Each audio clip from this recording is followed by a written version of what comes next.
In a parallel world, Lin Yu only wanted to be a low-key rich second generation. However, the family business fell victim to a malicious scheme, and overnight, the company went bankrupt and his parents passed away one after another. Just as Lin Yu was determined to start from scratch and revive the family business, a mysterious USB drive appeared before him. Thus, Huanyu Group was born.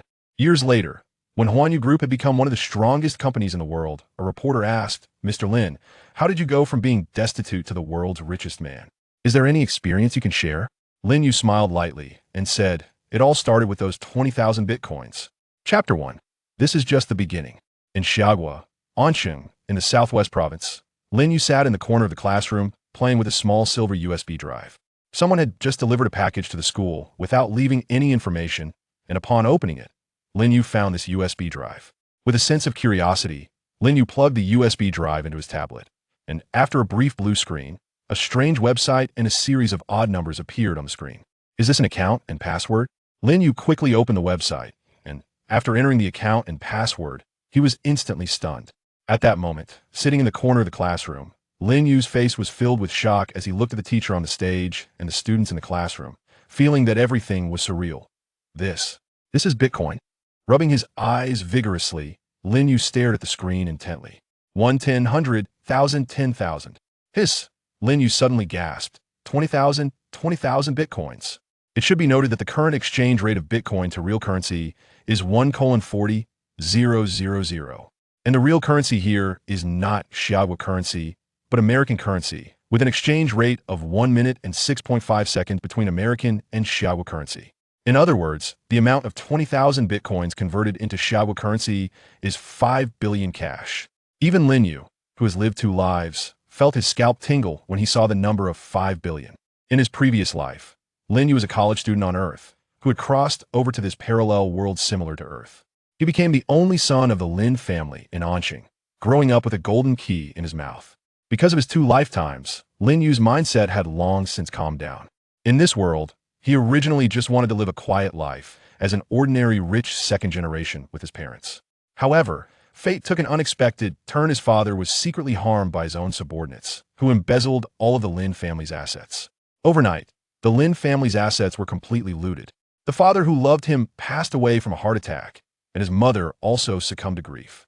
Now, in this world, Lin Yu was once again alone. From that night on, Lin Yu decided not to long for an ordinary and quiet life anymore. He wanted to rise again.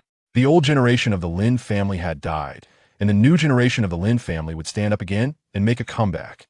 Ding! At that moment, a crisp voice rang in Lin Yu's mind. Detected that the host meets the conditions. Activating the millionaire system. System binding successful, rewarding the host with a consumption rebate card. The money spent by the host within a month will be refunded to the host's account at double the amount. Detected that the host has 20,000 virtual currencies. Would you like to exchange them? The system exchange does not require additional handling fees or personal taxes. After a moment of shock, Lin Yu's face broke into a look of ecstasy. A system. I actually have a system. Without any hesitation, Lin Yu issued the command in his mind. Exchange. In an instant, his phone in his pocket began to vibrate. Your account ending in 8739 has received a cash transfer of 5,200,000,000 on June 7th, with a current account balance of 5,200,001,230 yuan. Trembling, Lin Yu checked his banking app, confirming again and again that he indeed had 5 billion. He could no longer remain calm. This life, from today onward, counts as truly living again. You took what was mine, and you all have to spit it out. Originally planned to rely on my past business acumen to start from scratch, but now, with 5 billion in my account, there's no need to wait to start from scratch. Let's begin directly. Muttering to himself, Lin Yu slowly stood up, quickly packed his bag, and walked out. There was no need to attend class. Nothing was more important than his comeback. "What are you doing?" The homeroom teacher said coldly. "Lin Yu, we're in class. What do you want to do?" Lin Yu, with his bag in hand, walked to the classroom door as the entire class stared in shock, turning back to say, "I'm dropping out." A buzz of surprise filled the room. He's dropping out? What the hell? Is he going crazy? His family went bankrupt. Both parents died. He must be too traumatized. He's lost it. Well, actually, if you think about it, it's understandable. He was once a rich second generation living in luxury, a prominent figure in school. Now everything is gone, but he still has to live. Dropping out is the right choice. I think he should step into society and start looking for his own livelihood. It's a pity he was originally outstanding in both character and studies. There's nothing we can do. He's actually quite pitiful. He has to face life early.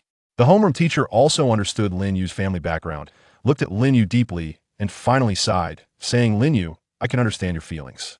But the road ahead is still long. I would advise you to continue studying and arm yourself with knowledge. If you endure hardship for a few years, the path ahead will be much smoother. Lin Yu gratefully glanced at the homeroom teacher and then looked at the concerned classmates. Suddenly, he said loudly, My parents have passed away, and the family fortune built by my grandfather's generation has been completely wiped out. Sitting here feels like sitting on pins and needles. Teacher, thank you for your advice, but I must go out and do something. My father was in retail, and now that I'm leaving here, I will also enter the retail industry. The teacher frowned. You're only 17, I advise you. 1,000 years is too long. I only want to seize the day. With that, Lin Yu walked out the door. The classroom fell silent. No one knew what to say or how to persuade him. Everyone silently mourned for a once promising rich young man. Perhaps 5 years from now, he would become a lonely person working odd jobs. As for Lin Yu's statement about entering the retail industry, no one cared about it, because in everyone's view, it was completely absurd. Currently, the entire retail industry in the city was monopolized by the Ming family, who had swallowed the Lin family's business. Would the Ming family give him this opportunity? Ridiculous, even if we assume he could somehow enter the retail industry. The initial capital required is enormous. Could Lin Yu bear that? In everyone's opinion, Lin Yu's mention of entering that industry likely did not mean starting a company. It was more likely that he intended to work as a waiter. While everyone in the class was lamenting at the same time at the headquarters of Huachi Bank in Modu. Beep, beep, beep. An abnormal fund flow red line was triggered in the bank's backend. At this moment, the supervisor looked at the numbers displayed in the backend in astonishment, exclaiming, 50 billion. That's not a small number. Quickly check the source of these funds. Report, supervisor, we can't trace the source of these funds. Our backend shows no permissions. What? At that moment, the supervisor's pupils contracted and a trace of apprehension flashed in his eyes. This is the backend of Huachi Commercial Bank's headquarters. If the headquarters backend cannot access it, then where does the fund flow originate? The supervisor remained silent for a long time. Shaoli, you go to Anqing personally and make contact. Supervisor, this person's background is extremely mysterious. We have no permission to check the source of the funds. Why contact him? It's better not to stir up trouble. Not provoking is not provoking, but this amount of money is a huge sum. We don't need to care about its source, but business can still be done, right? Nationwide, how many people have tens of billions in cash flow? If all this money is deposited in our bank, our performance will definitely improve this year. Shaoli hesitated for a moment, then nodded solemnly and ran to her office. Picking up the phone, Shaoli mustered her courage and dialed the number associated with the bank card. After a short wait, the call was answered, and a young voice came through. Oh, Shaoli took a deep breath and nervously said, Hello, I am from Huanyu Bank. Is there something? Well, because you have a huge amount of stored funds, our bank has specially launched a wealth management service for you. If you invest 50 billion in total, you can earn nearly 50 million in interest income the following year.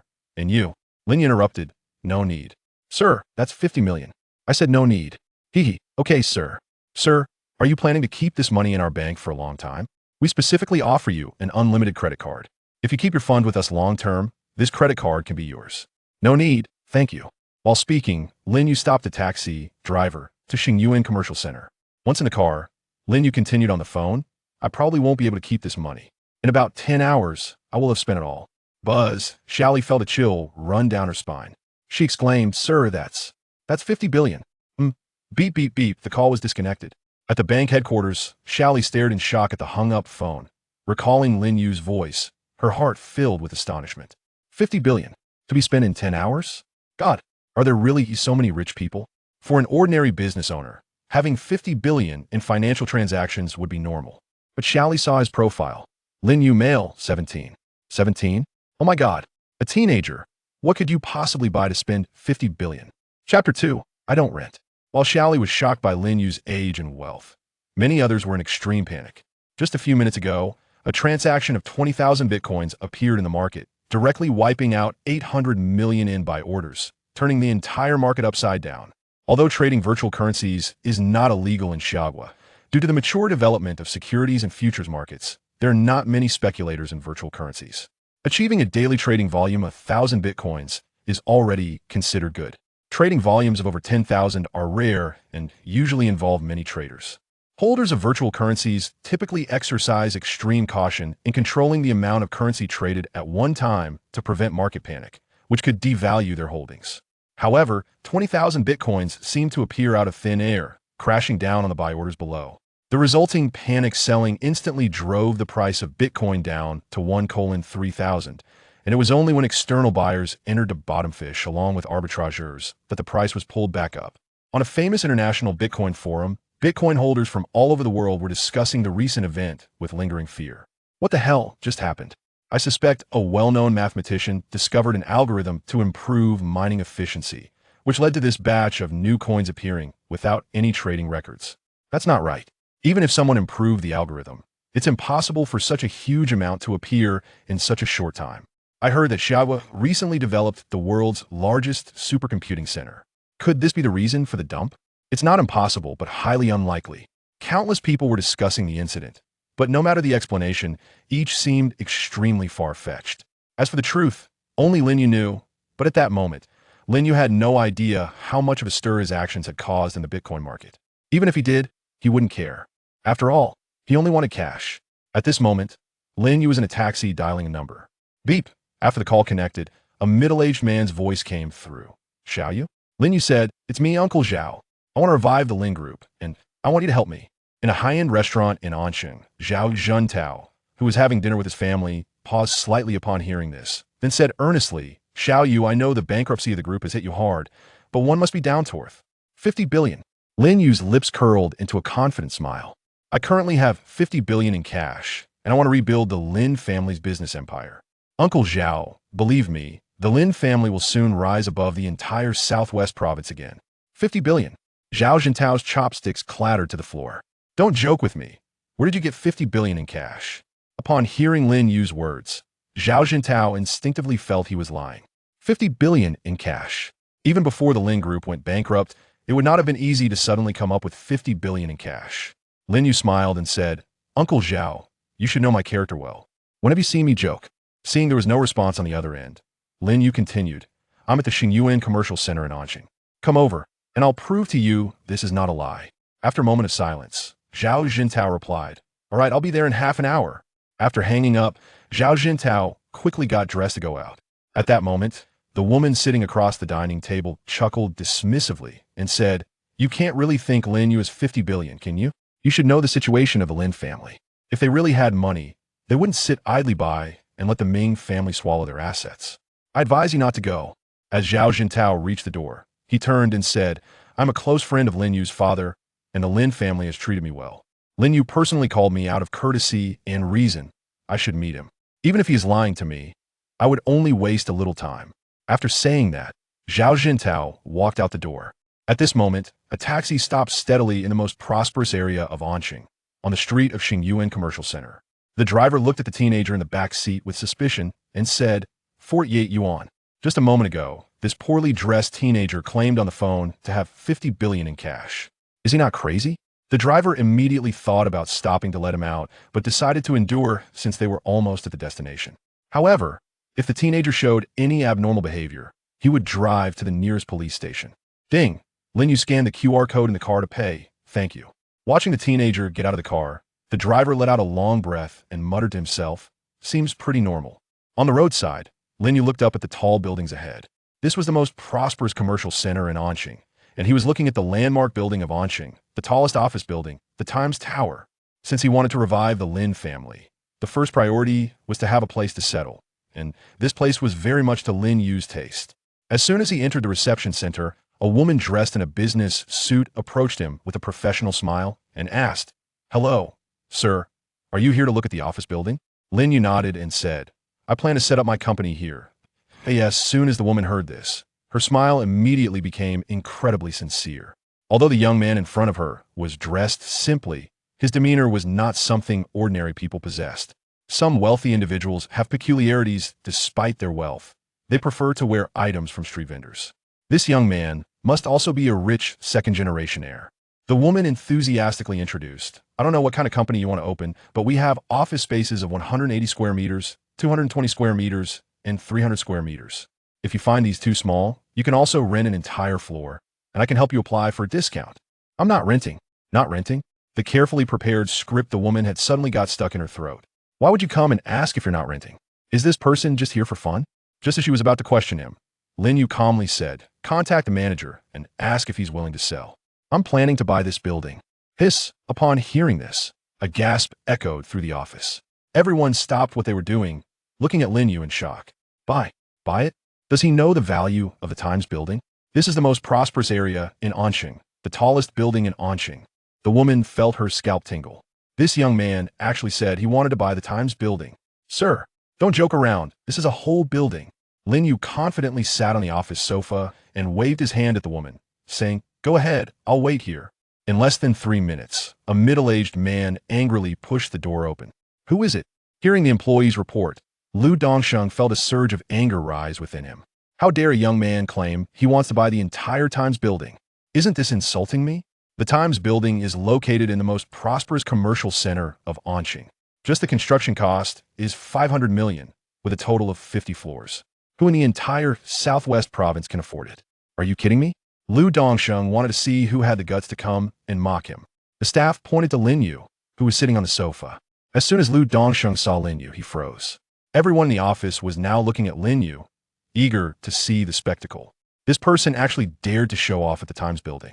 It should be noted that Lu Dongsheng is not an ordinary person. He has a great background and is not just standing in Anqing because of money. This kid definitely wouldn't walk away unscathed. Lu Dongsheng was stunned. He knew this person. Lin Yu looked up and smiled, saying, Mr. Lu, long time no see. Lu Dongsheng took a deep breath. As a fellow giant in Anqing's business community, he certainly recognized the young master of the Lin Group. If it were anyone else, he would have already called someone to break their legs and throw them out of the Times building. But this person is Lin Yu. Perhaps he really has the ability to buy it. However, the key issue is that the Lin Group has already gone bankrupt. What does he have to buy it with? Chapter 3. So rash. After a moment of silence, Lu Dongxing said lightly, Lin Yu, I know that the incident with the Lin family has hit you hard. But you must be strong and not let setbacks bring you down. Look, you seem to be having mental issues now. As he spoke, he waved to a staff member nearby and said, Hey, didn't Lin Yu say he wanted to start a company? Clear out that empty office space on the 16th floor and let Lin Yu use it for his company. After Lu Dongxing finished speaking, he sighed inwardly. Although the Lin family had collapsed, he had some past ties with Lin Yuanshan, and Lin Yuanshan was one of the few people he genuinely respected. Now that Lin Yu wanted to start a company, he thought he might as well help him out for old times sake. He had plenty of office space, and the rent for the 16th floor was only about 100,000 a year. He figured Lin Yu wouldn't be able to mess around for long anyway. After all, he was still a kid. Lin Yu was taken aback by this. He truly didn't expect anyone to want to help him after the Lin family's bankruptcy. Although Lu Dongsheng had some gray background, he was very loyal. Strangely, Lin Yu felt a bit of goodwill towards Lu Dongsheng. He stood up, serious, and said, Mr. Lu, I appreciate your kindness, but I'm really here to discuss business with you. I want the Times Tower. Just name your price. Hearing this, Lu Dongsheng frowned. After all that, you still haven't learned your lesson? He laughed in anger. Buy? What are you going to use to buy it? 10 billion. If you can come up with 10 billion in cash, I'll sell it to you. Snap. Lin Yu snapped his fingers and said lightly, All right, then it's 10 billion. I'll buy it. Hiss. Lu Dongsheng gasped. 10 billion in cash. If it were 10 billion paid in installments for the Times Tower, he would believe it. But looking at Lin Yu's serious eyes, he suddenly felt that Lin Yu was not joking. Are you really going to buy it? Lin Yu nodded and said loudly, That's right. Not only do I want to buy this building, but I also want to buy more buildings and shops in the future. Starting today, the Lin family will once again dominate the southwestern province. The Ming family will be the first stepping stone for my rise. Upon hearing this, Lu Dongsheng's pupil shrank slightly. Do you know what you're saying? Are you really crazy? Lin Yu slowly sat on the sofa and said calmly, Mr. Lu, I am sincerely here to discuss business with you. If you think it's feasible, we can draft the contract now. 10 billion in cash, payment upon delivery. If you think I'm joking, then please feel free. Lu Dongsheng narrowed his eyes, staring into Lin Yu's eyes, and said solemnly, You're really not joking? I never joke with people. Lin Yu looked unwaveringly at Lu Dongsheng. What I say is always valid. This building, 10 billion in cash, I can pay now. After a moment of silence, Lu Dongsheng waved to the staff behind him and said, Go, find someone from the legal department to draft a contract and bring it here. The woman who had just received Lin Yu was now dumbfounded. 10 billion. Is this really happening? Seeing that the woman was slow to react, Lu Dongsheng lowly scolded. Why aren't you going? Oh, yes. I'm going now. In less than half an hour, the woman rushed in with the contract, followed by 3 middle-aged men, who should be lawyers from Lu Dongsheng's company. Lin Yu glanced over the contract, confirmed there were no issues, and picked up a pen from the table to sign his name. Seeing this, Lu Dongsheng's eyelids twitched. He signed it just like that? So rash. The 3 lawyers standing at the door shared the same sentiment, staring in disbelief at Lin Yu, who casually tossed the pen aside. This is a 10 billion deal. Did you even read what the contract said? Aren't you afraid we might set a trap for you? You just sign like this? The 3 lawyers began to question their own lives. Each of them was battle-tested, having fought countless legal battles and drafted countless contracts. But a deal of 10 billion? This was their first time. The 3 of them were on high alert, ready to think of ways to resolve any dissatisfaction from the other party. However, the other side signed so carelessly, it felt like a punch in the air. Hiss. After taking a deep breath, Lu Dongsheng also signed his name. At this moment, Lin Yu picked up his phone, dialed the bank's number, and said very calmly, "Is this Huanyu Bank? I want to complete a transfer of 10 billion. 20 minutes later, a middle-aged woman rushed into the office, panic-stricken, and exclaimed, "Mr. Lu, something's wrong. Our company's account suddenly shows an additional 10 billion in cash. What on earth is going on?" Buzz. Everyone felt a tingling sensation on their scalp. At that moment, everyone was stunned by his astonishing maneuver. 10 billion. It's really in the account. Lu Dongsheng, the lawyers, and the staff who had come to watch all looked at the calm young man sitting on the sofa with astonished expressions. This person had just completed a 10 billion cash transaction.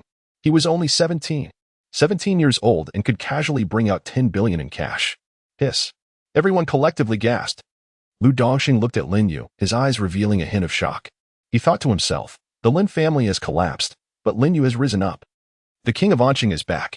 Soon, news of the first tall building in Anqing changing hands spread through various channels, as this matter was indeed quite shocking. In a high-end CAF, a group of young people was drinking coffee. Damn. A young man with dyed yellow hair exclaimed, holding his phone. What's with the surprise? Ignoring his companion's complaint, the young man took a deep breath to calm himself. The Times Tower changed hands half an hour ago, and someone used 10 billion in cash to buy this office building. You won't believe who bought it. The Times has changed hands. 10 billion in cash? Are you kidding? Upon hearing this, everyone was in an uproar.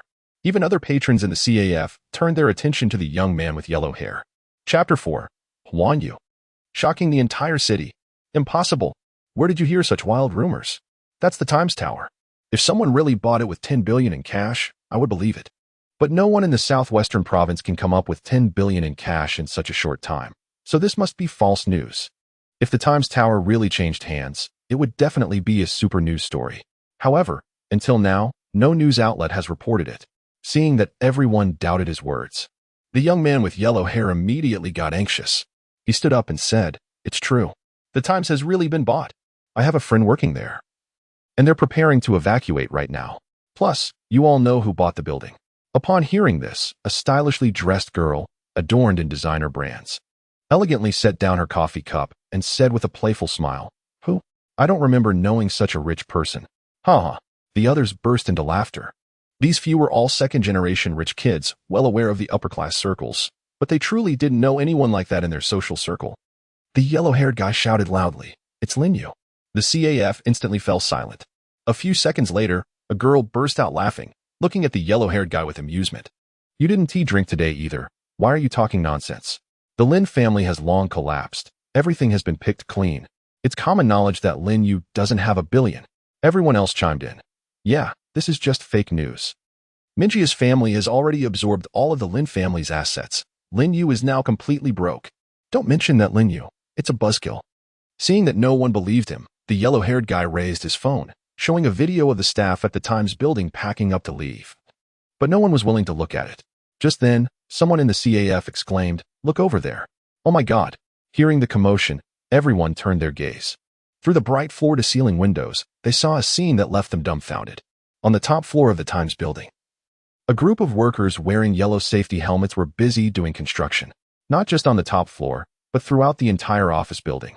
Construction teams were busy replacing everything related to Times with the new company's name, Huanyu. The new company's name was a brilliant starry sky, something Lin Yu had designed when he thought of the name. He wanted everyone to know that his journey was not just about Anqing, but the entire universe. 1, 2, 3. Put in more effort. A little to the right. On the top floor. The shouts of the construction workers echoed as the huge letters were being installed piece by piece. The yellow-haired guy and his companions stood up to look at the building diagonally across, and they all froze in place. That direction was the highest and most luxurious office building in Anqing, the Times Building. But now, it was no longer that. A wealthy second-generation heir looked at the changed building, trembling uncontrollably. How is this possible? Oh my God, the Times Building is gone. It's no longer Times. Could it be that the Lin family is rising again? But wait, weren't they bankrupt? How could this happen so quickly? At the same time, it wasn't just this rich heir. The nearby streets erupted in chaos. Vehicles on the road all came to a halt, and people rolled down their windows, staring blankly at the building not far away. Passers-by, customers and shop owners all stepped out of their stores, their actions so synchronized. All looking up at the Times Building. No, it was no longer the Times Building. It would never be again. Its name was Huanyu. With no warning, no preparation. The most impressive office building in Anqing suddenly changed ownership. Huanyu. Coming so abruptly, it caught everyone off guard. Huanyu? What kind of company is Huanyu? Why have I never heard of it before? Did the Times Building get bought out completely? Really? It turns out all of this is true, just now. A rumor was spreading in Anqing circles, saying that the son of the chairman of the Lin Group was preparing to revive the family business. And the new company was called Huanyu. This isn't just a rumor. It's real. Just now, my friend sent me a message saying that Lin Yu, the son of the chairman of the Lin Group, casually bought the Times Building. This is terrifying. It turns out the Lin Group hasn't fallen. They are about to create miracles again. No, they have already created a miracle. How much money must this entire building cost? Meanwhile, at the editorial office of the Anqing Daily, the chief editor's office door was opened without warning. Oh no, Chief. Chief Wang and looked at his flustered subordinate with dissatisfaction and said in a deep voice, "What's the hurry? Don't you know any rules?" The young editor quickly replied, "The Times Building at Xingyuan Commercial Center has been bought for 10 billion in cash." Impossible. Wang immediately dismissed the news. Who could quietly buy the Times Building for 10 billion in cash? Ding ding ding. Just as Wang was about to ask the young editor to leave, his desk phone and mobile phone rang almost simultaneously. After answering the call, Wang's expression changed instantly. Without waiting for the person on the other end to finish speaking, he shouted at the young editor, "Quick, confirm this news. This is big news. We can't let other media scoop us. Immediately send someone to the Times Building for first-hand information." "Yes, Chief." "Wait. Write the news release and send it out. Put this news on the front page." "But." "No buts, get it done." "Yes." After the subordinate left, Wang walked over to the window, trembling slightly as he took out a lighter, lit a cigarette, and took a deep breath. Only then did his mood slowly calm down. What did he just hear on the phone? The person who bought the Times Building was Lin Yu, the son of Lin Yuanshan. How long has it been since the Lin family fell? Are they rising again? Not only the Anqing Daily, but all the media in the southwest province received the same news almost simultaneously. After the shock, they all took the same action, dispatching reporters to the Times Building. No, now it's Huanyu Building. Chapter 5. How is this possible? Anqing, Jianggu Road. A very low-key black Passat drove by on the road. In the back seat of the car sat a middle-aged man wearing glasses, currently browsing news on a tablet. This man was Zhou Yubin, the mayor of Anqing. Zhou Yubin looked at the news on the tablet and couldn't help but laugh. Haha, these self-media really have no bottom line. They dare to say anything to attract traffic. The secretary beside him, curious, asked, "What news?" Zhou Yunbin said lightly, "It's nothing much. Someone posted on a public account saying that Lin Yu, the son of the chairman of the Lin Group, is preparing to revive the family business, spending 10 billion in cash to buy the Times Building and establish Huanyu Group.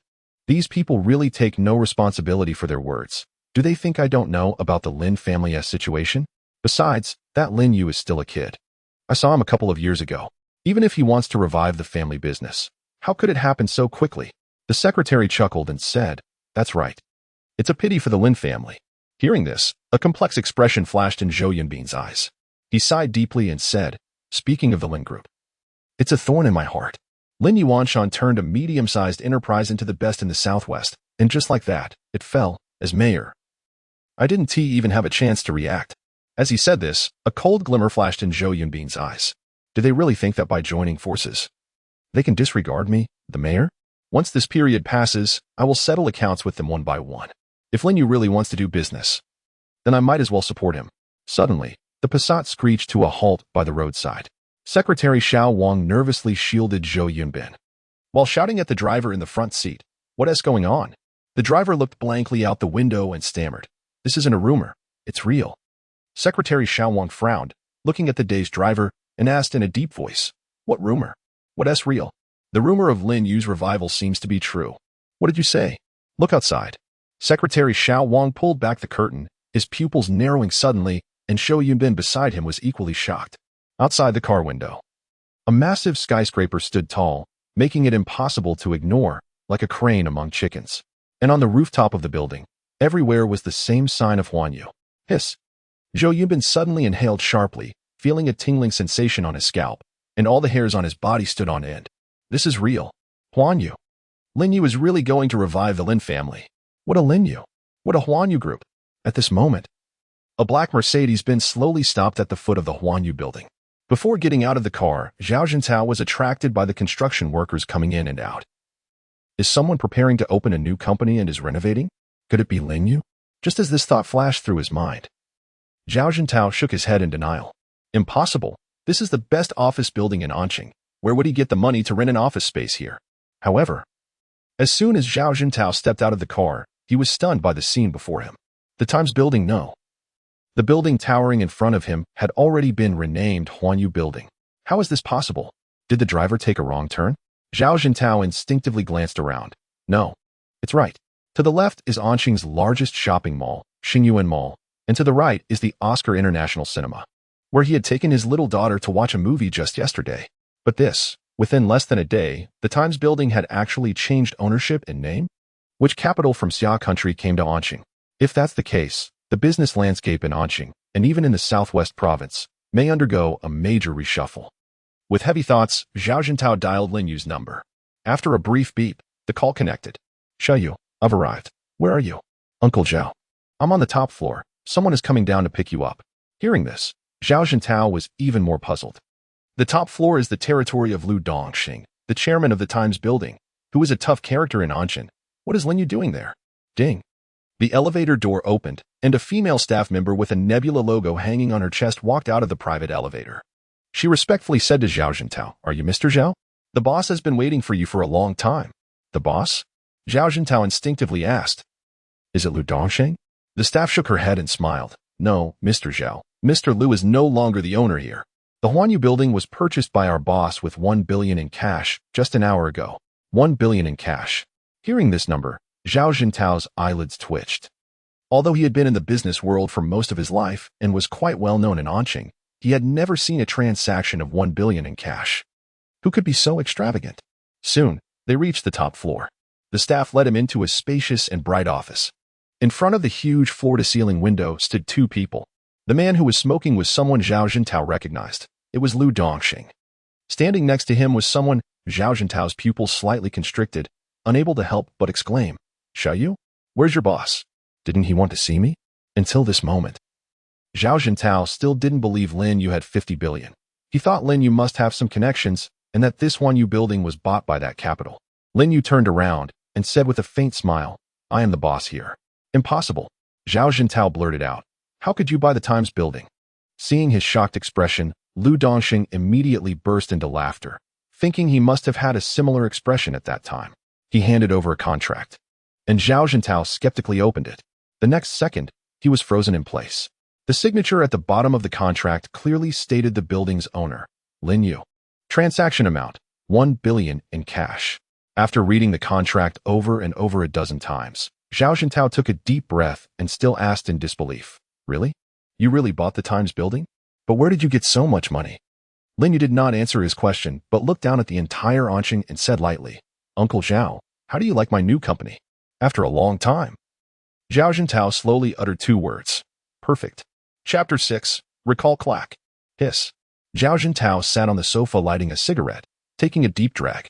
Despite all the facts laid before him, he still couldn't believe that the tallest building in Anqing was now Lin Yu's property. It felt like a dream. Seeing this, Lin Yu smiled slightly and said, "Uncle Zhao, are you willing to come out of retirement to help me now?" Upon hearing this, Zhao Jintao extinguished the cigarette he had just lit with a serious expression and said, "Of course, I'm willing." Lin Yu had already laid out his strength before him. What else was there to be pretentious about? Moreover, reviving the Lin Group was also his wish. Although he was not the owner of the Lin Group, it was the hard work of him and Lin Yu's father, and ending up in this situation made Zhao Jintao extremely unwilling. At this moment, he seemed to see Lin Yu as Lin Yuanshan from back in the day, and he believed that with his help, the Lin Group would surely regain its former glory. Zhao Jintao stood up and said passionately, "Shall you know, President Lin, I will definitely make the Lin Group reign over Anqing again and make those who have usurped the Lin family's assets pay a heavy price." Hearing this, Lu Dongsheng, who was standing nearby, burst into laughter and patted Zhao Jintao on the shoulder, saying, "Mr. Zhao, from now on we will be comrades under the same roof." "Mr. Lu, what do you mean?" Zhao Jintao was taken aback. Could it be he? Lu Dongsheng smiled. "That's right. I am now also one of President Lin's subordinates. Please take care of me from now on." To this, Zhao Jintao was extremely puzzled.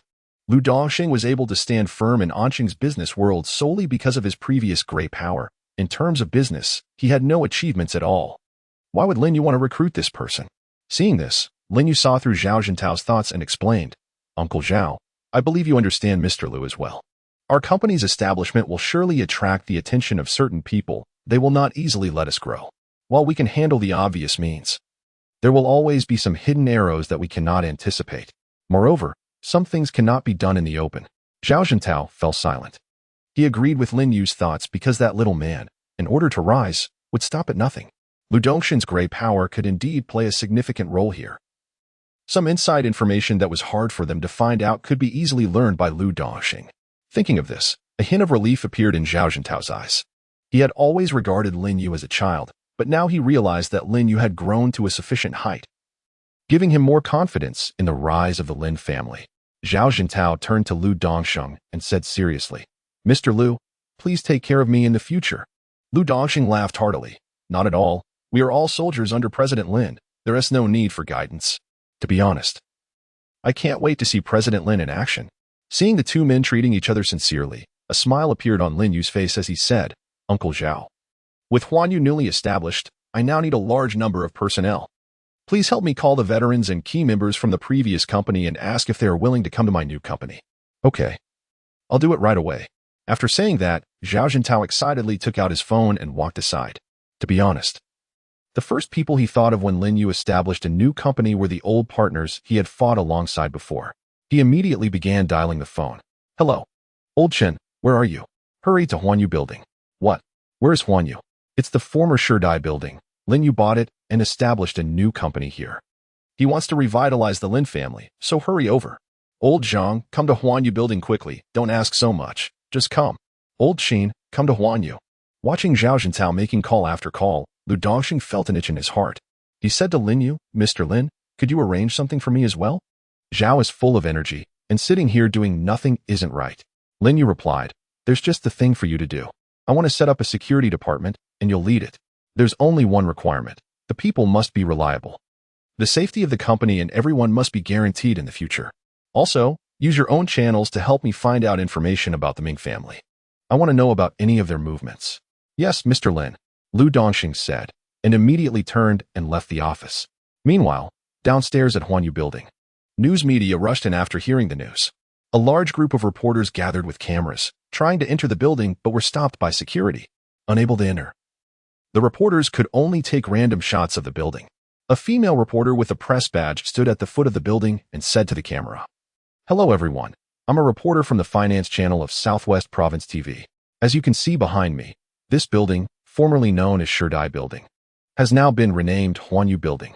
It is rumored that a mysterious billionaire recently spent 10 billion cash to buy the most luxurious office building in Anqing.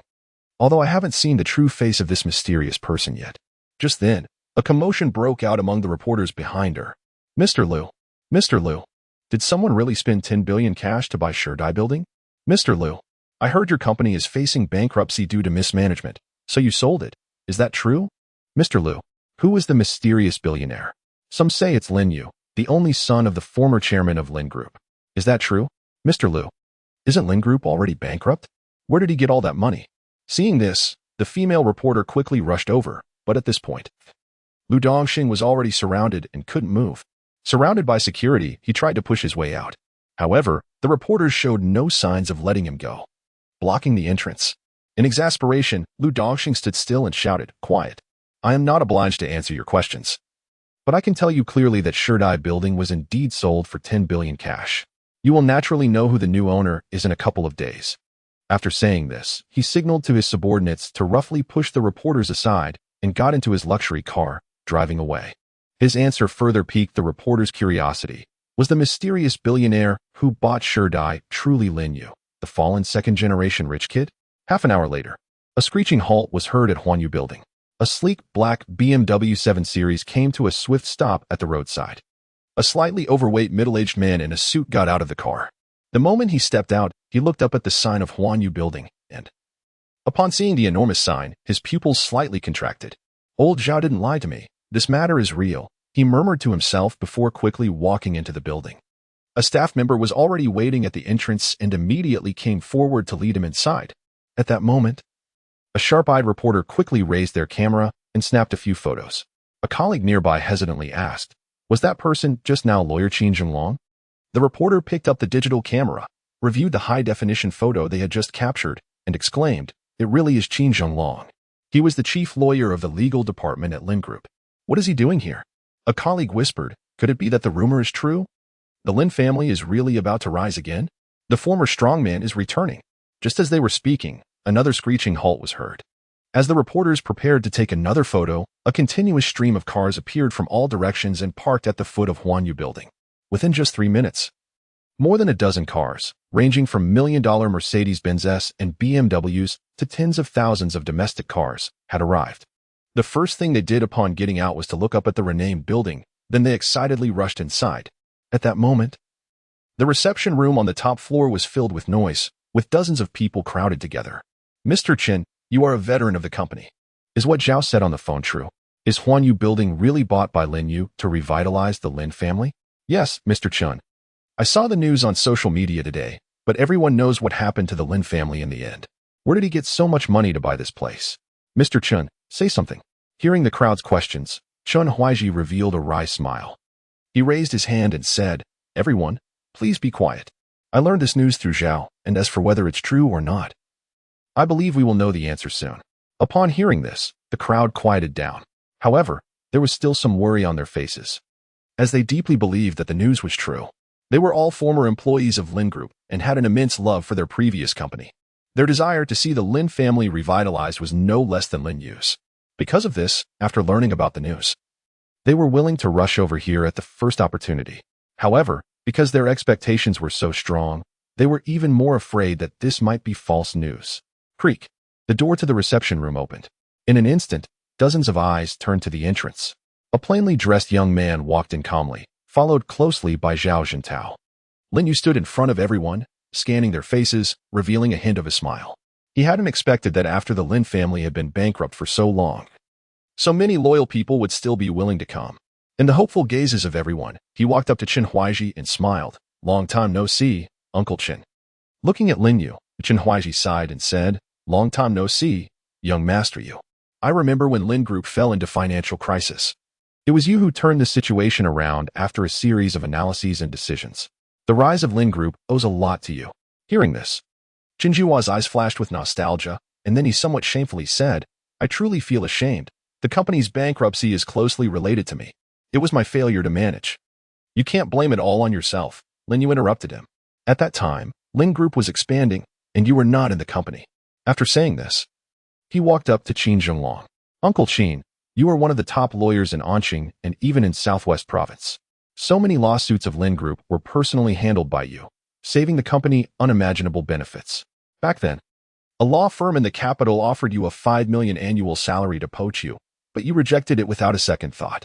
You said Lin Group is your home. I will always remember that. Thank you on behalf of the Lin family."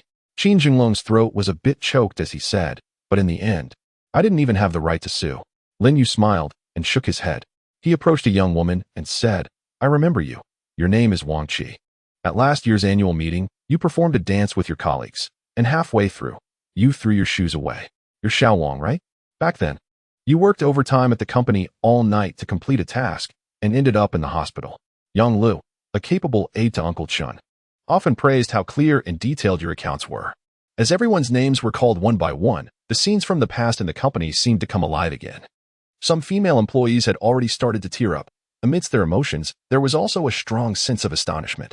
It wasn't surprising that he could name the executives, but the fact that he could accurately name even a small employee and mention their strengths was impressive. This wasn't something that could be faked. Because Lin Yu didn't even know who would come today. He truly remembered everyone's names. He genuinely regarded these people as family. And these people, how could they not see the company as their home as well? Standing at the door, Zhao Jintao was even more shocked. It turned out he had been well aware of the company's affairs all along. He didn't seem as mediocre as he appeared on the surface. This was the true demeanor of a leader. Even if he didn't have 5 billion, I firmly believe he can rise again. Then, Lin Yu returned to the crowd and scanned the room before saying loudly, I believe you all have questions about the news you've received. But I am here to tell you that it is definitely not a rumor. This building is the one I bought for 1 billion cash. It now belongs to me, Lin Yu, and to each and every one of you present. Although the Lin family group has fallen, I, Lin Yu, have risen. I believe the brand new Huanyu Group will once again reign over the Southwest. Chapter 8. The Lin family will not be humiliated. Buzz. The entire reception hall erupted in an uproar. Really, this is true. In order to revive the Lin family, Lin Yu really spent 1 billion cash to buy the tallest building in Anqing as the company headquarters. In that moment, many people's eyes became moist. The Lin family group was once the place that gave them dreams. How many people had worked hard and sacrificed their youth for it? They regarded this place as their second home. But some people, for their own selfish interests, betrayed the company and embezzled its assets. They were angry. They felt wronged. But they were powerless. So, they could only leave in this stubborn way to maintain their last shred of dignity.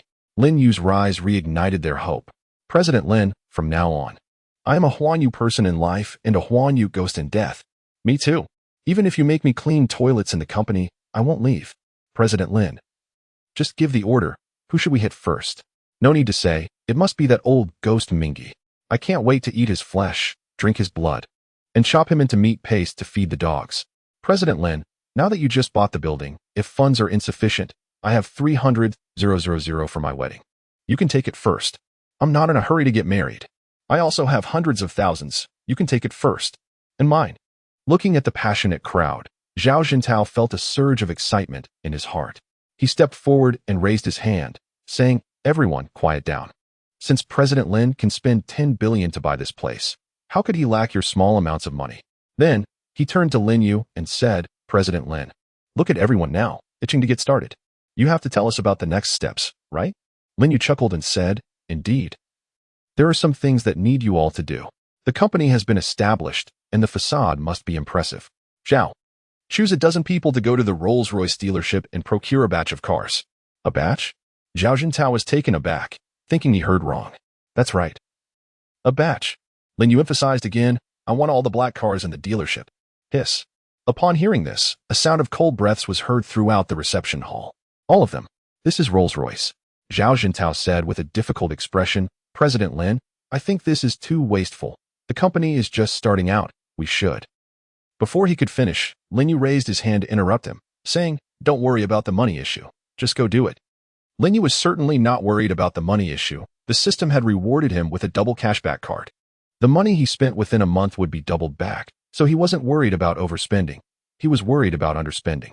Also, I want every employee in the company to feel the best working environment. All office supplies should be the best quality. Each full-time employee can claim a transportation allowance of 1,000, a meal allowance of 2,000, and a housing allowance of 2,000 from the finance department. I promise you, after 1 year, I will ensure that each of you has a house of your own in Anqing. Upon hearing this, the crowd erupted in cheers.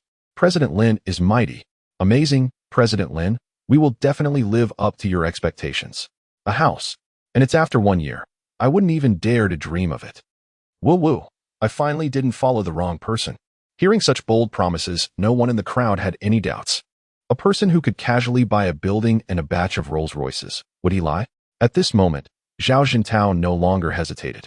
He waved his hand and said loudly, let's go. Follow me to pick up the cars. A group of over a dozen people left with their heads held high. Lin Yu then said to Qin Zhenglong, Qin, I want you to build the strongest legal department in the entire Southwest province. Every person in the legal department must be battle-hardened. Don't worry about salaries. Offer them the best treatment.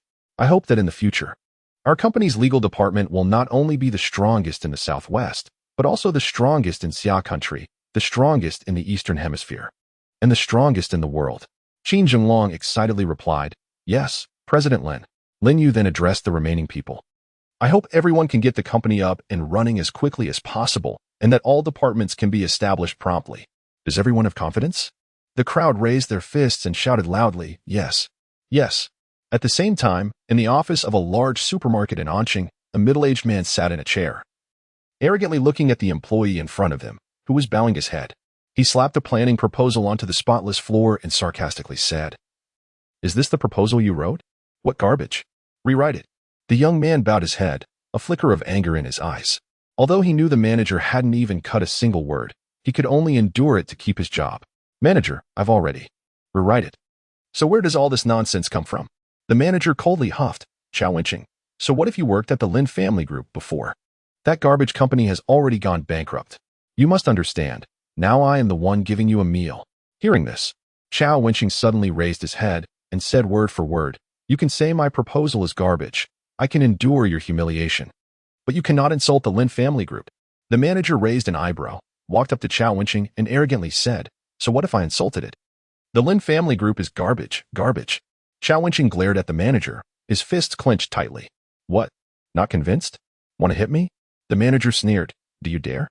If not, pick up the proposal off the floor right now and get the hell out of here. Otherwise, you won't need to come to work tomorrow." Hearing this, Chao Wenqing's face turned red, and his eyes were filled with complex emotions. Pick it up. He really wanted to turn around and leave, but thinking of his family, he still yielded. Dingling. Just as he was about to bend down to pick up the proposal, his phone rang from his pocket. He took it out and saw it was a call from his former boss. Without thinking, Chao Wenqing answered the call. The next moment, his eyes turned red, and a tear could no longer be held back, sliding down from the corner of his eye. After hanging up the phone, he turned around and slammed the door as he left. The manager shouted loudly, "Chao Wenqing, you're fired." Turning around, Chao Wenqing disdainfully said, "Working under you is nauseating every second. I quit. Just wait. One day the humiliation I've endured will be repaid to you double." After saying that, he left without caring about the furious manager. The people in the office area stared in shock at this scene, all frozen in place. What was going on? How dare Chao Wenqing curse at the manager? Has he gone mad? Didn't you hear him quitting? What a pity. Chao Wenqing's abilities are quite outstanding. If he endured a few more years, he might have been promoted. Haha, as long as manager Huang is around, Chao Wenqing will always be suppressed. Back when he was still at Lin's group, he had publicly embarrassed manager Huang. With his narrow-mindedness, how could he allow Chao Wenqing to live well? And there is also the fact that Chao Wenqing just had a child. Now that he has resigned, life will be tough, just as everyone was lamenting. A staff member quietly said, "But I heard today that the Lin family might be rising again. They spent $1 billion in cash to buy a building." As soon as the words fell, someone laughed out loud. "You believe such gossip? The Lin family is already a thing of the past. It was well known back then. If they really had money, they would have jumped out by now." That's right. Nowadays, those self-media people have no bottom line. Can't be trusted. Back to work. Manager Huang is furious. Be careful not to provoke him. Chapter 9. Only spent this little? Buy them all. In the Rolls-Royce dealership, the manager let out a scream. He looked incredulously at Zhao Jintao sitting on the sofa, his face full of shock. "This can't be a joke, right? Mr. Zhao, please don't joke with me." "My heart isn't good." Zhao Jintao lit a cigar and said casually, "I'm not joking. Hurry up and handle the procedures. I have limited time." "That's more than a dozen cars." I said, "I want them all." Hiss. A sound of gasping filled the showroom. All the staff were stunned, looking at the group of people wearing the Nebula logo, their hearts storming. These people came in claiming they wanted to buy all the black Rolls-Royces in the dealership. At first, everyone thought they were here to cause trouble, but later, they realized they were serious. 16 cars, adding up to over 100 million in luxury cars. All bought. Who can withstand this? A few minutes later, the roar of engines filled the dealership's entrance as dozens of black Rolls-Royces formed a neat line and slowly left. Employees and customers in the store stood up in unison and walked out the door, looking at the convoy that had disappeared around the corner, their eyes full of disbelief. Is there such an amazing company in Anqing? No, They seem to be from the Huanyu Group. What Huanyu? The one that just blew up on social media. Spending $1 billion in cash to buy the Times building. I heard it's run by the Lin family. No way. The manager looked at the contract in his hand, feeling like he was in a dream. A business of $100 million, completed in less than half an hour, in such a short time. He had achieved a whole year's worth of performance. A similarly shocking scene occurred in other parts of Anqing. At the largest office supply mall in Anqing, a row of large box trucks parked by the roadside, with workers loading desks and computers onto the trucks. It was a bustling scene. The staff getting off the big trucks all had a common sign, which was the Nebula logo hanging on their chests. Additionally, their purchasing style was extraordinarily generous. Only the best, and they never bargained. Onlookers watching this scene were all shocked. A boss selling office supplies saw these people and became twisted with jealousy, pointing at them in anguish and saying, "Waste. It's simply a squandering of resources." Someone nearby immediately said, "Isn't it okay for them to spend lavishly if they have money? Just because they have money, they can do this?" The boss looked at the things on the truck. What boss would buy solid wood desks for their employees? The chairs are all real leather. Having money doesn't mean you spend it like this, right? Then the boss started indignantly saying, "With such a prodigal appearance, I bet you, within a month, this company will definitely go under." Hearing this, a staff member with a Nebula logo on his chest scoffed and said, "Okay, I'll bet you, a year from now, our Huanyu will be the largest company in Southwest Province. And if you lose, how about performing a handstand and eating shit in public?" Upon hearing this, the boss immediately fell silent. The news of Huanyu Group's frenzied procurement once again exploded in the WeChat circles of Anqing's people. Now various speculations are emerging. Some say Huanyu Group is a large capital from Xia country preparing to enter Anqing, wanting to get a piece of the pie here. Others say it's foreign capital entering the market, wanting to open up the Xia country market here. Of course, there are also rumors that it's the Lin family rising again. However, after a day of reflection, this speculation slowly diminished. Everyone analyzed calmly. The Lin family had just gone bankrupt. Their assets were completely swallowed up. How could they come back so quickly? Even if they were to make a comeback, shouldn't they first lay low and develop? If the Lin family's previous rivals found out, would they allow you to stand back up peacefully? At 10 o'clock at night, Huanyu building was brightly lit. After several hours of continuous busyness, everything had been neatly organized. And the clean and luxurious office area was pleasing to the eye. In the top floor conference room, Lin Yu sat in the front position, listening to the work report of his subordinates. First was the head of the HR department, Fang Yueming, who stood up and said, "Mr. Lin, as of 9 p.m. tonight, we have recalled 183 former employees, and 64 have confirmed they want to return to Huanyu Group. Most of these people are working out of town and will need some time." Lin Yu nodded and said, "Okay, starting from midnight today, any former employees who come back to the company within 3 days will all receive 2 months back pay. You discussed the salary treatment with Manager Chen." Hearing this, Fang Yueming said, "Mr. Lin, I thank you on behalf of these employees." At this moment, Chen Huaiji stood up and said, "Mr. Lin, after today's large procurement, we spent a total of 190 million. Here is the detailed bill for you to review." After glancing at the bill, Lin Yu's brow slightly furrowed. Seeing this, Chen Huaiji thought Lin Yu felt the expenses were excessive. Just as he was about to say they could return some items, Lin Yu, somewhat dissatisfied, said, "Is that all you spent? You didn't follow my instructions, did you?" Upon hearing this, Chen Huaiji's face stiffened, and the words he had prepared got stuck in his throat. It was always the case that the boss felt that too much money was spent. There was no reason for a boss to feel that too little money was spent, and Lin Yu was definitely not pretending. Such a boss, who genuinely considered the employees, was someone he had never seen before. Chen Huaiji said with a wry smile, No, it's definitely purchased according to your instructions. If you don't believe it, you can personally check it out. Even our employees' work uniforms are from top brands."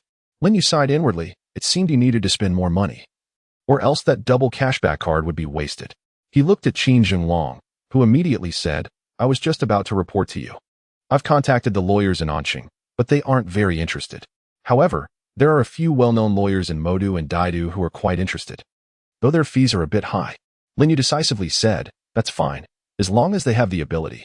Our company isn't short on money. What we lack is capable elites. No matter how much we spend, we must bring them over." After saying this, he surveyed the people present and said, "Everyone knows my purpose in founding Huanyu, to revitalize the Lin family and reclaim what belongs to us. The Lin family started in retail, so my first step must naturally focus on the retail industry. From now on, I need you to understand the situation of all large and medium-sized supermarkets in Anqing, their daily revenue, customer sources, and supply channels. Then choose suitable locations for our Huanyu supermarkets. I want Huanyu supermarkets to establish a presence in Anqing in the shortest time possible. And I want to make the Ming family regret their decision in the most ruthless way. 2 days, can it be done? Zhao Jintao suddenly stood up and said loudly. 1 day. The others also stood up, shouting in unison, 1 day. Chapter 10. Life Assistant. The next morning at 7, Lin Yu woke up on time. He had to say, Lu Dongxing really knew how to enjoy life. There was a small lounge behind the office with all sorts of daily necessities. After the Lin Group's collapse, in addition to the company's assets being swallowed up, the Lin family's properties, luxury cars, antiques, and paintings were all seized. At that time, Lin Yu was kicked out of his home with just a few changes of clothes. After that, he rented a single room in a city village near the school, making do with it. If it weren't for the fact that he had also come from a hard life in his previous life, the sudden drop in circumstances could have driven anyone mad. In fact, after the Lin Group's collapse, Zhao Jintao had called him, wanting to sponsor him to study abroad and return to start a career. However, Lin Yu refused. He didn't want to leave Anqing like a stray dog. At that moment, he made up his mind to make the Lin family rise again in Anqing. However, the inexplicably appearing 20,000 bitcoins in the system saved him a lot of steps in time. Speaking of the system, Lin Yu asked in his mind, System, can you explain your specific functions? He had spent almost the entire previous day in excitement and hadn't figured out the true purpose of the system. Ding. After binding the host, the millionaire system will give generous rewards based on the achievements and honors the host attains. The system will also randomly issue tasks from time to time, and completing tasks will yield mysterious rewards. Hearing the sudden prompt in his mind, Lin Yu was stunned for a moment. He asked a few more questions, but there was no response. Although he still only had a vague understanding, just having this double cashback card was already a delightful surprise. Knock, knock, knock. Hearing the knocking sound, Lin Yu instinctively said, Come in. The office door opened, and a woman walked in. Lin Yu took a look. The woman was probably in her early 20s, and his first impression was that she was very fair. With an oval face, slightly curled long hair, and a delicate pendant around her slender swan-like neck, she wore a well-tailored suit that was almost bursting at the seams. Through the collar, a hint of delicate whiteness could be seen, and her long legs were clad in black stockings. A stunning beauty. The woman stood in front of Lin Yu and slightly bowed her head, saying, Mr. Lin, my name is Suya, and I am your life assistant. From now on, all your daily matters will be my responsibility. You can tell me anything you need, and I can fulfill it for you. The words were quite subtle. But Lin Yu was not a child who knew nothing. Anything can be fulfilled for me? Naturally, that includes physical needs. However, when Suya said the last sentence, Lin Yu keenly noticed a fleeting look of sadness in her eyes. It was clear that there was still some resistance in her heart. Lin Yu asked, Was it Zhao who arranged for you to come? It was Lu, she replied. Lu Dongxing? Lin Yu was slightly surprised. So it was him. Lu Dongxing's ability to establish himself in Anqing clearly wasn't just due to a gray power background. Otherwise, how could he navigate both the gray and white worlds so well? His ability to assess the situation and avoid danger was definitely top-notch. After casually acquiring the Times building yesterday, he only considered for a moment before agreeing to the recruitment. As Huanyu Group was being rebuilt, Zhao Jintao, Chen Huaiji, Qin Zhenglong, and others were all veterans, while he was a newcomer with no prestige or connections in the company. It wouldn't be easy to quickly establish a foothold.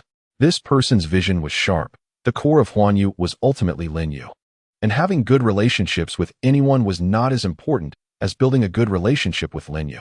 That was why, on the second day, he started sending women to his side. Lin Yu smiled and said, Lu is very thoughtful, but I'm not someone who likes to force others.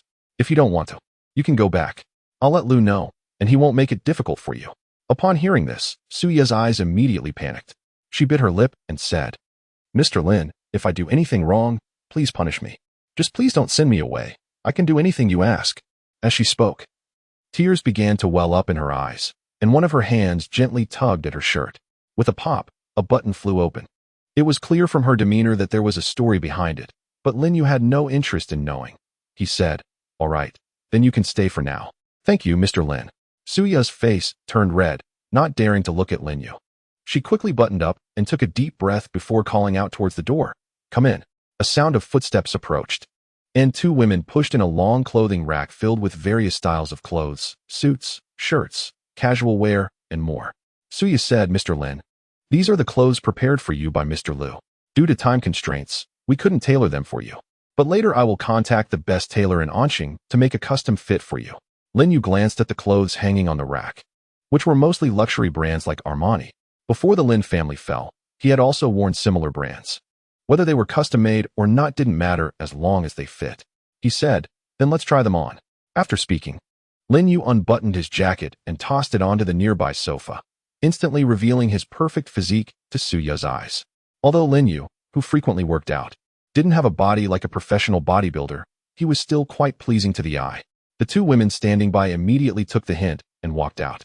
Suya, her cheeks slightly flushed, stepped forward and took a shirt from the rack to help Lin Yu change into it. When her fingertips accidentally brushed against Lin Yu's skin, it felt like an electric shock. Her face turned as red as a ripe apple. After a moment, looking at Lin Yu in the dressing mirror, Suya was instantly mesmerized. With his handsome face, tall stature, and the enhancement of the clothes, Lin Yu could only be described as perfect. Such a person, if he really wants to make any demands, I wouldn't be unable to comply. How about it? I am willing. Willing for what? Suya suddenly came to her senses, thinking of the scene she had just imagined, and at this moment, she wished she could find a crack in the ground to hide in. She had clearly been somewhat resistant just now. Why had it turned into this? Lin Yu smiled and said, I was asking you, how does this outfit look? Good. Very good. Suya said instinctively, President Lin, I am not exaggerating. This outfit looks so dazzling only because of you. Lin Yu looked at himself in the mirror for a moment and said lightly, then let's keep them all. You help me call President Qin and ask him to buy me a villa, one that I can move into immediately, regardless of the price.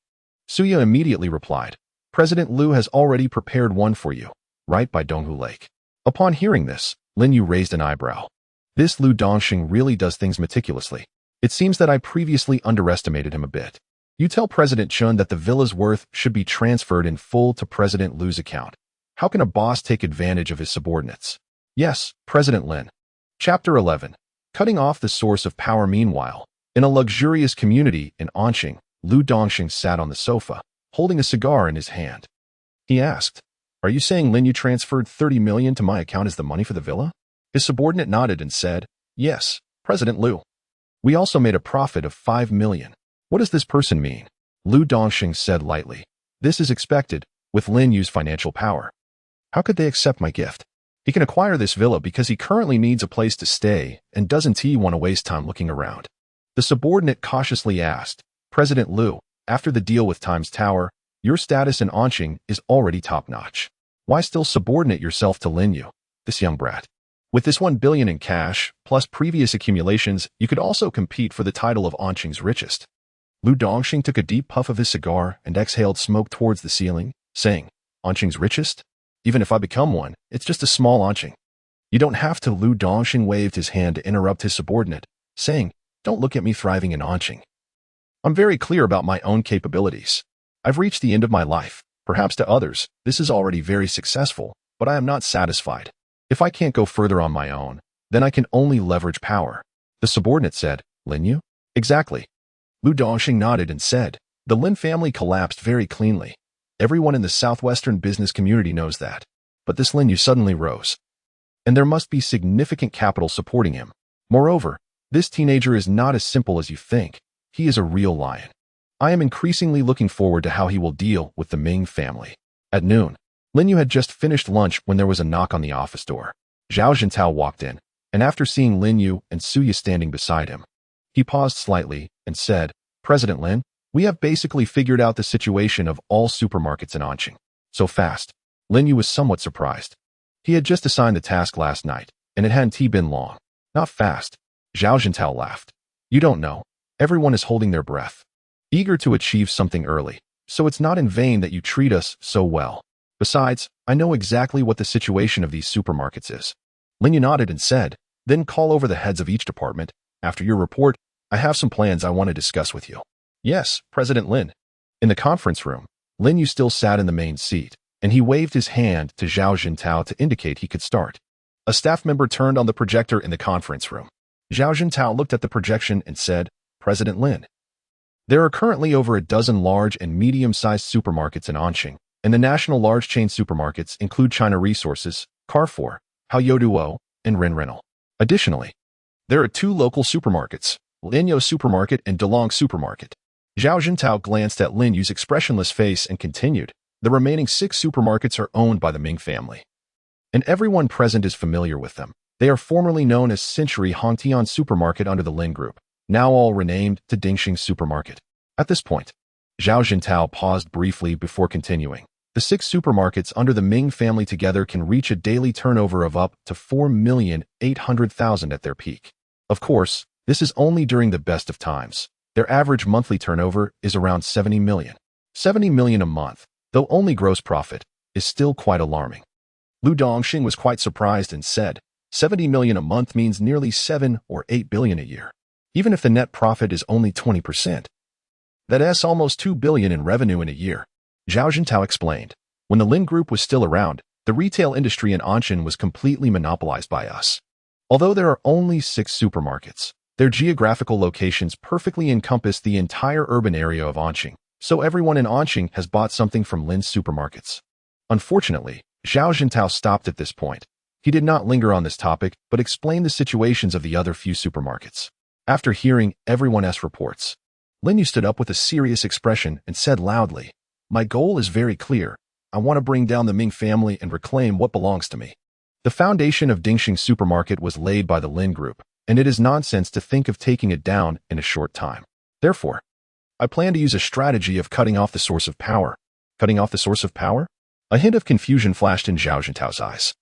And then he said incredulously, you wouldn't mean. Before he could finish, Lin Yu directly said, exactly, confront Ming He's Dingxing head-on.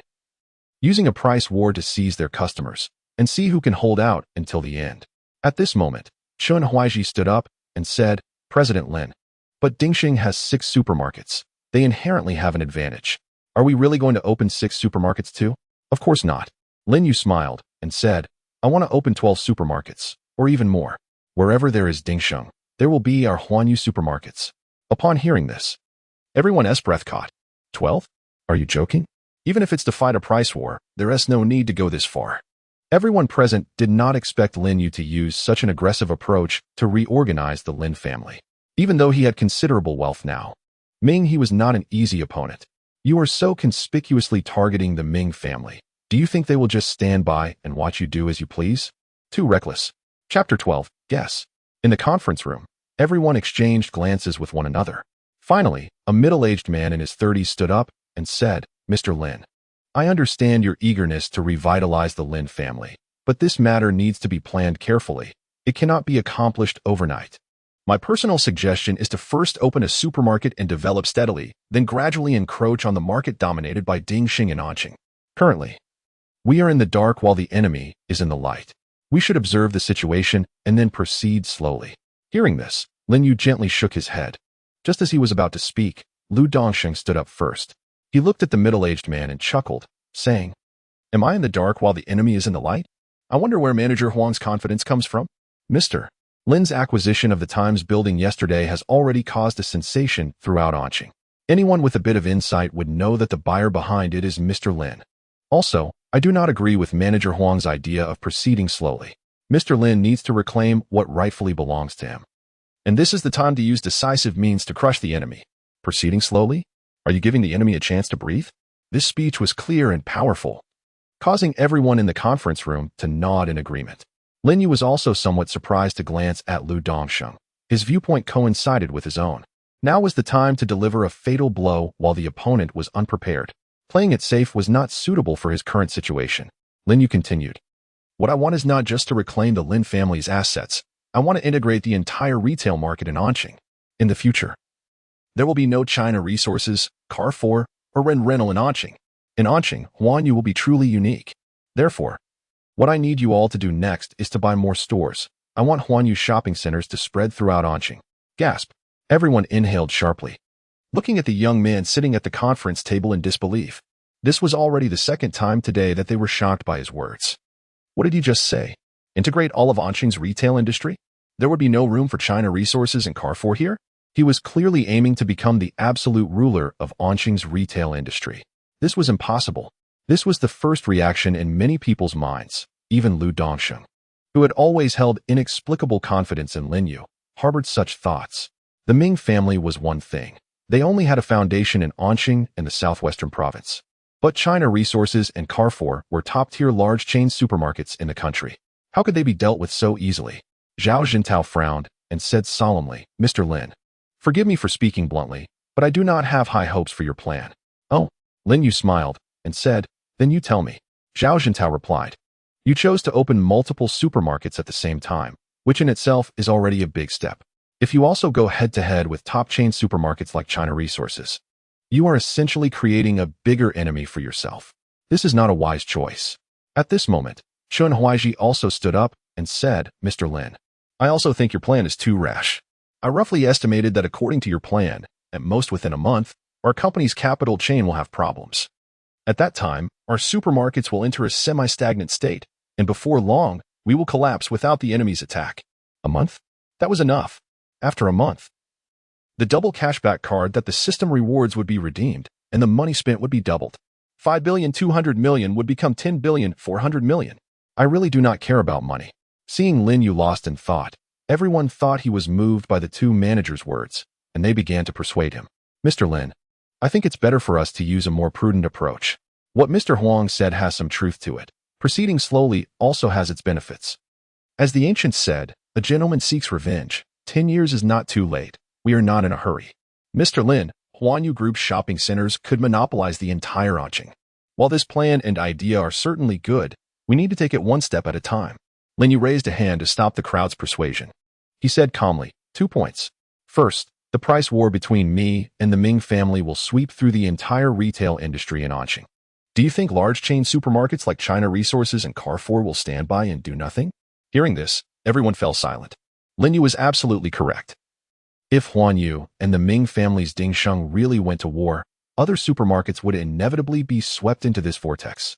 It could be foreseen that Anqing's retail industry would undergo a major reshuffle. In this battlefield without gunpowder, financial strength was the best ammunition. Those who could withstand it would remain, while those who could not would have to exit quietly. Then, Lin Yu raised 2 fingers and said, second, money. I will only say one thing. 5,200 million is just the beginning. The exciting part is yet to come. Gasp. Upon hearing this, everyone immediately inhaled sharply. The conference room was suddenly in an uproar. 5,200 million is just the beginning. If these words had come from someone else, the people present would probably have scoffed. But since it was Lin Yu, thinking of his sudden rise, everyone felt that this statement was not at all abrupt. While everyone was still in a daze, Lin Yu said again, Manager Zhao. Manager Lu. Here.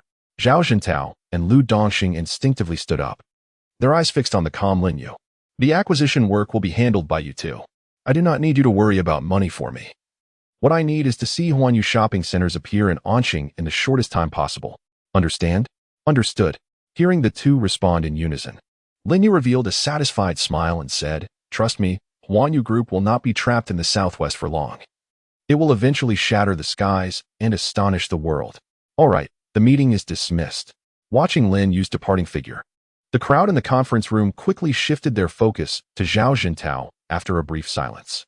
Manager Zhao, why didn't you speak up just now? Mr. Lin's plan is really too hasty. Yes, you are a veteran of the company. Speaking of which, Mr. Lin still has to call you uncle. He will listen to you. Manager Zhao. Zhao Jintao raised his hand to stop the crowd's chatter. He said lightly, This matter is for Mr. Lin to decide. It's not my place to interject. Everyone disperse. The company is new and there is much to do. Upon hearing this, Huang Tao couldn't hold back any longer.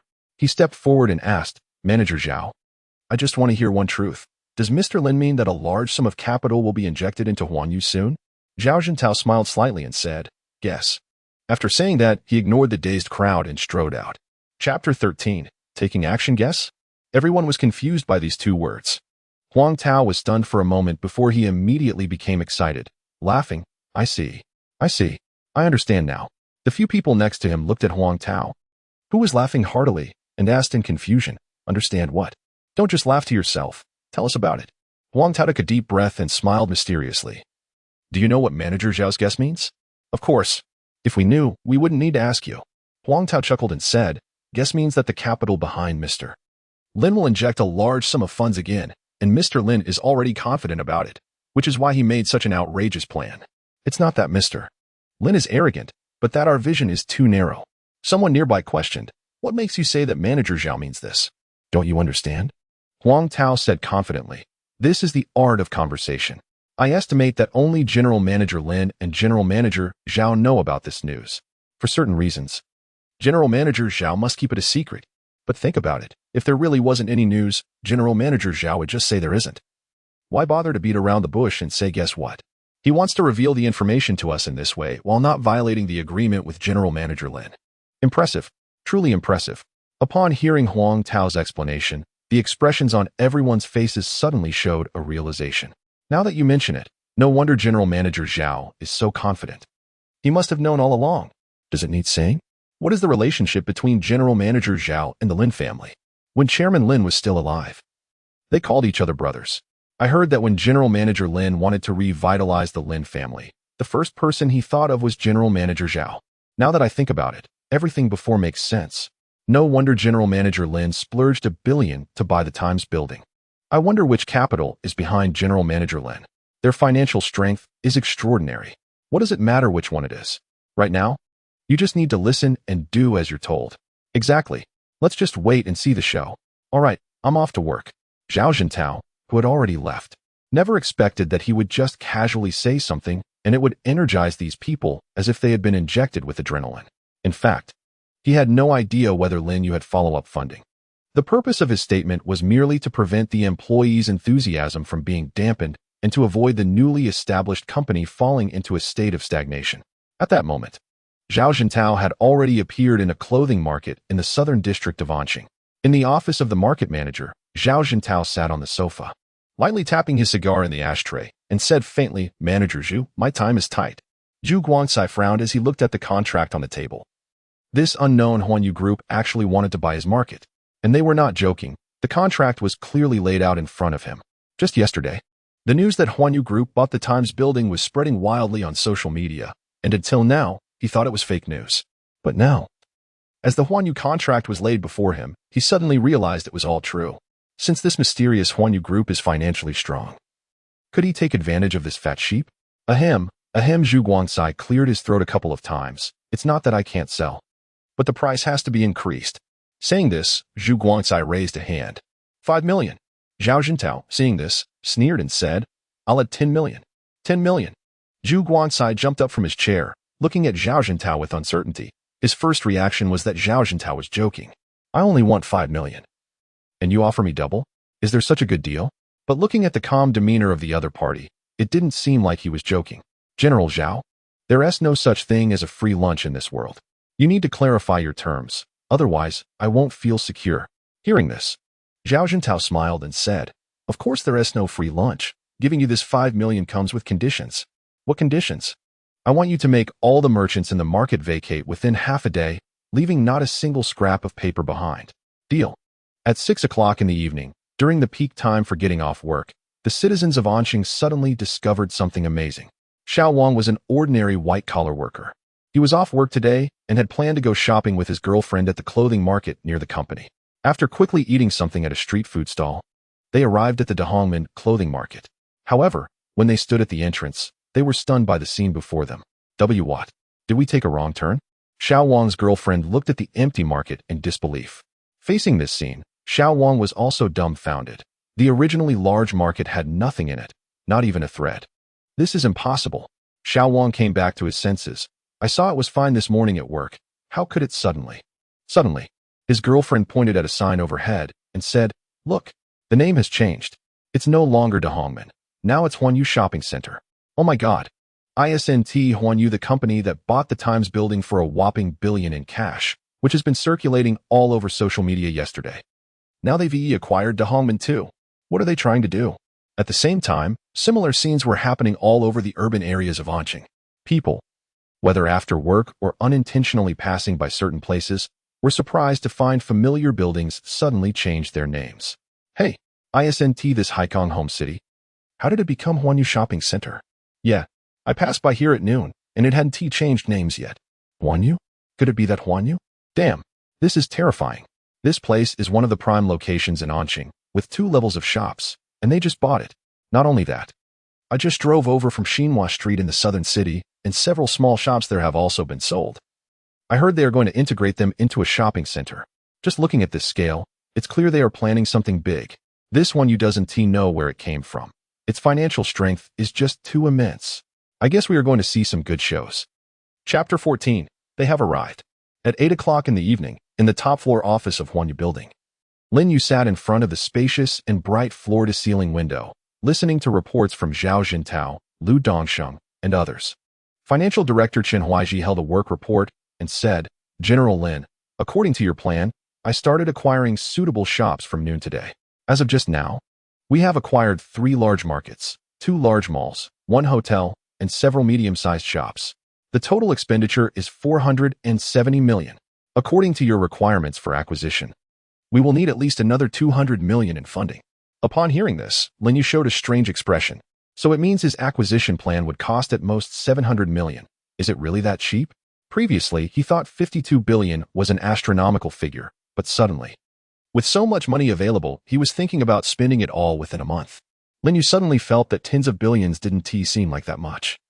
Couldn't he just spend it freely? Of course, after using 10 billion in cash to buy the Times building, Lin Yu's concept of money had become even more blurred. However, now, hearing that his plan only needed 700 million to be resolved, he couldn't help but ask, is money that easy to spend? Chen Huaiji was immediately choked by this seemingly casual remark. What does it mean that money is so easy to spend? Spending nearly 500 million within 2 to 3 hours. Common people say money flows like water, that's because they haven't seen the world. What Lin Yu was dealing with was not just flowing water, it was a waterfall.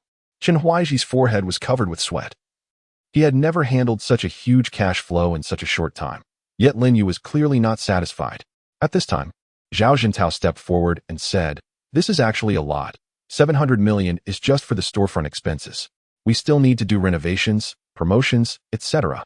After that, we'll need to contact suppliers for goods, all of which cost money. Besides, there is training for relevant personnel, employee salaries, and so on. The places where money is spent are numerous. Once our supermarket officially opens, you'll understand, and you'll realize money doesn't last long." Upon hearing this, Lin Yu immediately smiled. "Then I'm really looking forward to that day."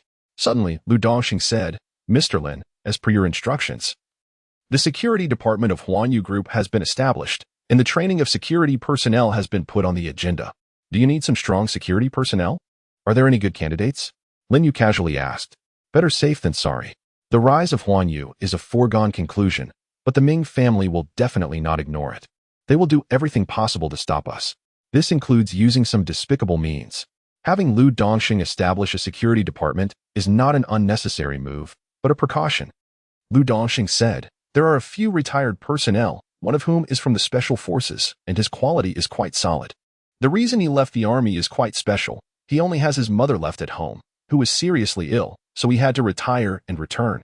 Now he also needs money, which is why he is willing to be recruited by me. Then pick a few and bring them to see me tomorrow." "Yes, Mr. Lin." Subsequently, Lin Yu said to Zhao Jintao, "Mr. Zhao, continue with the acquisition tomorrow. I want to see the detailed plan for the Huanyu shopping center by tomorrow night at the latest." "No problem, Mr. Lin." The next morning, in an office in the northern district of Anqing, Huang Haixing, the general manager of Huanyu Supermarket, sat at his desk with a frown, smoking one cigarette after another. Soon, the office was filled with smoke. Knock, knock, knock. "Come in." Secretary Xiaolu walked in, fanning 2 envelopes in the air with her hands. "Mr. Huang." Huang Haixing glanced at Xiaolu and the envelopes in her hands, saying lightly, "Who is resigning again?" "It's Supervisor Li from the marketing department and Supervisor Zhang from the sales department." Xiaolu looked at Huang Haixing and said softly, "They don't even want last month's salary." "Don't want their salary?"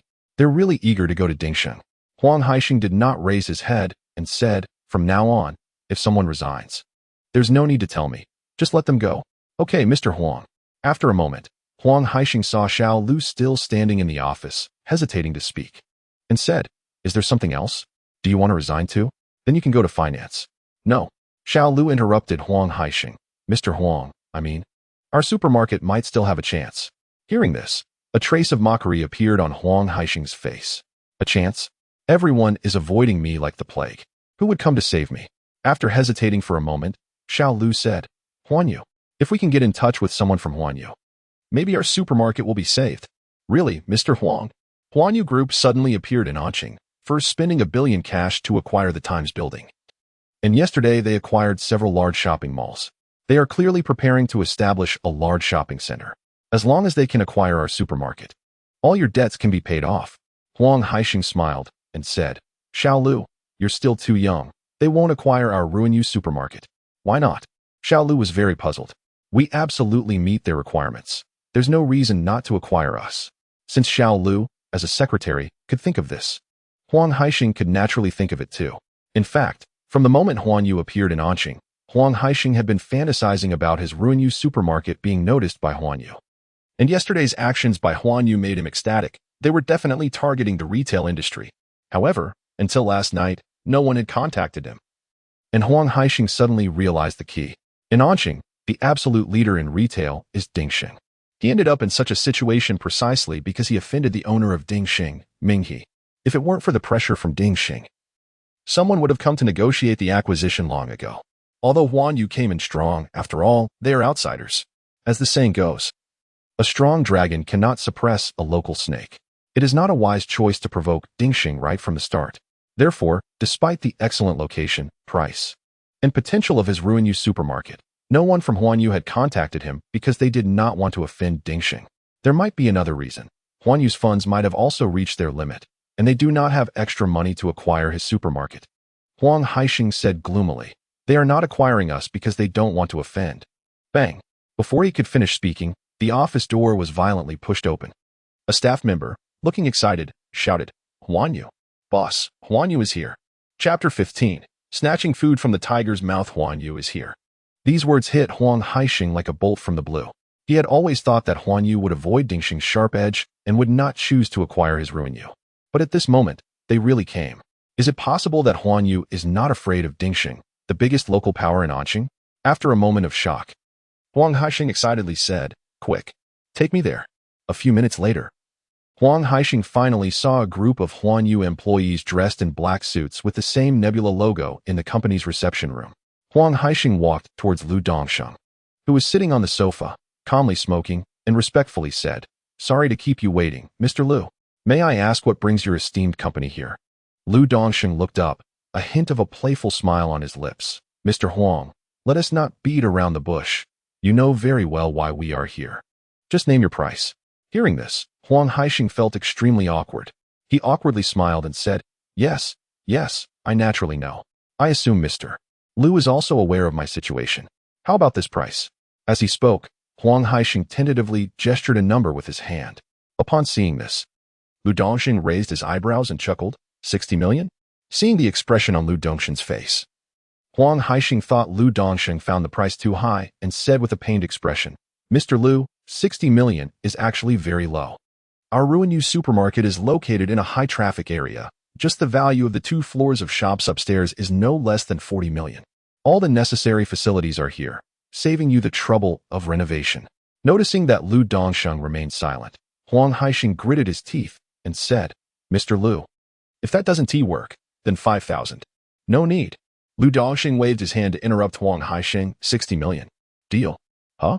Huang Haixing was somewhat incredulous, not believing his ears. I was even about to lower the price, yet you still agreed to the previous price. What kind of trick is this? Seeing Huang Haixing's confused expression, Lu Dongsheng smiled and said, I have a question. I wonder if Mr. Huang can clarify it for me? Please, Mr. Lu. 60 million. Isn't it a bit low for your Huanyu supermarket? Even if you go to the bank for a mortgage, you could get that amount, right? Why sell to us at Huanyu?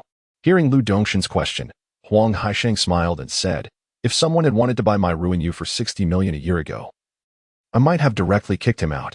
But now it's different. The 60 million is my lifeline. I value honesty in business, and many people are waiting for this money from me. I cannot let them down. After saying this, Huang Haixing paused and said to Lu Dongsheng, Mr. Lu, I also have a question. Please go ahead. The feud between my Huanyu supermarket and Dingxing is well known. No one in Anqing, or even in the entire Southwest province, is willing to take over. On what basis does your Huanyu dare to do this? You ask me on what basis Huanyu dares to do this? Lu Dongsheng stood up, walked to the window, and looked at the impressive sign of Dingxing not far away. He said loudly, "Just based on our ability, we can make Dingxing collapse within 3 months." Hiss. Hearing this, Huang Haixing immediately gasped. No one in Anqing knew better than him how formidable Dingxing was.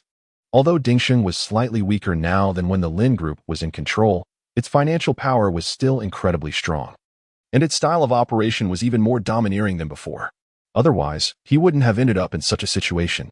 Faced with such a giant that almost controlled all retail in Anqing, Huanyu actually dared to say it could make Dingxing crumble within 3 months. Huang Haixing didn't harbor the slightest doubt about such bold words. Just based on Huanyu's investment of billions in a short time, they had that kind of strength. The only thing on his mind now was what kind of background the boss behind Huanyu had.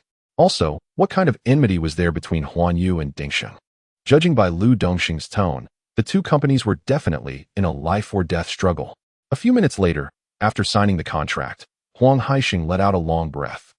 "Feeling much lighter all over," he said. "President Lu, happy cooperation. I look forward to seeing the day Dingxing collapses." Lu Dongxing smiled and said, "That day won't be long." Then he said to Huang Haixing, who was about to turn and leave, "Mr. Huang, may I ask, would you be willing to join Huanyu?" Hearing this, Huang Haixing was slightly taken aback, and then said, "Can I take some time to consider? After all, I still have a mess to clean up behind me." "Sure." In a certain office building in Anqing, a slightly plump middle-aged man was sitting in a genuine leather chair, holding a cigar in his hand. And a glint of light flashed in his small eyes behind gold-rimmed glasses. "Are you saying that someone has taken over Huang Haixing's Huanyu supermarket?" The secretary standing respectfully in front of the desk nodded and said, "Yes, General Ming, I just received news that 2 hours ago, Huang Haixing sold Huanyu supermarket for 60 million. The slightly plump middle-aged man was Ming He, the head of Dingxing Group, the largest retail enterprise in Anqing. 60 million? Ming He put the cigar aside, stood up, and walked to the window. "Huang Haixing really wants to fight me to the end. He wouldn't sell for 70 million before, but now he's willing to sell to someone else at a lower price." After saying this, Ming He turned around, his face already showing signs of anger. He said in a deep voice, "Who in Anqing doesn't know that Huanyu supermarket is in the bag of Dingxing? How dare anyone steal food from the tiger's mouth? Have you found out who it is?" The secretary said, "Now I only know that the person negotiating for Huanyu supermarket is Lu Dongxing, the former owner of the Times building. The force behind him should be the suddenly rising Huanyu Group." Huanyu? Ming He's brows furrowed slightly. He was not unfamiliar with that name. Just 2 days ago, Huanyu suddenly appeared in Anqing, spending huge sums to buy the Times building. Some rumors said it was the work of Lin Yu, the only son of the former chairman of the Lin Group. Ming He sneered at such rumors. He knew better than anyone what the situation of the Lin family was. The collapse of the Lin Group was entirely his doing. And almost all of the Lin Group's assets had ended up under his name. The Lin family had long been drained of everything, even if he were to die. Ming He would not believe that the boss behind Huanyu Group was Lin Yu. Chapter 16. The amount doesn't matter. After pacing back and forth in the office a few times, Ming He said in a deep voice, "Find out who the owner of Huanyu really is. What are they trying to do with such a big move in Anqing?" "Yes, boss." The secretary turned to leave, and Ming He relit a cigar. After taking a deep puff, a shadow appeared in his eyes. This Huanyu seemed to have appeared in Anqing out of nowhere, with no signs at all. A transaction of 1 billion was completed in the blink of an eye, which sounded absurd to him. In his view, even a deal worth tens of millions required negotiation.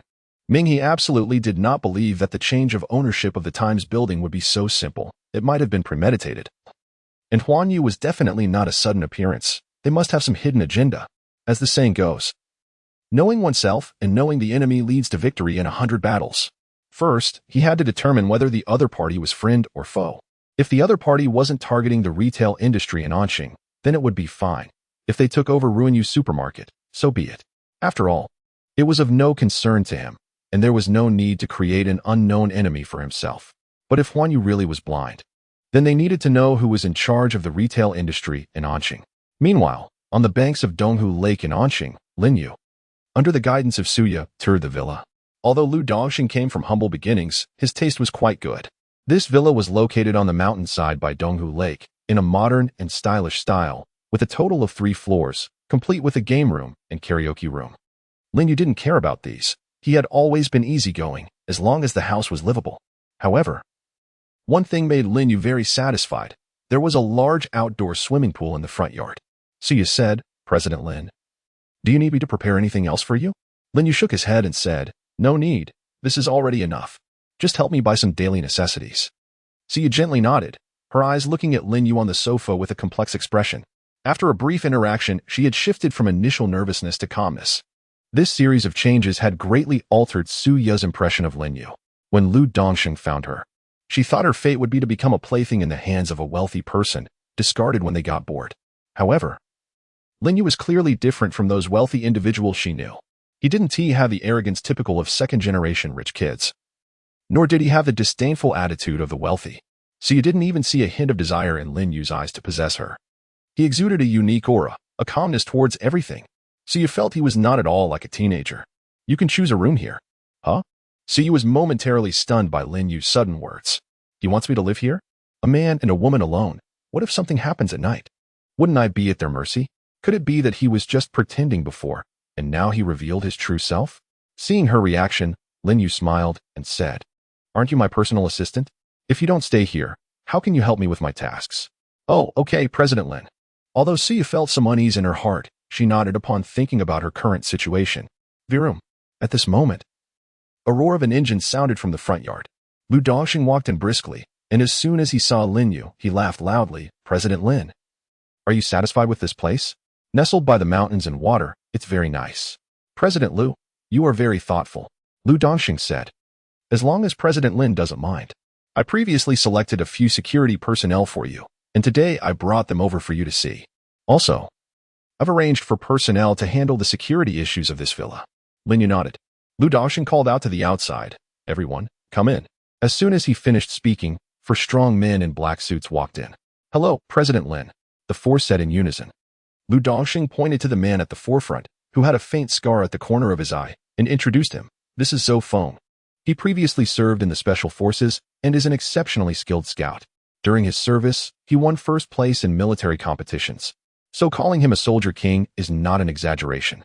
Lin Yu took a glance at Zhou Feng and could sense the iron-blooded temperament and pride in him. Such a person would not have become someone else's bodyguard if not forced by circumstances. I heard your mother is not in good health?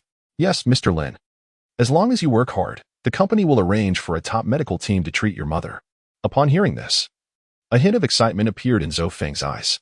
He came for the high salary offered by Lu Dongxing, and the promise of a top medical team for his mother made him feel a great sense of hope, whether it was true or not. Zhou Feng straightened up and said loudly, thank you, Mr. Lin. I will do my utmost. Lin Yu smiled and said, good. The safety issues in the future will be up to you. Then, Lu Dongxing introduced the other 3 individuals, a tall man named Qing Jie, a lean man named Wang Weidong, and a dark-skinned man named Zhu Zhibin.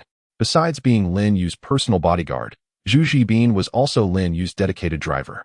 All 3 were also retired soldiers, and under Lin Yu's generous conditions, they expressed their intentions to join, to live up to this treatment. Zhou Feng led the 3 of them to immediately start transforming the security system of the villa. At 9 o'clock in the evening, Zhao Jintao and several senior executives of Huanyu arrived at Donghu Villa. Looking at the heavily guarded villa, a complex expression appeared on Zhao Jintao's face. He was indeed skilled in business, but he was not as thoughtful in other areas as Lu Dongxing had imagined. In recent days, he had been focused on the new company's operations, neglecting some of Lin Yu's personal issues. Although Lu Dongxing had done a thorough job, a hint of worry flashed in Zhao Jintao's eyes because Lu Dongxing's meticulousness made him feel a bit wary. In the spacious reception room, Zhao Jintao handed a detailed plan to Lin Yu. Mr. Lin, in just 2 days, we have initially completed the blueprint for the new supermarket. We have purchased prime locations in the 4 districts of Anqing, as well as in the central area and the old city. Among them, 2 shopping malls can open with minor renovations, and the supermarket acquired by Mr. Lu, Huanyu Supermarket, is already one of Anqing's large supermarkets and just needs a name change. Oh, Lin Yu raised an eyebrow. You actually acquired Huanyu Supermarket? Lu Dongxing smiled and recounted how Dingsheng had suppressed Huanyu, to which Lin Yu chuckled. This is quite an unexpected joy. Then, Chen Huaixi said, Mr. Lin, this is the financial report from the past 2 days. We have spent. Before he could finish, Lin Yu interrupted, the amount spent is not important. What I want is for the Huanyu Supermarket to open completely within a week. Chapter 17. The scope has shrunk. Hearing Lin Yu's words, Zhao Jintao slightly furrowed his brows. Mr. Lin, is a week too tight? Although the 2 shopping plazas and Huanyu Supermarket can open in a short time, The remaining 3. Lin Yu replied nonchalantly, work around the clock. 24 hours a day. Can it be completed within a week? Zhao Jintao fell silent for a moment. If they really worked around the clock and had enough manpower, it seemed possible. Under ideal conditions, it should be doable, but it would require spending more than 3 times the usual amount of funds. And they had to consider the disturbance to residents. If they received complaints, relevant departments might directly order them to cease operations for rectification. I said the amount spent is not important, Lin Yu said seriously. Even if it costs 5 times more, that is not a problem. We can also use money to resolve disturbances. Nearby residents affected will receive our compensation. Is there any other issue? In response, Zhao Jintao replied calmly, no. If they were to follow Lin Yu's plan, then there really wouldn't be any issues, as long as money could solve everything. The finance director, Chen Jihuai, looked distressed. Although the money was his, watching large sums of cash flow away daily was truly painful for him. After discussing the supermarket matters, everyone took their leave, with only Zhao Jintao remaining seated on the sofa. Noticing this, Lin Yu asked, Uncle Zhao, do you have anything else to discuss? Zhao Jintao glanced at Suya standing aside, and Lin Yu said to Suya, you can leave now. Once Suya left, Lin Yu said, Uncle Zhao, there are no outsiders here now. Just speak your mind. Zhao Jintao said earnestly, Xiao Yu, I admit Lu Dongsheng is indeed talented, but you can't trust people completely. We cannot afford to repeat the mistakes of the Ming family. We have no capital for errors. Hearing this, Lin Yu smiled. He understood Zhao Jintao's concern. In just these few days, Lu Dongsheng had introduced Suya and Zhou Feng into his life. From his personal life to security, all were people from Lu Dongsheng. If there were no issues, it would be fine, but if Lu Dongsheng had ulterior motives, he would have no room for resistance. Uncle Zhao, I know you mean well. I remember the lessons from the Ming family and remind myself constantly not to tread the old path again. But I am aware of this situation, so you don't need to worry about it. Originally, Zhao Jintao wanted to say more, but upon hearing Lin Yu's words, he swallowed his words back. Then I want to say more. You should rest early. After bidding Zhao Jintao farewell, Lin Yu returned to his bedroom on the 3rd floor. He didn't go to sleep immediately but fell into deep thought. Zhao Jintao's words had sparked a sense of vigilance in him. Perhaps it was due to suddenly acquiring a large sum of cash and activating the system that his mindset had become a bit inflated. Subjectively thinking, everyone should revolve around him. Such thoughts were indeed dangerous. The reason Zhao Jintao and those old employees were willing to follow him was partly due to his demonstrated strength, but a larger part was likely due to emotional ties. Everyone shared a common goal, to revitalize the Lin family group. But what about Lu Dongsheng? He had only a few encounters with Lin Yu before, and the Lin family group had no ties to him. After selling the Times building, Lu Dongsheng already had a considerable cash flow. With so much wealth, why would he want to work with Lin Yu? What were his true motives? If a person becomes inscrutable, they can become very dangerous. It seems it's time to test Lu Dongsheng. In Anqing, at the Sun City Club. It used to be called Moon Valley and was a property under the Lin family group. After Mingyi took over, it was renamed Sun City, symbolizing that the sun never sets. In the most luxurious private room of the club, a young woman dressed in traditional attire was kneeling on the ground performing tea art for several men. Directly opposite was Ming He, the boss of Dingxing Group, along with several other well-known wealthy businessmen from Anqing. Knock, knock, knock. At that moment, someone knocked on the private room door. A moment later, Ming He's secretary walked in, looking hesitant as he glanced at the others in the room. Ming He waved his hand and said lightly, "Speak up, they are not outsiders." The secretary said, "Boss, we couldn't find specific information about the boss behind Huanyu. I personally went to the business department to check the legal information of Huanyu Group. But the people there said that a leader in the city had personally intervened, and they couldn't disclose this information casually." After saying this, the secretary saw Mingyi's brows starting to furrow, and he quickly added, "I also contacted employees who used to work at the Times building. And they said the person who bought the Times building is indeed a young man, and some even said it's Lin Yu." Just as he finished speaking, a man with a Mediterranean hairstyle sitting nearby burst into laughter. "Lin Yu? If the boss behind Huanyu is really Lin Yu, I'll twist my head off and kick it like a ball. The Lin family has long been reduced to ashes, never to rise again." Before Mingyi could respond, the secretary spoke up first. "Guzong, we can't say that so absolutely. We really have no evidence about whether it's Lin Yu, but Huanyu has now recruited Zhao Xintao, Chen Huaiji, Qin Zhenglong, and others, who are all backbone members of the Lin family group. Especially Zhao Xintao, he's Lin Yuanshan's right-hand man. Many companies offered him high salaries before, but he never accepted. This time, however, he has acted out of character, which indicates something. Upon hearing this, the Mediterranean man showed a hint of displeasure on his face and said to Mingy, "Mingy, don't be so surprised. I think Huanyu Group is really not worth worrying about. Think about it carefully. If you really had $1 billion in cash to do business, would you take it all out at once to buy a building?" Mingy pondered for a moment and gently shook his head. The Mediterranean man slapped his thigh and laughed. "That's right. If I had $1 billion in cash, I'd definitely invest it and turn it into $2 billion, $3 billion, $100 billion. Only a fool would spend that much money on real estate." So just by looking at the first step this person takes, you can tell he won't achieve great things because his vision is too small. Chapter 18. It's simply nonsense. Hearing the Mediterranean man's analysis, Mingy nodded slightly. He also found Huanyu Group's way of spending money a bit strange, as if a nouveau riche was trying to show off his wealth. Thinking about it this way, Huanyu Group's vision indeed seemed a bit small, and such an opponent was not worth worrying about. "Is there any more news?"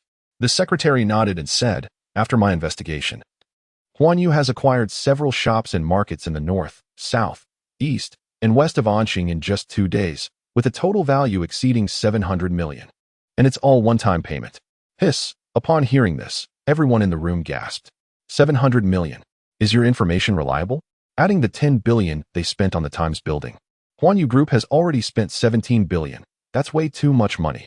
If I had 17 billion, I wouldn't be doing this.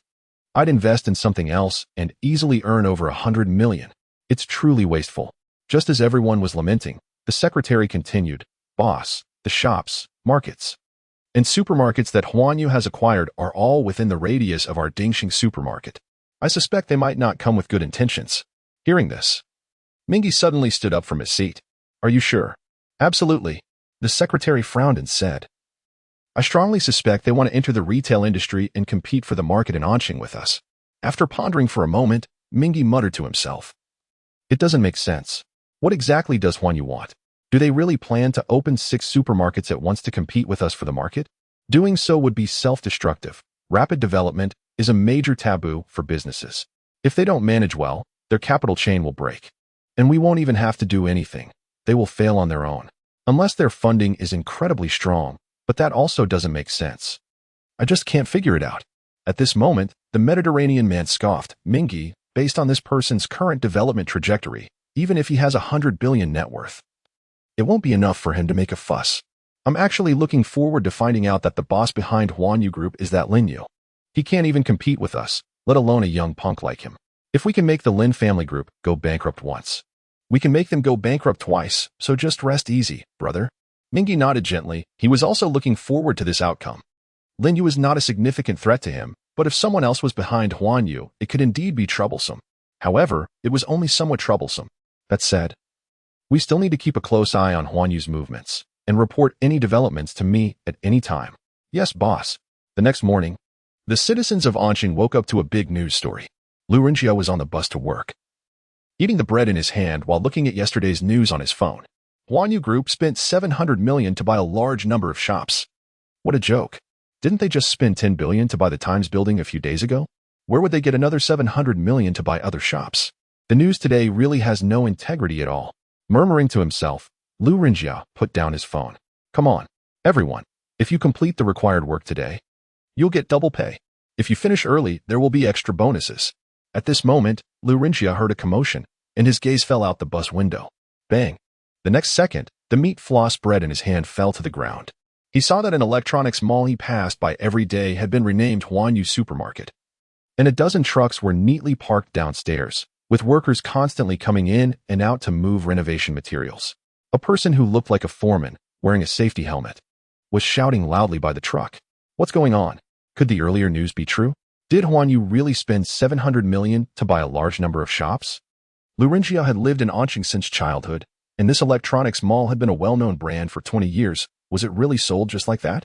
While Lin Yu was in a daze, the other people on the bus also noticed the change and began to exclaim in low voices. "Wow! Sunshine Electronics has turned into Huanyu Supermarket. What? Where? Let me see. Crap. It really changed. I passed by here yesterday, and it was still Sunshine Electronics. How did it change overnight? Last night I bought a fan in there, and it was fine then. I heard Huanyu spent several billion in just 2 days to buy dozens of large shops in Anqing's bustling areas. I thought it was fake at first, but now it seems to be true. Damn, that's way too rich. They've spent over 10 billion overall. Is Huanyu now going to open supermarkets? Are they trying to fight with Dingsheng? Can they do that? Who knows? We'll find out later. Not just here, many streets in Anqing were witnessing a similar scene, with a flood of trucks and workers on the streets, creating a thriving atmosphere. At this time, in the official building of Anqing City, Mayor Zhou Yunbin also received this news. You mean Lin Yu plans to open 6 supermarkets at once? Putting down his teacup, Zhou Yunbin looked at Secretary Wang with some disbelief. Yes. Secretary Wang handed over the materials in his hand since the day before yesterday. Huanyu Group has been making large-scale acquisitions in Anqing. This morning, before dawn, they had already started renovation work. The business department also reported that Huanyu had filed for 6 supermarkets, and they planned to work around the clock, compensating 3,000 yuan in cash to each household affected by the construction. Hiss. Hearing this, Zhou Yunbin immediately gasped in cold air, not to mention anything else. Just this compensation amount is an astronomical figure. Is the universe crazy? After a moment of silence, Zhou Yunbin suddenly stood up and shouted in a deep voice, "This is simply nonsense. Even if he opened 6 supermarkets, does he even know how dense the residential buildings near the supermarket are? There are at least 50 to 60,000 households. How much money does he have to squander? What would happen if he opened normally? Why does he have to use such an extreme method? I even had expectations for him before, but now it seems." Zhou Yunbin was so angry that he puffed his beard and glared. Previously, when he heard about the Lin family's resurgence, he had specifically instructed not to let Lin Yu's information leak out too early to avoid being targeted by enemies. Now, it's good. This kid doesn't understand business at all and is just making a fuss. Maybe that old fox Mingy is laughing at the joke right now. Chapter 19. Each person's thoughts. Ha ha ha. Laughter echoed in the chairman's office of the Dingsheng Group. Bro, I told you so. The boss of Universe is a complete fool. Actually willing to pay over 100 million in compensation for disturbing the nearby residents just to open ahead of schedule. This supermarket hasn't even opened yet and has already spent so much money. How long can he keep this up? The speaker was Gu Chifeng, the boss of Daxiang Catering, a giant in the catering industry of Anqing, who had tea with Mingy last night. Hearing this, Mingy's face showed no signs of pleasure, although Universe's actions were indeed laughable. On the flip side, Universe's work efficiency was terrifyingly fast. They had bought the mall yesterday and had already started work today. The fact that they could provide compensation to the nearby residents also indicated their strong financial backing. Most importantly, Universe was indeed targeting the retail industry in Anqing. Universe could not possibly be unaware that Dingsheng was the leader of the retail industry in Anqing. Their daring move might be due to confidence or simply the fearlessness of a novice. Regardless, once Universe's supermarket opened, it would certainly have some impact on Dingsheng. It seems I must start preparing for the worst. On the other side, the heads of several supermarkets including China Resources, Carrefour, and Renrenal gathered together in Anqing. Zhang Xiaoxing, the general manager of China Resources in Anqing, lit a cigarette with a worried expression and sighed. I believe everyone here is already aware of Universe's situation. They are not coming with good intentions. What are everyone's thoughts? The general manager of Carrefour, Wang Yunfei, said, I understand Zhang's concerns. It's simply that Universe's supermarket opening will occupy the market in Anqing, but I don't think this is a significant threat. Universe looks fierce, but ultimately it is like a rootless duckweed. It won't last long. I believe everyone has investigated Universe's background through headquarters. They don't have the support of capital from Xia country. In other words, lack of funds is their biggest shortcoming. Universe has already laid out such a large plan in the early stages. It will be very difficult for them to scale back later. As long as we survive this wave, the rest will be our territory. The general manager of Renrenal, Hu Weiji, nodded and said, Wang's words are reasonable, and also, has anyone noticed that Universe's supermarket locations are all aimed directly at Dingsheng? The impact on us is indirect, and Mingy from Dingsheng is not an easy opponent. When they fight each other, we can benefit. It's easy to say. The general manager of Huanyu, Sun Lianqing, snorted and said, the radiation range of Universe's supermarket almost covers the entire Anqing. What if Dingsheng really collapses? What benefits can we get? Wang Yunfei sneered. No matter who wins, the 4 of us can join forces to deal a fatal blow to them, and Anqing will be ours. Seeing the resolute expressions of the few people, Zhang Xiaoxing's worry deepened. For some reason, he always had a bad premonition in his heart. With Universe's current scale, would they really retreat? Universe cannot possibly be unaware of the current state of the retail industry in Anqing. Their audacity to open 6 supermarkets absolutely shows they have enough confidence. If this is the case, there is only one possibility. Universe wants to monopolize the retail industry in Anqing. The more he thought about it, the more likely it seemed. Universe's goal was definitely not just Dingsheng. They aimed at the entire retail industry in Anqing. Hiss. Thinking of this, Zhang Qiuxing suddenly inhaled sharply. Everyone, I have a feeling that this matter is not as simple as you think. We may need to prepare for the worst. Hearing this, the others were taken aback. Zhang, are you joking with us? This is an exaggeration. No matter how powerful Universe is, can it compete with over a dozen of our supermarkets? Yeah, Lin Yuanshan is impressive. But didn't we hold our ground? Which of our supermarkets isn't a national chain? What is so scary about someone from a small place like Anqing? Hearing their words, Zhang Qiuxing helplessly shook his head. The ancients often said to be cautious in times of peace. There are no absolute certainties in the world. And there are precedents for random punches defeating experienced masters. The conversation couldn't continue here, and the few of them had to part unhappily. Back in his office, Zhang Qiuxing paced back and forth anxiously. He had risen from a small salesman to the position of general manager of the Anqing branch. Not only because of his outstanding abilities, but also because his greatest strength was to prepare for the worst before any event. Moreover, his instincts had always been accurate, helping him avoid many disasters. After much hesitation, Zhang Qiuxing dialed the phone of the general manager of the Southwest region, reporting Universe's situation and his analysis in detail. A few minutes later, Zhang Qiuxing hung up the phone with a bitter smile. The regional manager didn't take his words seriously at all.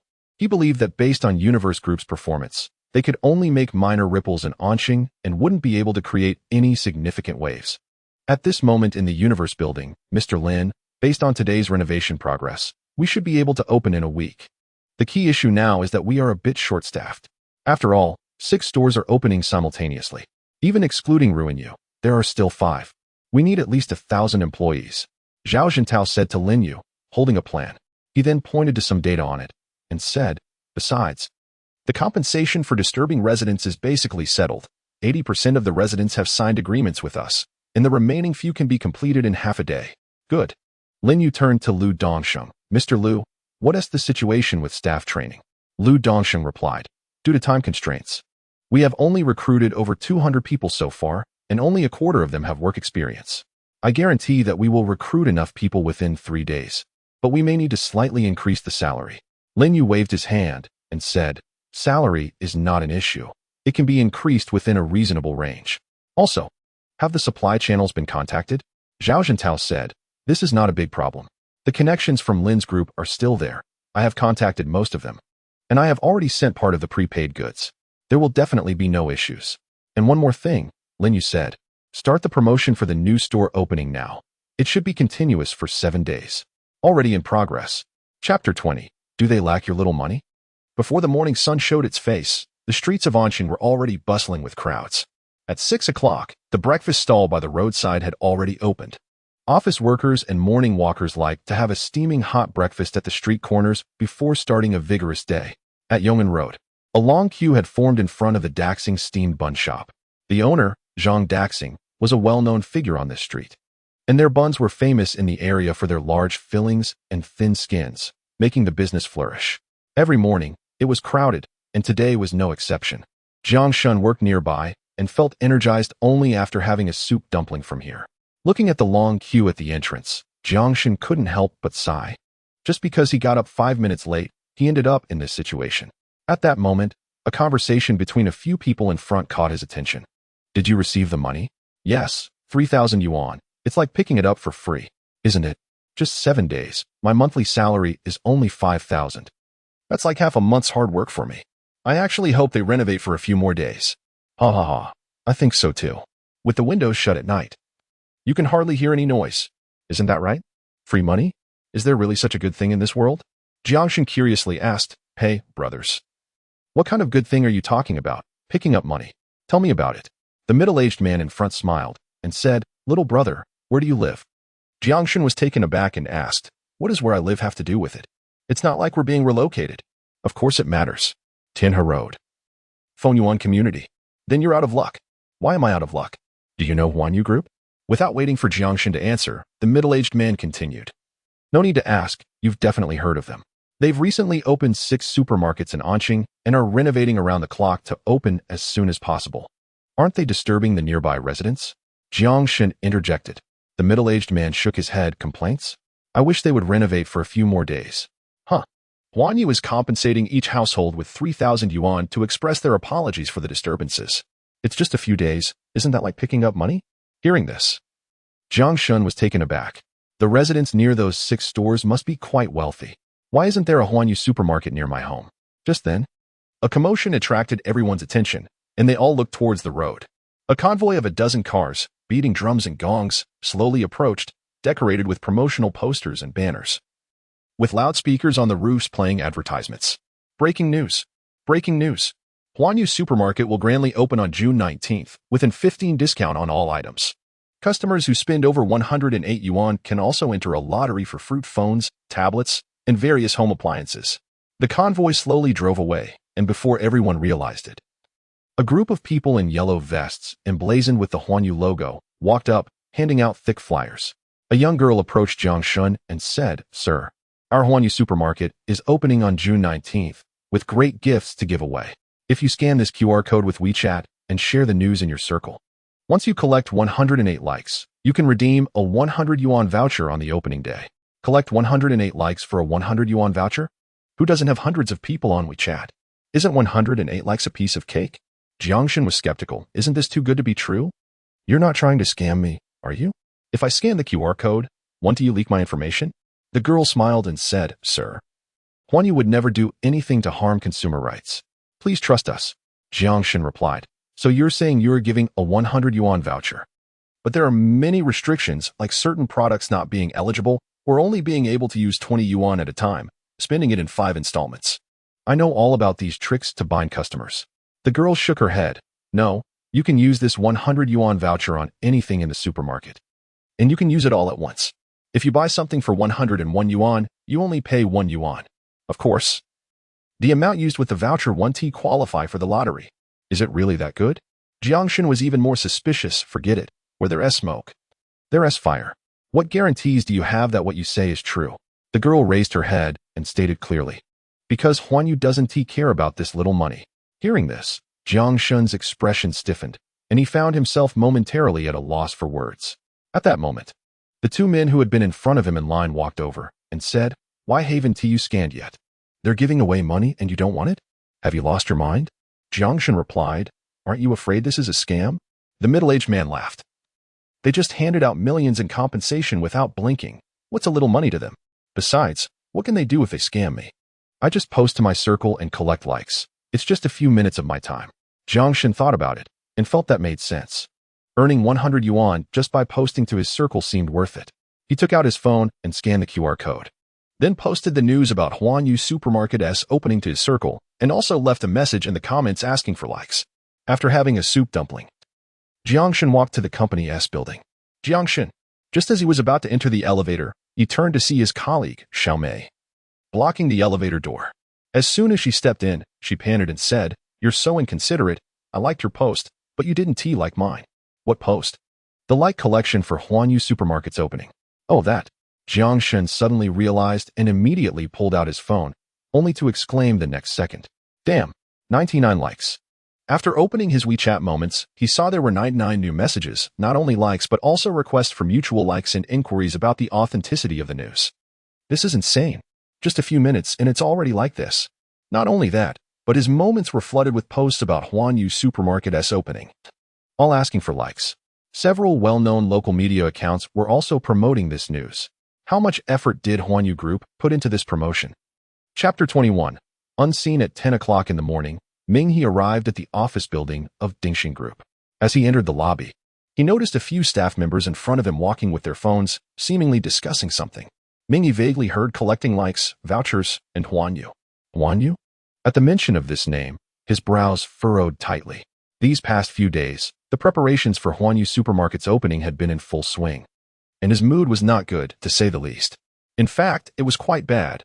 This unknown company clearly had its sights set on him. You lot. The staff members in front turned around immediately upon hearing his voice, and upon realizing it was Ming-He, they nervously called out, Good morning, Chairman. Ming-He said in a deep voice, What were you just saying about Huanyu? What is going on?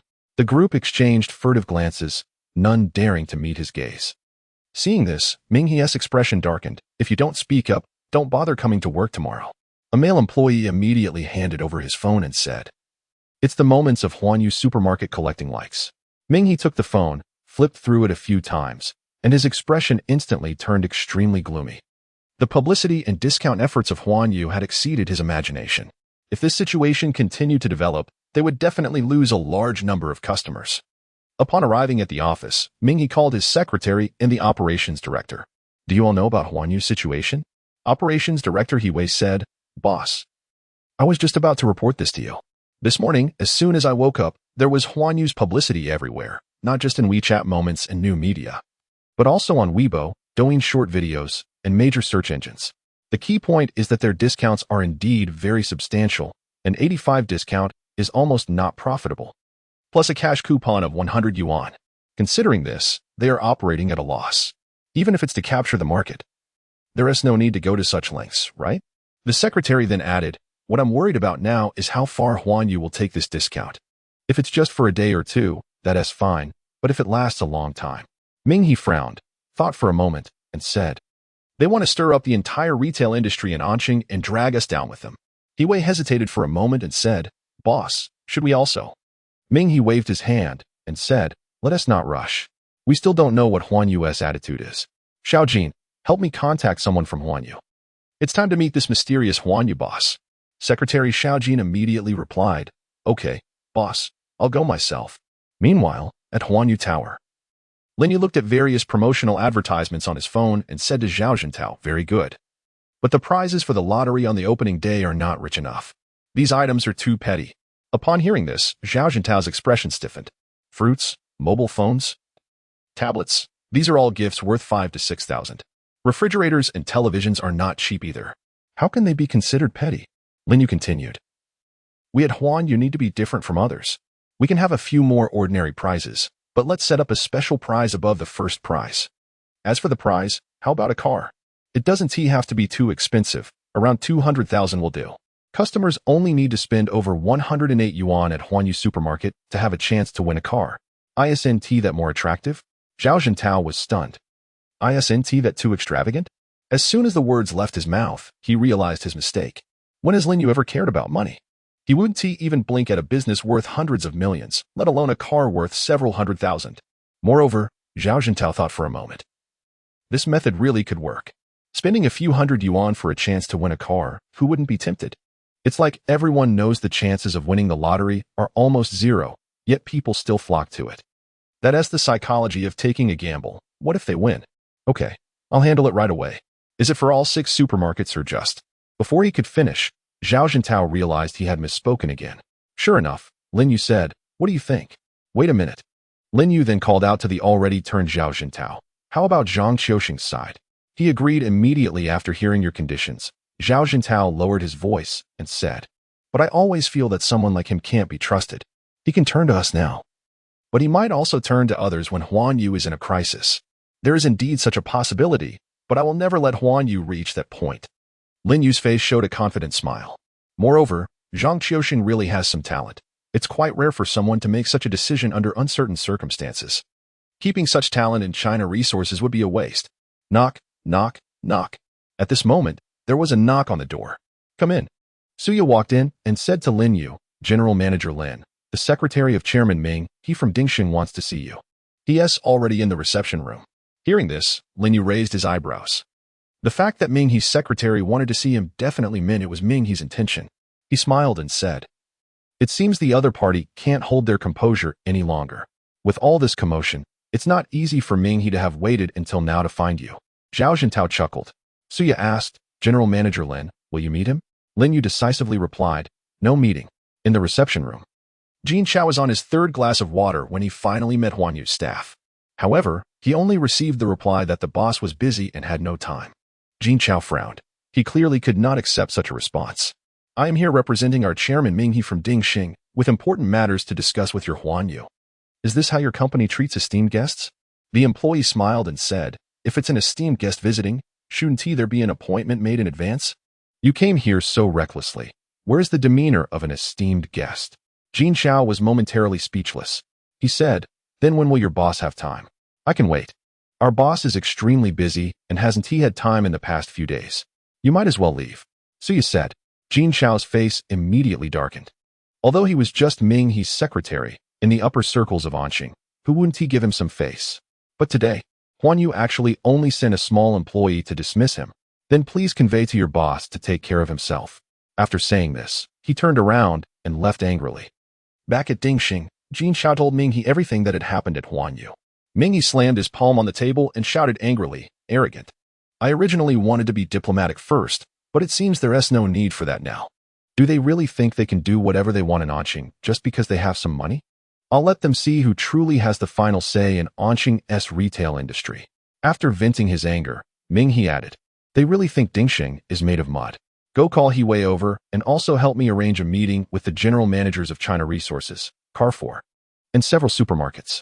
Let us get together tonight at the Sunshine City." "Okay, I'll handle it right away." Chapter 22. Conspiracy at the Sunshine City Club. The spacious private room was filled with several big shots from Anqing's retail industry. Zhang Qiuxing from China Resources, Wang Yunfei from Carrefour, Hu Jiwei from Renrenal, and Sun Lianqing from Huanyu were all present. Hu Jiwei snorted and said, "Ming He has such a big ego, making the four of us wait for him alone.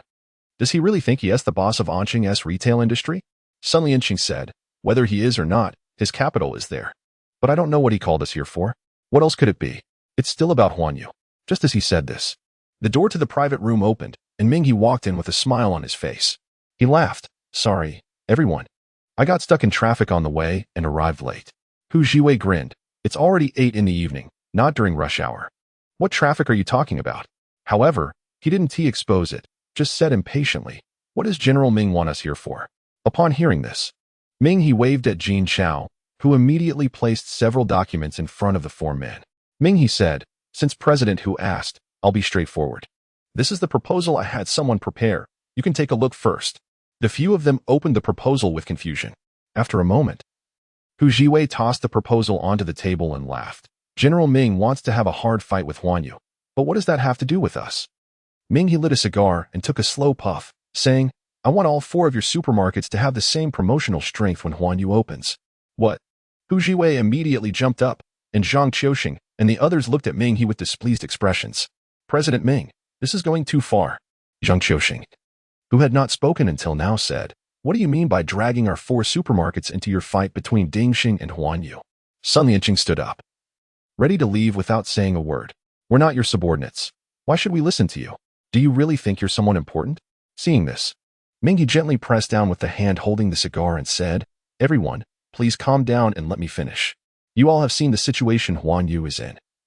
His ambition is far beyond what we at Dingxing can handle. Huanyu wants to completely monopolize the retail industry in Anqing. He is already declaring war on all supermarkets in Anqing. I don't believe you haven't noticed." Upon hearing this, Hu Jiwei said, "So what? I don't believe he can really dominate everything. Just like the Lin Group before, and you at Dingxing. Has anyone ever achieved that?" The other 3 nodded in agreement. Hu Jiwei continued, "Even if his current situation is grand, as long as we hold on through this wave, won't things get back to normal afterward?" "Foolish," Ming He said. "Huanyu is not opening just 1 supermarket, but a total of 6. If he really establishes a foothold, how long do you think you can last here? Don't you understand the principle of when the city gate catches fire, the fish in the moat suffer? If we fight, can you really be fine?" The 4 fell silent. They certainly understood the logic, but they were just unhappy with Ming He's commanding tone in front of them. Wang Yunfei said, "We naturally don't want Huanyu to establish a foothold, but such discounts will absolutely not be approved by headquarters. It's equivalent to doing business at a loss." Hu Jiwei chuckled. "Actually, I think President Ming's words make sense. The retail industry in Anqing is already saturated. With Huanyu coming in, the market will be chaotic. Huanyu really cannot be allowed to stay." Upon hearing this, Zhang Qiuxing and the others showed expressions of surprise, not understanding what Hu Jiwei meant. Just a moment ago, he had been the most unwilling to accept Ming He's suggestion, yet now he was changing his tune. Hearing this, Ming He smiled and said, "What Brother Hu said is very true. Huanyu absolutely cannot be kept. Since President Hu has already expressed his stance, then President Zhang, you, wait a moment." Hu Jiwei interrupted Ming He, "President Ming, don't rush. I haven't finished speaking." Then he smiled and said, Our re-rentals discount can only be a flat 10 off. But if we really want to reach the extent President Ming mentioned, then the remaining 5 will have to be borne by your dingsheng. Such childish words can come from President whose mouth? Ming snorted coldly. If that's the case, then there's no need to discuss further. However, Hu Jiwei said, President Ming, don't be anxious. Let me finish. If you agree to this condition, then our 5 supermarkets will unite to pressure the suppliers to raise the prices. At that time, Huanyu will either have to reduce the discounts or face the risk of running out of stock. Either situation would lead them to disaster. Hearing this, Ming fell into deep thought. After a moment, he gritted his teeth and said, all right, I agree to your conditions, but that 5 is indeed too much. After some bargaining, Dingxing agreed to shoulder a 2 discount for Huaran and the other 3 supermarkets within 7 days. Additionally, the Wu family signed an alliance contract to jointly pressure the suppliers in Anqing, raising the price of goods provided to Huanyu by 10. After the 4 left satisfied, Jin Chao asked in confusion, Boss, why did we give them such a discount for free? When we fight with Huanyu later, these people will naturally panic. At this moment, a voice came from the door. So you were just a secretary, not the boss. Jin Chao turned around to see that it was Hu Jiwei, who had already left. Hu Jiwei laughed heartily. President Ming, how did I cooperate just now? Seamless. Ming poured Hu Jiwei a cup of tea. Thinking that the money promised to the 4 supermarkets was nothing, what I want is to crush Huanyu with absolute strength, leaving them no chance to rise again. To raise prices with suppliers, it's hard for just Dingxing to achieve, but with all 5 supermarkets together, the situation is different. Jin Chao stared dumbfounded at the 2 who were smiling. It turned out this had all been planned by his boss long ago. And Hu Jiwei was just here to set the rhythm. After taking a sip of tea, Hu Jiwei said, President Ming, what about our previous agreement? Of course it's valid. Dingxing will bear the 5 discount for re-rental within 7 days. Ming poured another cup of tea. I hope that in the future, there will only be Dingxing and re-rental supermarkets in Anqing. Hu Jiwei laughed heartily. If that's the case, then re-rental will be a loyal follower of Dingxing. Chapter 23, each with their own motives in the car on the way back. Hu Jiwei leaned back in the back seat with his eyes closed, while his assistant sat beside him, hesitating to speak. After a long while, the assistant mustered the courage to say, President Hu, are we really going to listen to Dingxing in the future? Hu Jiwei opened his eyes, snorted lightly, and said, listen to him? What is Ming to us? Then this time? The reason for doing this time is to reduce our losses for re-rental in the upcoming battle and also to let Huanyu collapse sooner. It's killing 2 birds with 1 stone. President Hu is brilliant. Hu Jiwei said lightly, I'm just going with the flow. If it were Zhang Qiuxing or Wang Yunfei, they would do the same. And Ming don't think he seems to have lost this time. In the long run, he is actually the biggest winner. This old fox is quite clever. The assistant nodded, half understanding. At the Donghu Villa, Zhang Qiuxing looked at the heavily guarded villa, feeling secretly alarmed. Just looking at these well-trained security personnel, one could guess that the owner behind Huanyu was extraordinary. Zhao Jintao, who was walking ahead, looked at Zhang Qiuxing standing at the door and said lightly, Let's go, President Zhang. Okay. Zhao Jintao had never liked Zhang Qiuxing, even though he knew the man's importance. However, due to Ming's betrayal earlier, he had a poor impression of all similar people. The 2 quickly arrived at the living room. A remarkable man was standing in a corner of the living room, admiring a painting on the wall. Although Zhang Qiuxing did not understand art, he could tell at a glance that the painting was quite valuable. Hearing the footsteps, the middle-aged man turned around and smiled at the 2. You're here so quickly. Zhang Qiuxing hurriedly stepped forward to greet him, but suddenly realized he didn't know the name of Huanyu's owner. So he awkwardly said, Hello, boss. I am Zhang Qiuxing. I've heard so much about you, and today I finally get to meet you. The middle-aged man was taken aback and laughed. I'm not the boss. You've mistaken me. President Zhang. At this moment, Zhang Qiuxing wished he could find a hole to hide in. It was his first time meeting the boss, and he had mistaken the person. This first impression was already poor. He was so embarrassed he couldn't even finish his sentence. Just then, a voice came from the stairs behind him. President Zhang, there's no need to mind. This was also my fault. Zhang Qiuxing turned around to see a young man of about 10 years old slowly walking down the stairs accompanied by a stunning woman. Zhao Jintao and Lu Dongxing said in unison, President Lin. President Lin. This was the behind-the-scenes boss of Huanyu, and he was so young. While in a daze, a scene suddenly flashed through Zhang Qiuxing's mind. It was a banquet many years ago, where China Resources was invited by the Lin Group to attend. Standing next to the chairman of the Lin Group was a suave young man. You are Lin Yu. Zhang Qiuxing's eyes widened, and he instinctively exclaimed. There had been rumors that the owner of Huanyu was Lin Yu, the young heir of the Lin Group, but no one believed it. As everyone was well aware of the Lin Group's decline, being a giant in the retail industry of Anqing. But now, Lin Yu was clearly standing right in front of him. He was indeed the boss of Huanyu. However, how could this be possible? How could he rise again so quickly? Seeing Zhang Qiuxing in a daze, Lin Yu, sitting on the sofa, smiled and said, General Manager Zhang seems very surprised. Upon hearing this, Zhang Qiuxing nodded and then immediately shook his head, murmuring, I should have thought of it. I should have realized that once Huanyu came into being, it aimed directly at Dingxing. No ordinary person would do this. Only Lin, who has a deep-seated grudge against Dingxing, would. Lin Yu casually replied. There's no need for small talk. You must not have come just to shock me with my identity. Coming back to his senses, Zhang Qiuxing recounted today's alliance of Mingyi and the 4 supermarkets, then said, General Manager Lin, I think Dingxing should prepare early. However, Lin Yu said flatly, is that all? Huh. Zhang Qiuxing was a bit confused. What did he mean by is that all? This was a coalition of 5 supermarkets resisting them. Wasn't that enough? Lin Yu said, what Huanyu lacks is not money. If Mingyi wants to crush me using this method, then I'll play along with him. However, preparation is still necessary. If any supplier raises prices at this time, don't alarm them. Continue to stock as usual. We must give our opponents a glimmer of hope. But remember the names of these merchants. We'll settle accounts with them one by one later. Zhao Jintao said, I understand. After saying this, Lin Yu sighed and said, I thought Mingyi would use underhanded tactics to tarnish Huanyu's reputation, claiming there are quality issues with the food. Isn't that his usual trick? Yet this time, he didn't.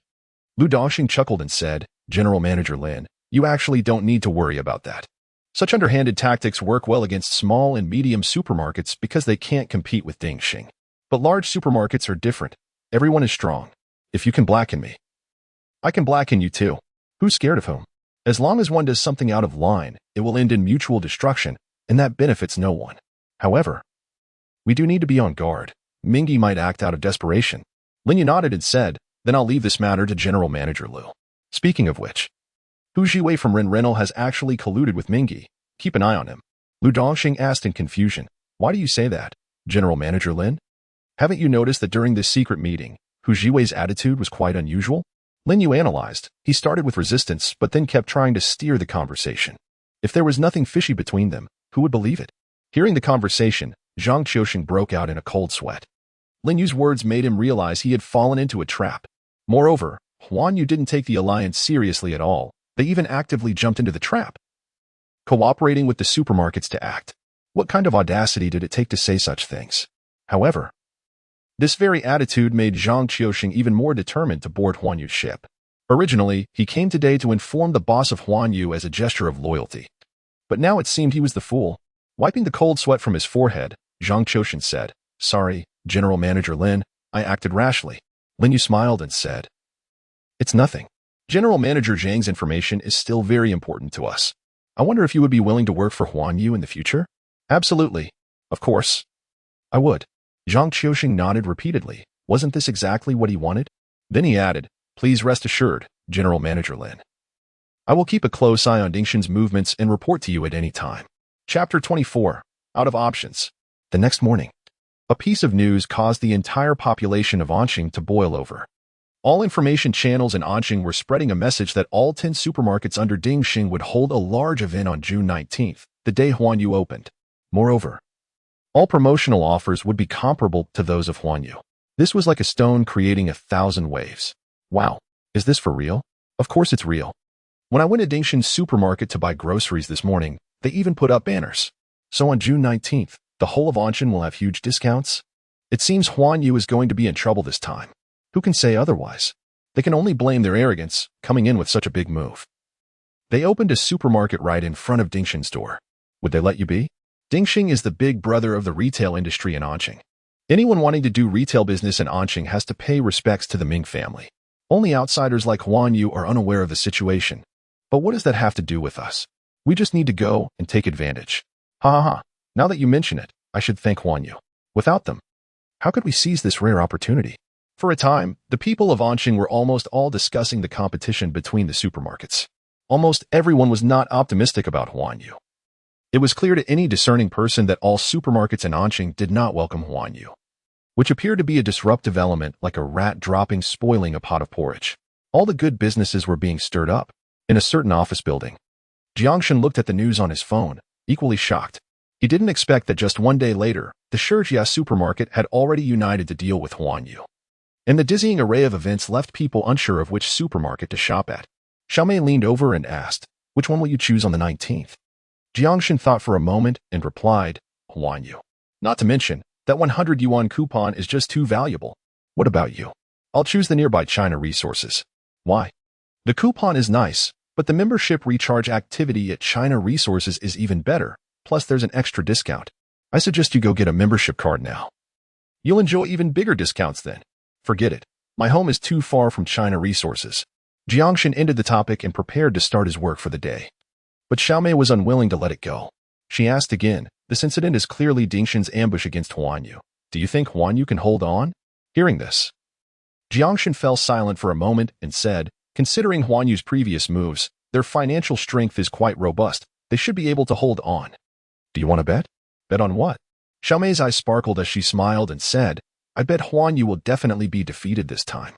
If you lose, you have to buy me breakfast for a month. How about that?" "And if you lose?" Jiangshan asked. "How could I possibly lose?" Xiaomei laughed and said, "Huanyu is now being surrounded and intercepted by 10 supermarkets. How could they compete? If it were just one supermarket, there might be a slight chance. But Huanyu's biggest blunder is spreading themselves too thin. Their strength simply can't support their ambitions, so they are bound to lose." Jiangshan said, "What if they lose?" "Then I'll treat you to breakfast for a month." "Boring." Jiangshan rolled his eyes and smiled slightly. "If you lose, you have to be my girlfriend. How about that?" "Deal." Xiaomei readily agreed, thinking to herself, "How could I possibly lose?" In the blink of an eye, there was only one day left until the opening of the Huanyu supermarket. Minghe stood by the floor-to-ceiling window in the office, overlooking the scenery of Anqing, and asked, "Are you saying there has been any movement from Huanyu recently?" Jin Chao nodded and replied, "That's right, just the usual advertising, promotions. And the store renovations are basically complete. Some goods are already on the shelves, so opening tomorrow is no problem." Minghe frowned, put down the cigar in his hand, and asked again, "What about the suppliers?" Jin Chao replied, "As of today, 60% of the suppliers in Anqing's retail industry have raised prices for Huanyu supermarket. But these suppliers are mostly small and medium-sized enterprises. The large suppliers haven't increased their prices." Minghe nodded and took a puff from his cigar. This was expected. But 60% was enough to be the last straw that broke the camel's back. Didn't Huanyu react to the price increase? Of course they did. A smile appeared on Jin Chao's lips as he said, "It's said that people from Huanyu's procurement department almost got into a fight with several suppliers. This was all within your expectations. If they sourced goods from further away, the cost would be even higher. Huanyu had to swallow their anger." Hearing this, Minghe finally smiled, staring at the tall buildings in the distance, saying, "I thought they would have some countermeasures. It seems Huanyu really has no tricks left." "Naturally," Jin Chao replied with a smile, "they still want to wrestle with us at Dingxing? They should look at who their opponent is. If Huanyu had bowed to us earlier, they wouldn't be in such a dire situation." Thinking about how the owner of Huanyu would have to humble himself in the future made Jin Chao feel incredibly pleased. On the streets of the southern district of Anqing, a Passat sped by. As it passed an intersection, Zhou Yunbin, sitting in the car, suddenly said, "Stop." The driver slowly pulled the car over to the side, and Secretary Xiaowad asked, "What's wrong, boss?" Zhou Yunbin looked through the curtain and saw several trucks unloading in front, saying, "Is that Huanyu's supermarket up ahead?" Xiao Wang nodded and replied, "Yes, boss. Huanyu's 6 supermarkets are opening together at 8 o'clock tomorrow. These are the goods they have prepared." Upon hearing this, Zhou Yunbin shook his head and sighed. "If I had known it would end up like this, I should have given him a heads up." Zhao Jintao and Chen Huaiji are both experienced veterans. Not only did they not advise Lin Yu, but they also joined in the chaos. If they had paid a little more attention, it would have turned into a situation where they are surrounded on all sides.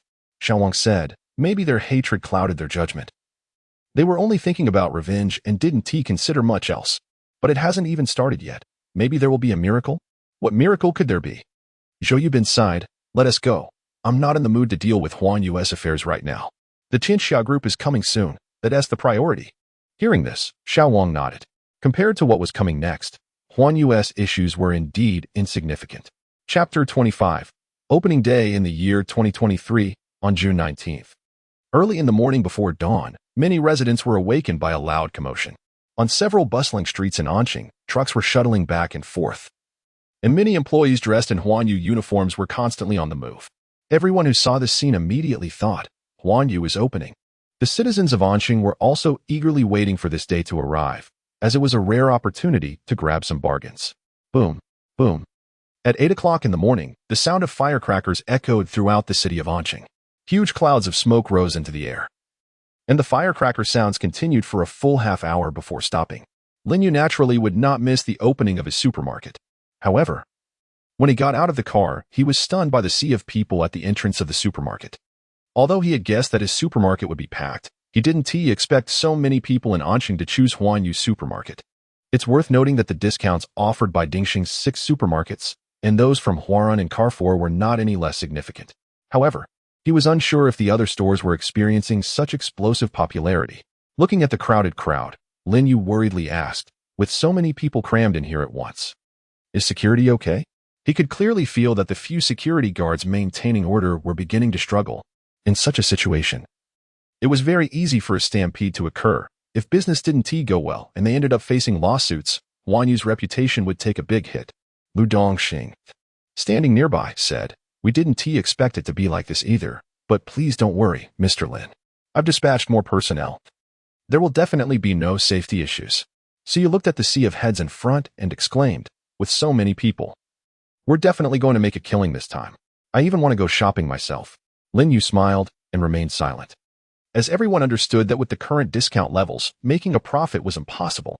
His goal was never to make money but to bring Dingxing down. After standing by the roadside for a moment, Lin Yu said, let us go, let us head in and see how things are. With that, he led Suya and Zhou Feng through another employee passageway into the store. As soon as he entered, Lin Yu felt as if he had stepped into a bustling market, filled with people and an endless cacophony of noises. Salesperson, why is there no stock of this electric pancake maker? Hurry and restock. I need 2. What are you grabbing for? I got this first. Can't you wait a bit? Why are there only a few left? I want 20 sets of this bedding. Hurry and ask when it will be restocked. I need 10 boxes of apples. Pack these for me. This is much cheaper than what they sell outside. Listening to these voices, Lin Yu was left speechless. 10 boxes of apples. Each box probably weighed 10 to 20 pounds, so that's over 100 pounds. Did they think this was a wholesale market? Just then, a nearby Annie squeezed Lin Yu aside and said to the man behind her, hurry, grab 5 packs of this brand of toilet paper, if you dawdle. It'll be gone. Lin Yu glanced at the stacks of toilet paper on the ground. Each pack had 24 rolls. 5 packs. Were they planning to buy toilet paper for the whole year? An hour later, Lin Yu, drenched in sweat, squeezed out of the crowd. It was just a few minutes before 10 o'clock, but the number of people in the supermarket showed no signs of decreasing. In fact, it seemed to be increasing. Early customers were pushing shopping carts and lining up to check out. Looking at the items in the carts, anyone who didn't know better might think they were moving houses. Pots, pans, bedding sets, rice, flour, oil, knives, cutting boards. What was even more outrageous was that someone bought over a dozen plastic stools. Did they really need to buy that many? They're cheap. The stuff at Huanyu's supermarket is really affordable. Luckily, I didn't buy anything when I went to the market a few days ago. This brand of water dispenser is over 100 cheaper here. Yeah, look at how much I bought. It only adds up to a little over 1,000. What a steal. You're at a loss then. If you buy a few more dozen yuan worth of stuff, you could qualify for 10 lottery draws. Oh right. How did I forget that? I've really lost out. What if I win the grand prize? That's a car. A customer who had just checked out looked at the receipt in despair, feeling as if he had lost tens of thousands. But it was too late to regret since he had already paid. After thinking for a moment, the person gritted his teeth and said, no way. I have to come back tonight. I can't miss such a good opportunity. A lottery chance is available for every purchase of 108 yuan. Following Lin Yu's suggestion, Zhao Jintao added a special prize on top of the first prize, which is a BMW 3 Series car. Although it is just the base model, it is still a luxury brand. At this time, the lottery area was already crowded with people. Lin Yu stood not far away, occasionally hearing bursts of exclamations, indicating that someone had won a decent prize. Some people, seeing others joyfully carrying prizes out, also took their lottery tickets and headed towards the crowd. At this moment, Zhao Jintao emerged from the crowded area and spotted Lin Yu standing aside. He immediately walked over quickly. "Mr. Lin, why are you here? What do you mean by that?" Lin Yu smiled. "This is my supermarket after all. I can't come and take a look? How are the other stores doing?" Zhao Jintao chuckled. "This store is doing quite well due to its location, but it's also very busy. This time, more than a dozen supermarkets are working together, almost drawing out the entire population of Anqing. By the way, I was just about to add 2 more lottery boxes. There are too many people here, and it could lead to accidents." Lin Yu nodded. "I was just thinking about this. We need to let the customers who have finished shopping leave quickly. Also, why hasn't there been any announcement for the winners? There has been a slight issue with the store's broadcasting system. It's being fixed right now." Zhao Jintao wiped the sweat from his forehead. "Also, some popular items are running low on stock." Hearing this, Lin Yu was surprised. "So soon out of stock?" Zhao Jintao replied, "I didn't expect customers to be so crazy. Many people are shopping as if they're buying in bulk, loading their cars. I've already urged the supplier, but the goods probably won't arrive until tonight. Tonight is still too late." Lin Yu said, "Anyway, our event will last for a long time." Chapter 26, Too Much. Meanwhile, in the office of the Dingxing Group, Minghe had a gloomy expression, while Jin Chao stood with his head down, not daring to say a word. They had just begun the price war and already found themselves at a disadvantage. The foot traffic at Dingxing and 4 other supermarkets was clearly not comparable to Huanyu, which plunged the previously confident supermarket alliance into a state of gloom. After a moment of silence, Jin Chao said, "Mr. Ming, Huanyu is clearly engaging in malicious competition. Offering an 80 discount is already not profitable, and now they suddenly dropped it to 70. Additionally, there are BMW 3 Series cars parked in front of all 6 Huanyu supermarkets. Customers are flocking to the car lottery. This is too much." If the previous 80 discount and various prizes were merely a promotional strategy, now with the 70 discount and the BMW car, Minghe instantly understood. Huanyu was not trying to run a legitimate supermarket in Anqing. They were just trying to oppose him. What deep-seated hatred could he have with them to resort to such a destructive tactic? What benefit could this bring them? Could it really be true, as rumored, that the behind-the-scenes owner of Huanyu Group was Lin Yu, the son of Lin Yuanshan, and he was here for revenge? Jin Chao stared at Minghe's uncertain face and, after hesitating for a moment, said again, "Mr. Ming, how about we lower our discounts a bit too? Some of Huanyu's products are already priced 10 higher than ours. And if they are selling at a 60 discount, we could still have an advantage if we match that."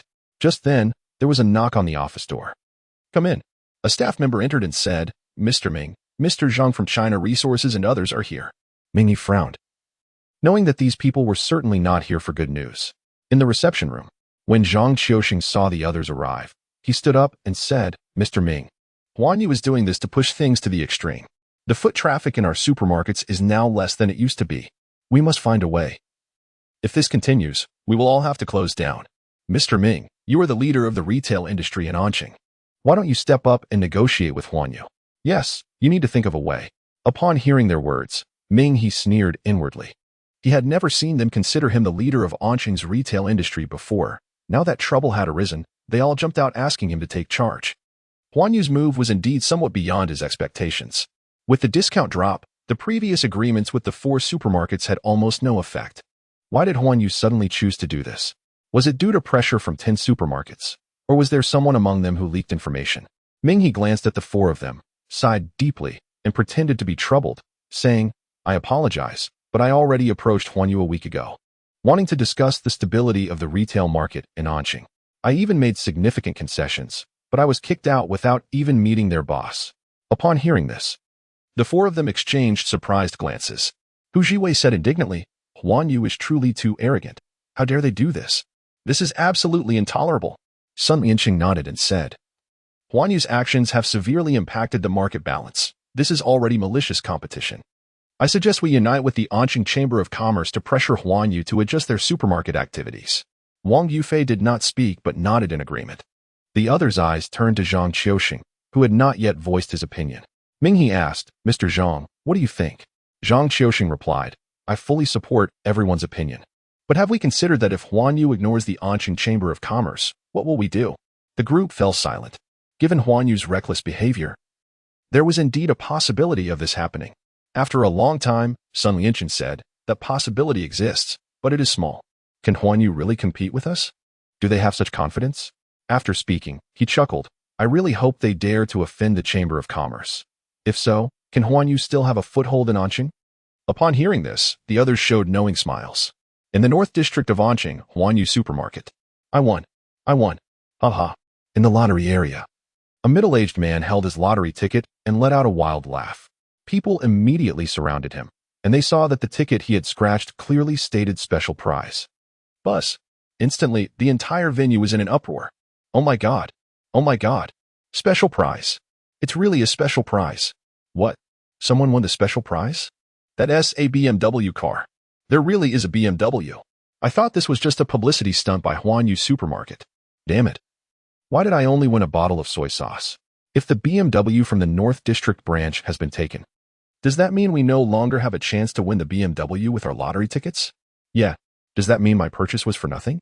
If that's the case, let's go shop at other branches. The crowd was in an uproar. Some were so jealous they were about to twist, while others wondered if they should change places to shop. At this moment, the manager of the North District store stepped out. He approached the winning man, verified the authenticity of the ticket, then handed him a huge car key and loudly announced, "Congratulations, Mr. Ning, for winning a BMW car. Now please follow us outside for the car presentation ceremony." Then he said to the customers present, "Ladies and gentlemen, our BMW cars are not gone just because they were drawn. There are a total of 6 grand prizes distributed among the 6 stores, which means that in theory, there won't only be 1 grand prize ticket in one store." Although the store manager explained this, the customers were still somewhat skeptical. The reasoning is indeed like that. But grand prize tickets are inherently scarce. The chances of having 2 grand prize tickets among hundreds of thousands of tickets are probably even lower than winning the lottery, right?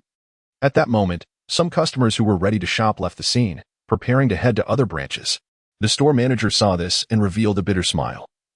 He hadn't expected the grand prize from his store to come out so early. Although the grand prize could attract more customers if someone took it away, then that attraction would be lost. Chapter 27. Never stop. The news of the BMW car being drawn at the Huanyu Supermarket North Branch quickly spread among the social circles in Anqing. Many customers who thought it was just a gimmick rushed to various branches of Huanyu, thinking that for just 108, they could win a BMW car, which was simply too good of a deal. Consequently, the major Huanyu supermarkets experienced another wave of excitement in the afternoon. In the office of Huanyu Group, Lin Yu stared blankly at Zhao Jintao and Lu Dongxing and others. "Are you saying that some of the stock in our warehouse has already sold out?" Zhao Jintao smiled bitterly and said, "Yes, General Manager Lin. The items in the fresh food areas sold the fastest, mainly meat and fruits. I didn't expect that just winning a car would cause such a big reaction. What about the suppliers?" Lin Yu turned around. "And have we checked the customers who won the BMW and the branches?" Zhao Jintao replied, "The suppliers will restock tonight, and some products will arrive tomorrow morning. So it won't affect tomorrow's business." "Good. We cannot let the supermarket run out of stock," Lin Yu said. Lu Dongxing added, "Today's BMW car indeed came out a bit early, but it's definitely not an internal issue. I personally checked. The customer who won didn't win just by luck. That person spent nearly 20,000 yuan on products in the supermarket and collected over 100 raffle tickets, which is definitely winning through strength." Hearing this, everyone showed a helpless smile. There really are all kinds of people in this world. Lin Yu nodded, although he wasn't short on money. He could not tolerate internal personnel messing around. He even asked, "Has today's sales data come out?" Chen Huaiji held the report and said, "I was just about to report to you. The sales of the 6 supermarkets today, the North Branch made 2.3 million, the South Branch 3.14 million. The West and East Branches made 3.08 million and 3.42 million respectively, while the Linjiang Branch and Xingyuan store made 2.97 million and 3.11 million. After speaking, he took a deep breath, looked at everyone, and announced loudly, "On the first day of opening, the total sales of the 6 stores reached 18.02 million. Hiss. A gasp echoed in the office. No one expected that the opening day sales would reach this level. In the past, the combined sales of all supermarkets in Anqing didn't reach such a terrifying amount, right? Lu Dongxing laughed loudly. Awesome. This data is simply incredible. If future events can achieve such results every day, then Anqing will surely be ours. Chen Huaiji glanced at Lu Dongxing and said unkindly, "President Lu, you're thinking too beautifully. The sales today are due to our early promotions in the allure of luxury cars. This is just today's wave. It's absolutely impossible to have such explosive sales on the first day again. Moreover, You're only seeing the 18 million figure. Do you know how much we lost today? As he spoke, Chen Huaiji flipped open another folder. Today, our event seemed to be at a 30 discount, but in reality, some of our product costs exceeded by 10. So, when all is considered, our real discount is actually only 65. The sales figure is indeed 18 million. But we lost nearly 10 million. 10 million. Lu Dongxing knew there would be losses, but didn't he expect it to be so much? If it continued like this, the event would lose over 100 million in a few days. Chen Huaiji looked at the data with heartache. This was no longer business. It was simply giving away money. This didn't even account for the previous 100 yuan vouchers and the prizes for the lottery. Just the 6 cars cost nearly 2 million. If this continued, his unspoken words were clear. If they kept going like this, even if they crushed the other supermarkets, what good would it do? How many years would it take to recover from such losses? It was simply harming others without benefiting oneself. Everyone's gaze fell on Lin Yu, and the excitement from the previous astonishing sales had long since vanished. Lin Yu appeared calm. He slowly stood up and looked out the window, saying, "Since the event has already started, there is no intention of stopping. I believe everyone is clear about my goal. I will not stop until the retail industry in Anqing is under my control." Turning around, Lin Yu added, "To celebrate today's victory, each frontline employee of the supermarket will receive a 200 yuan red envelope, and management will receive 300. Hearing this, Chen Huaiji smiled bitterly. "General Manager Lin, I think giving shopping vouchers would be better. We can save some cash." "No need, just give cash." Although Huanyu's supermarket was losing money, everyone had already mentally prepared for it. However, Dingxing and several other supermarkets had no idea that today would turn out like this. They originally thought that even if they were affected, it should be within a certain range. But when the day's sales figures came in, everyone was stunned. Mingy even broke his favorite bottle of red wine upon receiving the news. With such a situation on the first day, it would be impossible to change the event's discounts and lottery prizes in order to draw customers back. In a luxurious villa on the outskirts of Anqing, Mingy sat with an elderly man with graying hair, looking troubled. "Chairman Yang, Huanyu has gone too far this time. You must help me." The gray-haired old man was Yang Yanhui, the president of the Anqing Chamber of Commerce. He was not only one of the wealthiest in Anqing, but also a respected elder with a very complex network of relationships, closely connected with many officials. Whenever there were issues, people would come to him for solutions. Yang Yanhui leisurely sipped his tea and said, "Why are you in such a hurry? Wasn't Lin's company also brought down by you back then? Now a suddenly emerging Huanyu has you flustered." "No, Chairman," Mingy quickly explained. "The downfall of Lin's was something I planned for a long time, and this Huanyu is completely unreasonable." Yang Yanhui chuckled, "Don't worry. We're all on the same side. I will help you, but don't rush. I've been paying attention to Huanyu's movements. They're using overt tactics, trying to compete with you financially. Whoever collapses first loses. Don't be fooled by their current glory, with almost everyone in Anqing shopping at their supermarkets. Their losses are even greater than yours. It won't be long before they can't hold on anymore." "But what if they can hold on?" Mingy worriedly said. "Huanyu's funding might be more substantial than we imagine." Yang Yanhui replied, "Isn't there the entire Anqing standing behind you?" After hearing these words, Mingy left feeling satisfied. Chapter 28. The Giving Fortune. In the following days, everyone's attention was focused on Huanyu Supermarket. Many people are guessing how long such high-intensity promotional activities at Huanyu can last, especially the heads of supermarkets like Dingxing and China Resources. Every morning, the first thing they do is take a walk at the entrance of Huanyu Supermarket. However, they have all been disappointed. 1 day, 2 days, 3 days. In the blink of an eye, a week has passed. The activities at Huanyu Supermarket are still ongoing, although the excitement is no longer as explosive as before. And there is only one lonely BMW parked at the entrance. People seem to have gotten used to shopping at Huanyu. Inside the supermarket, Jiang Shun is pushing a shopping cart, while Xiao Mei is happily picking out some items. "These crispy pears are really nice. Help me pick 10 pounds. Jiang Shun helplessly responds, "Isn't 10 pounds a bit too much? Buy less, and you can come back after you finish." Xiao Mei pouts and says, "It's already the 7th day. Who knows if the prices will return to normal tomorrow? Besides, if I can't finish them, I can give them to my parents. If worst comes to worst, I'll give some to you to eat." Jiang Shun rubs his forehead. He has been coming to the supermarket almost every day for the past couple of days. The daily necessities at home have already been stocked for a year. He has almost replaced all the pots and pans, and even bought 3 toilet brushes that he rarely uses. "Do you think Huanyu can make money?" In response to Jiang Shun's question, Xiaomei casually says. I don't know if Huanyu can make money, but I know everyone has saved quite a bit recently. Do you know what people are calling the owner of Huanyu on social media these days? What? The money-dispensing boy. Huh. Xiaomei laughs and says, it's obvious they're losing money with this business model. One day is fine, but doing this for 7 days straight. Many people are saying that the owner of Huanyu is a devotee, doing good deeds and accumulating virtue in this way. Jiangshan goes to the lottery with his receipt, which has a total of 4 lottery tickets. After scratching them, he finds all of them say thank you for your patronage. Many good prizes have already been drawn over the past few days, and what remains are mostly consolation prizes and empty tickets. When he scratches the last ticket, he suddenly freezes in place. I won, Jiangshan mutters to himself. Xiaomei, not caring, asks, won what? It can't be soy sauce again, right? A car. Xiaomei suddenly turns her head and screams, a car. You won a car. The supermarket is instantly in an uproar. Meanwhile, Carrefour is already struggling to hold on. Their geographical location is not as good as Huanyu's, and their recent sales can only be described as dismal. The Southwest Regional Manager is already extremely dissatisfied with them. If the situation doesn't change soon, they might receive an ultimatum from the headquarters by the end of the month. Renrenal and Huanyu are not doing much better. Also in a state of distress. Only Zhang Qiuxing from China Resources remains calm. He leisurely sits in his office drinking tea. At this moment, his assistant knocks and comes in.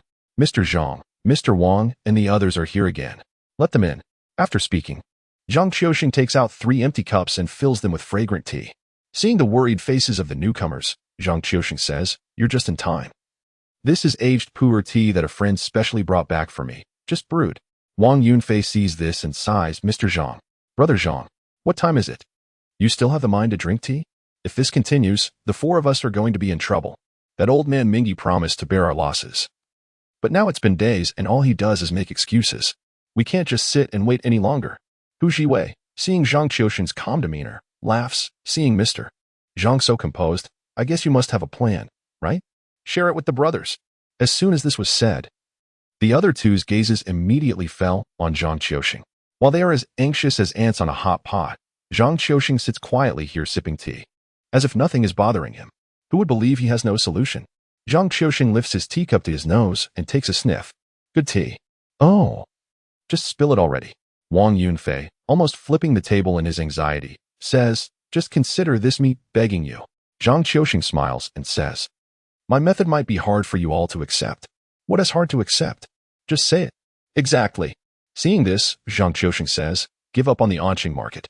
As soon as these words came out, the 3 of them were stunned, all looking at Zhang Qiuxing in disbelief. Hu Jiwei says, Mr. Zhang, I have a bad heart. Please don't joke with me.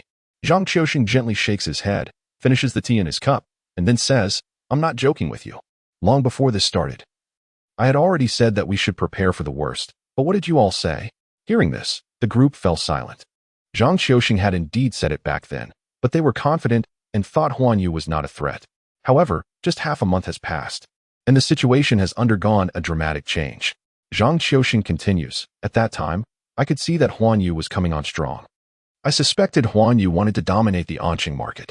If we couldn't respond perfectly in the early stages, we would not be their match at all. The current situation confirms my initial guess, and Huanyu shows no signs of fatigue, so the trend is against us. After a moment of silence, Sun Lianqing asks, is there really no way out? Not entirely. Zhang Qiuxing smiles. If the headquarters and Dingsheng can continue to bear such losses, there is still a glimmer of hope. They don't know how Dingsheng thinks, but the headquarters of several supermarkets will definitely not continue to drag this out. Cutting losses and time is the first choice. Otherwise, we wouldn't be in this situation. Zhang Qiuxing pours himself another cup of tea, sighs, and says, I had long suggested to the regional manager. But no one believed what I said. So after this matter settles, I will look for other opportunities, and you all should make plans early. The 3 of them leave anxiously. Zhang Qiuxing is right. Indeed, they need to plan ahead, even if this failure in Anqing is not their fault. Once they return to the headquarters, their paths for advancement will almost be cut off. Rather than this, it's better to seek a new path early. Huanyu has truly turned the retail industry in Anqing upside down this time. Chapter 29. The unexpected person. At this moment, a private jet lands at Anqing International Airport. A group of people in suits stands neatly at the exit, seemingly waiting for someone. Soon, a middle-aged man with graying hair, surrounded by a group, walks out. Several sturdy bodyguards in black suits and sunglasses are around him. The middle-aged man has a square face, although his appearance is quite ordinary. He exudes an air of authority that makes people feel intimidated without him needing to be angry. The person waiting to receive him quickly approaches, and the leading man respectfully says, "Mr. Xia, you came in person?" The middle-aged man surnamed Xia replies calmly, "For such a large project in Anqing, it's better for me to come and oversee it personally. This is an important development plan for our group. We can't be careless at all." "Yes, yes, yes." The man nods repeatedly. "I have already prepared your accommodation. Would you like to rest first or meet with the leaders of Anqing?" "Rest? I have no time to rest." The middle-aged man says as he walks, "First, give me a report on the recent work situation." The man seems accustomed to this. He takes a folder from an assistant nearby and starts the work report. At this moment, if someone were to see this middle-aged man nearby, they would definitely be greatly surprised, because this person is none other than Xia Jiangwo, the chairman of Tianxia Group, one of the three giants of Huaxiao Real Estate Company. Tianxia Group made its fortune in the real estate industry, with its business spread across the entire summer country, and even Anqing has high-end communities built by Tianxia. They even have assets overseas. Moreover, Tianxia Group is also involved in entertainment, hotels, tourism, internet technology, and many other industries, with assets exceeding 100 billion. Chairman Xia Jiangwo once topped the wealth list in summer country. The fact that such a super tycoon personally came to Anqing would definitely cause a stir if it got out. In the black Rolls-Royce, after listening to his subordinate's report, Xia Jiangwo nodded and said, "Well done. Anqing may not seem impressive, but it is a very special place in the entire southwest province. Its cultural heritage is quite rich and rare in the country. However, no one was willing to develop it properly before. That was simply wasteful. But that won't be the case going forward." Yufeng smiled and said, "Indeed, the government has recognized this and has given such favorable policies. As long as we seize this opportunity, our company's market value will rise to another level." Xia Jiangwo nodded and then said, "You contact them. I want to meet with the leaders of Anqing tomorrow. Prepare a banquet for me the night after tomorrow, and invite the prominent political and business figures of Anqing. When in someone else's territory, we must not skimp on etiquette." "Yes, Chairman Xia." Seeing that Yufeng seemed hesitant, Xia Jiangwo asked, "Is there anything else on your mind?" Yufeng replied, "It's nothing. It's just that some interesting things have happened in Anqing recently, and I was wondering if we should invite them." "Oh." A look of interest appeared on Xia Jiangwo's face. "Tell me more." Upon hearing this, Yufeng recounted the events regarding Huanyu and the retail industry in Anqing in detail. After listening, a smile appeared on Xia Jiangwo's face. "This is indeed interesting. The owner of Huanyu is quite ambitious, using a thunderous approach to cripple all the supermarkets in Anqing, and then establishing his own towering enterprise based on that. If he can manage to control the retail industry in Anqing, he will definitely become a powerful figure in the future. I am quite curious to meet such a formidable person in Anqing. Send an invitation to Huanyu, inviting their owner to the banquet." Hearing Xia Jiangwo's words, Yufeng was a bit taken aback. It was the first time he had heard such an evaluation from his boss. He said, "Chairman Xia, don't you think what Huanyu is doing is a bit reckless?" Xia Jiangwo chuckled and said, "Don't focus on immediate gains and losses. Think long term. As long as we hold on now, there will be infinite possibilities in the future." After hearing this, Yufeng fell into silence. As a high-level executive with an annual salary of nearly 10 million at Tianxia, he naturally looked down on the enterprises in Anqing, even if Huanyu was throwing around billions. He saw it merely as small-time antics. His habitual thinking led him to subconsciously believe that Huanyu's actions were just a result of having money and being willful, never considering that it might just be a strategic maneuver. Now, with Xia Jiangwo's remarks, Yufeng felt a flicker of interest in the mysterious owner of Huanyu. Outside Anqing, in Yang Yinhui's villa, Ming He stood anxiously in the large reception room. He hadn't had a proper rest in the past few days, and his eyes were bloodshot. He kept pacing back and forth in the living room, his gaze involuntarily glancing upstairs. Today marked the 9th day since Huanyu supermarket opened, and he could no longer sit still.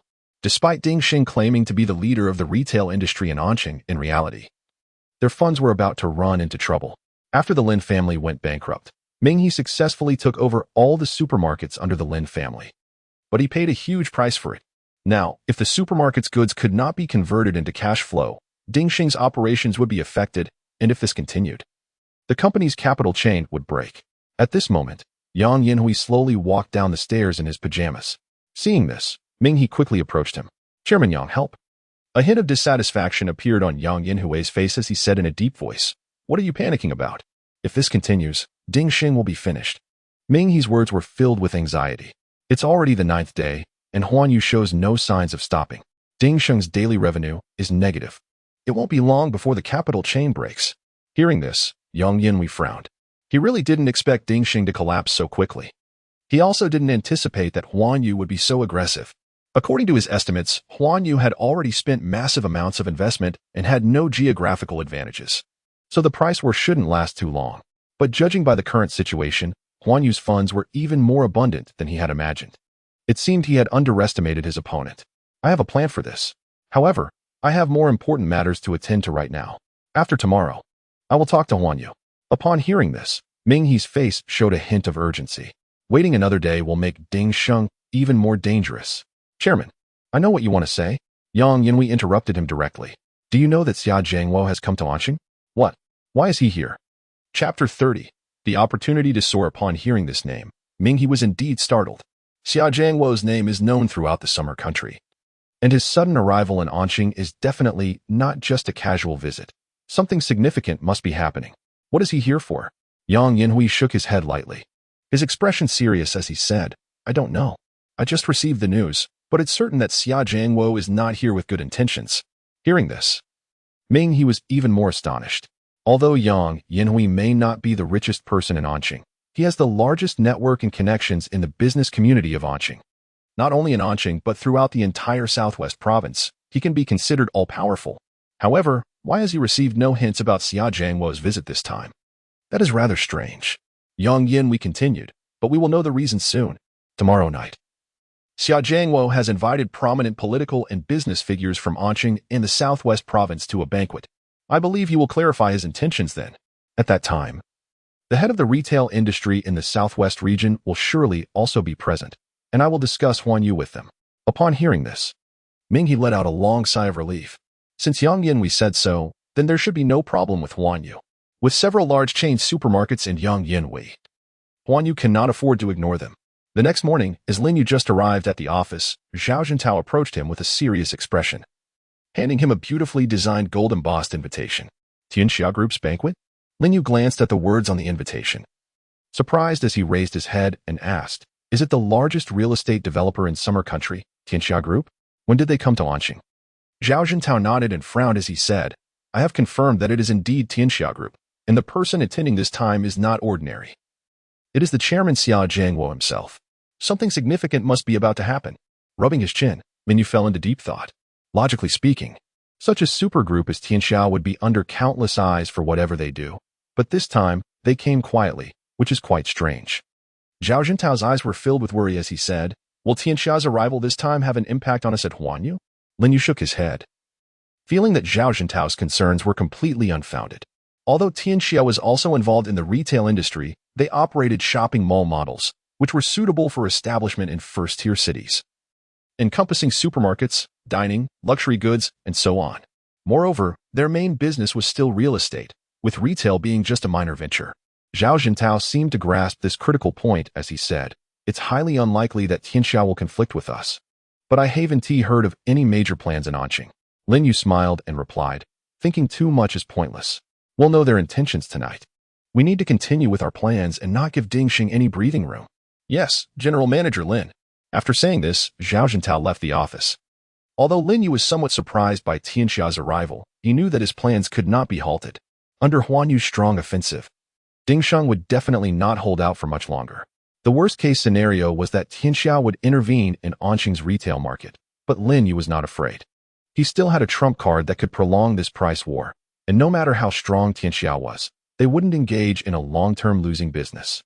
This was a shortcoming that large groups did not possess. If a project could not yield benefits, they would not pursue it, while Huanyu was completely different. As Lin Yu had the final say, he didn't care about losing money as long as he could bring down Ding Xing and reclaim the Lin family's assets. News of Tianxia Group's arrival in Anqing spread quickly throughout the city, as many people received invitations. Not only the business circles of Anqing, but even the common people were speculating about their intentions. On a local forum in Anqing, someone posted, have you heard? The chairman of Tianxia Group came to Anqing for an inspection. Well, such a big shot actually came to Anqing in person. Are they going to build something big here? Is this news reliable? How could Xia Zhangwo personally come? Wouldn't a business worth billions be enough to attract him? It's absolutely true. Our boss received an invitation to Tianxia Group's cocktail party today. It's indeed Xia Zhangwo himself who will be attending. I heard that people from the government have already met with him. This is definitely the biggest news today. Looks like some lucky people in Anqing are about to become millionaires. Damn, why don't I have such good luck? Yeah. Tianxia Group is known for being generous with their relocations. If Huanyu Group is the one giving away money, then Tianxia Group is definitely the god of wealth. Too bad I don't have a self-built house in Anqing. Everyone was speculating wildly. Major news media also caught wind of the event, making great efforts to find out where Tianxia Group was staying, but they couldn't even catch a glimpse of anyone. So they could only wait at the entrance of the hotel where the cocktail party was being held, hoping to see the legendary Xia Zhangwo. Zhou Yunbin arrived early at the venue for the cocktail party. Although it was said to be organized by Tianxia Group, many of the arrangements were actually being handled by the government.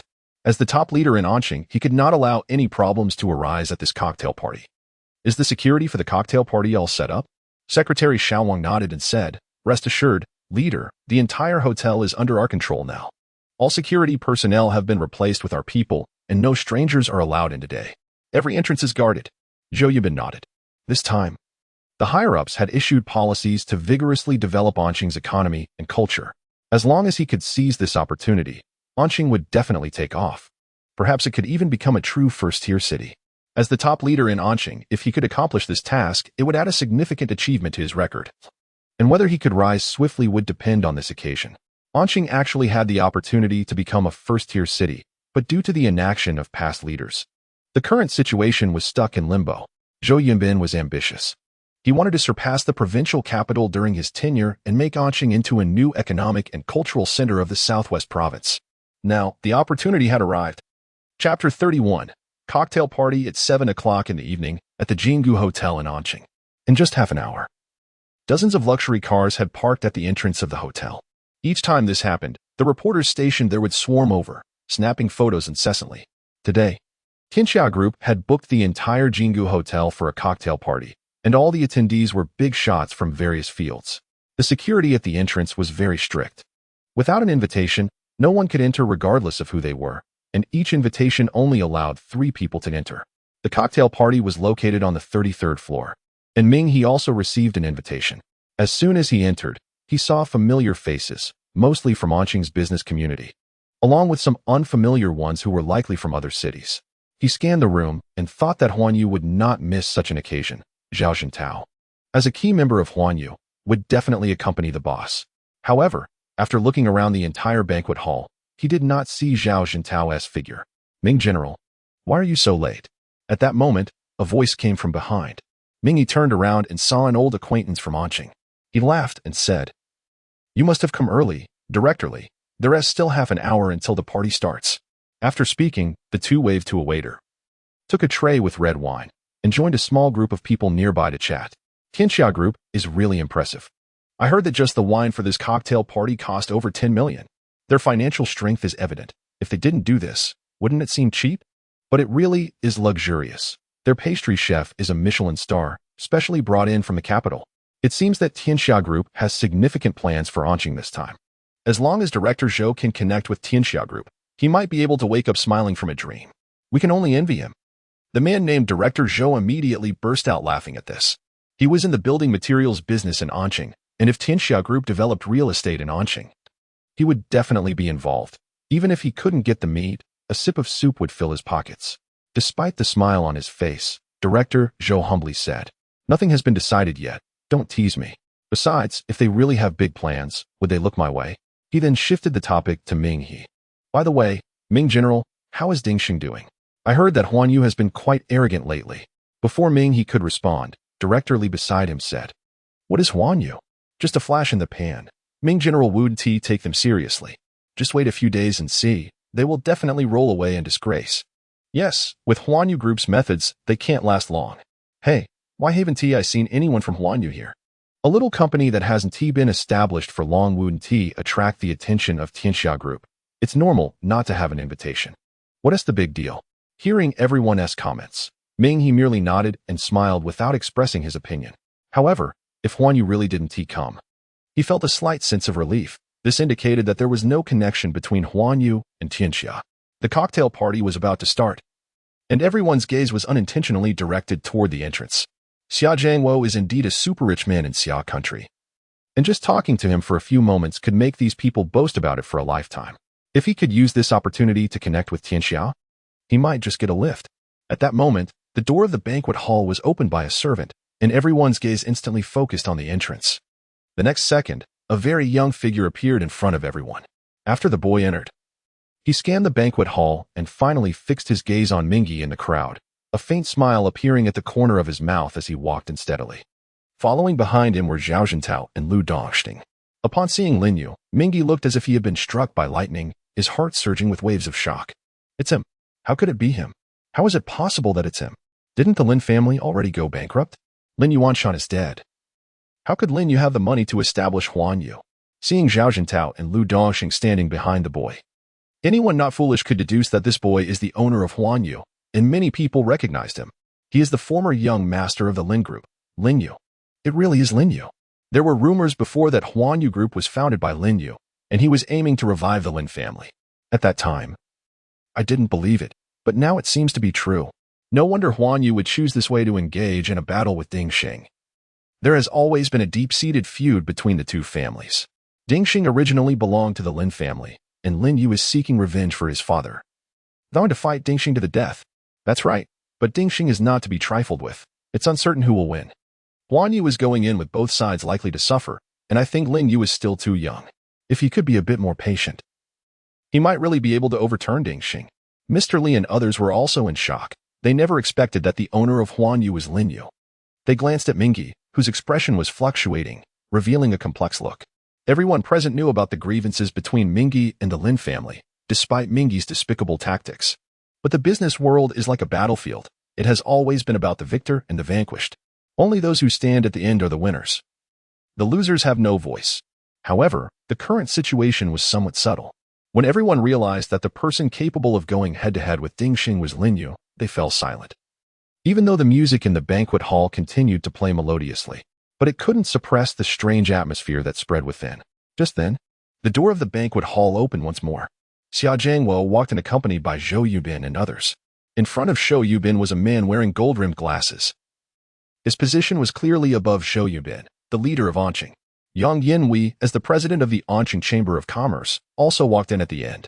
In everyone's imagination, Xia Zhangwo, as the chairman of Tianxia Group and one of the top super-rich men in Xia country, should have become the focus of the entire banquet upon entering, receiving a warm welcome from everyone. However, no one expected that the atmosphere at the banquet would be like this. Quiet. Oppressive. There wasn't even a single person speaking. At this moment, everyone's gaze was not on the newcomers at the door, but rather on a calm young man in the corner of the banquet hall. Zhou Yunbin suddenly gasped. Lin Yu. How did he get here? Chapter 32, Billion-Dollar Investment Xia Zong, is here. At this moment, someone in the crowd quietly called out, pulling everyone back. Originally, everyone was waiting for Xia Zhangwo's appearance, mentally preparing how to greet him to attract the big shot's attention. But all of this was disrupted by the sudden appearance of Lin Yu. A playful smile appeared at the corner of Xia Zhangwo's mouth as he glanced casually at Lin Yu sitting in the corner, then turned his gaze back and strode confidently toward the center of the banquet hall. Lin Yu's gaze also fell upon Xia Zhangwo. He had only seen this person on television. Seeing him in person today made him realize that a person's aura can truly intimidate others. He vaguely felt a sense of pressure from Xia Zhangwo. Although Xia Zhangwo walked straight to the center of the hall without looking sideways, it felt as if he was focusing on every single person in the room. Is this what a top-tier powerhouse is like? Zhao Jintao whispered in Lin Yu's ear. President Lin, it seems that Tianxia Group is indeed making big moves this time. The person standing next to Xia Zhangwo is Lu Yuiming, the secretary of the Southwest Province. Almost all the leaders of Anqing's official team are here. Lin Yu nodded subtly. If it weren't for a major project, such big shots wouldn't be stirred up. This massive lineup already indicated everything. At this moment, Xia Zhangwo took a glass of champagne from a servant, smiled, and looked around at everyone present, saying loudly, "Thank you all for attending the banquet hosted by Tianxia Group. I don't like to beat around the bush. I specifically came to Anqing this time because Tianxia Group has reached an important cooperation strategic plan with Anqing. I hope that in the future, Tianxia Group can work with all of you to make Anqing even better. I also hope that everyone enjoys themselves at today's banquet. Cheers. After saying this, Xia Jiangwo took a small sip of champagne. Meanwhile, everyone was still reflecting on what he had just said. Tianxia Group has reached an important cooperation project with Anqing. They hadn't heard a whisper about it. This meant that the level of this cooperation project was so high that even some senior officials in Anqing didn't know. Most likely set from the national level. Thinking of this, everyone gasped in amazement. This is definitely a super project that could impact the future development direction of Anqing. At this moment, a bald man couldn't help but ask, Mr. Xia, may I ask what kind of cooperation deployment your group has reached with Anqing? Standing beside him, Lu Wuming smiled slightly and said, I can only tell everyone here that Anqing plans to establish a new area within the next 3 years, with a total investment amount exceeding 100 billion. Buzz. As soon as these words were spoken, the entire room erupted in an uproar. 100 billion. What level of project is this? Even Lin Yu, sitting in the corner, couldn't help but tremble upon hearing this figure. He originally thought having a net worth of several billion was already remarkable, but now it seems that in the eyes of Tianxia Group, he's just playing small games. The others were even more shocked, staring dumbfounded at the calm Xia Jiangwo, unable to utter a word. After a moment, everyone's faces showed a hint of fervor. 100 billion. If they could just grab a few scraps, they could take off. The bald man was so excited that he began to tremble all over. If a new area were really to be established, the infrastructure projects would surely be overwhelming, and he just happened to be in the steel business. He could already imagine the situation where his steel would be in short supply in the future. After taking a sip of his drink, Xia Jiangwo continued. Anqing is a city with enormous development potential. I am confident that we can turn the Anqing new area into a new economic center. In addition, our Tianxia Group will also invest in the cultural tourism industry in Anqing.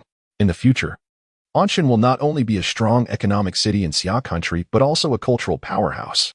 I look forward to collaborating with all of you in the future. Clap. Clap. Clap. As soon as he finished speaking, thunderous applause erupted in the banquet hall. Everyone looked at Xia Jiangwo with fervor. If it weren't for their identities, they might have rushed to him all at once. Even Lu Dongsheng was a bit excited at this moment. He turned to Lin Yu and said, President Lin, this is a great opportunity to make money. With $1 trillion investment, not to get a share would be disrespecting heaven. Lin Yu looked at the crowd surrounding Tianxia Group and said lightly, do you think this cake is that easy to divide? Isn't it? As long as we establish a construction company right away, and once Tianxia's project starts, won't we be making money effortlessly? Lu Dongsheng replied. Hearing this, Lin Yu chuckled softly and said, I believe that 90% of the people here share your thoughts. Lin Yu continued, once Tianxia's project comes out in Anqing, I can guarantee that all the contractors in the entire southwest province will take action, and even contractors from neighboring provinces will be attracted. In such an environment, the competition will be fierce. Although the contractors in Anqing will definitely have an advantage due to proximity, Tianxia will not entrust all the projects to contractors from Anqing. So this muddy water is not as easy to wade through as you imagine. Upon hearing this, Lu Dongsheng fell silent for a moment and said, that may be true. But watching others make money is really frustrating. How about you reconsider, President Lin? Lin Yu shook his head and said, no need to reconsider. Right now, we haven't finished our own matters, and venturing into another industry would be a completely unprofitable endeavor. After taking a deep breath, his gaze fell on Xia Jiangwo, who was chatting and laughing with Lu Wuming, and he said with determination, even if we can make some money from Tianxia Group's projects, so what? The real big money goes to those high-ranking figures. My goal is to become a person like those in Tianxia Group. Someone whose every move can influence the layout of a city or even a province. The two were somewhat surprised to look at Lin Yu. Although Lin Yu had previously mentioned wanting to open Huanyu supermarkets throughout Xia country, they had never seen such strong determination in him. It felt as though he had been stimulated by something today. Chapter 33, Dividing High and Low, Deciding Life and Death. Indeed, Lin Yu was stimulated today. With a fortune of tens of billions, he might have been quite remarkable in Anqing. Even the once mighty Dingxing Group was brought low by his cash. This made Lin Yu start to feel that being rich meant being able to do whatever he wanted, and it made him swell with ambition. Coming here today, the scale of Tianxia Group made him realize how small he truly was. His tens of billions seemed ridiculous compared to their investments in the trillions. After crushing Dingxing with money, he might monopolize the retail industry in Anqing. But once Tianxia Group made a move, they could change the layout of Anqing, causing the commercial center to shift. Perhaps in the near future, the new district would become the real central urban area, while Huanyu Building would turn into a corner of Anqing. Such transformative methods truly stimulated Lin Yu. As a time traveler, he initially just wanted to live a leisurely life. After his family's decline, he only sought revenge. But what after the revenge? To revert to being a salted fish and live a mundane life? Today, he truly saw what top-level figures looked like, and the aura capable of changing the world with a mere gesture made him yearn for it. If they can do it, why can't I? This thought took root and began to grow wildly in Lin Yu's heart. At this moment, his gaze became incredibly firm. Since heaven has given me a second chance, then I will live this life grandly. After Xia Jiangwo made an appearance, spoke a few words, and chatted with the crowd, he left the banquet hall. Lu Wiming, of his caliber, also followed suit, leaving only a few senior executives from Tianxia behind. In such a setting, everyone stayed mainly to meet more people and expand their networks. Lin Yu couldn't integrate into this circle at all, nor did he want to deal with these people. When the Lin Group encountered problems, those who used to curry favor had fled faster than rabbits, and some even kicked him while he was down. Lin Yu had no good feelings for them. Let's go. Since staying here was of no use, Lin Yu prepared to leave. Lin Xianji, are you leaving? Lin Yu turned around and saw Yang Yinwei approaching with a glass of wine, followed by a few unfamiliar middle-aged men, with Mingyi trailing behind. He had a smile on his face as he walked up to Lin Yu and said, Lin Xianji is indeed a tiger's son, at such a young age. You've already built such a large business. Truly impressive. Lin Yu had a relatively deep impression of Yang Yinwei when the Lin Group was still around. He had a good relationship with Lin Yu's father, and the two companies often collaborated. However, when the Lin family faced a crisis, this person immediately turned his back, proving to be a petty individual. If you have something to say, say it. If not, please step aside. Upon hearing this, Yang Yinhui's smile stiffened. And then he said cheerfully, then I won't beat around the bush. The few behind me are the heads of the Southwest region for China Resources and Carrefour supermarkets. Your actions at Huanyu and Anqing have already disrupted the basic order of the retail industry, and everyone wants to seek an explanation from you. Lin Yu slowly sat down, looking at the few people with interest, and said lightly, explanation? You want an explanation? They were still standing, while Lin Yu casually sat down, making it seem as if they were of a lower status. A middle-aged man's face revealed a trace of displeasure as he said, we want you to stop your current activities, revert the prices back to their original levels, and compensate our supermarkets for all recent losses. All right. Lin Yu agreed without even thinking. The few were taken aback, their faces filled with disbelief that he agreed so easily. Before coming, they had already discussed strategies, planning to pressure Huanyu together, with Yang Yinwei, the president of the Anqing Chamber of Commerce, mediating. After some bargaining, they expected Huanyu to make concessions. As a result, Lin Yu unexpectedly agreed to their unreasonable demands right off the bat, something no normal person would agree to, right? Moments later, the man realized that Lin Yu was clearly playing him, and a trace of anger appeared on his face as he said, are you playing me? Lin Yu shrugged and innocently said, what are you talking about? This demand is something no normal person would agree to. Aren't you the one playing me? Before he finished speaking, he immediately shut his mouth, and Lu Dongsheng, who stood behind Lin Yu, burst out laughing. He suppressed his laughter and said, knowing we wouldn't agree yet still making such demands, aren't you all a bit foolish? Although the man was filled with shame and anger, he couldn't find a retort at that moment. With Lin Yu's disruption, their rhythm was completely thrown off, and they couldn't execute their following tactics. Another man stepped forward and said solemnly, we won't play games with you. As long as you revert the prices today, we'll pretend this incident never happened. Otherwise, in the future, Huanyu won't be able to step out of Anqing in the retail market. Hearing this, Lin Yu smiled and said, this battle will determine the outcome in life and death. If you can't afford to lose, then get lost. There was really nothing to discuss with these people. It was better to put everything plainly and leave early. At this moment, Yang Yinwei said, Lin Yu, one should not be too extreme in doing things. Isn't it better for everyone to make money together? Why make it a life and death situation? How about this? Let's each take a step back. You adjust the price back, and I'll have Dingxing close 3 supermarkets under its banner. Upon hearing this, Mingyi immediately wanted to speak, but Yang Yinwei raised his hand to stop him. I know you want to revitalize the Lin family. As long as you nod, I will fully support you, and for this project with Tianxia Group, we can collaborate. Lu Dongxing and Zhao Jintao exchanged glances upon hearing this. To be honest, they were already tempted. If what Yang Yinwei said was true, this deal would indeed be worthwhile. Although Dingxing hadn't completely collapsed, there would be plenty of opportunities to recover in the future, and if they could really get involved with Tianxia's projects, the profits would likely be much greater than running a supermarket. However, Lin Yu was not swayed by his father Yang Yinhui's sweet talk. He didn't believe in such intangible benefits, thinking he was some naive child who didn't understand anything. Just as Lin Yu was about to refuse, Yang Yin spoke again. Don't refuse just yet. Think it over. If you don't trust me, we can write a formal agreement. Chapter 34, See Me? Watching Lin Yu and the others leave, Mingyi couldn't hold back any longer. Chairman, why did you promise Lin Yu such great benefits? Isn't that raising a tiger to trouble us? Yang Yin coldly glared at Lin Yu's back and said in a deep voice, What do you understand? This is called retreating to advance. From Lin Yu's words just now, I've already realized he is determined to crush all the supermarkets in Anqing. It seems his hatred for you runs deep. Mingyi lowered his head and said softly, Wasn't that your idea back then? Otherwise, relying on me. Before he could finish, he was silenced by Yang Yinhui's fierce gaze. I don't want to hear that again. Mingyi shrank his neck in fear and quickly said, Yes, yes, yes. Then Yang Yin continued, Huanyu is coming at you fiercely. They won't rest until they squeeze Dingxing dry. Your best strategy now is to consolidate your forces and focus in one place. That's the only way to last longer. Otherwise, you'll end up finished sooner or later. So my earlier request was just a way to go with the flow. Chairman, you're wise. Mingyi flattered him lightly. But he still didn't quite understand Yang Yinhui's intentions. What about the Tianxia Group project?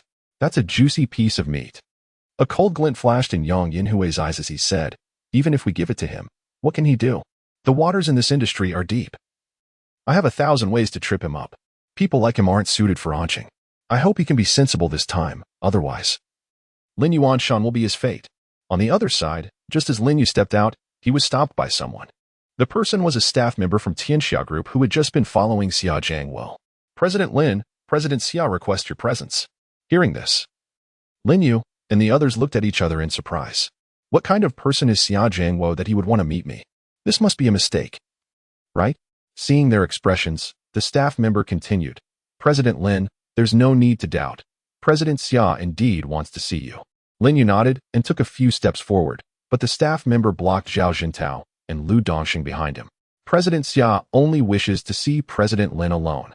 Lu Dongxing was about to speak but was stopped by Lin Yu's raised hand. You guys stay. A big company like Tianxia Group wouldn't do anything to a small fry like me. Then, Lin Yu followed the staff member to the elevator. After they left, Lu Dongxing whispered to Zhao Jintao, Old Zhao, why do you think President Xia wants to see President Lin? How would I know? Do you think President Lin's sudden rise might have something to do with Tianxia Group backing him? Do you think President Lin could be someone Xia Jiangwo lost track of? Shut up. Zhao Jintao scolded. I've known President Lin's parents for over 20 years. I watched him grow up. He isn't what you imagine. Lu Dongxing chuckled awkwardly and said, I'm just curious about who was supporting President Lin. You better not tell him I was gossiping. Where have you been? Zhao Jintao said.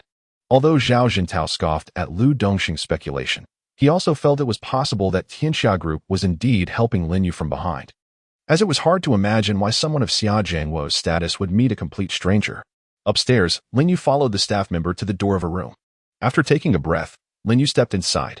In the room, a burly middle-aged man had his back to him, admiring the goldfish in a fish tank.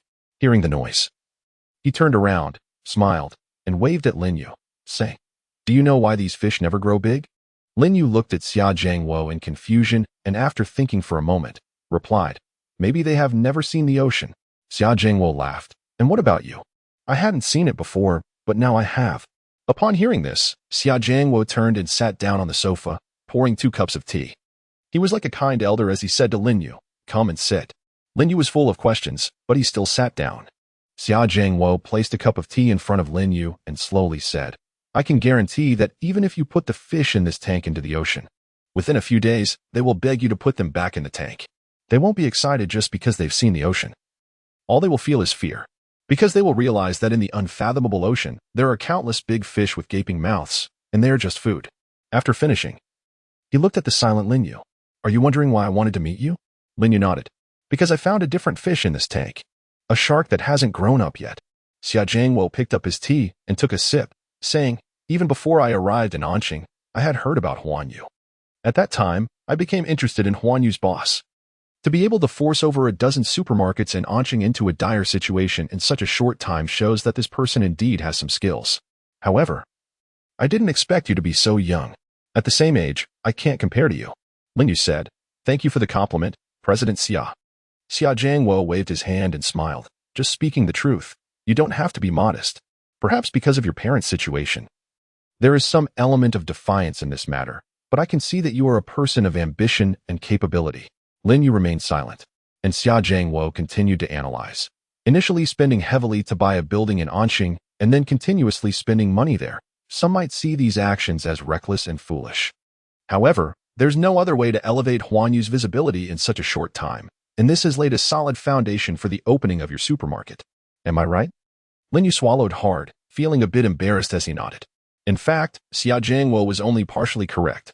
Lin Yu did have such thoughts. But that was because he had a cashback card. If he didn't have it, he certainly wouldn't have acted this way. Seeing this, Xia Jiangwo nodded in satisfaction and said, "This is what I admire about you. If it were me, I would definitely choose a more cautious approach. Not everyone has this kind of boldness, and you surprise me." Lin Yu awkwardly smiled. President Xia, "Are you not afraid? I'm just a headstrong youth doing this on impulse." Hearing this, Xia Jiangwo burst into laughter. "If that were the case, you definitely wouldn't have persisted until now. I have a good eye for people."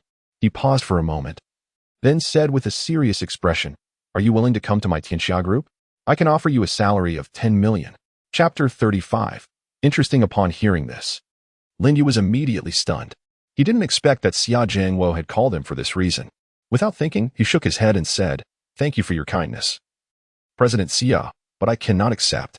To his surprise, Xia Jiangwo not only didn't get angry upon hearing this, but instead smiled even more happily. "Since you don't agree, I won't force you. To be honest, if you had agreed, I would have doubted whether I had misjudged you." Lin Yu secretly sighed. The thoughts of this big shot were really hard to guess. It was you who invited me, yet if I agreed, it wouldn't meet your expectations. What kind of game are you playing? Then, Xia Jiangwo changed the subject. "What do you think about our Tianxia Group as project this time?" "Not much," Lin Yu replied nonchalantly. "I'm not suitable to get involved right now. Huanyu Supermarket is my current direction for development. Tianxia's project is indeed tempting. But I'm confident that within 3 years, I can make Huanyu flourish nationwide, and my goals are not just offline." Upon hearing this, Xia Jiangwo, who was drinking water, suddenly froze. He raised his head and said, "You still want to do online? Do you know the online business model?" Lin Yu smiled and said, "You don't need to worry about that, President Xia. I have it under control." Xia Jiangwo chuckled lightly and said, "You have quite the ambition. Do you know that Tianxia Group originally had plans to create an online mall, but it was scrapped due to high risks? How can a small Huanyu guarantee success?" Hearing this, Lin Yu felt relieved. Fortunately, Tianxia didn't get involved. Otherwise, he definitely wouldn't be able to compete with them. However, Lin Yu now had a sense of urgency rising within him. In this world, e-commerce was still developing, unlike in his previous life where it had already matured. Perhaps because of this, many people were still hesitant to try this industry. However, there are many individuals with long-term vision. And just because Tianxia Group isn't doing it doesn't mean others won't. This means that building an e-commerce platform must be prioritized. With his experience and vision from 2 lifetimes, Lin Yu believed his chances of success would increase exponentially. Thinking about this, Lin Yu confidently said, "How can you know if you don't try? If Huanyu is afraid of wolves in front and tigers behind, it will never succeed." Xia Jiangwo was momentarily speechless. After so many years, it was the first time he had been lectured by someone, and that person was just a teenager. Interesting. It really was interesting. If it were an ordinary person, not to mention a teenager, even the CEO of a listed company would be subservient in front of him. Who would dare to lecture him like Lin Yu did? Yet he found what Lin Yu said to be very reasonable. After a chuckle, Xia Jiangwo said, "Then I look forward to your future performance. I have one more question. What do you think about our Tianxia investment in Anqing's tourism and cultural industry?" After pondering for a moment, Lin Yu said, "I don't know how you plan to proceed, but if it were up to me, I would start from Anqing's local culture. Anqing was originally an ancient capital, and many countries chose to establish their capitals here. So I would build a gigantic ancient-style royal garden-themed cultural park in Anqing's new area. Within this theme park, people can experience imperial culture, folk culture, poetry culture, tea art, and more. They can also watch large-scale ancient song and dance performances. At that time, you can collaborate with the authorities to turn the entire Anqing into an internet celebrity city." Lin Yu simply shared some of his ideas, but even so, it shocked Xia Jiangwo immensely.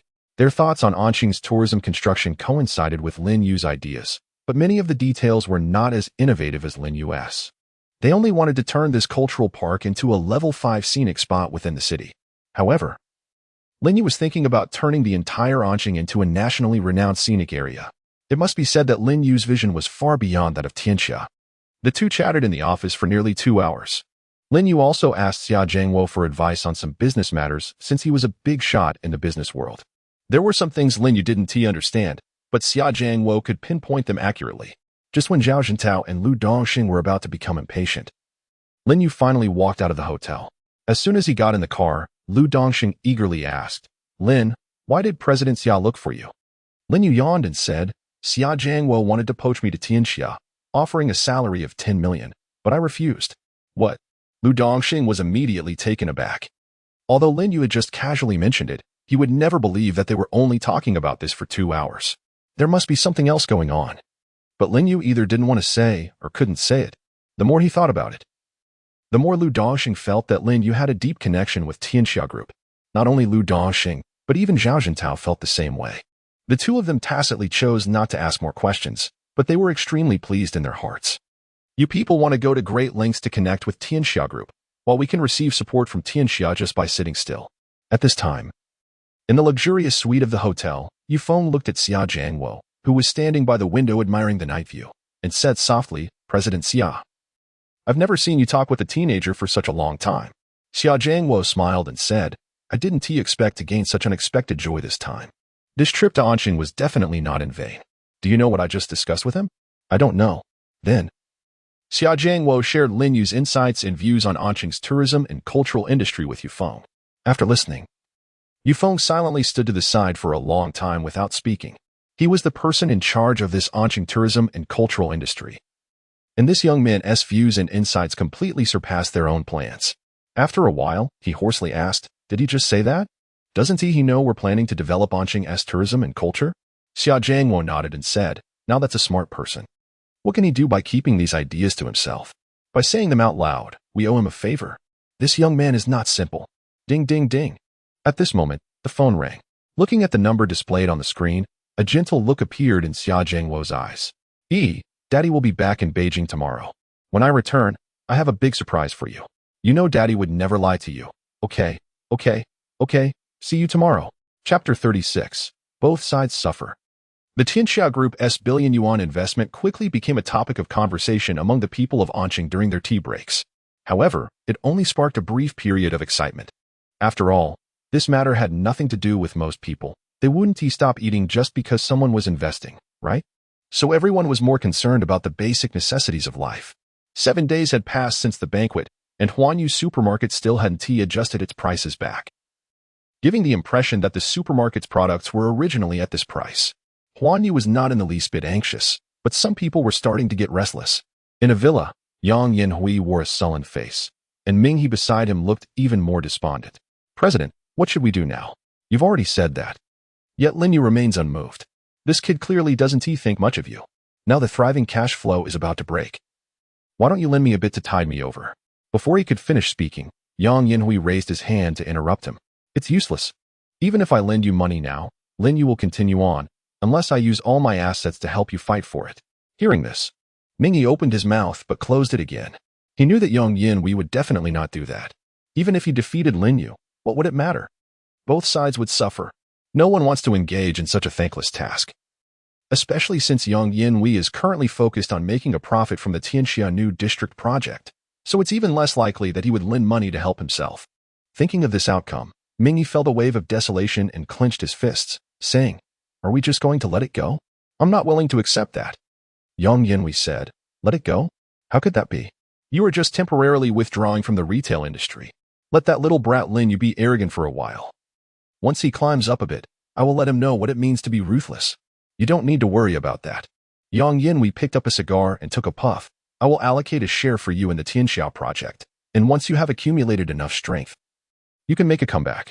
Upon hearing this, Ming He said, "Thank you, President." On the morning of July 7th, Lin Yu was browsing some information online. Zhao Jintao walked in with a joyful expression and said loudly, "Good news, President Lin, tremendous good news. Dingxing has retreated. They have already started a full clearance sale at half price today." "Clearance?" Lin Yu stood up from his seat, and a hint of excitement appeared on his face. It seems Dingxing really can't hold on anymore. The defeat of Dingxing was only a matter of time. Lin Yu just didn't expect it to happen so quickly. It seems He also realized that things were unsalvageable and decided to cut his losses early. Zhao Jintao said, "President Lin, do we need to adjust our supermarket prices?" "Of course, we need to. Notify them that we will return to normal prices tomorrow." "Tomorrow?" Zhao Jintao was taken aback and said in surprise, "Isn't that a bit too fast? What if Dingxing finds out that we have restored our prices and pretends to be normal again?" Lin Yu smiled and said nonchalantly, "Since Dingxing has already decided to clear out, they are determined to withdraw. There is no need for them to do these futile efforts. He knows very well that as long as Huanyu is around, I won't let him off easily. Our price restoration is more beneficial for their clearance. The sooner Dingxing leaves, the sooner we achieve our goal." Thinking about it this way, Zhao Jintao nodded and said, "Then I will notify them right away." "How about China Resources and Carrefour?" China Resources started clearing out 3 days ago. Carrefour's branches saw that Dingxing was preparing to withdraw, so they naturally couldn't sit still either. In no more than 5 days, the retail industry in Anqing will belong to us at Huanyu. Seeing Zhao Jintao's excited demeanor, Lin Yu also felt a wave of emotion. After a year, he finally regained control of the retail industry in Anqing. "I mentioned the e-commerce platform to you a few days ago. Do you have any leads now?" Hearing Lin Yu's question, Zhao Jintao showed a hint of embarrassment and said, "Sorry, President Lin, I haven't received any news yet. Actually, in my opinion, we should just focus on running the supermarket. Why do we need to venture into online channels? The risks are too great." Lin Yu wasn't too surprised by Zhao Jintao's thoughts. Although the e-commerce platform is in a rapidly developing stage, it is still not mainstream. Physical stores are indeed more popular than e-commerce right now, and they earn more. But Lin Yu believes that in the coming years, e-commerce will become an integral part of the lives of the people in Xia country. Lin Yu already has some ideas in mind. He plans to rely on Huanyu to create a separate online store for supermarkets. Of course, the basic condition for this is that Huanyu supermarket must expand throughout the entire southwest province first. He isn't worried about this. Once Dingxing collapses, Huanyu will no longer be restrained, and he can expand freely. The most critical issue is that to build an e-commerce platform, a large and professional technical team is required. And that gives him a headache. "I must do e-commerce, pay more attention to information in this area." "All right, you can get back to work." "Okay, President Lin." After Zhao Jintao left, Lin Yu said to Suya, "Call President Lu to my office." Soon, Lu Dongxing appeared before Lin Yu with a beaming face, saying, "President Lin, you were looking for me? What is the matter that makes you so happy?" "Isn't it because Dingxing is going down? How can I not be happy?" The corners of Lin Yu's mouth curled slightly, and then he said softly, "Although Dingxing is finished, He is still around. As the saying goes, it's not the thief that you're afraid of, but the one that is always on your mind. I don't want someone like that around me, popping up from time to time to annoy you." Upon hearing this, Lu Dongxing laughed heartily. "President Lin, I've been waiting for this day. I have gathered all the evidence against He, and this time, I guarantee he won't escape. When shall we take action?" A cold glint flashed in Lin Yu's eyes as he said, "Naturally, the sooner the better, to avoid prolonged troubles. Keep a close watch on He's movements and report to me at any time. I will contact Mayor Zhou immediately." After the last Tianxia wine party, Zhou Yunbin met with Lin Yu privately, and they had a long discussion, during which both sides reached some consensus.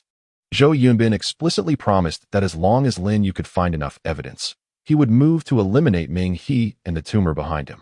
Now that Anqing is at a critical juncture, he does not want any rats to cause trouble. Chapter 37. What the hell is this? In the first week of July, many significant events occurred in Anqing. 6 supermarkets under Dingxing Group successively closed down, and the remaining 4 national chain supermarkets also withdrew from the Anqing market under pressure. This news caused quite a sensation in the business community of Anqing. In just 1 month, Huanyu not only firmly established its footing but also drove the other supermarkets out of Anqing with overwhelming force. Before this, no one could have imagined that things would turn out this way.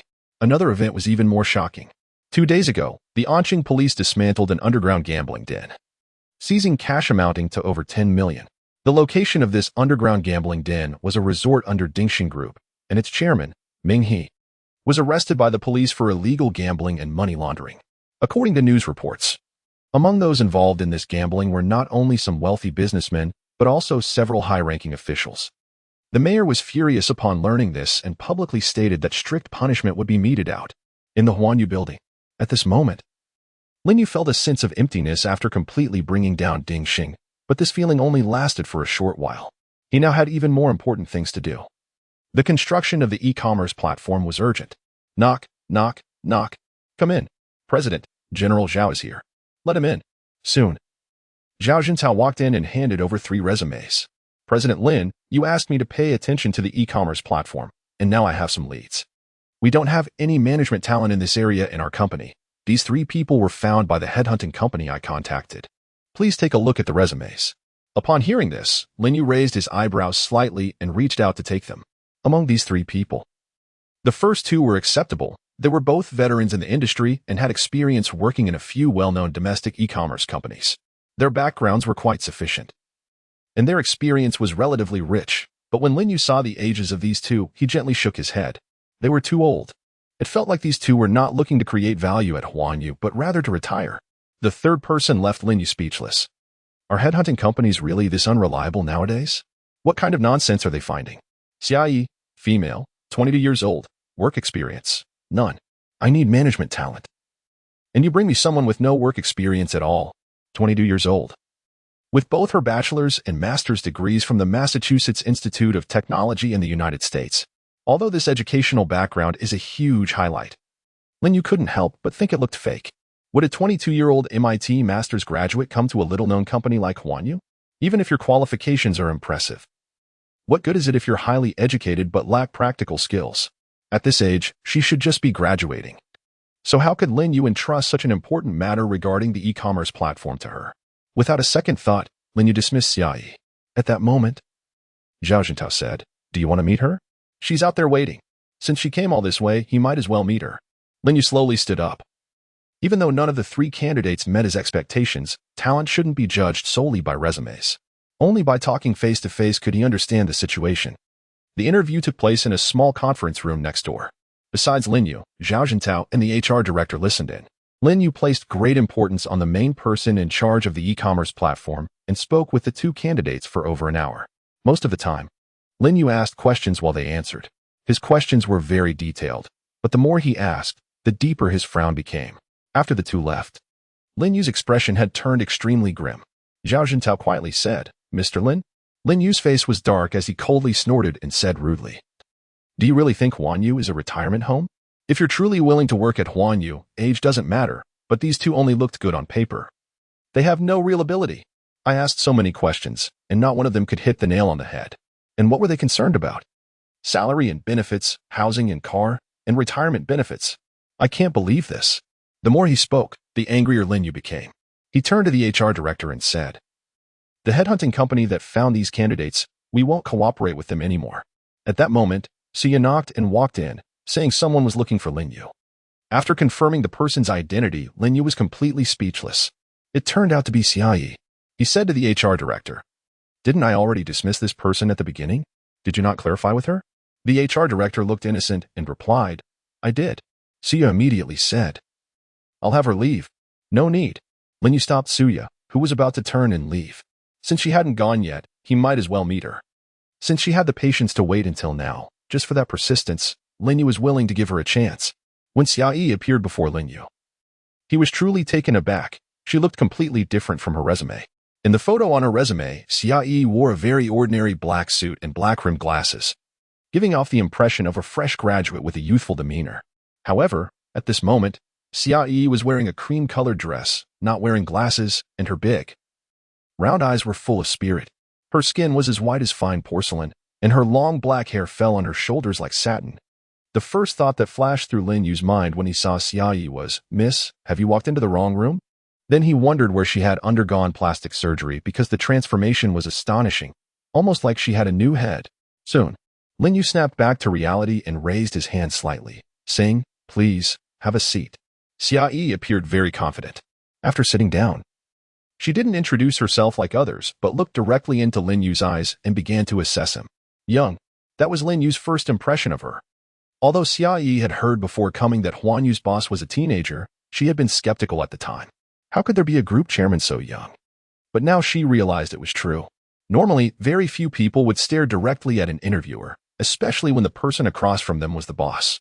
However, Xia not only did that, but also stared at Lin Yu for a long time, until the HR director and Zhao Jintao, sitting next to her, couldn't help but wonder what was going on with her. Did she really have confidence, or was she trying to make a different impression? Chapter 38, Oddball. Without needing Lin Yu to speak, the HR director asked, "Miss Xia, is it? Would you mind introducing yourself?" Upon hearing this, Xia Yi finally shifted her gaze from Lin Yu, smiled, and said, "My name is Xia Yi. I'm 22 years old, and I graduated from the Massachusetts Institute of Technology, majoring in e-commerce management." Lin Yu remained silent, quietly waiting for Xia Yi to finish her introduction. Once she finished, he replied flatly, from the resume alone, "Miss Xia is indeed a rare elite, but shouldn't a high-end talent like you, who studied abroad, be aiming for a Fortune 500 company? To be honest, Huanyu is not suitable for you right now. What I want is an experienced talent. As for you, Miss Xia, I hope we have the chance to cooperate in the future." Originally, Lin Yu had some hope for this unique Xia Yi, but now he felt a bit disappointed. Apart from her education, she didn't have any standout achievements. This wasn't about hiring an assistant. The e-commerce department would be an entirely new division. And he needed someone with real talent, not a rookie who only knew how to talk theory. Although Lin Yu completely dismissed her, Xia Yi didn't show any signs of anxiety on her face, but smiled and said, "Since Mr. Lin has given me another chance, can I take a few more minutes of your time to say a few words?" Looking at the confidently smiling Xia Yi, Lin Yu lightly raised his hand and said, "Sure, go ahead." Xia Yi smiled and said, "Huanyu wants to establish an e-commerce department and move from offline to online. This is a strategically important step, which shows that Mr. Lin has great expectations for this. The position of the head of the e-commerce department is no less than that of a vice president at Huanyu. And here I am, a fresh graduate, daring to apply for this position. I imagine Mr. Lin must think I'm overreaching. And my impression in your mind is probably quite poor." Lin Yu didn't deny it. That was exactly what he was thinking. Xia Yi wasn't surprised and continued to smile lightly, saying, "Mr. Lin is a very honest person. But here I want to say that I'm not a clueless person with no social experience. While studying in the U.S., I gained a lot of work experience. I worked at well-known large stores like Walmart, Kmart, and Benson, and I have also worked at Amazon, where I learned a lot about e-commerce." Then Xia Yi began to recount her work experiences during her studies in the U.S. Her work experience was quite unique. Xia Yi did indeed work in various major stores in the U.S. Although she was just a temporary worker, she didn't stick to one department and switch departments with each new store. Over the 4 years she studied in the U.S., she seemed to have collected experiences from various departments of major stores like a stamp collector. After Xia Yi finished speaking, Lin Yu said, "I know what you want to say. You just think you have a deep understanding of the market. But I want to ask, Miss Xia, are you sure you have graduated? As far as I know, students studying abroad cannot work in their first year. Given your age, you should have completed both your undergraduate and master's studies within 4 years, which is indeed possible abroad, but only if you're exceptionally talented and hardworking." Hearing this, Xia Yi raised an eyebrow and said, "Are you questioning my excellence?" Lin Yu replied calmly, "Miss Xia's excellence is beyond doubt. But to complete both degrees in such a short time means your studies would take up most of your energy. How much time could you possibly dedicate to work? Plus, you keep changing departments. How can you allocate sufficient time to each job? So, is this your so-called understanding of the market?" Lin Yu interrupted Xia Yi, who was about to speak, and continued, "Even if Miss Xia is a genius who can familiarize herself with various jobs in the market in a very short time, that is in a foreign country. The market conditions here are completely different, and we are setting up an e-commerce department. So experience from the market may not be very applicable. And one last point, with your frequent job changes, how can I trust you will stay with Huanyu?" Upon hearing this, Xia Yi was momentarily speechless. Having work experience and having a lot of work experience are two different things. The former indicates capability, while the latter may imply a lack of loyalty to the company. Such employees are not favored by any boss. After a moment of silence, Lin Yu said, "Miss Xia, I definitely cannot offer you the position of e-commerce department head, but our marketing department is currently understaffed. Would you consider coming here as a marketing specialist?" The gap between being a department head and a regular marketing specialist is like heaven and earth. Yet Xia Yi agreed very readily, showing no signs of reluctance. According to her own words, as long as she was given the opportunity and time, the position of e-commerce department head would definitely be hers. Lin Yu was unsure what gave her such confidence. It was almost enough to make him reconsider his decision, but after thinking it over, he still chose to keep Xia Yi. After all, she was just a marketing specialist, What could she possibly do? However, just 3 days later, Xia Yi approached him again, placing a thick stack of materials in front of Lin Yu. Looking at the items, Lin Yu asked in confusion, "What is this?" "It's my research report." Lin Yu took a glance at the thickness of the report and was highly skeptical that Xia Yi had actually compiled it herself. With this amount of work, not to mention 3 days, even 13 days might not suffice. Having just started working 3 days ago, Xia Yi probably hadn't even figured out her work process yet, right? After flipping through a couple of pages, Lin Yu tossed the report aside. It was just as he had imagined. This report had no value. "Miss Xia, I suggest you familiarize yourself with Huanyu supermarket situation before making a report." Xia Yi frowned, feeling very unconvinced, and said, "I spent several sleepless nights creating this research report. And you dismissed it after only looking at 2 pages. Isn't that a bit hasty?" Chapter 39. Empty talk. Upon hearing this, Lin Yu chuckled. "What value is there in empty talk? It's simply wasting my time." Seeing Xia Yi's face full of dissatisfaction, Lin Yu smiled lightly, knowing this would happen. Those who return from studying abroad, especially from prestigious schools, often have lofty aspirations, thinking they can make waves in the business world. It is only after experiencing the harsh realities of society that they realize practice is practice, and theory is theory. Society is the best university. Lin Yu didn't want to say more, because some truths would only be understood by Xia Yi after she hit her head against the wall. Xia Yi clearly did not want to leave. She stood in front of Lin Yu with her head held high and asked, "Mr. Lin, you only looked at the first 2 pages and said I was engaging in empty talk. I want to know which part made you dismiss my work immediately?" "Building a large shopping center." This answer left Xia Yi stunned. Huanyu had completely monopolized Anqing, and it was time to upgrade the supermarket to a shopping center, right? Seeing this, Lin Yu smiled and asked, "May I ask, where are you from, Miss Xia?" Xia Yi paused and instinctively replied, "I'm from the capital." "No wonder." Lin Yu shook his head and teased, "You're from the capital, and you've studied abroad for 4 years. No wonder Miss Xia has such high standards. Now let me ask you, how much would it cost to build a large shopping center in Anqing?" Without thinking, Xia Yi replied, "If we take an area of 80,000 square meters as an example, it would cost about 400 million. All right, no need to say more." Lin Yu interrupted her. "Please leave. I don't want to waste any more time." After saying this, Lin Yu turned his attention back to his documents.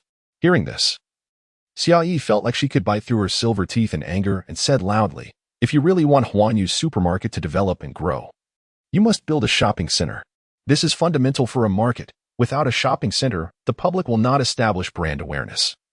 And that is the best way to promote Huanyu." Lin Yu looked at Xia Yi with some impatience. A large shopping center could be built, but absolutely not in Anqing.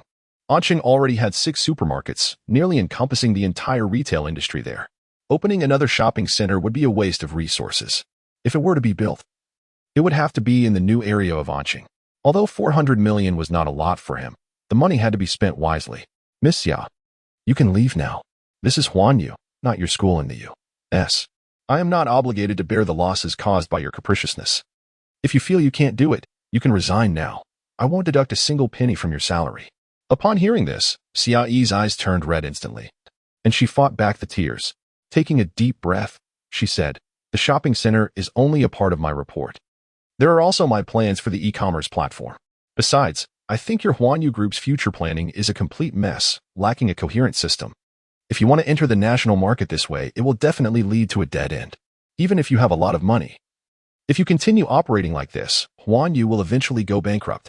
Lastly, I want to tell you that if I leave, it will definitely be your biggest loss." After saying this, Xia Yi let out a long sigh, as if feeling entirely relaxed. Then she raised her chin and left with an air of pride. Lin Yu was left dumbfounded by her words.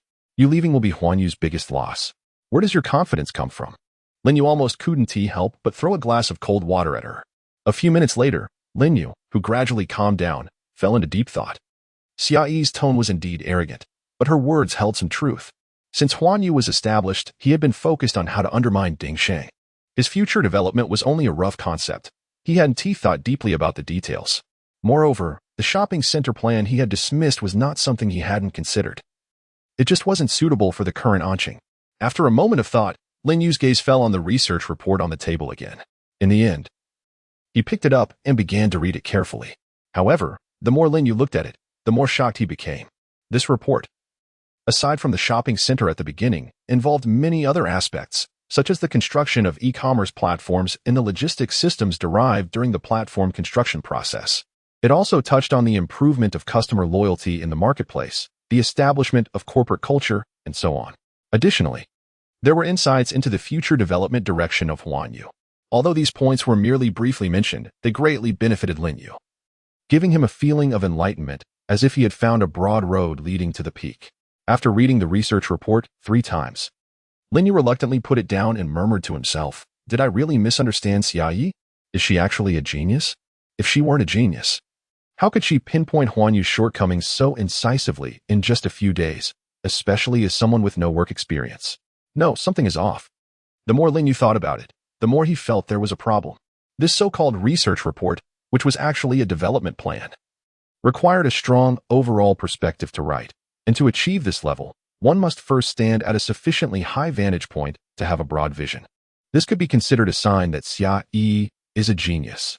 However, the future planning of Huanyu, if not someone who is particularly familiar with Huanyu, absolutely could not have been produced, as this plan provided a detailed outline of Huanyu's situation. Xia Yi had just returned from abroad, and her real work experience could be described as a blank slate. How could she possibly have such an overall perspective or understand Huanyu to this extent in just a few days? Therefore, there must be something wrong. But the fact that Xia Yi was able to deliver this development plan to him clearly indicated she did not harbor any hostility towards Huanyu. What was the situation then? Lin Yu frowned, puzzled. He then called Lu Dongsheng, saying, "Can you help me look into someone?" Lu Dongsheng on the other end of the line paused for a moment and asked, "Who?" "Xia Yi. The HR department has her information. She's from Jingxing. Can you check her background?" After a few seconds of silence, Lu Dongsheng replied, "President Lin, you think too highly of me.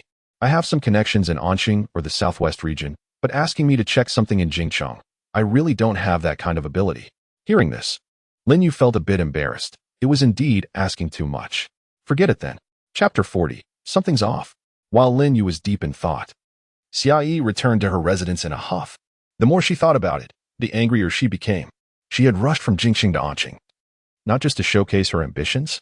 Once her plan succeeded, she wanted to show those executives and shareholders what she was capable of. It was you all who were blind. But she came here full of confidence, only to be struck down before she even started. When had she ever suffered such humiliation? With this thought, she dialed a number. And when the call connected, she pouted and said, "Dad, it's all your fault. You said this plan would definitely impress Lin Yu. But he only looked at the first 2 pages and rejected my plan." On the other end of the line, a middle-aged man's voice replied, low and deep. "Lin Yu looked at the report? Did he scold you?" "Well, he didn't scold me, although that's what she said."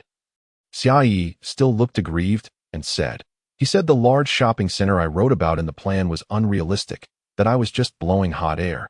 And that Huanyu Isnta school, if I can't stay, I should leave." Hearing his daughter complain, the man chuckled. "I think Lin Yu is right. That large shopping center is indeed unrealistic. If you had obediently submitted the plan I told you about, he wouldn't have said that about you." Upon hearing this, Xia Yi immediately exploded. "Old Xia, whose side are you on? Am I even your daughter? I'm not talking to you anymore." With that, she hung up the phone, flopped onto her bed, and covered her head with a pillow. Ding ding ding. At that moment, the phone rang. Xia Yi casually hung it up, thinking, "How dare you call me after making me angry?" Ding ding ding. The phone rang again, and Xia Yi, annoyed, answered without even looking. "Even if you apologize now, I want to forgive you." "Oh, my dear lady, why are you so angry today? Who bothered you?" Upon hearing the voice on the phone, Xia Yi jumped up from her bed. "Ling Ling, why are you calling me?" The woman on the other end laughed as if she had heard a joke. "What is so strange about me calling you? Where are you? Come out to play. Dongzi and the others are gathering." "Not interested. I'm annoyed." Hearing this, Ling Ling immediately became curious. Who could have made our young lady so angry? "Tell me, and I'll help you teach them a lesson." Xia Yi weakly replied, "Stop joking. I'm really annoyed. I'm not in Jingxing right now. I'm in Anqing and want to be going back for a while. There's a project here that I need to complete before returning. So you guys go have fun." "Project?"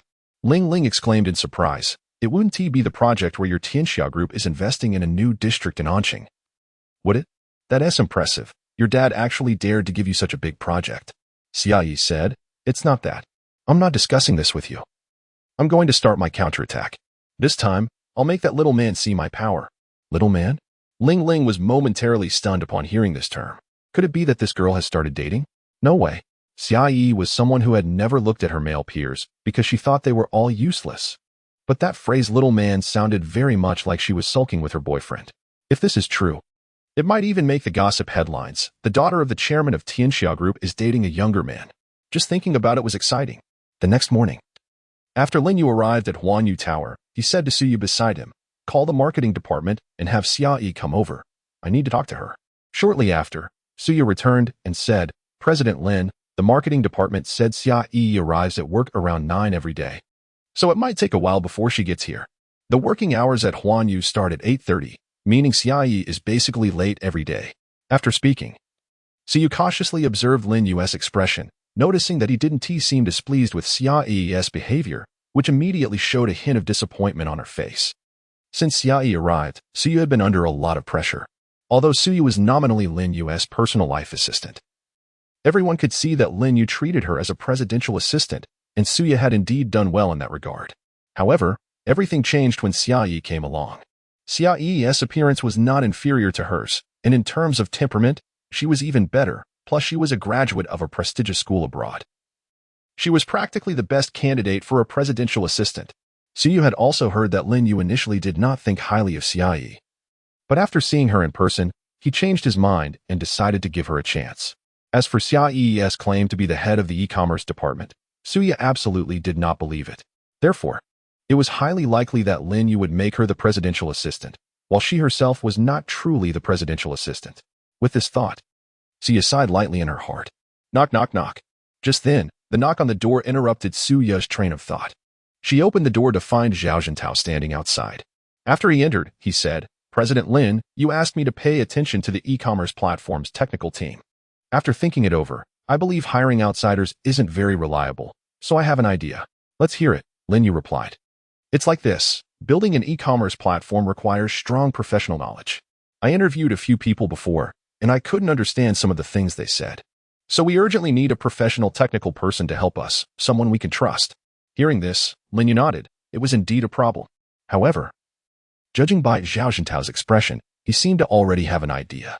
"Just say what you have in mind. No need to be secretive." Zhao Jintao said, "I know the dean of the computer science department at an university. I was thinking, could we ask the dean to help us find a professor from the department? That's a good idea. Why didn't you say it sooner?" Lin Yu asked. Zhao Jintao chuckled awkwardly and said, "I was trying to avoid any suspicion. What if someone says I'm favoring my connections? That wouldn't be good." "Favoring connections?" Lin Yu raised an eyebrow. "Does the dean of the computer science department have any connection to you?" "Well, the dean is a distant relative of the Zhao family. But we don't interact much. This is really a last resort," Zhao Jintao explained. Lin Yu laughed and said, "Then you should take care of this, Uncle Zhao. In Huanyu, we don't have the concept of favoritism, only merit-based selection. As long as you have the ability, you can shine in Huanyu." Chapter 41. Am I going to plagiarize? Favoritism is problematic wherever you go. Lin Yu wasn't afraid, but he trusted Zhao Jintao's character. If he truly had ulterior motives, he wouldn't bother to discuss it with Lin Yu. Aside from this matter, the two discussed Huanyu's future development. Zhao Jintao was already prepared to expand Huanyu supermarket, with his first stop being Yunyang, which is adjacent to Anqing. Due to geographical reasons, Yunyang's economy and population are both superior to Anqing. Zhao Jintao's plan was to first open supermarkets around Yunyang and then move into the city center. Lin Yu thought this approach was feasible, as large chain supermarkets usually overlooked surrounding areas. This provided Huanyu with significant room for growth. Moreover, Lin Yu planned to start working on several surrounding cities. As the development of supermarkets is closely linked to the e-commerce platform, both cannot be neglected.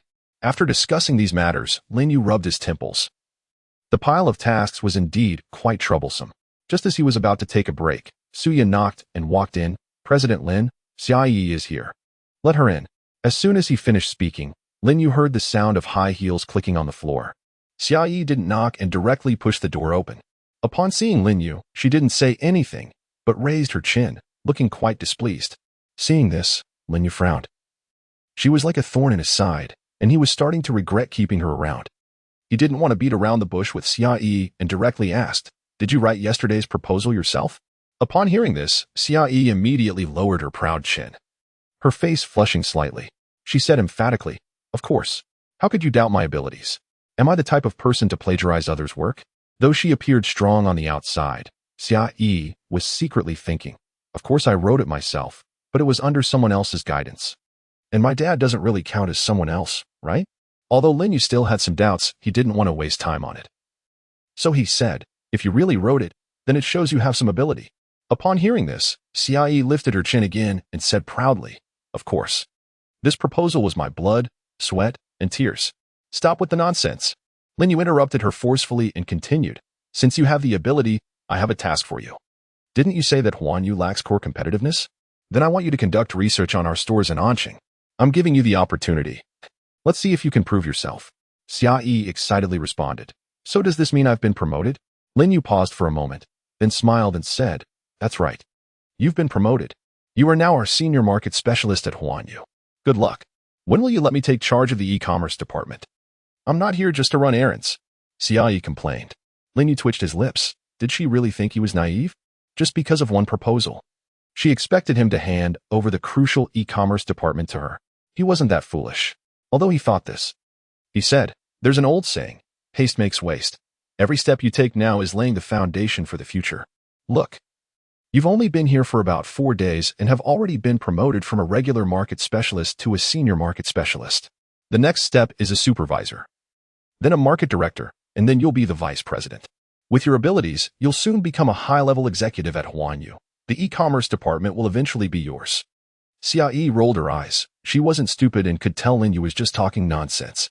However, she felt there was some truth in his words. Haste makes waste. After she completed this task perfectly, she would see what he had to say. So, Xia readily accepted the task and quickly prepared to conduct research at various stores. Seeing Xia's enthusiasm, Lin Yu smiled as well. He didn't care whether she truly had the ability or if someone was guiding her. As long as she contributed positively to Huanyu's development, that was enough. Ding! The double cashback card has been activated, and the refunded cash has been transferred to the host's account. Please check. The sudden system notification in his mind made Lin Yu pause slightly. According to the timeline, it had been over a month, and he thought the cashback card was no longer valid. He didn't expect it to surprise him today. Buzz. At that moment, his phone on the desk vibrated. Lin Yu picked it up to see a message. Your account ending in 8739 received a cash transfer of 6,342,827. 602 on July 16th. The current balance in your demand deposit account is 8,371,415,031 yuan. Since he first received that funding, Lin Yu had been spending money like crazy, establishing Huanyu Group without considering costs. During the price war with Dingxing, he spent money like water. In just 1 month, he had spent over 3 billion. Although there was a slight regret, Lin Yu was very satisfied. With this money, he could make bold moves with his e-commerce platform. Although online shopping platforms seem very profitable, the initial investment is also substantial. Otherwise, why did Lao Ma struggle to find investors when he founded Taobao in his previous life? Lin Yu didn't want too many people to interfere with his e-commerce platform. With this money, he had enough confidence. Moreover, if he was going to do it, he would do it to the best of his ability. Once Huanyu's online mall was established, Lin Yu planned to set up his own logistics company. In his previous life, 90 of online malls chose to cooperate with third-party logistics, and only Jingdong had its own logistics system. Lin Yu's desire to establish his own logistics system is not just a matter of having too much money to burn, but rather a recognition of the potential in this area. In his previous life, many express delivery companies had dedicated planes for transporting goods. To others, express delivery might not seem like a profitable business, but they don't realize how booming online shopping would become in the future. Just by joining a small express delivery store, one could earn tens of thousands during specific holidays, which illustrates just how lucrative the express delivery industry can be. Lin Yu wants to develop his express delivery company before the e-commerce market explodes. Otherwise, he risks falling into a passive position. Chapter 42. Lu Dongxin's Persuasion, however. Setting up a logistics company is quite a troublesome matter. Currently, Huanyu is involved in supermarkets and e-commerce, and adding express delivery would require an enormous amount of effort. Lin Yu is concerned about every aspect of these matters. One person's energy is limited. Although he currently has ample funds, he is not omnipotent. After a sigh, Lin Yu said to Suya, call General Manager Lu to my office. Okay, General Manager Lin. Lu Dongxing seems to have been in a relatively low mood lately. When he was working with Lin Yu during their peak, he was full of energy every day. The security company seems to have entered a formal stage, so he doesn't have to worry about it. If a logistics company is to be established now, he can only let Lu Dongxing manage it for the time being and consider other options once they find suitable people. Logistics company? After hearing Lin Yu's plan, Lu Dongxing showed a look of confusion on his face. The supermarket is doing well. Why suddenly shift to logistics? Lin Yu said, you should know that I'm planning to establish an e-commerce department recently, right? Lu Dongxing nodded and said, I've heard General Manager Zhao mention it a few times. You want to use our own logistics system after the online mall is launched, right? But I think if we really want to do an online mall, logistics can be completely outsourced. Establishing our own logistics company might be a thankless task. Upon hearing this, Lin Yu raised his eyebrows slightly. He didn't expect Lu Dongxing to think of this. He smiled and said, it seems I found the right person today. General Manager Lu knows quite a bit about the logistics industry. Lu Dongxing smiled, sighed, and said, to be honest, General Manager Lin, I was interested in the express delivery business a couple of years ago. Although express delivery may seem insignificant, if done well, it can definitely make a lot of money. He paused for a moment and smiled wryly. But it looks simple, yet it's really difficult to do. Originally ambitious to carve out a piece of the logistics market in Xia country, I found that I couldn't even manage here in Anqing, and it ended up being a miserable failure. After hearing Lu Dongxing's words, Lin Yu felt a sense of regret. General Manager Lu, this time is different. Think about it. After our online mall is established, won't we need to ship products all over the country? If we have our own logistics, wouldn't it be more convenient? Lu Dongxing stubbornly replied, General Manager Lin, I still suggest you think twice. Outsourcing has its advantages with elite professionals. Do you know how much investment is needed to establish your own logistics system? How many cities are there in Xia country? How many logistics vehicles and delivery personnel are needed? The investment is simply unimaginable. Lin Yu understood this logic. The huge investment and the initial income would form a stark contrast, similar to the Jingdong online mall in his previous life, where nearly all the revenue was poured into logistics. Moreover, there are already several mature express delivery companies in Xia country. These people are not to be underestimated. However, Lin Yu did not give up on his plan. Although his logistics system has disadvantages, he believes that the advantages absolutely outweigh them. General Manager Lu, I must establish this logistics company. Just tell me whether you want to do it. I'm certainly willing, but I'm afraid of letting you down. Lu Dongxing said this and then asked, General Manager Lin, I just want to know why you are so persistent about building your own logistics brand? Hearing this, Lin Yu smiled and said, because once we have our own logistics system, not only can we establish our advantages in delivery speed and after-sales service, but we can also gather more user information, which is very helpful for a data-driven operational system. A powerful logistics system can also extend to third-tier cities and towns, completing the urban syncing of large internet companies. In simple terms, we will serve cities at the third, fourth, and fifth tier, and as the economy develops, this piece of cake will only get bigger. What I need to do now is to quickly improve our logistics system. Although Lu Dongxing didn't fully understand, he felt that Lin Yu's reasoning made sense. After thinking for a moment, he said, General Manager Lin, how about this? Let's not rush to set up a logistics company. We can first pilot in Anqing, establish a Huanyu Express with 20 delivery points as a limit. If it develops well, we can consider setting up a logistics company after a year. Following Lu Dongxing's suggestion is not a bad idea. He indeed has no experience in the logistics industry, and it's quite unfamiliar to him. Starting with a few pilot projects to accumulate experience is a good approach. Besides, Huanyu's e-commerce platform won't be ready that quickly anyway. So starting with a pilot project is feasible. After a moment of thought, Lin Yu found nothing wrong with it and nodded in agreement. Then let's do as you suggested. You can get 2 million from General Manager Chen for the funds, and you will need to figure out the manpower. Lu Dongxing nodded quickly upon hearing this. After Lu Dongxing left, Lin Yu finally had a moment to rest. He stood up and walked around the office a couple of times to stretch. Sia thoughtfully brought over a cup of chilled sour plum soup. Lin Yu took a sip and said, Why do I feel like you've been absent-minded these past few days? If you're not feeling well, just take a few days off to rest. By the way, you haven't taken a single day off since you came here, right? Suya quickly replied, It's fine. I'm fine, General Manager Lin. I don't need to rest for now. After saying this, she carefully watched Lin Yu's expression, thinking that if he was letting her take a break, it might mean he felt she wasn't doing well enough and was preparing to let Xiaoyi come in to adapt early. The thought of this made Suya's face turn pale. Seeing her reaction, Lin Yu frowned slightly and said, You can go back now. By the way, go to the finance department and withdraw 20,000. I'm giving you 2 days off. General Manager Lin, actually just go. Don't ask so many questions. I don't want others to say I'm a vampire exploiting employees. Upon hearing this, Su could only nod in agreement and then left the office in a daze. Lin Yu saw Su Yu's appearance and rubbed his chin, muttering to himself, it's been a bit difficult for her lately. From daily living to company affairs. Su has been helping to handle everything. Should I have them find me another assistant? After thinking about it, Lin Yu dismissed that thought. Su really suited his taste and was very capable in her work. If he changed to someone else, he might not be used to it. Chapter 43.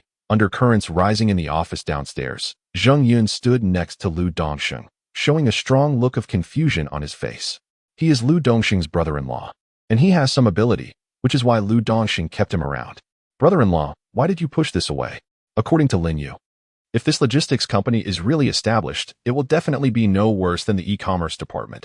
Look at the current situation. Zhao Jintao is expanding Huanyu supermarket. Qin Zhenglong is busy establishing the legal department, and Chen Huaiji is the financial director with significant power. We are considered the old team that helped build Huanyu together. Yet we haven't gained anything. Hearing what Zheng Yun said, Lu Dongsheng snorted coldly and said, you don't understand anything. Do you think I don't know how impressive a logistics company can be? Being impressive is one thing, but can you actually do it? You can't just push it away.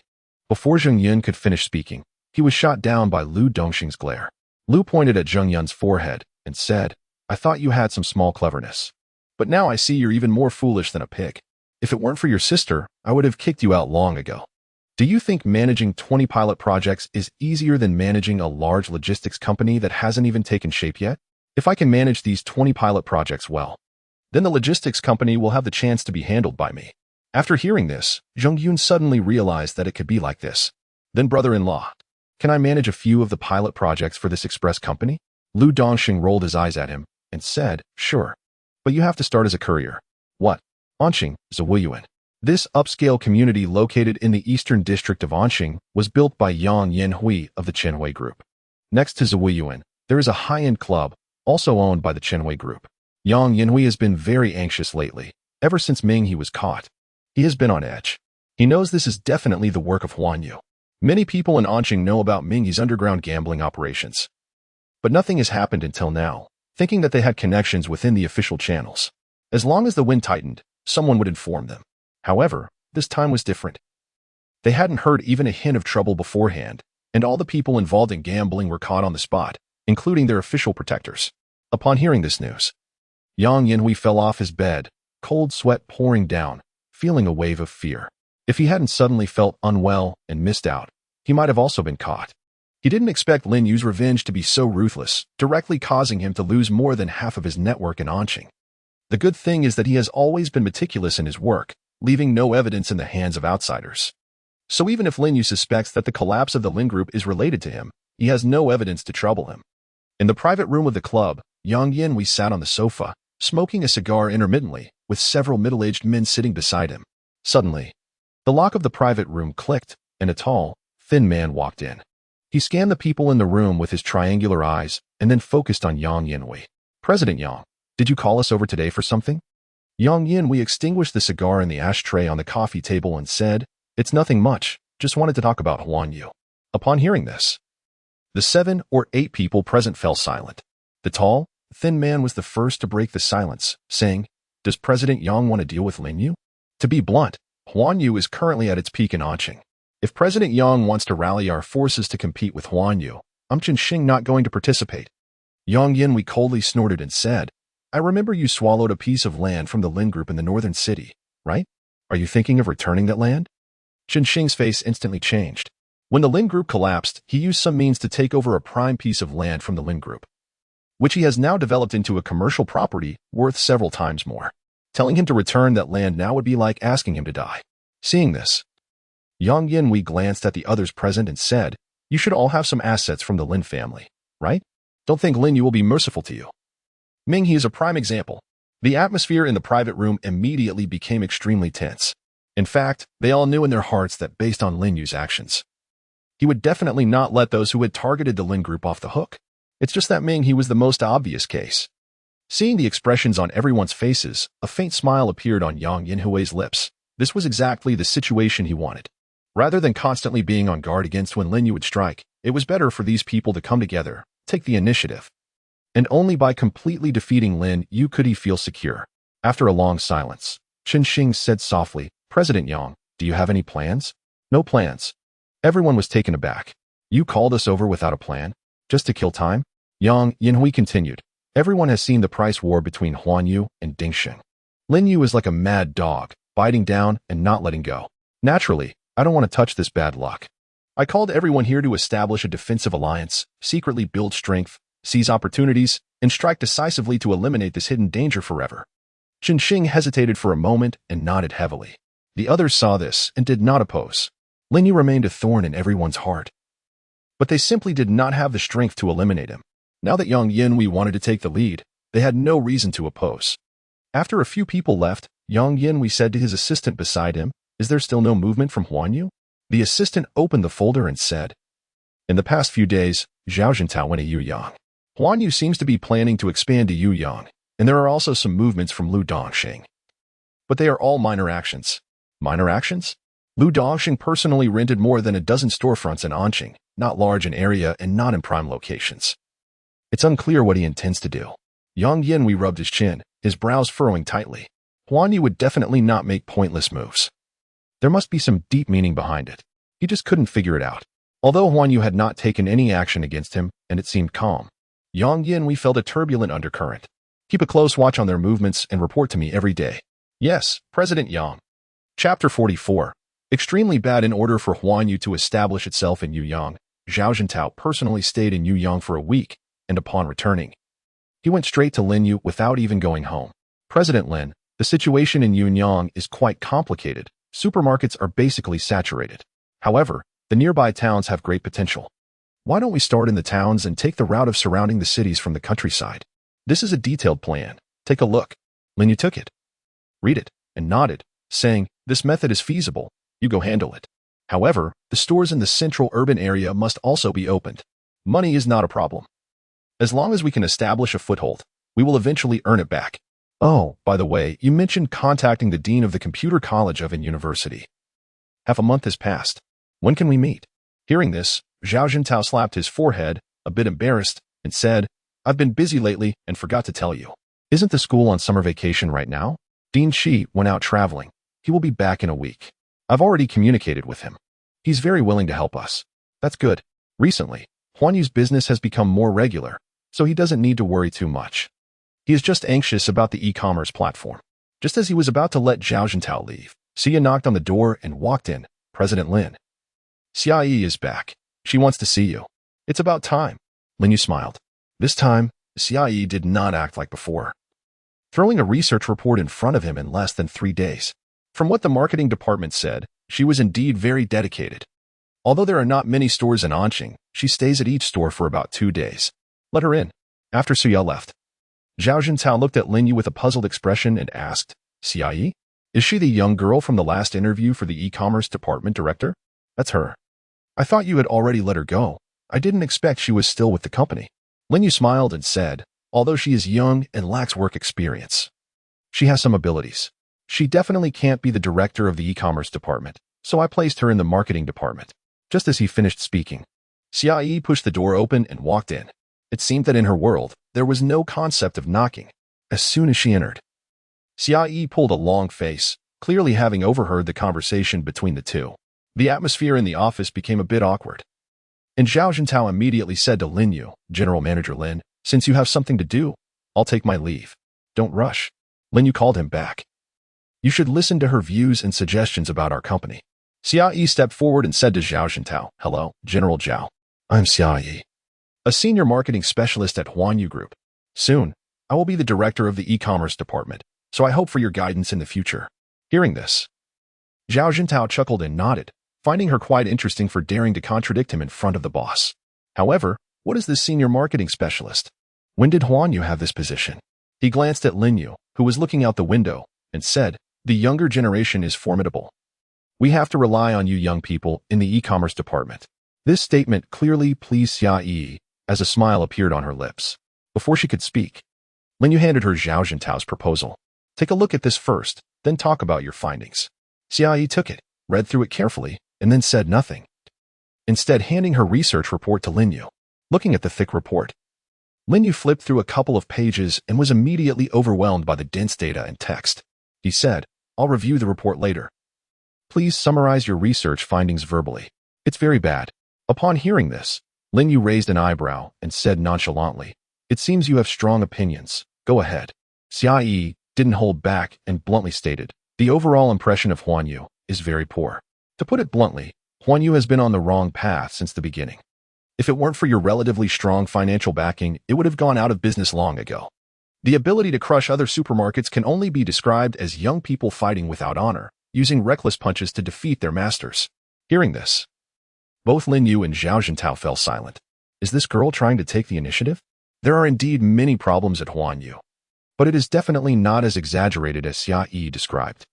As Huanyu has already begun to turn a profit and is in a better situation than Lin Yu had imagined. Both remained silent. Zhao Jintao sat down on a sofa, waiting for Xia to continue her point.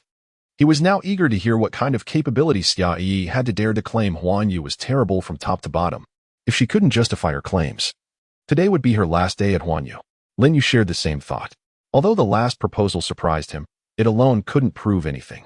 Under their gaze, Xia calmly said, "Initially, I didn't think the problems were that severe, but after just reviewing the proposal General Lin gave me, I feel compelled to say a few words."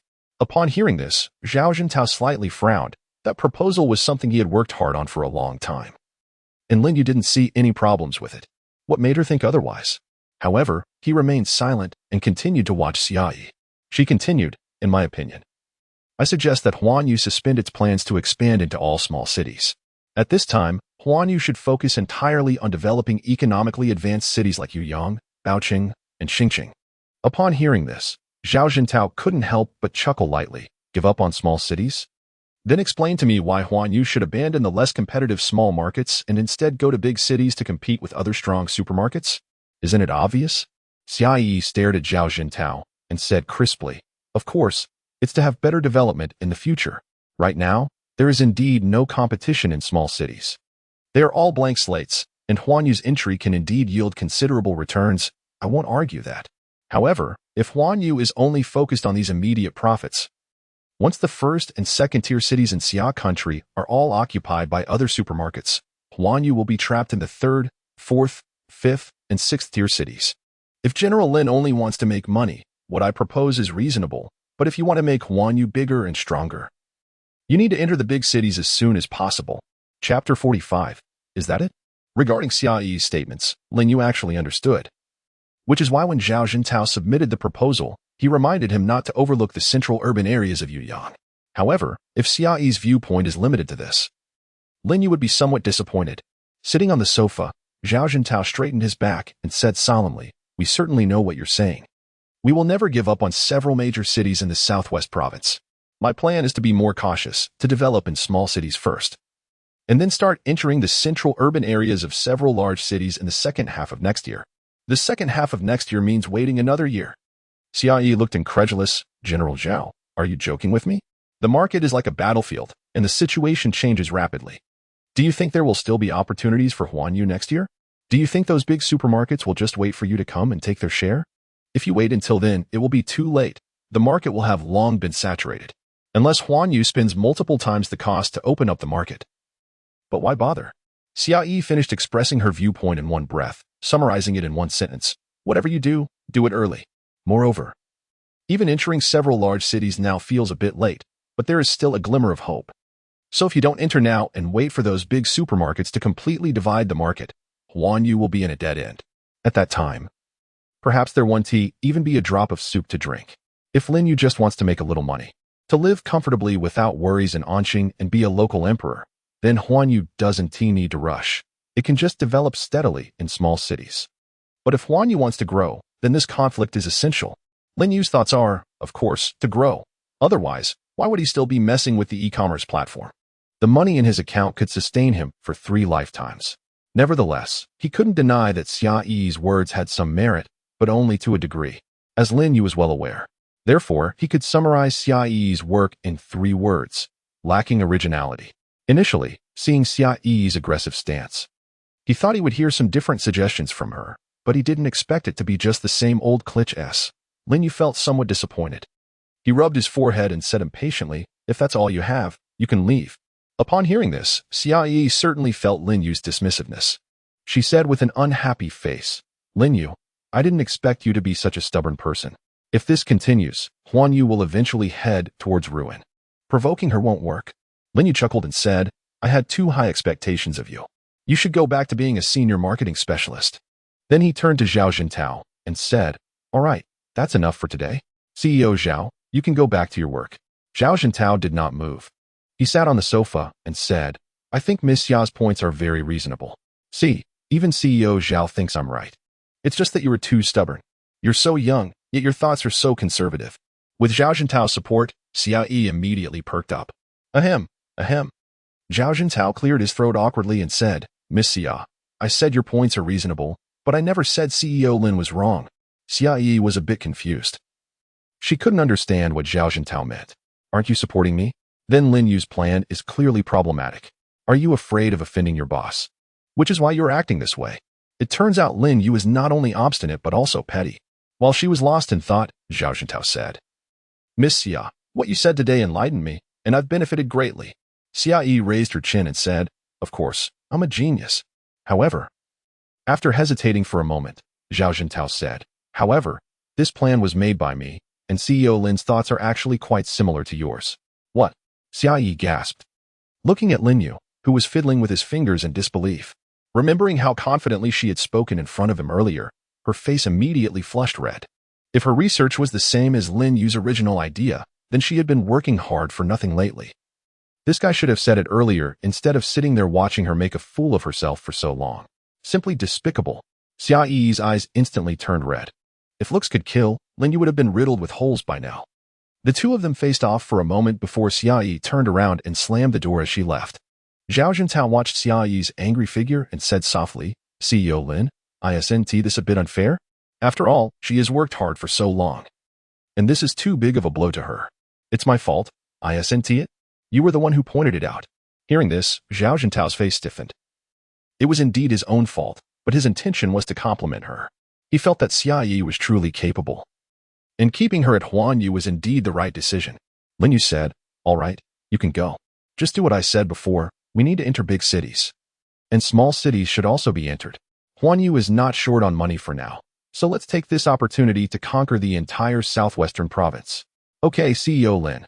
His decision made sense. Xiao Yi was right. Big cities were important, but he didn't know where Lin Yu's ambition lay. Small cities would become an important part of his online mall in the future.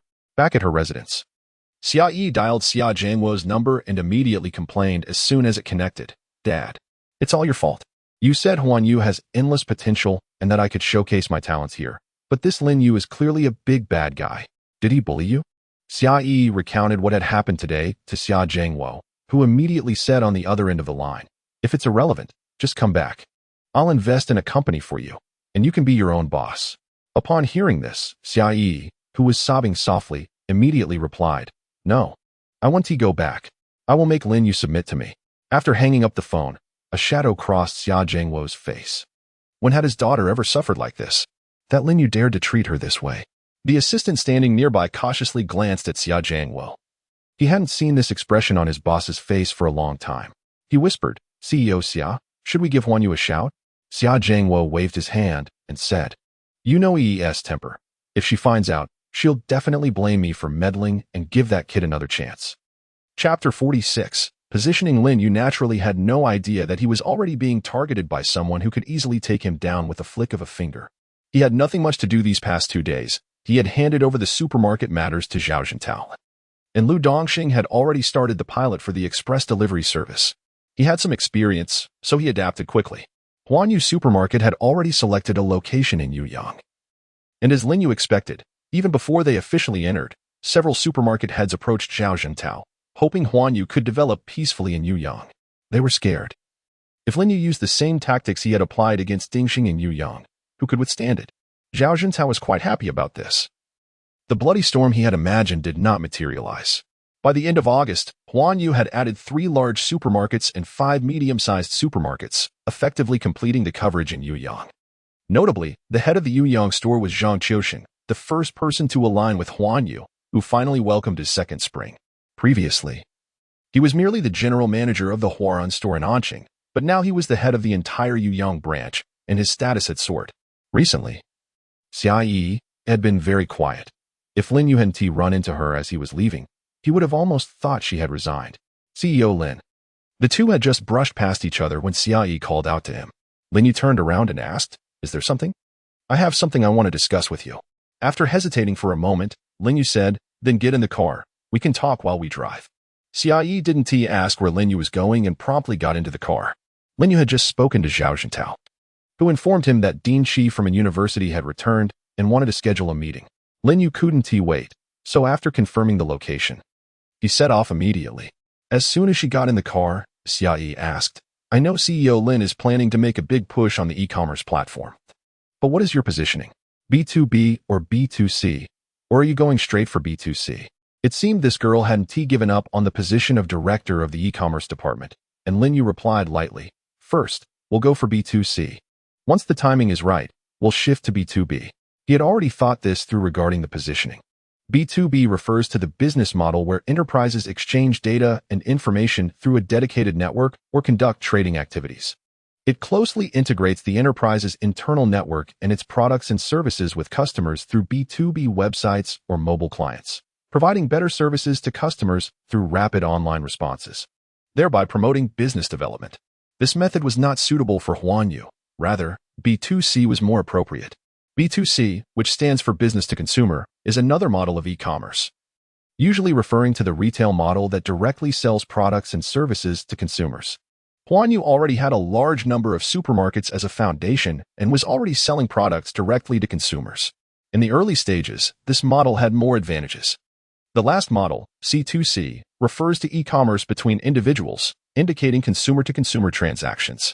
For example, if one consumer has a computer and sells it to another consumer through the internet, this type of transaction is called C2C e-commerce. In the previous life, most e-commerce operated under this model, with only JD.com finding its own path. Lin Yu planned to first use B2C to open the market, and once he had a certain scale and customer flow, he would learn from others and directly acquire several specialized websites to introduce third-party customers, which would then become B2B.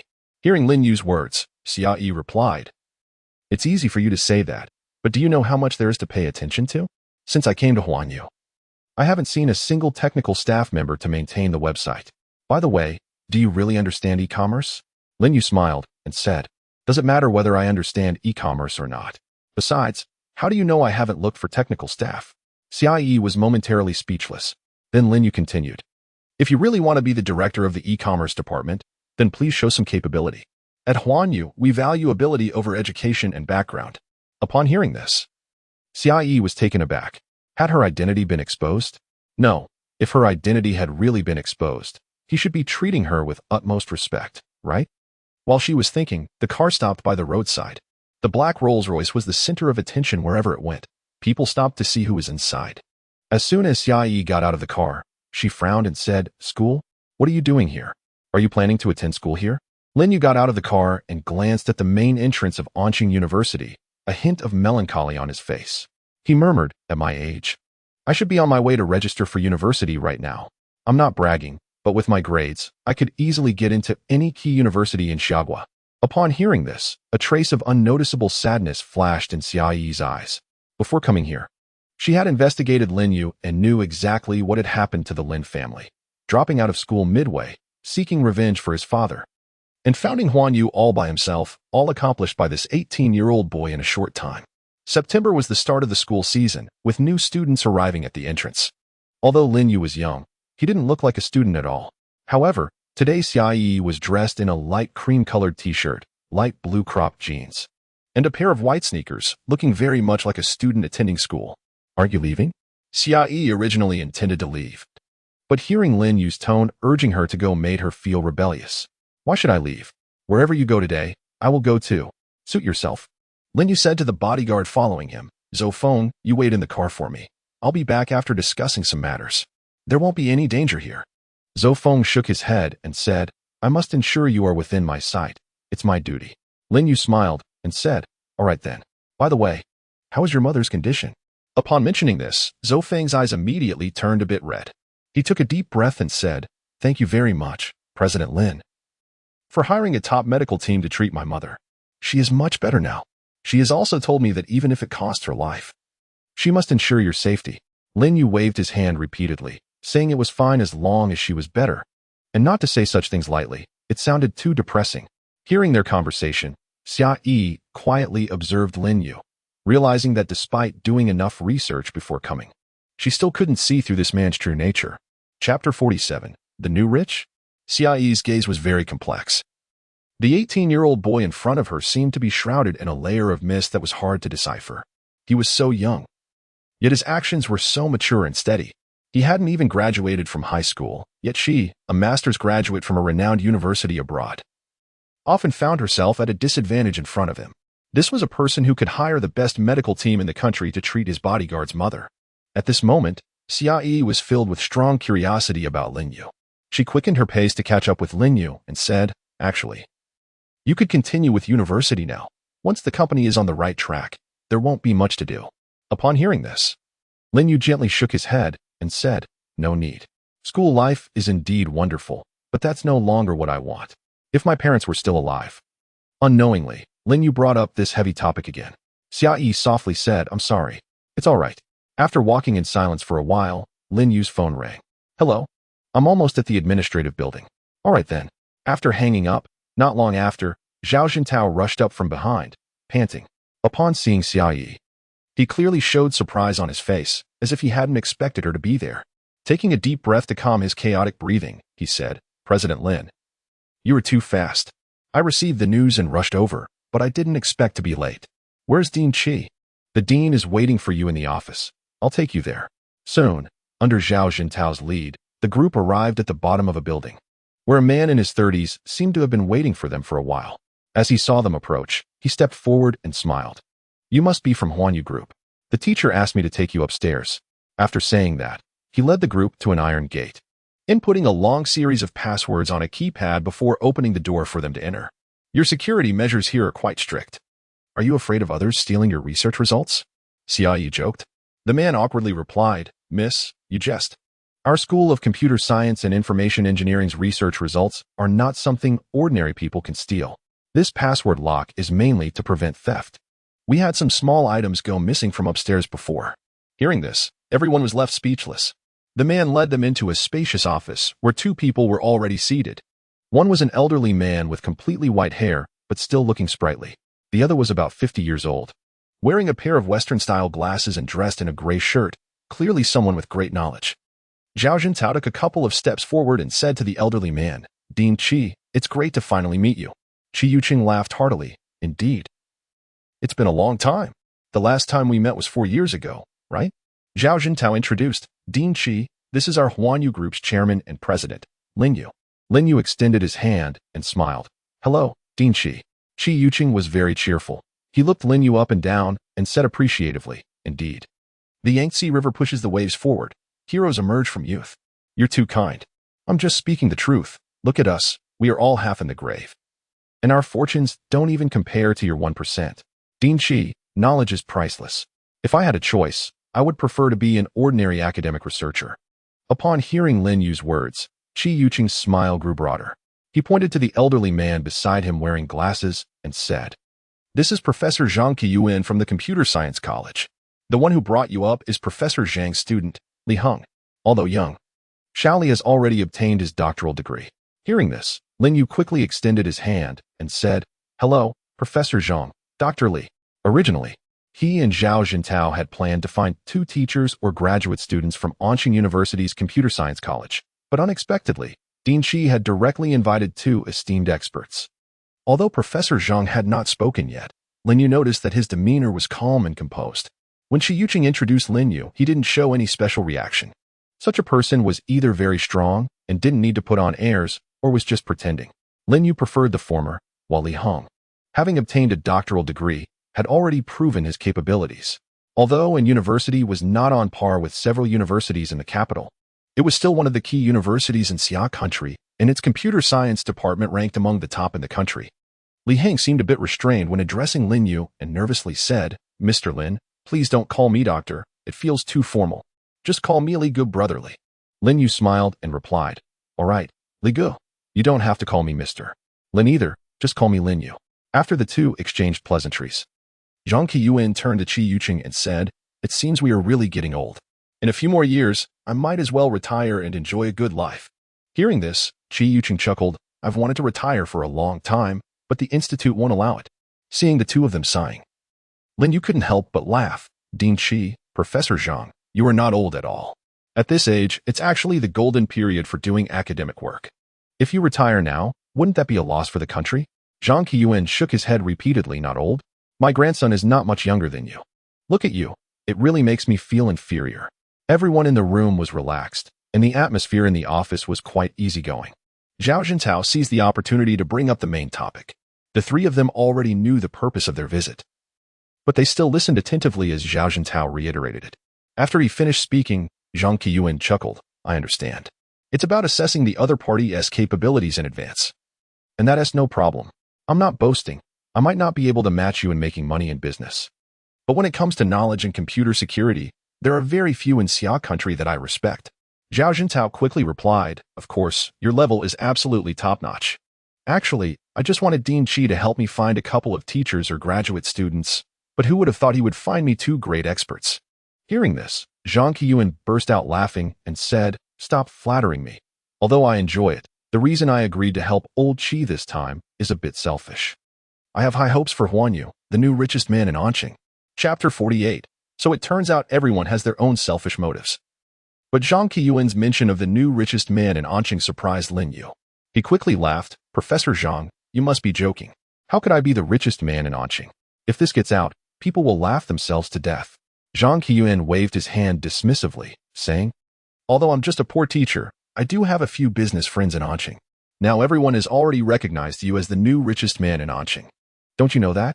Upon hearing this, Lin Yu was momentarily taken aback. He turned to Zhao Jintao, who also shook his head slightly. Seeing this, Qi Yuqing smiled and said, all right, let's not talk about this anymore. Let's get down to business. Li Heng, who had been quiet on the side, asked, Mr. Lin. I mean, Lin Yu, the purpose of Huanyu recruiting technical staff this time is to build its own e-commerce platform, right? That's right, it is. Upon hearing this, Li Heng showed a hint of hesitation on his face.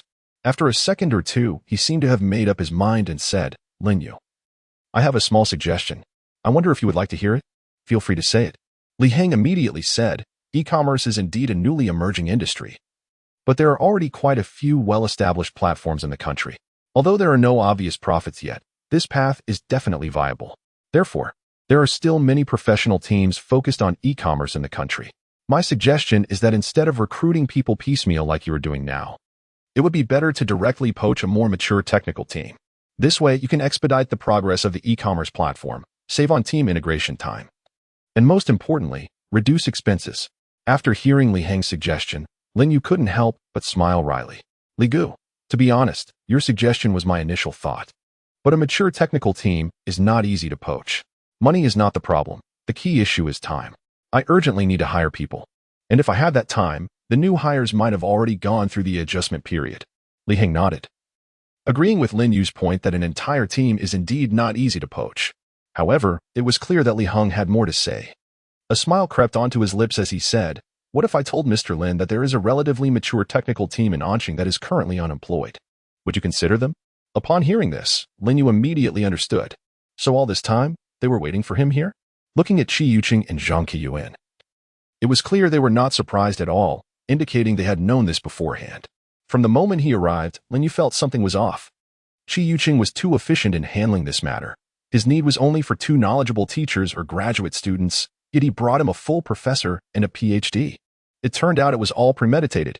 However, Lin Yu didn't feel anything wrong. If Li Heng could really help him find a mature technical team, that would be a good thing. Oh, there is such a team in Anqing? Then please, Li Gu, give me a brief introduction to their situation. Hearing Lin Yu's words, Li Heng already had an idea in mind. He was worried that Lin Yu would outright reject him, but just as he was about to respond, Zhang Qiyuan, who was sitting nearby, spoke up. Let me explain the situation. Then please, Professor Zhang, enlighten me.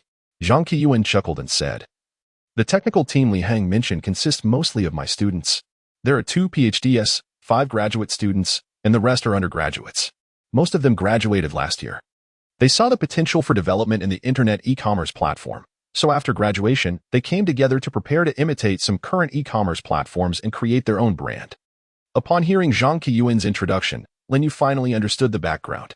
Although he had said a lot, it boiled down to a simple story. It was a group of idealistic and passionate tech enthusiasts coming together, believing that e-commerce would be the mainstream in the future. They wanted to create a miracle and establish their own business empire. However, ideals are often lofty, while reality is stark.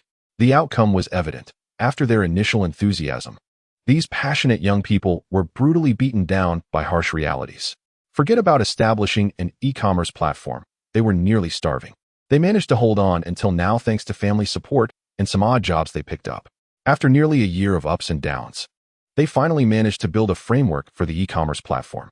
However, without funds for promotion or third-party participation, the platform was completely unknown outside of the founding members. The failure of the platform finally made these individuals wake up to reality. They only saw others successfully operating e-commerce platforms. But those successes relied not only on technology but also on strategies. Without the ability to convince others to invest in you and lacking the means to attract sponsorship, it's unrealistic to think you can become rich overnight and create miracles. Is building an e-commerce platform difficult? Not at all. As long as you have solid technical skills, anyone can do it. There are plenty of people with such capabilities in Xia country, but why are there only a few companies that can succeed? Because they understand that even if they create a platform, without massive promotion and strong back-end support, no one will trust them, and no merchants will be willing to join. Ultimately, it all comes down to one thing: money.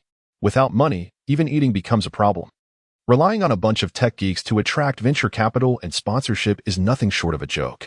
Therefore, when Zhao Zhentao contacted Qi Yuqing, who then reached out to Zhang Qiyuan, this led to the current situation. As for Li Heng, he is also one of that group. From Zhang Qiyuan's introduction, Lin Yu learned that Li Heng is not only a core member of the team but also a teacher at the computer science department of an university, and he is set to be promoted to associate professor in the second half of this year. This surprised Lin Yu a bit. Having an associate professor as a team member suggests that the team should be quite strong. After listening to Zhang Qiyuan, Lin Yu became genuinely interested in Li Heng's team. But he still had some doubts. It sounds like your team is quite strong, but I have a question. Mr. Lin, please go ahead. Since you have such strength, there should be many capable companies willing to accept you if you want it. Why did you choose Huanyu? Chapter 49. It's that simple. Huanyu is not an internet company. It mainly focuses on real industries. Even though he told Zhao Zhentao and the others that he wanted to do e-commerce, it was just talk. Who knows, he didn't have any grand plans. Given Li Heng's team's capabilities, why did they specifically choose Huanyu, which is not an internet company? This made Lin Yu suspect that they might have some undisclosed secrets. After asking the question, Zhang Qiyuan fell silent, while Li Heng looked at Lin Yu in astonishment. Then, with a somewhat helpless smile, he said, "Mr. Lin, we just want to find a suitable job." Hearing this response, Lin Yu was taken aback, while Qi Yuqing, Zhang Qiyuan, and others couldn't help but burst into laughter. This made Lin Yu quite embarrassed. It really was that simple. These people were almost starving and just wanted to find a job to make ends meet, and he happened to be able to provide such an opportunity. If Lin Yu could incorporate the entire team, that would certainly be a desirable thing. Understanding this, Lin Yu felt a bit ashamed. He had indeed overthought it. What tricks could a group of tech geeks, who spend all day in a rented room, have? If they had any ideas, they wouldn't have failed so miserably in creating a platform. After taking a deep breath, Lin Yu said, "Although I am very interested in your team and look forward to you joining Huanyu, necessary assessments cannot be skipped. I need to see all the team members." Of course, Li Heng knew that Lin Yu had agreed, and he couldn't help but smile. He had no objections to the assessment. His team's capabilities were definitely solid. He continued, "But Mr. Lin, could you wait a few more days? Many people in the team have gone back to their hometowns. I will call them back, and we can meet together." Since he had already decided to accept them, waiting a few more days was no problem. Lin Yu smiled and said, "No problem. Consider it time for you to handle your personal matters. I am really looking forward to working with you, Li Gu." Hearing this, Li Heng awkwardly smiled and said, "I only play a supporting role in this team. I still can't leave my work at the school." Lin Yu didn't care about that. As long as he could contribute to Huanyu, it didn't matter where he was. "It's fine. Even if you are at the school, we can still collaborate." Li Heng nodded. Qi Yuqing and Zhang Qiyuan smiled at this, and the matter seemed to be settled. They were merely intermediaries. As long as Lin Yu agreed to meet Li Heng's team, the rest would be up to them. During the following time, Li Heng and Lin Yu discussed their views on e-commerce platforms. However, the more they talked, the more surprised Li Heng became. Although Lin Yu didn't say much, just a few casual ideas felt like a revelation, enlightening him. At first, he thought Lin Yu's ideas were unrealistic and fanciful, but upon deeper reflection, he realized they might not be impossible. With current technology, Lin Yu's creative thoughts could indeed be realized. The more they chatted, the more shocked Li Heng became. He was completely convinced now. Originally, he thought Lin Yu could stir up a storm in Anqing merely because he inherited some hidden wealth from the Lin Group. But now, he was utterly overturned. It was just some simple concepts, yet why couldn't he think of them? Among the people present, the most shocked was not Li Heng, but Xia Yi, who was sitting behind Lin Yu. Her heart was tumultuous. What kind of person was this? Since childhood, she had been praised and called a genius. After completing high school in China, she successfully obtained a full scholarship to an internationally renowned university, graduating with her bachelor's degree in 2 years and her master's degree in another 2. Even her mentor said she was a rising business star. After returning to China, she saw the opportunity in the internet sector, believing that e-commerce platforms would become the mainstream shopping model in the future. However, after submitting her proposal, it was directly rejected. She came to Huanyu partly out of spite, wanting to prove to the board that what they deemed too risky for investment could shine in her hands. Before today, Xia Yi had always thought that the understanding of e-commerce platforms in her country was very superficial and inadequate, and only she could turn e-commerce into an industry that changes the landscape. But after hearing Lin Yu speak, she finally realized that she was the frog at the bottom of the well. Bringing her overseas learning experience back to her country was certainly not wrong. But she had not considered the factor of cultural mismatch. If she had followed her own thought process, she probably wouldn't fare much better than Li Heng's team. Taking a deep breath, she wrote down the concepts and ideas Lin Yu had shared on a piece of paper. Not just these two, but Qi Yuqing and Zhang Qiyuan were also attracted by some of the things Lin Yu said. Zhang Qiyuan couldn't help but ask, Lin Yu, can e-commerce really influence the entire country? Of course, as long as we seize the opportunity. It can become an essential way of life for 1 billion people in the country. Lin Yu was firm in his belief. Wasn't that what Taobao did in his previous life? Qi Yuqing also asked, then what is Singles Day? Do you want to create a holiday by yourself? He had gotten too carried away in the conversation and inadvertently let the concept of Singles Day slip. Li Heng didn't notice, but Qi Yuqing was more observant. He couldn't explain it to everyone, so he only briefly outlined some of the concepts and methods. However, just mentioning it piqued Qi Yuqing's curiosity. He really wanted to know the specific details, but since Lin Yu didn't elaborate, he couldn't press further. After all, it was someone else's business secret. Lin Yu secretly breathed a sigh of relief. He hadn't had such an enjoyable conversation in a long time and had momentarily lost control, but he didn't say anything inappropriate. He and Li Heng agreed to meet in the afternoon a week later at Huanyu Tower. Then, he left the computer science department building with Zhao Jintao and the others. And Li Heng was very happy, seeing them off downstairs. Watching Lin Yu and the others leave, Li Heng clenched his fists tightly. Over the past year, these people were merely bought, and only they themselves knew that now they were finally going to have a more stable job. Chapter 50. What kind of bicycle? Li Heng. Just as he was about to turn around and head upstairs to share the good news with his team members, a voice called out from behind. Turning around, he saw it was his colleague. Although they were colleagues, they were from different departments. He was a teacher from the computer science department, while this man named Lu Yang was a tutor from the mathematics department. Lu Yang? Where are you going? Lu Yang replied with a smile. Isn't the new semester just starting? I need to go hold a class meeting for the freshmen. By the way, how's your team situation? I recently developed a project with a friend. If things don't work out for you, you could join us. We could use a strong technical talent. Hearing this, Li Heng smiled and said, thanks, but a company has taken notice of our capabilities and is ready to recruit us. Really? Congratulations. Which company? They have good vision. Anqing. You might have heard of it, Huanyu Group. So it's them. You guys are really impressive. Seeing the surprise on Lu Yang's face, Li Heng happily said, that's right. Their CEO personally came to find us and said they are very optimistic about our capabilities. Look, didn't they just leave? He pointed to Lin Yu and his group, who were about to disappear in the distance. Lu Yang followed his finger and a hint of an inexplicable emotion appeared in his eyes. Li Heng laughed and said, we had no choice, but it's lucky to encounter Huanyu. Unlike you, who can still develop your own projects. Can you tell me what you're working on? I could use some reference. Although we failed in our startup, we still have some experience. At this moment, Lu Yang seemed a bit distracted, murmuring, "Oh, we want to make bicycles. I have to go now. I have other things to do. Let's talk later." Seeing Lu Yang hurriedly leave, Li Heng was left dumbfounded. Bicycles? What era is this? You actually want to start a bicycle project? Isn't this a joke? Next time I see him, I really need to advise him to abandon such a project that sounds doomed from the start. Otherwise, they might end up worse off than us. On the way back, Lin Yu suddenly wanted to stroll around the school. To be honest, he really missed his time in college. It was the only carefree period before stepping into society, where he would understand what it meant to be unable to control one's life, what it meant when even a penny could stump a hero. Today's meeting with Qi Yuqing and the others was full of surprises, making him feel as if someone was offering him a pillow when he was sleepy. However, Lin Yu still held some doubts in his heart about this matter.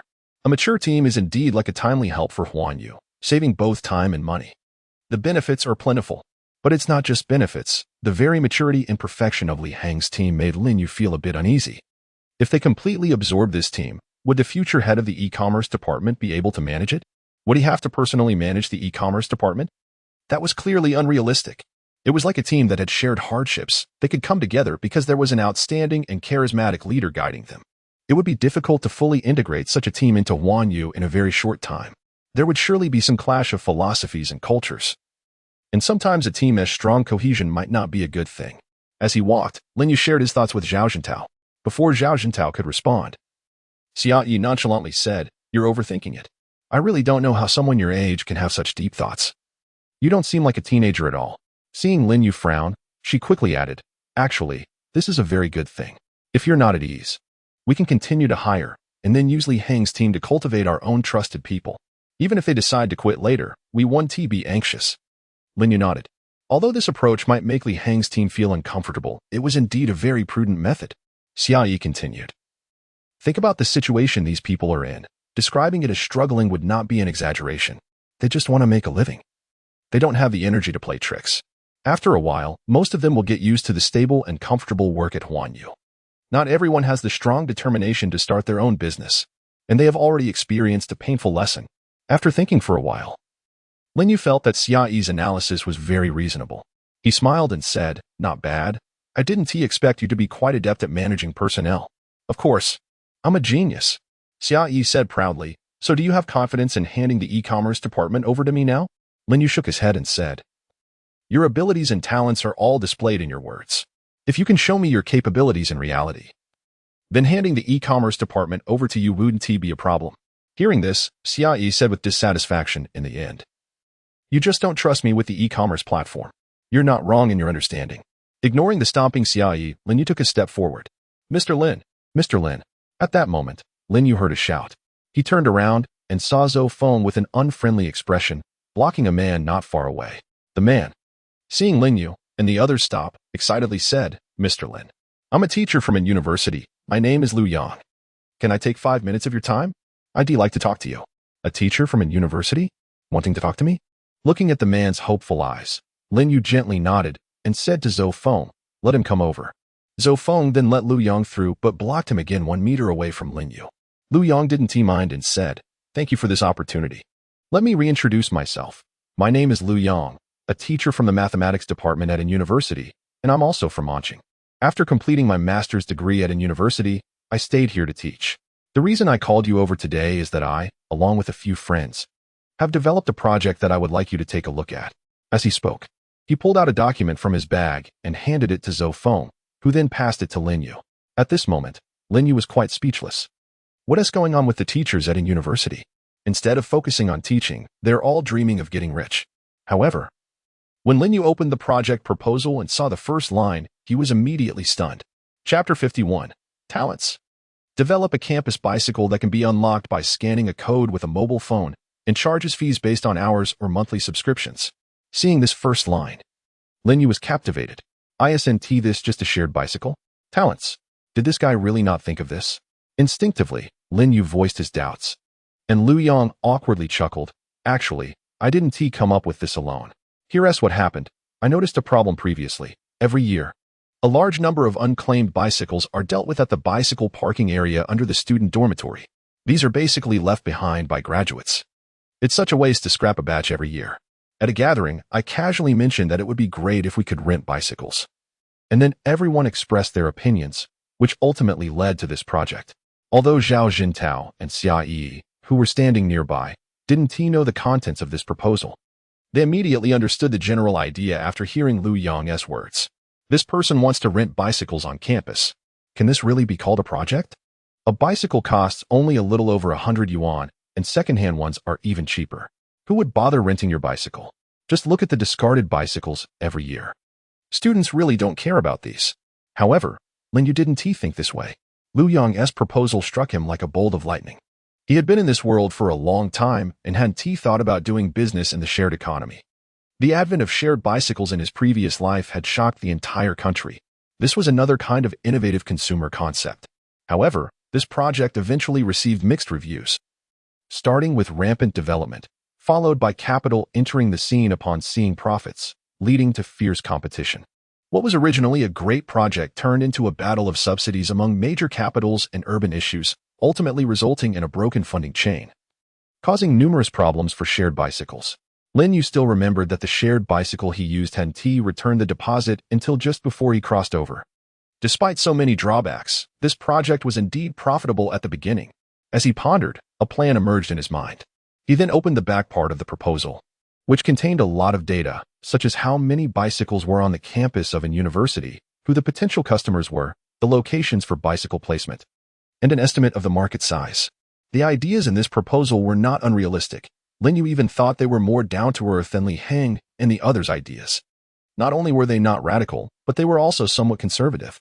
In the proposal, Lu Yong and the others initially planned to deploy 6,000 bicycles on the university campus, positioning the product as a campus transportation tool. With a charging model of 1 yuan for half an hour, there was also a monthly card model, costing 29 yuan for a month. But no fees were charged within the first hour. The cost of a bicycle was just over 100 yuan, and with a smart lock, it would total around 300 yuan. Optimistically, they could recover the costs in just 1 year. Looking at Lu Yong's expectant gaze, Lin Yu smiled and said, "I'm investing in this project?" "What?" Lu Yong, Xia Yi, and Zhao Jintao almost shouted in unison. The former couldn't believe his ears. He couldn't believe Lin Yu was investing in his project so easily, without even a hint of doubt. He had no idea what impact this project would have on the business world in Xia country in the future. The real profit from shared bicycles didn't come from fees, but from other sources. Lu Yong stared at Lin Yu in shock. After a brief moment of distraction, his previous disbelief was replaced by excitement, to the point where his whole body began to tremble slightly. "Are you serious?" After asking this question with a trembling voice, Lu Yong fixed his gaze on Lin Yu, fearing that he would say he was just joking. "I never joke with others." Lin Yu closed the proposal, smiling as he said, "Although I only skimmed through this proposal, I think your project is quite good and very creative." However, upon hearing these two words, Lu Yong's heart tightened. Could something go wrong? But, Lin Yu said with a smile, "I think this proposal is too conservative. If we're going to do it, we should do it big. Small-scale operations won't achieve anything. So let us not limit our vision to a university. Look at how many universities we have in a city: Jiaodong University, Political Science and Law University, Industrial University, Normal University, etc. We should include all of them. Are you crazy?" This thought simultaneously crossed the minds of the three of them. Lu Yong calculated that the scales of the universities Lin Yu mentioned were at least as large as a university. Even if they deployed 6,000 bicycles there, it would mean tens of thousands. Swallowing hard, Lu Yong said in a daze, "How many bicycles would that be?" Meanwhile, Xia Yi and Zhao Jintao were thinking, "How much would that cost?" At this moment, Lu Yong said, "If we really want to include all the nearby universities, that's way too many. We should reduce the number." "Reduce? Why reduce?" Lin Yu extended his hand towards Suya, who immediately handed him a pen.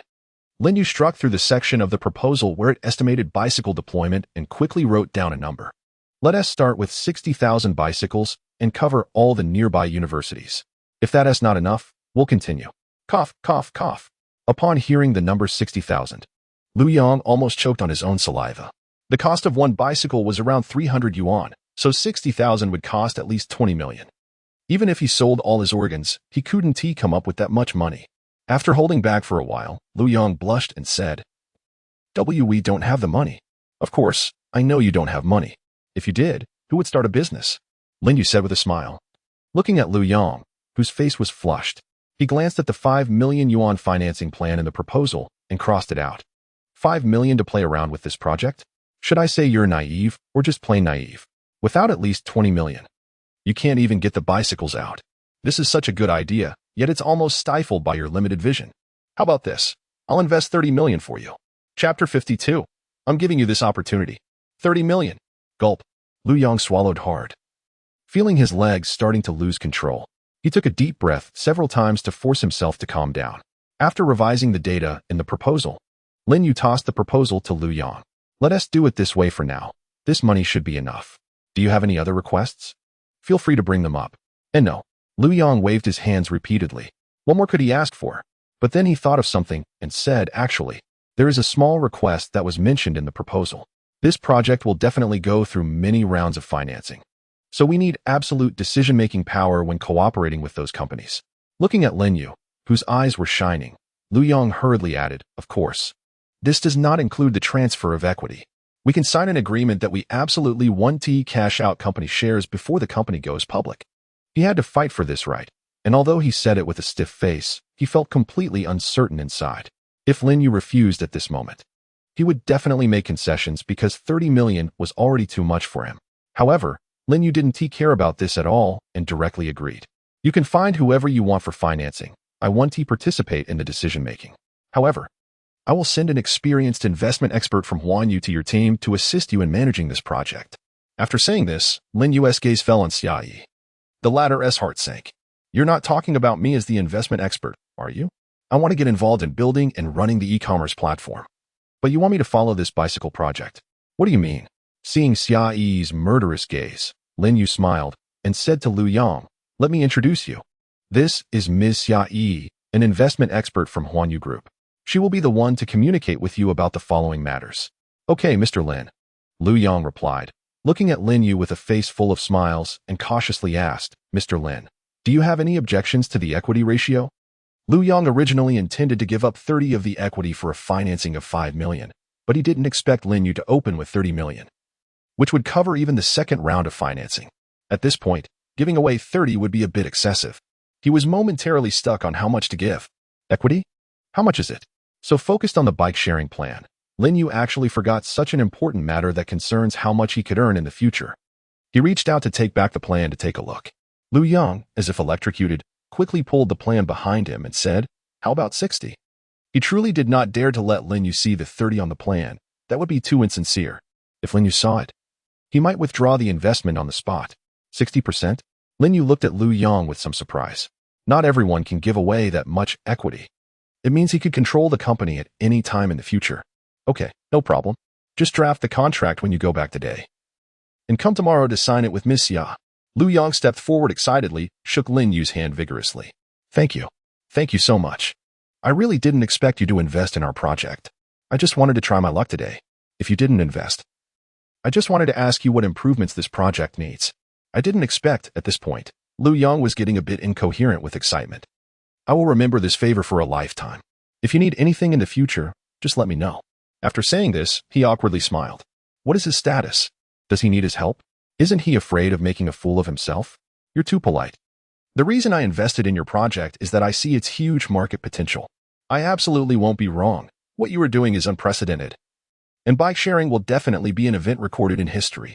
Hearing this, Lu Yong clenched his fists. His whole being seemed to be energized. His eyes sparkled as he looked at Lin Yu, and he said with unwavering determination, definitely. I will make bike sharing a miracle of the new century. After saying this, Lu Yong realized, bike sharing? Is this the name Mr. Lin gave our project? That's right. Lin Yu quickly explained, I think the name bike rental I sent good. Bike sharing sounds smoother. Lu Yong thought for a moment and said, no wonder it's Mr. Lin. Even the name has such profound meaning. So let's call our project bike sharing. And how about naming the bike brand Mocha? That's fine. You guys decide. Watching Lu Yong excitedly run off, Lin Yu secretly wiped the sweat from his forehead. He had indeed been a bit too careless today, blurting out twice in a row. Just as he turned his head, he met Xia Yi's murderous gaze. Are you really going to invest 30 million in this lousy project? And you want me to be their investment advisor? Is there a problem? Of course there is. Xia Yi was like a cat with its fur standing on end. A bike rental project? Even if you change the name to bike sharing, it still won't change the fact that it's a terrible project. What era is it now, and you're investing in a bike project? You're not the kind of person who has too much money and is foolish, are you? Lin Yu's lips twitched as he said, "Why are you making so many excuses if you don't want to work on the bike sharing project?" "That's right, I just don't want to." "Do you think being the director of the e-commerce department of Huanyu is so easy to be?" Lin Yu snorted lightly and said bluntly, "May I ask what you have? Rich experience?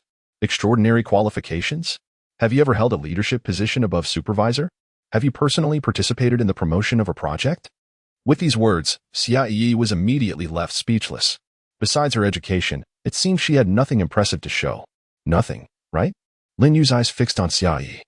"If you have nothing, where does your confidence come from to be qualified for the position of president of our e-commerce department?" Xia Yi couldn't say a word. Lin Yu looked at her and said in a deep voice, "I'm giving you this opportunity now.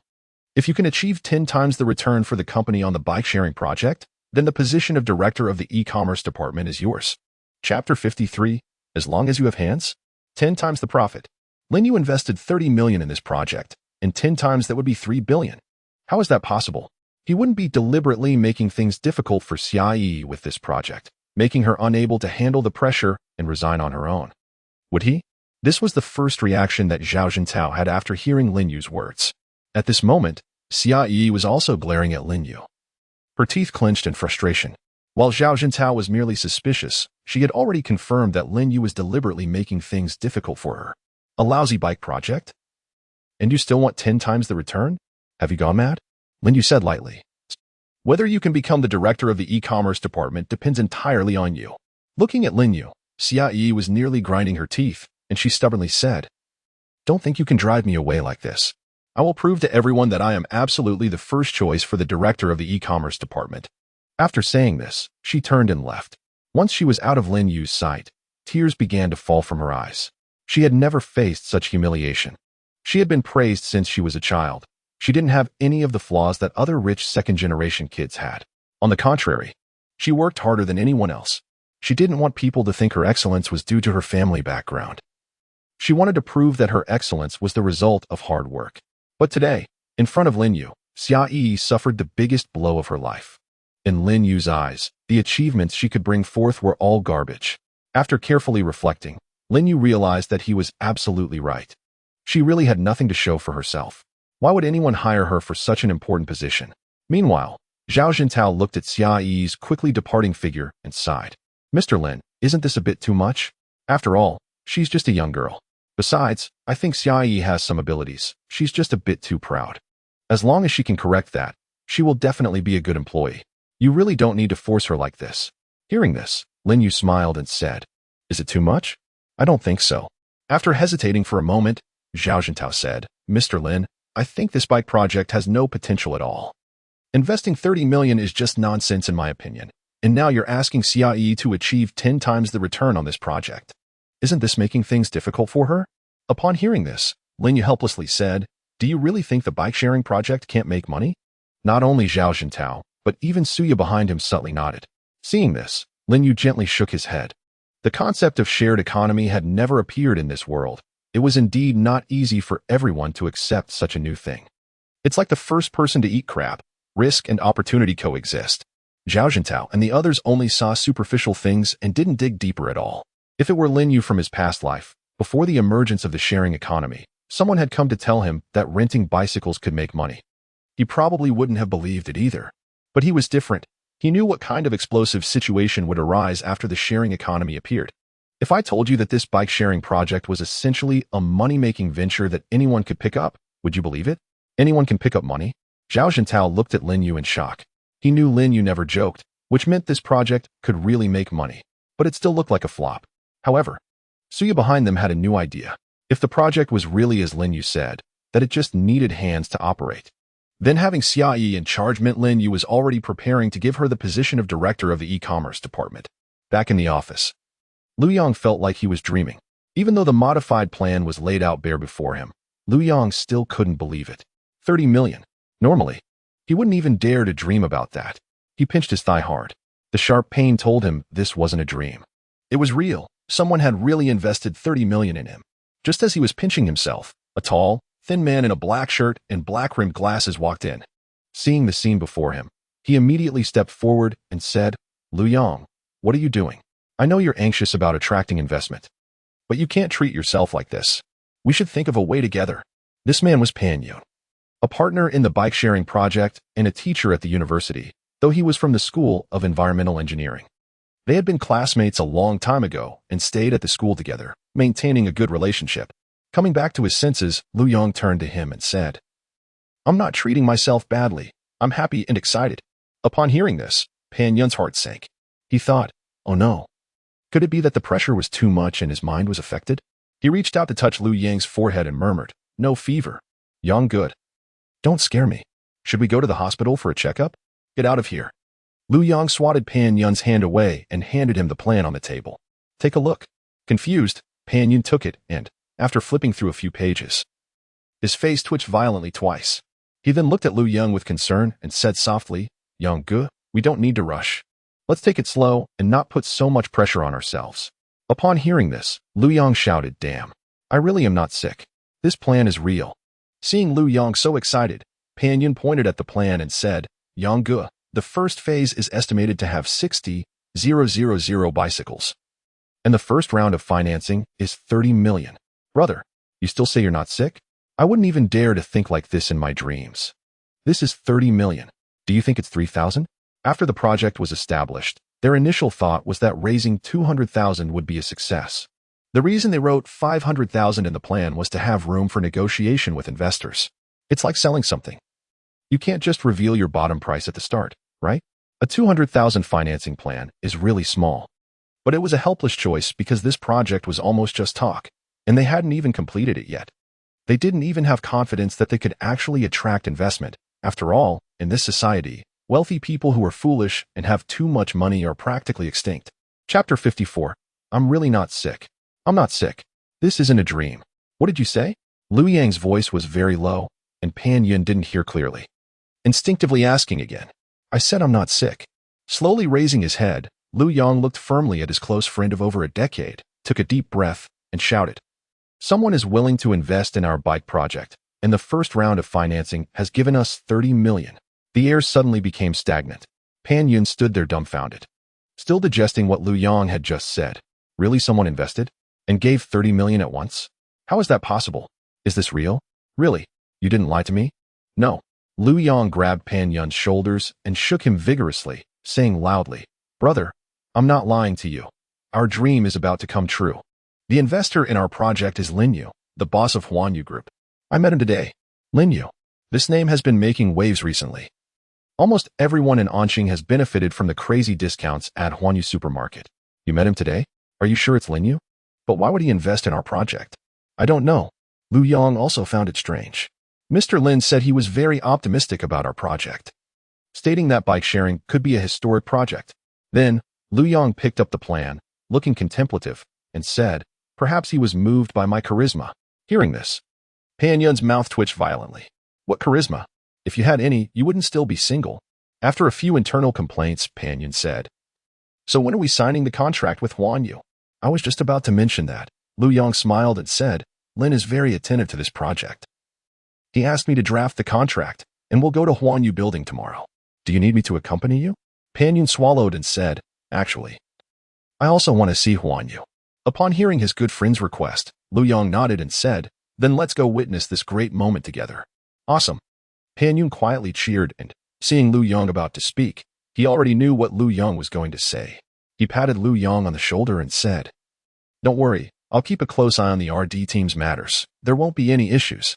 Oh, by the way, I actually came here to tell you something. The RD team has made new progress today. The smart lock and software interface issues on the bike have been resolved. So our bike should be able to hit the market early. Upon hearing this, Lu Yang's eyes lit up. Today was indeed a double blessing. Not only was the financing issue perfectly resolved, but even the project's difficulties had been overcome. It seemed like heaven was helping him. Taking a deep breath, Lu Yang confidently said, Now that the two problems bothering us have been solved, I want you to complete the development in 3 days. And then we can contact the bike manufacturers and smart lock suppliers. The wind is already here. We must speed up the progress. Such an opportunity only comes once in a lifetime. In the room, Xiaoyi was punching and kicking a white bear plush toy on the bed. Damn it, Lin Yu, how dare you treat me like this? Just wait, I will make you submit under my feet. After venting her frustrations, Xiaoyi lay breathlessly on the bed. Ding ding ding. At that moment, her phone rang. She picked it up and saw it was her best friend Han Liner. What is up? Hey, young lady. Have you eaten gunpowder? Where are you? Lying on the bed. Han Liner on the other end was taken aback for a moment, then said with a mischievous smile. Lying on the bed, huh? Still so temperamental? Breathing so heavily? Did I mess up your good things? Go ahead and vent your anger at me. Hearing her best friend's teasing voice, Xiaoyi shouted, You're so annoying. If you have nothing to say, I'm hanging up. I'm really annoyed right now. Wait. Go open the door. I have a gift for you. Xiaoyi hung up the phone, puzzled, and walked to the door. The moment she opened the door, a woman in a short skirt rushed into Xiaoyi's arms. After a long while, Xiaoyi finally came to her senses and looked at Han Liner in surprise, saying, What are you doing here? Han Liner didn't respond, but started wandering around the room. She said, You live here? With billions of luxury homes in the capital. Why are you here suffering? Tell me quickly. Where did you hide that person? What person? The little puppy who ran off with you. I want to see who has such great ability. Xiaoyi rolled her eyes helplessly at Han Liner as teasing. She really was in the mood to joke around right now. Han Liner quickly sensed that her best friend wasn't in a good mood. Her eyes were still red. She might have cried recently. Thinking of this, Han Liner immediately asked with concern, Who bullied you? I'll help you take care of him right now. Xiaoyi gently shook her head and explained her purpose for coming to Huanyu and what had happened today. As she spoke, tears couldn't help but fall. After listening, Han Liner sighed and said, Why do you have to do this? If you want to realize your dreams and prove your abilities, why do you have to rely on others? You should go back to the capital, and we can start our own company and be our own bosses. Xiaoyi shook her head lightly and said, No, I made a promise when I left, and now I'm going back like this. I'm not willing to accept it. Also, I want to show Lin Yu that I am definitely not as useless as he thinks. Hearing this, Han Liner sighed. She knew that no matter what she said, it wouldn't be effective. Once Xiaoyi decided to do something, she wouldn't give up until she achieved her goal. Han Liner gently patted Xiaoyi's head and said softly, Do you want to hear my opinion on this matter? Go ahead. If I were Lin Yu, I wouldn't let you be the director of the e-commerce department either, because you really aren't suited for it. He wouldn't give such an important department to someone with no experience in that area. Upon hearing this, Xiaoyi's expression fell even more, and she murmured, Do I really have no hope at all? No, quite the opposite. Chapter 55. What do you mean? Quite the opposite? Xiaoyi looked at her best friend in confusion. What did these completely different statements mean? Could it be that she had a good way to help her get the position of director of the e-commerce department? At this point, Han Liner explained, Your abilities are outstanding. There is no doubt about that. I believe Lin Yu has noticed this too. He wants you to take over the e-commerce department, but you don't have any impressive results. Even if he puts you in that position, can you gain people's trust? Xiaoyi was about to respond, but Han Liner's gaze made her feel a bit guilty, so she closed her mouth. Han Liner smiled and said, See, you don't even have confidence in yourself. How can he hand the e-commerce department over to you?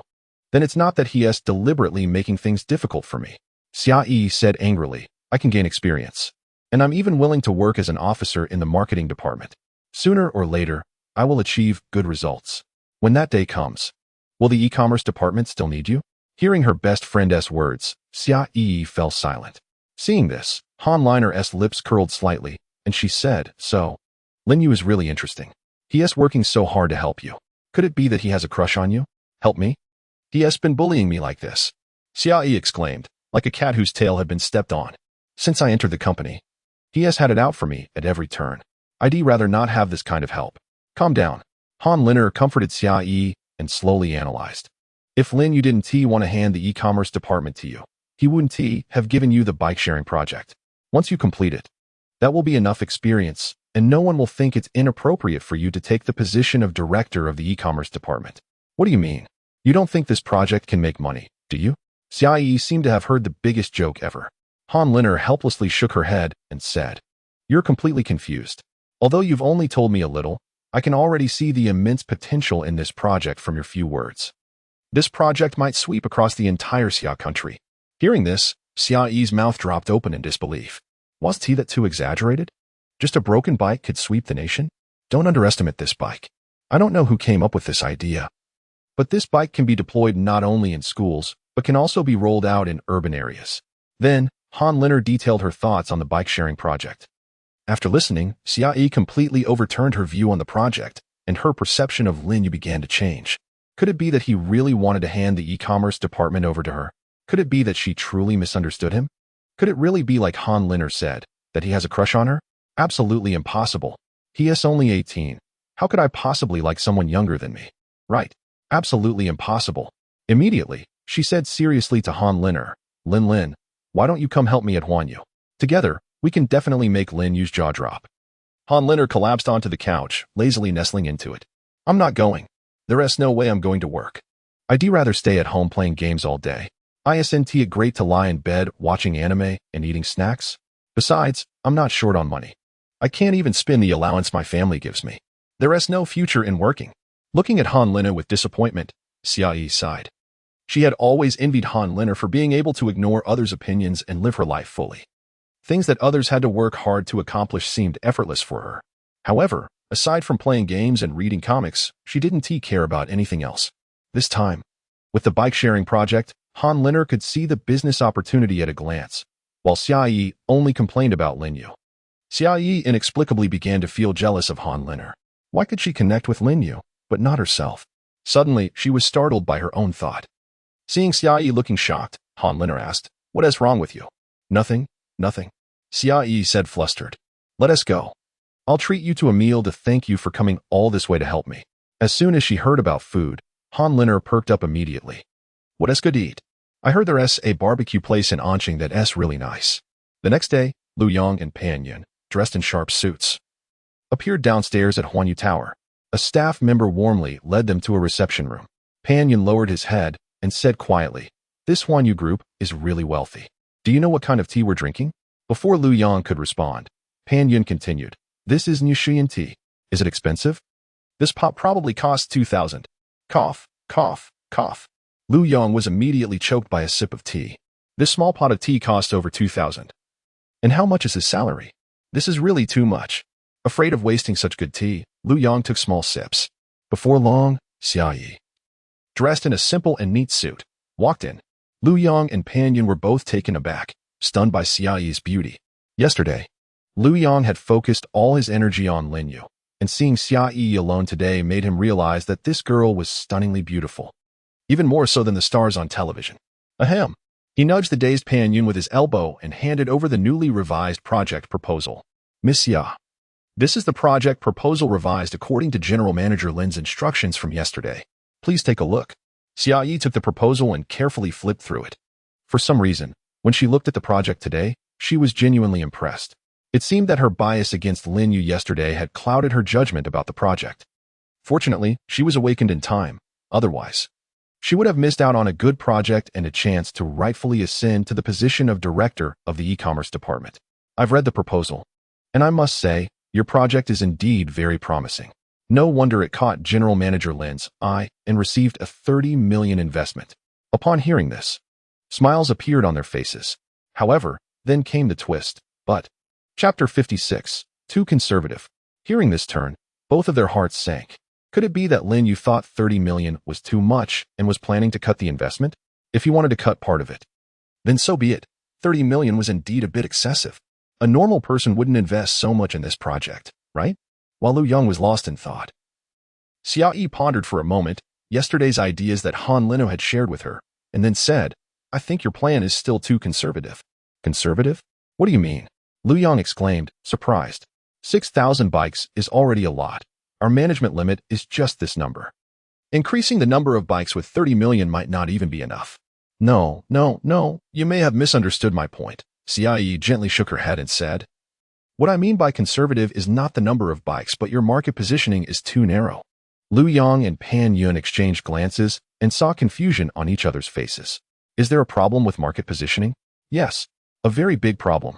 Xiaoyi interlaced her fingers on the table, smiling as she said, You plan to position your Mocha bike as a campus commuting tool. But I believe this project can better solve the last mile problem for commuters. The last mile problem? Both of them were even more confused. This brand new concept was unheard of. Lu Yang and Pan Yun looked at Xiaoyi in bewilderment, waiting for her explanation. Xiaoyi continued, It's actually easy to understand. If you travel from a university to Huanyu building by bus, you need to pass 8 stops. However, from the school dormitory to the bus station is at least a kilometer, and then from the bus stop to Huanyu building is another kilometer, right? They nodded and said, "That's indeed the case. So let me ask you both, how do you saw the journey to the bus station?" Lu Yong awkwardly replied, "To be honest, we took a taxi today, because the distance from the school's office to the nearest bus station is indeed quite far, and after getting off the bus, they still had to walk a bit to reach Huanyu building, especially in hot weather. They couldn't possibly show up sweating profusely to discuss contracts. So they took a taxi directly." Hearing this, Xiaoyi said, "That's not the key issue. I don't believe you take a taxi every time you go out, right? Think about it. Usually, you rely on the subway and buses, right?" "Yes." "Then how do you solve the journey to the station and from getting off the bus to your destination?" "Of course, we walk." As they said this, Lu Yong and Pan Yin suddenly stopped. Their eyes lit up. More than 80% of people in the city mainly travel by subway and bus. So if they have to walk to the bus stop, it is indeed inconvenient. Taking themselves as an example, the walk from the school dormitory to the nearest bus stop is more than a kilometer, taking at least 10 minutes on foot, or 7 to 8 minutes if they run. But riding a bike would only take 5 minutes. Seeing the change in their expressions, Xiaoyi knew they had grasped the key point, filling her with a deep sense of satisfaction. Although these ideas were told to her by Han Liner, just thinking about Lin Yu's surprised expression made her feel particularly good. She revealed a bright smile and said loudly, "Therefore, the deployment points for shared bikes shouldn't be limited to campuses. We are not just creating a tool for campus commuting, but a convenient transportation option for people across the country." Once this statement was made, the prestige of shared bikes was infinitely elevated. They looked up at Xiaoyi, who stood tall, feeling their blood begin to boil. It was as if they saw a bright lighthouse illuminating the darkness ahead. At that moment, Lu Yong finally understood why Lin Yu had invested 30 million without hesitation after seeing his project yesterday. No wonder someone so young could achieve such success. Their vision was beyond what people like him could imagine. Lu Yong and Pan Yun returned to school. As soon as they entered, they were surrounded by their peers. "How did it go? Did you secure the funding? Is it really 30 million? Show me. I've never even seen a 300,000 contract." They urged excitedly. Seeing their eager hands reaching out, Lu Yong quickly raised the contract high, worried that if he damaged the 30 million investment contract, it would be disastrous. "Everyone, please be quiet." After shouting a few times, the crowd finally calmed down. Lu Yong then slowly said, "The financing has been finalized, and the amount is." At this point, he deliberately paused, cleared his throat, surveyed the crowd, and then announced loudly, "The amount is 30 million. Hearing this number, everyone erupted in excitement. "Wow, it's really 30 million, 30 million. That's amazing. With this money, our motorbike can go nationwide. Brother Yang is awesome. He managed to persuade Huanyu to inject such a large amount of funds." Looking at the jubilant crowd, Lu Yong also wore a happy smile. No one knew the immense pressure this project had brought him, and now he could finally show what he could do. At this moment, a young man asked, "Brother Yang, when will this 30 million be credited? We can contact the producers as soon as possible." This was a concern for everyone. If they were told they would receive 30 million in investment, but only a few 100,000 would be credited at a time, then that 30 million would just be a number. Lu Yong said, "Tomorrow, before noon tomorrow, the 30 million will be credited to our account in one go." Hearing this, everyone became excited once again. In their imagination, receiving 10 million at once would already be considered generous, but they never expected that Huanyu would be so generous. 30 million at once. Chapter 57. Keep pretending. Subsequently, Lu Yong explained some changes in the new proposal to everyone. For example, Huanyu Group would send an investment consultant to follow the shared bike project throughout the process. Initially, everyone didn't pay much attention, but when they heard that the consultant was a beautiful woman, the office erupted with excitement. This entrepreneurial team was composed entirely of men, with only a couple of them having girlfriends, and their resistance to beautiful women was nearly zero. Within just a few minutes, they started arguing about who could win the beauty's affection. Lu Yong sighed quietly in his heart. He didn't want to dampen his partner's confidence. Once they saw the person, they would realize that she was a wild horse they couldn't tame. After this round of financing, the motorbike startup team was left with only 40 of the equity, while Huanyu owned 60. Although everyone fell silent at this outcome, no one raised any objections. They initially thought that if a few people invested 1 million, they would give up 30 of the equity, but now it had multiplied 30-fold, so giving 60 was reasonable. Now, Motorbike had a completer D team. and they had already overcome the interface issues with the software. Once the 30 million came in tomorrow, everything would be ready. They just needed the right opportunity. Lu Yang took a deep breath, holding the financing contract high and said, "Brothers, starting today, our dreams will turn into reality." Panyan murmured, "Yes. We will soon have 30 million in our account. Just thinking about it feels like a dream. By the way, how much do we have in total? Including our own funds?" A round-faced chubby man in a white shirt stepped forward and said with emotion, "A total of 30,055,000. The office fell silent immediately. After a while, a programmer from the RD department bitterly smiled and said, "Damn, we spent 2 months begging everywhere for money. And it turns out we can't even count as a fraction of what they have. What the hell is this? Yeah, I'm about to break down. Stop talking. If you keep talking, I might just crack up." The programmer's words resonated with everyone present. Each person in the room had a master's degree or higher, with some even holding doctorates, but collectively they couldn't compare to a single hair of Lin Yu. It was infuriating. Lin Yu was indeed a rich second generation, but he was a bankrupt rich second generation. Yet, this already bankrupt rich second generation had risen again in such a short time. Meanwhile, they had been developing their project for over half a year and had achieved nothing. It felt like they had wasted all these years. At the same time, in Huanyu building, after listening to Su Ye's report, Lin Yu chuckled and said, "You mean to say that Xia Yi not only came today but is also in a very good mood?" "Yes, President Lin." This situation surprised Lin Yu a bit. He had seen what state Xia Yi was in yesterday, and he had already planned to personally go sign the contract with Lu Yang. Unexpectedly, after just one night, Xia Yi came to the company as if nothing had happened. Has she come to her senses? Knock, knock, knock. While he was thinking, there was a knock at the door. Siu opened the door and saw Xia Yi standing at the entrance with a proud expression. Lin Yu waved to Suyu and said, "You can go out first." Siu left sensibly, closing the door behind her. Xia Yi lifted her chin and, after struggling for a long time, finally said, "Yesterday, I wronged you. I apologize." Hearing this, Lin Yu raised an eyebrow slightly. This proud girl actually apologized to him? Something must be off. There must be some situation behind this. Sure enough, a sly look appeared in Xia Yi's eyes as she confidently said, "However, your new plan for Lu Yang yesterday is still not perfect. I've helped you fix that loophole, and after my improvement, the returns from this project will definitely be more than 10 times. After taking a deep breath, she said loudly, 10 times is no longer my goal, 20 times. 30 times are my real targets." After saying this, her eyes fixed intently on Lin Yu, only to be disappointed to find that there was no surprise on his face. Does he not care at all about the loophole I mentioned? Share your thoughts with me. Leaning back in his chair, Lin Yu looked at Xia Yi with an indifferent expression. Taking a deep breath, Xia Yi suppressed her anger. She really disliked Lin Yu's demeanor. Feeling as if he had everything under control. Keep pretending. Just wait until I share my ideas, and then let's see what you have to say. Thinking this, a confident smile appeared on Xia Yi's lips as she said, "I've named this revised plan the last mile of commuting." Hearing these words, Lin Yu's eyes slightly moved. He didn't think Xia Yi couldn't come up with this idea, but given her state yesterday, she definitely wouldn't have thought this deeply in such a short time. It seemed someone was guiding her from behind. No wonder she came to work so confidently today. Although he thought this, Lin Yu didn't expose her. He maintained his expression and listened to Xia Yi continue. "I believe that the shared bike, as a means of transportation on campus, has a very limited scope. Therefore, I made some adjustments to the market positioning of shared bikes, allowing them to extend beyond the small circle of campus.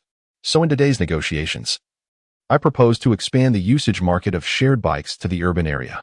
After this change, this project will solve many citizens' last-mile commuting problems, and the potential of shared bikes will grow exponentially. I can assert that once this project succeeds, Mocha bikes will become the most beautiful scenery in Anqing. This project will also definitely go down in history." When sharing her thoughts, Xia Yi's tone was very excited. However, when she said the last sentence, she felt something was off. After thinking for a long time, she finally remembered that this was something Lin Yu had said to Lu Yang yesterday, right? Could it be that he had already thought of this yesterday? Impossible. If he had thought of it, why didn't he mention it yesterday? It must be a coincidence. Chapter 58. Who is it? After listening, Lin Yu remained indifferent. He said lightly, "Is this really your idea?" Hearing this, Xia Yi's face suddenly stiffened, and she feigned toughness as she said, "Of course. This is definitely my idea. Only a few people know about this project. If it's not my idea, could it be someone else's?" Looking at Lin Yu, Xia felt a bit guilty. Anyway, Lin Ling wouldn't spill the beans if I don't admit it. What can you do? Lin Yu said, all right, it's quite rare for you to think of this. So aside from these, do you have any other ideas? Any other ideas? Is this proposal not exciting enough? If that's the case, the potential of mocha bikes would shoot up like a rocket. Even after this, you're still not satisfied? After waiting for a while, Lin Yu said, since it's gone, you should focus on this project. It's still tenfold. If you can reach the position of the e-commerce department director, it will be yours. Yes, I have one more thing. Xia immediately said, if mocha bicycles are launched citywide, we will face a serious problem, the uneven quality of citizens' literacy, which will greatly increase our management difficulty. If we execute the original bicycle design plan, while the bike's appearance is stylish and beautiful, its durability will significantly decrease. Lin Yu asked, so what do you mean? Change the vehicle's design. Xia looked into Lin Yu's eyes and continued, actually, Lu Yong and his team already have their own design. But it was dropped due to cost issues. I've seen it, and both practicality and durability are quite good. But it costs 80 to 100 yuan more than the original cost. That's not much. Just go with the latest plan. Lin Yu didn't care about the money at all, changing his sitting posture and continuing. If we are going to do it, we must do it better. Customers are discerning. When they choose products, they will pick those with better quality and more comfortable rides. Hearing this, Xia said in surprise, what do you mean? Are you saying there will be other competitors in the future? Lin Yu chuckled lightly, looking at Xia with interest. Do you really think you can monopolize the entire market of Xia country? After the emergence of shared bicycles, many insightful people will see the business opportunities, and followers will pop up like mushrooms after rain. Huanyu has only seized the opportunity now, quickly capturing more of the market, but once capital enters the scene, it will be another story. Xia was silent for a moment, then said, if we execute the new plan, the speed of spending money may accelerate significantly. Money is not an issue. Just go ahead. After receiving this answer, Xia had no further questions and turned to leave the office. Watching Xia leave, Lin Yu fell into deep thought. Who exactly is the person hidden behind Xia? In the first plan, the grasp of the overall situation and vision made Lin Yu realize that this person must be someone who has been in the business world for many years and holds a high position. The analysis of Huanyu's situation and future planning was truly insightful. Even Lin Yu had to admire it. However, in the shared bicycle project, although Xia's viewpoint was good, it didn't surprise Lin Yu. Transitioning from campus to urban areas is a necessary stage, and Xia merely accelerated it. This approach has its pros and cons. However, she was able to mention the hidden dangers of expanding into urban areas, so Lin Yu believed she could handle it well. At worst, he would step in to clean up the mess later. Xia's transformation this time was clearly guided by someone, but the person guiding her was obviously not very skilled, as they hadn't thought of deeper issues. Compared to the last time, it was a world of difference. This made Lin Yu have an illusion that the person guiding Xia was completely different from the previous two. Could it be that this time Xia really had an epiphany? After muttering to himself, Lin Yu said to Suya, go check if General Manager Lu is in the company. If so, ask him to come over. Okay, General Manager Lin. Half an hour later, Lu Dongsheng hurriedly walked in. General Manager Lin, you were looking for me? It's not a big deal. If you're busy, you can come back after you're done, Lin Yu said, while motioning for Suya to pour Lu Dongsheng a cup of tea. Lu Dongsheng might have been really thirsty. He picked up the teacup and drank it before saying, actually, there is nothing much. It's just about the express delivery trial. Although it's only 20 trial points. It's quite busy. Even if you didn't call me, I was planning to report this to you. Lin Yu smiled. I've seen the work report you submitted. It's well done. I still stand by what I said. The scale of the trial points is too small. In the future, we still need to focus on logistics companies. I called you here for two things. The first is that I want to establish a distribution center in Anqing. Our e-commerce platform is likely to go online soon, so building a distribution center is a necessary step. Where do you think it would be appropriate to build it? Hearing this, Lu Dongxing immediately smiled and said, Isn't this a coincidence? When you asked us to acquire in Anqing, I acquired an abandoned factory in the southern suburbs, thinking it could be turned into a warehouse in the future. But unexpectedly, General Manager Zhao was more thoughtful than I was and directly bought a large warehouse, leaving this abandoned factory unused. Now it can come in handy. Plus, the transportation there is very convenient. There is such good news? Lin Yu said, then I'll leave this matter to you, General Manager Lu. If you have any questions about the construction of the distribution center, you can discuss it with General Manager Zhao. All right, General Manager Lin. After Lu Dongxing finished speaking, he quietly asked, what is the other matter? Hearing this, Lin Yu lightly furrowed his brows and said, what progress has been made regarding the matter I asked you to keep an eye on with Yang Yanwei? Lu Dongxing shook his head and said, none. Last time, the underground gambling den of Mingyi almost destroyed his network. He might have been scared. He has been surprisingly well-behaved recently, hardly going out at all. What about over there with Mingyi? Lin Yu asked again. Lu Dongxing said in a deep voice, I specially made contact with him through my connections, and I received news that just 2 days later, that old man Mingyi couldn't hold back anymore. As you expected, it was indeed Yang Yanwei who was behind the attack on Lin S. Chapter 59. How can this be? Suddenly, Lu Dongxing felt that the air in the office had grown a few degrees colder. General Manager, since Mingyi is no longer useful, how about we? Seeing Lu Dongxing gesture, a flash of cold light crossed Lin Yu's eyes, and he said coldly, death is too simple for a person. Sometimes, living worse than dead is the greatest punishment for someone. I think Mingyi has already tasted this flavor, and soon Yang Yanwei will too. Unexplainably, Lu Dongxing shivered. He felt a hint of fear towards the 18-year-old sitting across from him. After struggling in the gray and white for many years, thinking he was a ruthless character, he realized after hearing Lin Yu's words that he was still quite merciful. At the same time, he was glad that he was not Lin Yu's enemy. Exhaling lightly, Lu Dongxing said, General Manager Lin, that old fox Yang Yanwei is meticulous in his actions. The last time with Mingyi involved a lot of luck. To deal with Yang Yanwei, we may need to plan long-term.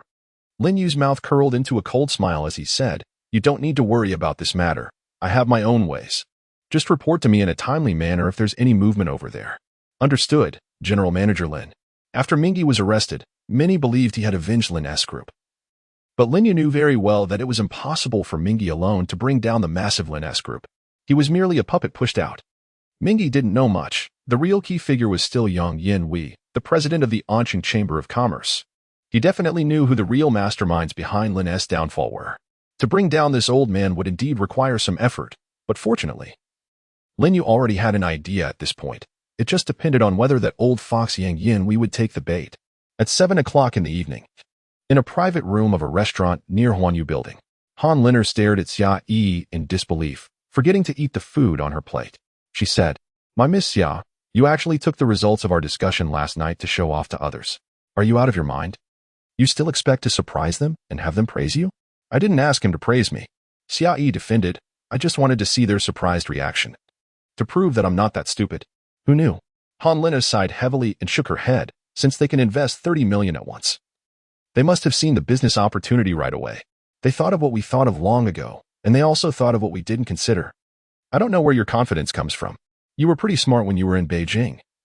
How come your IQ seems to have dropped to negative since you came to Anqing? Xia Yi looked at Han Liner innocently, tugging at her arm and gently shaking it. Lin, can you not leave yet?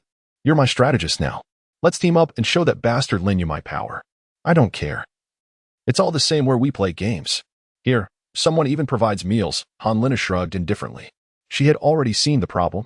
Previously, when Xia Yi was in Beijing, everyone regarded her as a talented person, and although she was indeed capable, they were still influenced more by the Xia family.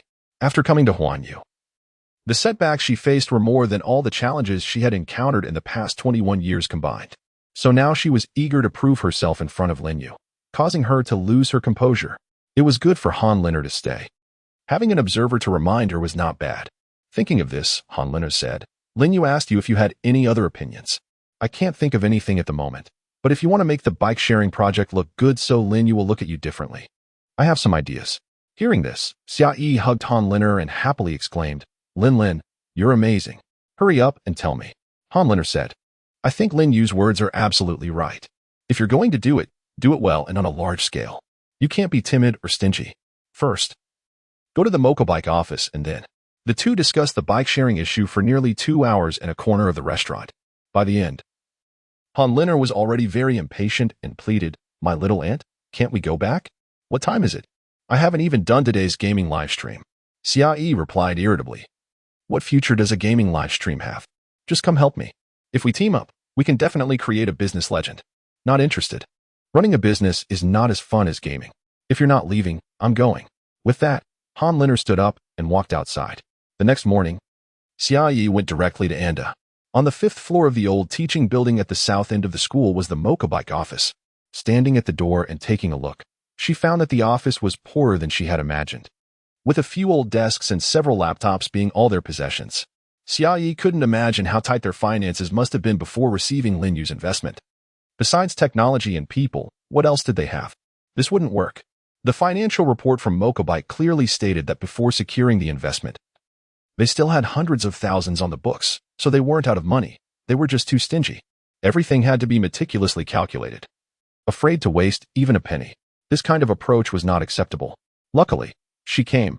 Otherwise, with their way of spending money, they would never achieve the results she envisioned.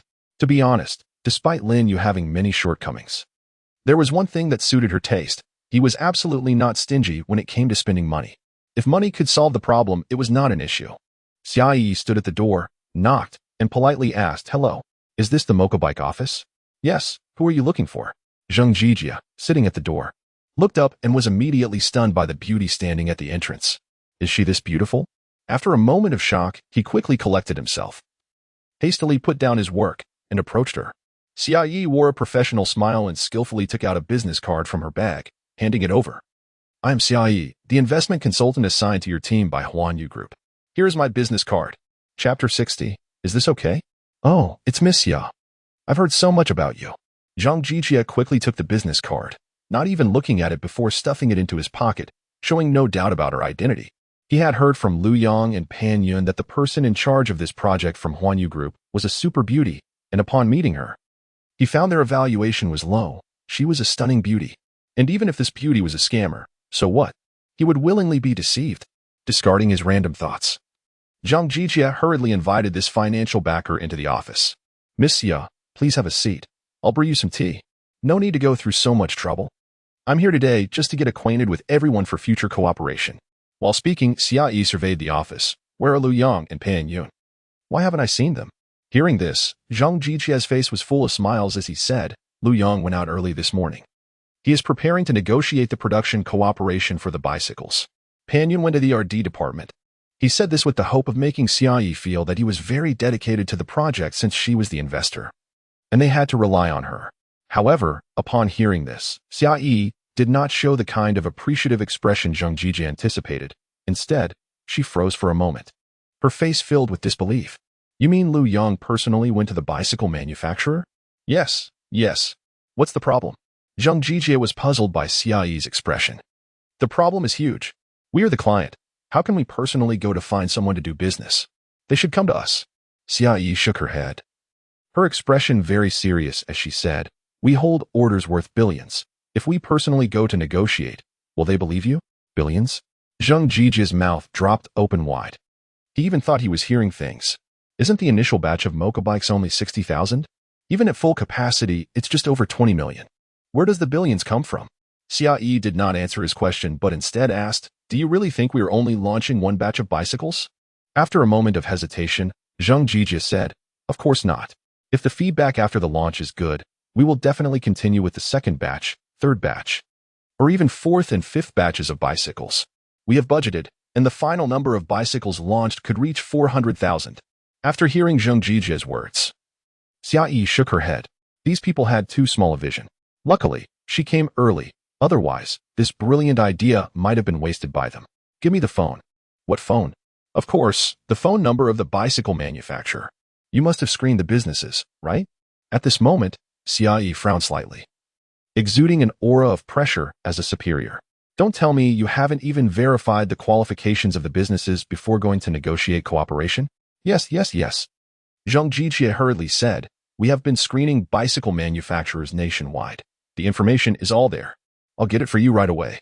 At this moment, Zhang Jijia was completely intimidated by the aura emanating from Xiaoyi and quickly handed over a folder. Xiaoyi reached out and said, "Give me your phone." Zhang Jijia instinctively handed over his phone, feeling somewhat confused, but he still wanted to see what this beauty from Huanyu wanted to do. Xiaoyi opened the folder, glanced through it, picked up the phone, and dialed a number. 3 seconds later, the call connected, and without any unnecessary words, Xiaoyi bluntly said, "Hello. Is this Changzhou Bicycle Factory? This is Mocha Bicycle. What company are we? That's not your concern. You just need to know we have an order worth 100 million. If your factory is interested, give me an email address, and I will send you the bidding information shortly. Yes, I am the person in charge. Do my words count? If interested, just give me your email, and you can check the bidding information yourself later. While on the phone, Xia reached her hand out towards Zhang Jijie. Zhang Jijie was still in a daze and didn't react at all, but a programmer behind him smartly handed over his notebook and pen to Xia. Xia quickly wrote down a string of numbers and then verified it with the staff on the other end of the line. Good. Let's do it this way. Make sure to check your email. After saying that, she hung up the phone without any hesitation. This swift and decisive operation left Zhang Jijie and the other colleagues standing nearby dumbfounded. Is this even possible? Why not?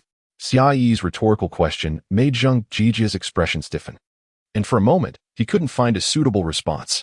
The process I just went through on the phone is your work for today. Xiaoyi returned the phone to Zhang Jijie, stating that all the calls in this folder must be completed today. If they asked about project details, just let them look at the bidding information. Then she pointed at the programmer who had handed her the notebook and said, You. Yes, you. The project's bidding documents need to be prepared as soon as possible. Also, your company doesn't even have a website. That's too unprofessional. Get these two things done quickly. The website doesn't need to be overly complicated. It just needs to be simple and practical, ideally with a bit of an internet company feel. If you don't know how, just check out other people's websites and follow their templates. That's not important. The most important thing is the bidding document. This cannot be sloppy at all. The document doesn't need to specify the quantity of the first and second batch of bicycles. How to allocate them is our business and has nothing to do with the manufacturers. You just need to let them know that our total order is 600,000 bicycles. With a total budget of at least 300 million. Let them take the drawings and quote for the bidding. When it comes to actual production, we will just give them orders based on the required quantities. Everyone in the office was stunned. The information that Xia revealed was like a barrage, bombarding Zhang Jijie and the others until they were left in tatters. The programmer assigned by Xia to prepare the bidding documents flushed red and stammered. But I'm just a programmer. I can't write bidding documents. Can't you find someone who can? Xia impatiently replied, If there's really no one else, then you can find someone outside. You now have 30 million in cash. You shouldn't be stingy with this amount. Chapter 61. Speak with confidence. Zhang Jijie swallowed hard, his mouth hanging open for a long time. After a while, he finally managed to squeeze out a sentence. 600,000 bicycles. Are you serious? Even if each bicycle costs 400 yuan, that's over 200 million. Where are we going to get that much money? I seriously doubt whether you can handle this project well. Don't you know the production process? Do you think they will only start production after we pay everything at once? Xia felt a pain in her molars. What was wrong with these people? According to the speed of the largest bicycle manufacturer in the country right now, delivering 50,000 bicycles by the end of the year would already be impressive. We only need to pay a 10 million deposit. And the rest of the payment can be given to them 6 months later. 5 months of payment delay, Zhang Jijie said in disbelief. Would they agree to such terms? Upon hearing this, Xia sneered. If they don't accept, we can find someone else. There are plenty of bicycle manufacturers in Xia country. Besides, I don't intend to cooperate with those small manufacturers. Remember to exclude this type of factory when you call later. Then, Xia added, Did you not consider the current situation of the entire bicycle industry when working on this project? This industry can be considered a sunset industry. Bicycles can no longer meet everyone's needs, and the remaining market is being eaten away by electric vehicles. Even the leading bicycle companies in Xia country, facing rapidly declining revenues and pressures from all sides, will bow down to money. An order worth 20 to 30 million might not warrant such words from me. But think about it. Just the deposit is a full 10 million, and even if I push for a year's payment delay, they will definitely agree. Why was Xia so confident? Because with a 300 million order, these manufacturers could easily make a fortune by merely digesting their previous inventory to lower average production costs and increase gross profit. Moreover, what this 300 million order represented was something anyone with a bit of brain would understand. You must remember one thing.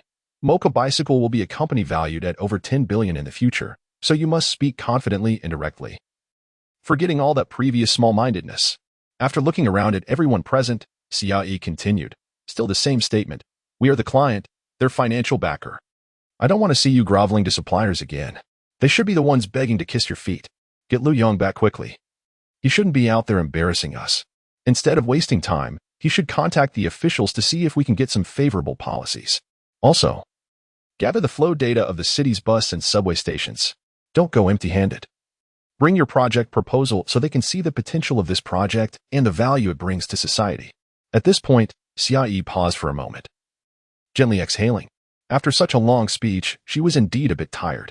Zheng Jijie smartly handed her a bottle of mineral water, and Xia opened it and gulped down more than half the bottle. After putting the bottle down, Zheng Jijie asked, "Miss Xia, do you have any further instructions?" "No. That's all for now. Just get these tasks done first. Once these are completed, our project will finally have some shape." Zheng Jijie nodded repeatedly. At this moment, he inexplicably felt a sense of admiration for Xia. This girl didn't seem very old, but after that speech, they felt enlightened. They had been struggling with this project for 7 or 8 months, discussing countless times about how to proceed next. However, Zheng Jijie realized that all the discussions they had were nonsense. Compared to her professionals, they seemed like country bumpkins. Not to mention, just her ability to turn 30 million into 300 million was something not everyone could achieve. Zheng Jijie didn't know about others, but he was thoroughly impressed. Is this what someone from Huanyu is like? Amazing. After coming out of the motorbike office, Xia felt refreshed, and the depression she had faced when dealing with Lin Yu had completely vanished. At the same time, she was reflecting on the fact that she had indeed idealized doing business too much. The knowledge in books is the experience summarized by people from the past. And while there is much to learn from it, this era is constantly changing, and various business concepts are undergoing tremendous transformations. If she continued to immerse herself in those traditional business ideas without learning and adapting to new things, she would definitely be abandoned by the times. Just like this shared bike project. In the past, she would never have believed that renting bicycles could make big money, but upon deeper thought, she realized the enormous potential within it. Did Lin Yu let her follow up on this project with this intention in mind? Thinking of this, Xia fell into silence. At this moment, at Huanyu Group, Yang Yinhui looked at the documents on the table, frowning tightly. "Is this all the funds we have left on the books?" The financial director replied, "At the beginning of last year, the property we developed in Yuyang didn't sell well, and after the old district of Yuyang was renovated, a batch of price-limited commodity housing was built, so it can't just be this. Boss, have you forgotten that we also invested a large sum of money in the iron mine in Qingsuan?" Upon hearing this, Yang Yinhui's frown deepened. He knew exactly how much money was on the company's books. Recently, he needed to quickly recover funds for the project with Huanyu Group. And it was fine for the Yuyang property. As long as the houses were there, they would eventually sell. But thinking about the iron mine in Qingsuan made his anger surge. At that time, the exploration team from the capital discovered the iron ore vein in the inconspicuous little valley of Qingsuan, and the news spread like wildfire throughout Anqing for several days. The businessmen in Anqing acted like sharks smelling blood, and in the end, Yang Yinhui obtained the mining rights through his solid network and financial strength. However, before he could celebrate for 2 days, he received bad news from the mining area. It was a poor mine, and shortly after starting extraction, the resources began to deplete. He questioned the exploration team, and they simply said they had warned him about the risks beforehand and then left him to deal with the mess. Chapter 62. You're slightly better than a pig sighing deeply. Yang Yinhui waved his hand at his subordinates.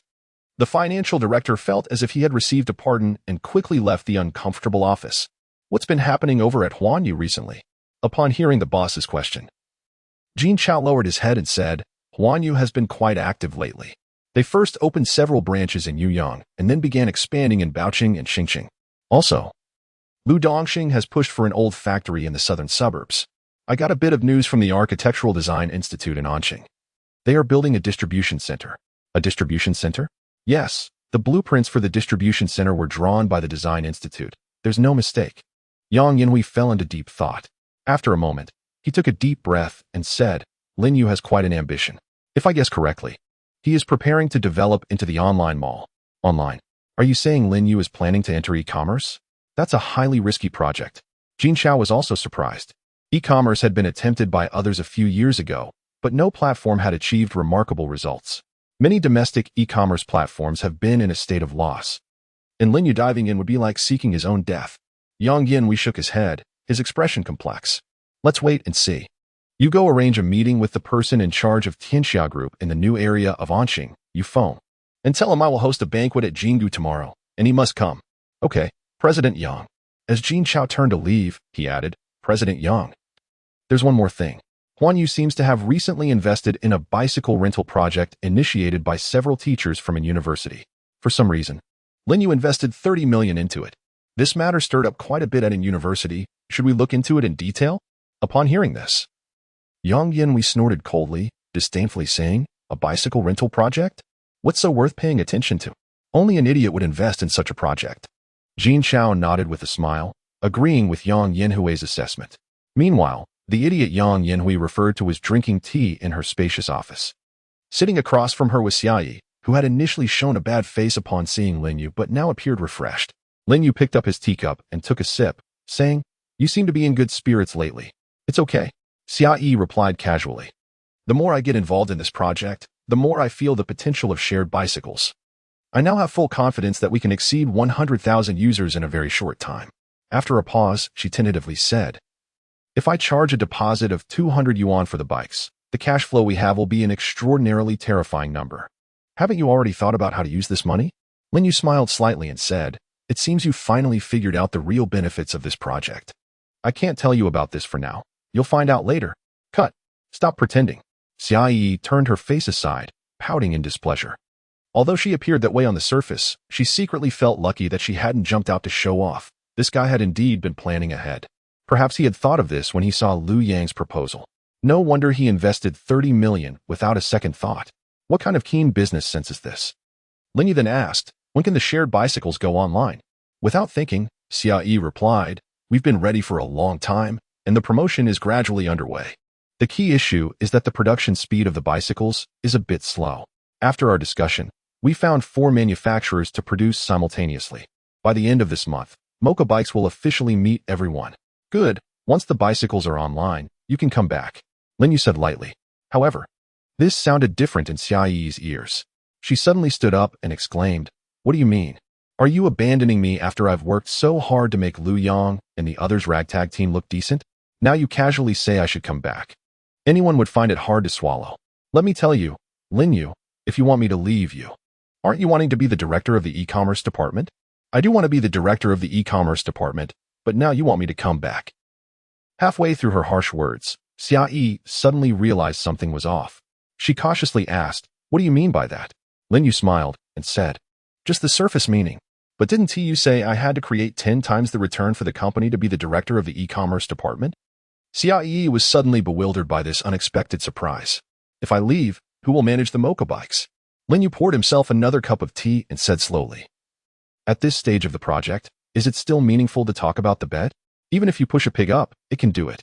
You actually think of me as a pig." Xiaoyi glared at Lin Yu. "You're slightly better than a pig." Just then, the office door was knocked, and Su Yu walked in. "Mr. Lin, Mr. Li Hang and their team are already waiting for you in the reception room." Lin Yu stood up, adjusted his clothes, and turned to walk towards the door. After taking a couple of steps, he said to the still-dazed Xiaoyi, "What are you standing there for? Let's go." Hearing this, a smile immediately appeared on Xiaoyi's face as she quickened her pace to catch up.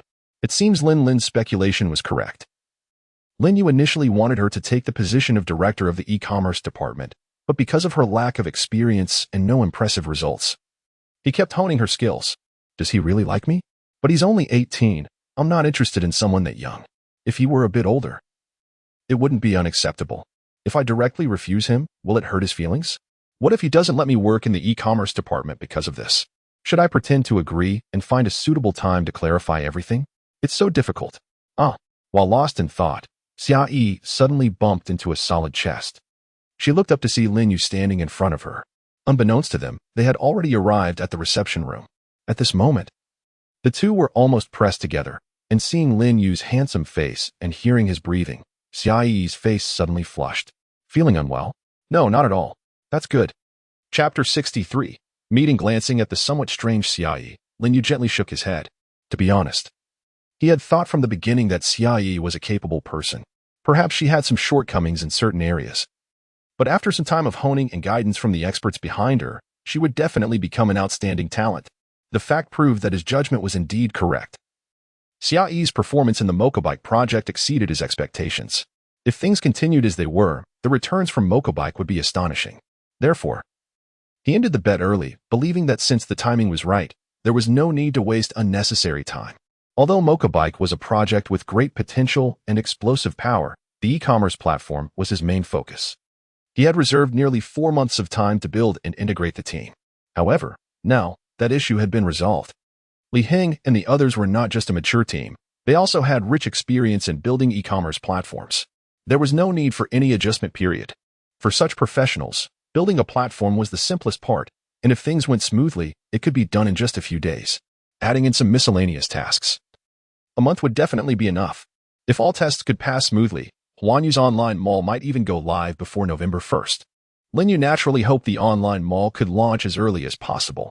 Initially, he planned to pilot it in several cities like Anqing and Yuyang. Recently, Huanyu's supermarket expansion had been very rapid. There were already about 50 supermarkets across the entire southwestern province. They had basically completed coverage of several surrounding cities. And with a large budget for extensive publicity, managing both online and offline would definitely not be a problem. However, truly covering the entire southwestern province with the online mall still posed some challenges. It was not a problem of any individual but rather a matter of time. To achieve rapid reach with Huanyu's online mall, they still needed to overcome the factors of warehousing and logistics. For logistics, he had no way to handle it at the moment and could only leave it to other logistics companies. As for warehousing, he had already sent Lu Dongxing to build the distribution center. Once the distribution center was completed, everything would be perfectly resolved. And Huanyu's distribution center could radiate from Anqing to the entire southwestern province. Taking a deep breath, Lin Yu pushed the door open and walked in. In the reception room, Li Heng was also present. Seeing Lin Yu enter, he warmly walked over and said, "Hello, Mr. Lin. This is our team, 18 people, all present." Then, Li Heng introduced each of the 18 members in turn. The expressions of the crowd looking at Lin Yu were very curious and a bit surprised. They had heard that Huanyu's boss was very young, but only after seeing him in person did they realize the rumors were true. In fact, some of these people didn't want to work at Huanyu. One reason was that they had completely lost faith in the e-commerce project and didn't want to step into the industry again. Another reason was that they doubted whether a company that had never ventured into the internet truly understood e-commerce. However, one thing completely changed their perception. This teenager had invested 30 million in a failing project without even blinking. They didn't know much else. But Lin Yu was definitely not a stingy boss. Following him should not be too bad.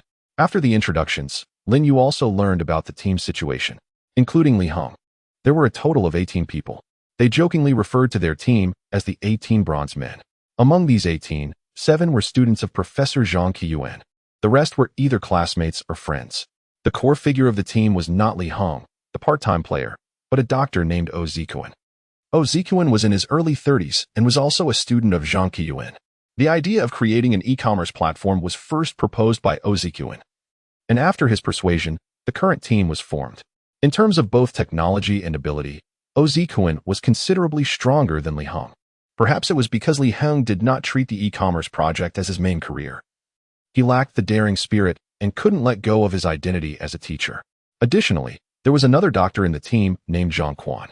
When he met with Zhang Qiyuan and the others, he did not include Li Heng in the team count, perhaps thinking of him as only half a person. If Li Heng was included, the team would have 3 doctors, 5 postgraduates, and the rest were undergraduates. Such a team was already quite strong. Zhang Quan was someone who rarely spoke. He was the youngest among the 3 doctors. Lin Yu learned that he was not a student of Zhang Qiyuan, but graduated from Anqing Industrial University and then pursued his doctorate at the Imperial University of Science and Technology in the capital. Lin Yu could tell that Zhang Quan was a solid technical talent, lacking in social skills.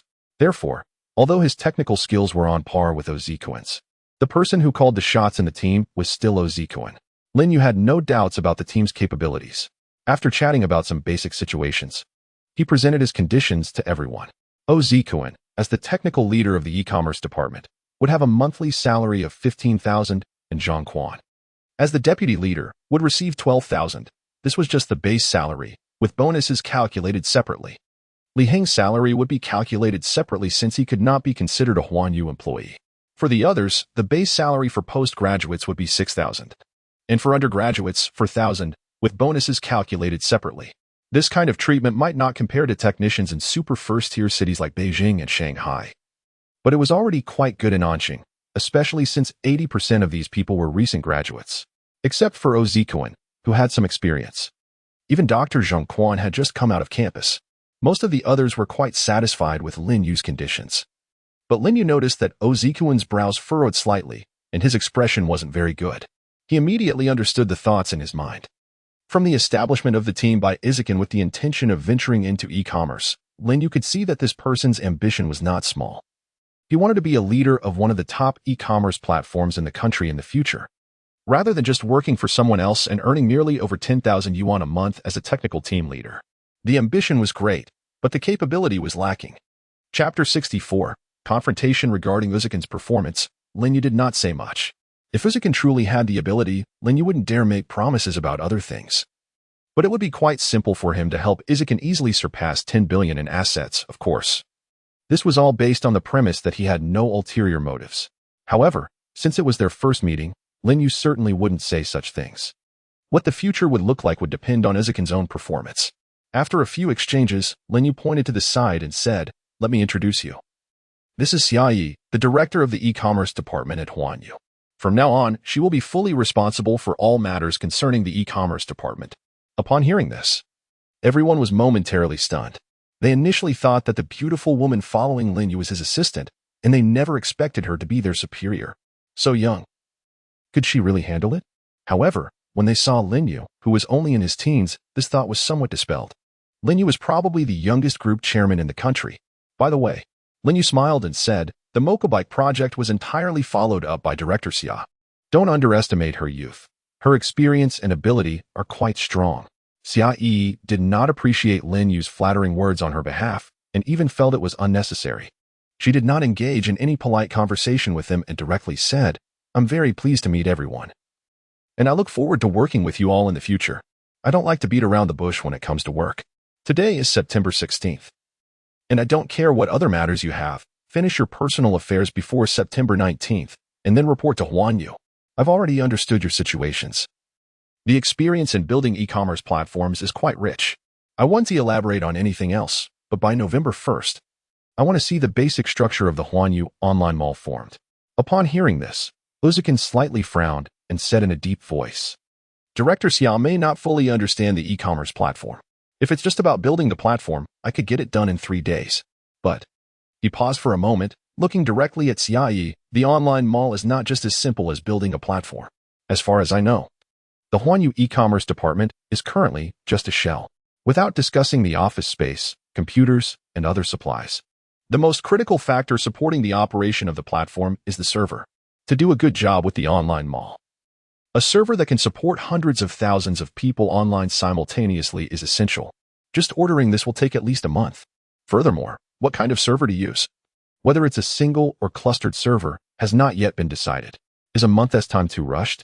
After saying this, a barely noticeable smile appeared at the corner of Uzukin's mouth. He believed he was the core of this team. How could a young girl like her come in and dictate terms? Even if she was the director of the e-commerce department, it wouldn't matter. He would still make her suffer. Seeing this, Lin Yu couldn't help but secretly laugh. Both of them seemed to want to assert dominance over the other. Xia wanted to use her position to exert pressure and establish her authority in the e-commerce department, while Uzukin aimed to counter by exploiting Xia's lack of technical knowledge. To sum up Uzukin's approach, "This is my territory, so don't talk too much here." If it were someone else, they might really be intimidated by Uzukin, but unfortunately for him, he encountered Xia, who was not just a pretty face. She looked at Izukin, who appeared somewhat smug, and calmly replied, "You don't need to worry about the office space and supplies. I will have everything sorted out within 2 days. As for the technical matters, I don't understand them. You can discuss whether to use a single server or a clustered server among yourselves. Just keep one principle in mind. We will only do our best. And whatever is the best server, that is what we will choose.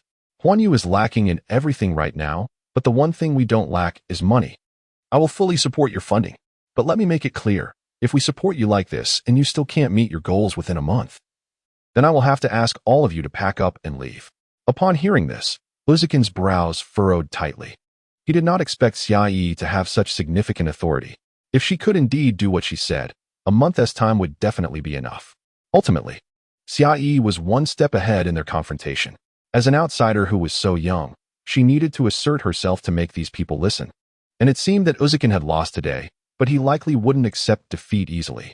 As for whether the e-commerce department would be entirely under Xiaoyi's control or whether Uzukin would undermine her authority, Lin Yu did not care. What he wanted was results.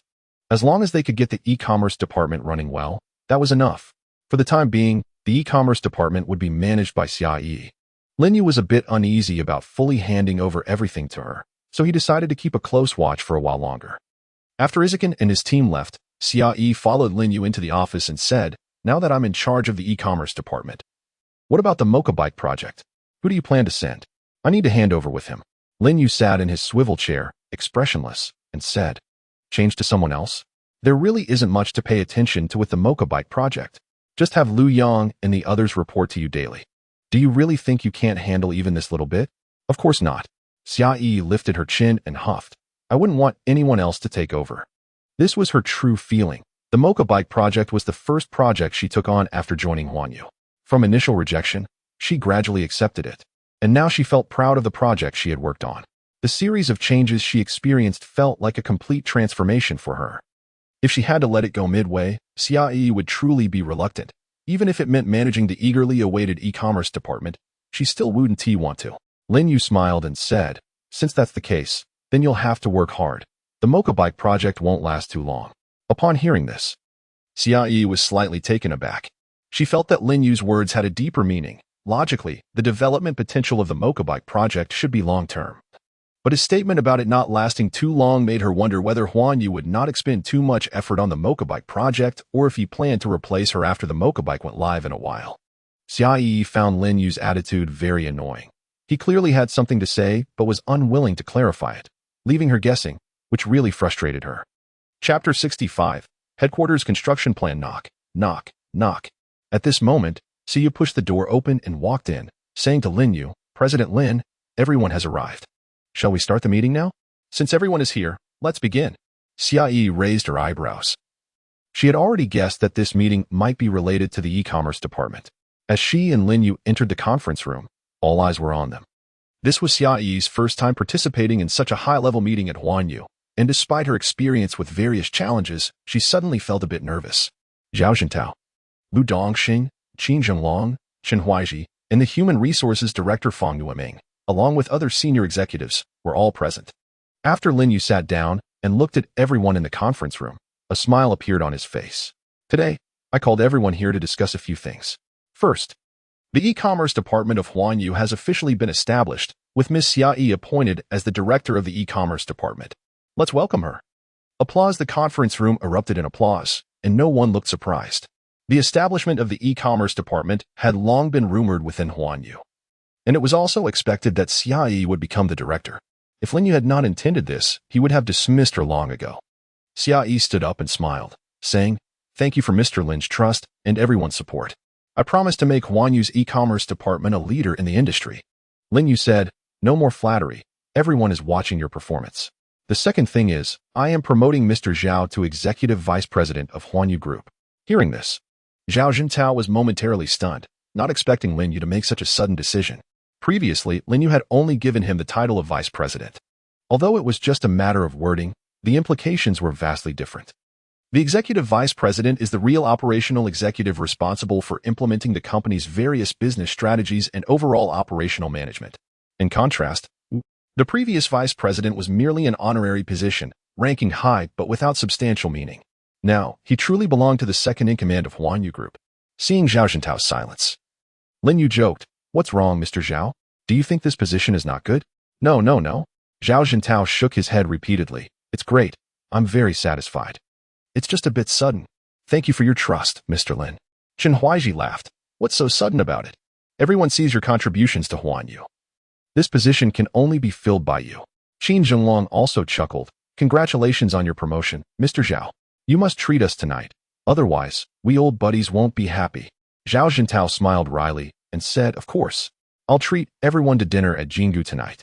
In fact, Lin Yu had wanted to promote Zhao Jintao to executive vice president of Huanyu for a long time, but recently Zhao had been busy with the expansion of Huanyu's supermarket, and he had hardly been seen at Huanyu.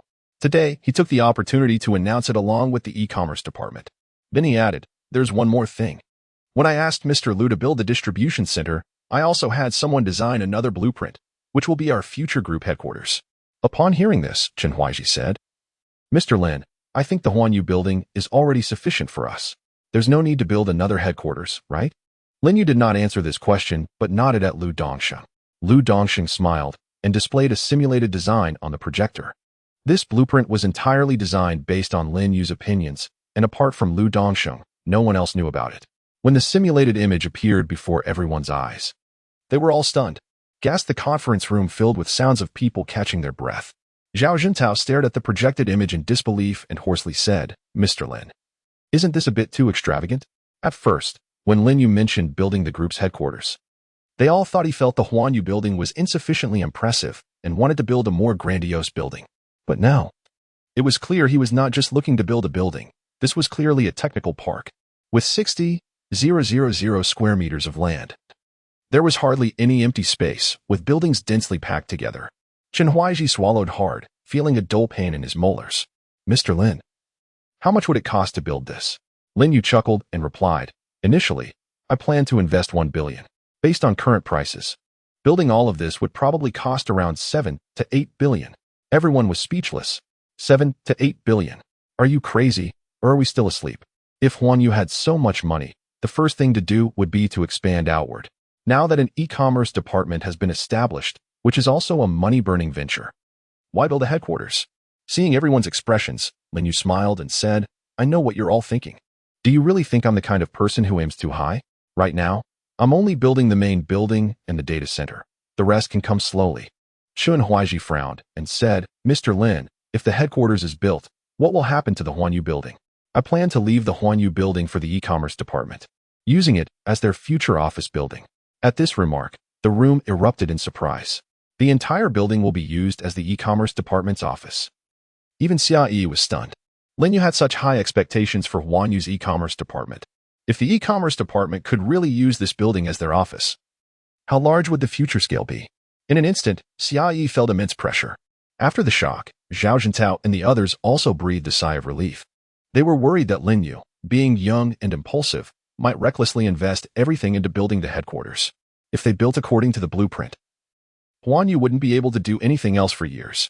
However, in Lin Yu's words, Zhao Jintao grasped the main point and said, Mr. Lin, since you plan to build the data center first, does that mean our future focus will be on the e-commerce platform? The e-commerce department had just been established, and Lin Yu was already planning to leave the Huanyu building for them as an office and build a data center, which showed how much he valued the e-commerce department. Lin Yu did not answer directly but calmly said, Of course, it's more prudent to tackle both at the same time. Upon hearing this, everyone nodded thoughtfully, and no one continued to press on this topic. Chapter 66. Inspecting work. After the meeting, everyone dispersed one by one. Only Zhao Jintao remained in place. Seeing this, Lin Yu asked, Uncle Zhao, is there anything else? When there were no other people around, he would take on the role of a junior, which made him feel more comfortable. Zhao Jintao said, Actually, there's nothing much. Since you've promoted me, I'm planning a small party tonight at Jinggu Hotel. And I'd like you to come. Why would I go? Lin Yu was somewhat surprised. If I go, you will be uncomfortable. Besides, what can I talk about with you apart from work? Hearing this, Zhao Jintao was momentarily speechless, completely forgetting that the Lin Yu in front of him was just a teenager. At this age, one should be carefree. But he had already taken on the fate of thousands of employees at Huanyu and the hatred left by the previous generation. Thinking of this, Zhao Jintao felt a pang in his heart. He exhaled softly and said, You should also relax a bit. The company's affairs are basically stable now. I'll handle the supermarket issues, and Xia Yi can take care of the e-commerce platform. That kid really is capable. Lin Yu nodded and said, Thank you for your concern, Uncle Zhao. I understand. Watching Zhao Jintao's back, Lin Yu let out a long sigh. Since Huanyu was established, he had spent nearly every day in the office, even eating there. There had been no entertainment activities. He hadn't even turned on the TV. He wanted to rest. But now was not the time. Huanyu was at a critical moment. Every step had to be right, or it would affect future development plans. At 8 o'clock in the evening, Xia Yi excitedly returned to her residence. She threw her bag onto the sofa and rushed towards Han Liner, exclaiming, Liner, I have great news. I got promoted. Wow. I became the director of the e-commerce department. Got it. What kind of attitude is that? Aren't you happy for me? Be happy. Seeing Han Liner's perfunctory expression, Xia Yi immediately became unwilling. She snatched the other person's phone and said, What's so fun about this broken game? Hey. Give it back to me. I was about to kill him with one shot. By the time she got her phone back, her character was already lying on the ground, and the screen displayed the big word failure. Hanliner let out a sharp scream and said loudly, "Xiaoyi, I'm going to fight you." As she spoke, her hands reached out towards Xiaoyi, and for a moment, the room was in chaos. After a while, Xiaoyi hugged Hanliner's arm and pleaded, "Liner, I was wrong. Can you forgive me?" Hanliner turned her head and completely ignored her. Xiaoyi stuffed the phone into her hand and said seriously, "Liner, I swear to God, I will never disturb you while you play on your phone again. You can play as long as you want." Seeing that Hanliner still ignored her, she said, "How about I give you that handmade, limited edition Dream Sky bag, of which there are only 3 in the world? Deal." Xiaoyi immediately felt like she was being tricked, but since the words were out, she could only reluctantly take out a bag adorned with many diamonds and give it to Hanliner. Hanliner took it, smiling, and said, "Don't worry. I will take good care of it. Now you can talk. What did you want to tell me when you rushed in earlier?" Xiaoyi recounted what happened during the day, and Hanliner said speechlessly, "Is that it? I told you a long time ago that the position of e-commerce department director is definitely yours, but I never expected Lin Yu to have such guts. By the way, you don't really want to stay in Anqing forever, do you?" Hearing this question, Xiaoyi said, "For now, I will stay here. I want to wait until the e-commerce department of Huanyu really establishes itself before considering going back to Beijing." "All right then." Hanliner stretched lazily and said, "I'm getting tired of being here. In a couple of days, I'm planning to go back." Xiaoyi, upon hearing this, said reluctantly, "Can you stay a few more days? Can you bear to leave me all alone here?" Hanliner said speechlessly, "You're busy at work every day like a dog. How could you feel lonely? If you really have something, you can call me. If you really feel lonely, just find a boyfriend in Anqing. I don't need a boyfriend." Looking at the stubborn Xiaoyi, Hanliner smiled and said nothing. In the past few days, Lin Yu had been in a relatively relaxed state. Besides dealing with the e-commerce platform, Xiaoyi was also busy with matters related to mocha bikes, making her extremely busy, and he could hardly be seen in the company. One noon, she found him with a funding document. Lin Yu just glanced at it and signed it. As he handed the document back, he asked, "How's it going with Izukin?" Xiaoyi said, "The progress is very fast. It was indeed a wise decision to recruit their entire team. They have a lot of experience in building e-commerce platforms, and the server has already been finalized. We shouldn't have any issues with the mall's upper limit before November." Lin Yu nodded and said, "That's good. Do you have time now? I have to find General Chen now. Then I'll go to the e-commerce department to explain some things, and in the afternoon, I'll go to Anda to discuss the charging model after Mocha Bikes goes online." After finishing, she asked, "Is there something you need, Lin General?" "Nothing. Just wanted to check the progress in the e-commerce department." Hearing this, Xiaoyi smiled and said, "I thought you really wanted to be a hands-off boss. Let's go now. By the way, I have some things I want to discuss with you. Originally, you planned to wait until the server issues were settled before talking, but it's good to discuss it in advance." Lin Yu nodded, and the two went to the 15th floor of the Huanyu building. Seeing Lin Yu personally come to inspect the work, Izukin seemed very serious. He walked ahead, leading the two into the server room, and pointed at the machines in front of him, saying, "Lin General, this is our newly purchased server. It uses a clustered system, consisting of one main server and 8 backup servers. When the main server fails or experiences a load issue, the backup servers will start." Chapter 67, A Headache Problem. Lin Yu listened very attentively to Izukin's introduction. However, he was not a professional, and even though he had lived 2 lives, his knowledge of computers remained at a very superficial level. Many of the technical terms left him confused, but that didn't mean he didn't understand anything. When Izukin paused, Lin Yu asked, "How many users can this set of servers support online simultaneously at most?" "That depends on the situation." Izukin thought for a moment and tried to explain in the simplest way, if it's just simple web browsing. Hundreds of thousands of people online at the same time would be no problem at all. However, since we are building a mall, besides text, there are also image caching and even short videos, so the pressure on the server will increase. Izukin thought he had explained himself clearly, but Lin Yu still looked puzzled. At this time, Xiaoyi, who was standing aside, explained, "What team leader Izukin means is that if all customers choose to shop online, it can support a maximum of 300,000 users simultaneously. If the number exceeds this, the web page will experience lag." "Only 300,000? Lin Yu was not satisfied with this number. He remembered that during the peak of Lao Ma's Taobao in his previous life, there were over 100 million people online simultaneously without lag. Although this number might have been exaggerated, but there were at least tens of millions, right?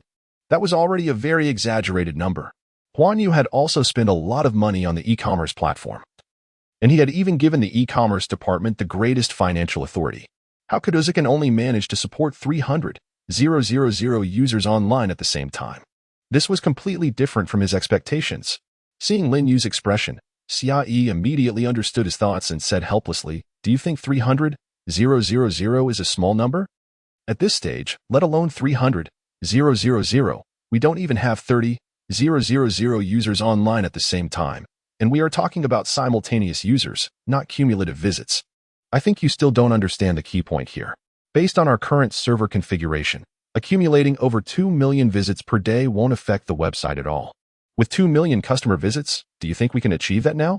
Hearing this, Lin Yu fell into deep thought.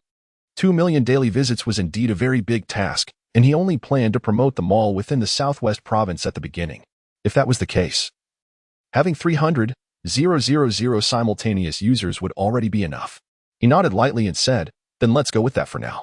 But I believe our mall will definitely aim for a national market, so it's necessary to prepare in advance. We need to be fully prepared." Hearing this, Xia rolled her eyes in exasperation, and Uzican also looked helpless. Huanyu's online mall hadn't even finished building the website, and now he was preparing for a server that could support millions of users online simultaneously. Wasn't that thinking too much? In response, Xia did not refute him. She simply said, "What President Lin said makes some sense, but what we need to focus on now is how to increase the customer base. Once we have over 200,000 people online at the same time, then we can discuss upgrading the servers." Her statement was not without basis. Currently, in Xia country's e-commerce platforms, only a handful have 200,000 concurrent users online, and breaking through the 300,000 barrier would take at least a year or two, right? Lin Yu's idea was indeed overly idealistic. However, Lin Yu did not take her words seriously. In his eyes, 300,000 was truly not many.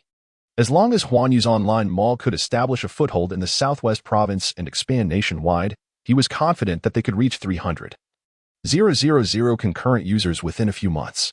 After that, he took a quick tour around the office area. The e-commerce department had very few employees, and the office environment was quite nice, organized in a very user-friendly manner. Xia now had her own independent office, and Lin Yu smiled and said, "It looks pretty good, but isn't your office a bit small?" "It doesn't matter. As long as the office is usable, that's fine," Xia replied, casually opening the fridge. "What do you want to drink?" "We only have juice and purified water." "Purified water, thank you." After handing Lin Yu a bottle of water, Xia continued, "There are two things I want to discuss with you. One is the name of the online mall. Should we still use Huanyu?" Upon hearing this, Lin Yu fell silent. Would using the name Huanyu for the online mall create limitations? In his plan, the online mall was ultimately supposed to serve as a third-party platform, not as Huanyu's exclusive shopping website, but using Huanyu had its advantages. Stroking his chin, Lin Yu asked, "What do you think?" Xia was taken aback that Lin Yu would ask this question. After a moment, she smiled and said, "I didn't expect you to be indecisive sometimes." Lin Yu said, "For someone who is bad at naming things, this is no less than a fierce battle." Seeing Lin Yu quickly admit his problem, Xia pouted and said, "My suggestion is to stick with the name Huanyu. It still sounds very imposing, since we are mainly developing in the southwest province at the beginning. This name will help with early promotion and also make customers feel more trustworthy." Her opinion coincided with his. That sounded good. In the previous life, e-commerce platforms like Suning and JD also used the company name as the name for their online malls. The name itself wasn't that important. As long as the promotion was done well, gaining a reputation would be more valuable than anything else. "All right, let's call it Huanyu Mall." Xia nodded and then brought up the second issue. "So what kind of payment method will our mall adopt?" Of course, she trailed off mid-sentence. There was no Alipay in this world, but there were privately developed payment methods, such as Xia country's largest online mall, Ego Mall. Their self-developed YePay was used by many small online malls. If Huanyu Mall were to use YePay as a payment method, it would, to some extent, be subject to others. Moreover, the most important point was that Huanyu's future transaction data would be exposed to others. As a competitor in e-commerce, they would never show any mercy. Furthermore, the return of funds was also a very serious issue, as there would be service fees from third-party payment platforms, which would be a huge expense, along with the risk of leaking their business model. The more he thought about the problems, the more Lin Yu's head ached. If Lin Yu only wanted Huanyu to be an ordinary online mall, he wouldn't care about which payment method to use. However, if he truly wanted to grow strong, he could never use a privately run third-party payment platform. Among the large e-commerce platforms in his previous life, although JD Mall did not choose to develop its own payment channel, they directly acquired online banking. Suning developed Ufobeo, and Tencent didn't need to be mentioned. Their payment channels were not inferior to Alipay. How could these top e-commerce platforms not know that opening a third-party payment channel was prohibitively expensive? Yet, they all followed the same path, either developing their own or outright acquiring one. Their goal was simple: to avoid being subject to others. With a light sigh, Lin Yu realized that there were still many areas where he needed to strengthen his learning. He was a person from two lives, and his thoughts and vision were quite forward-looking. However, his thinking was influenced by his previous life, and sometimes his subjective consciousness would affect his actions. Just like this time. If Xia had not come to discuss this matter with him, he would not have thought deeply about the payment aspect.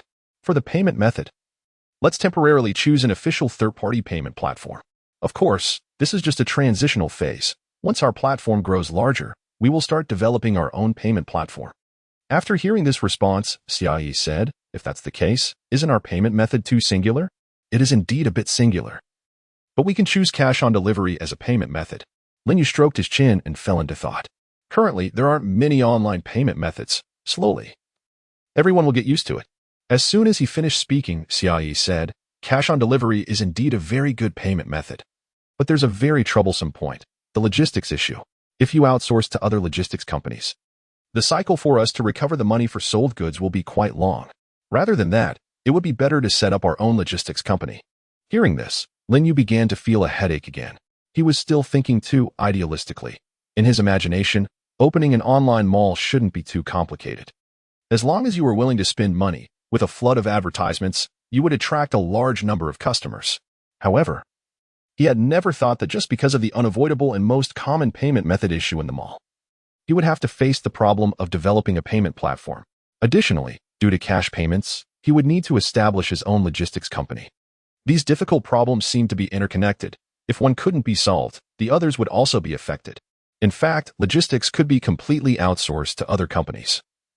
Establishing a logistics company wouldn't be feasible in a short time. However, the issue of cash not flowing back was also a problem. At this moment, Lin Yu finally realized that sometimes having money doesn't mean you can do anything.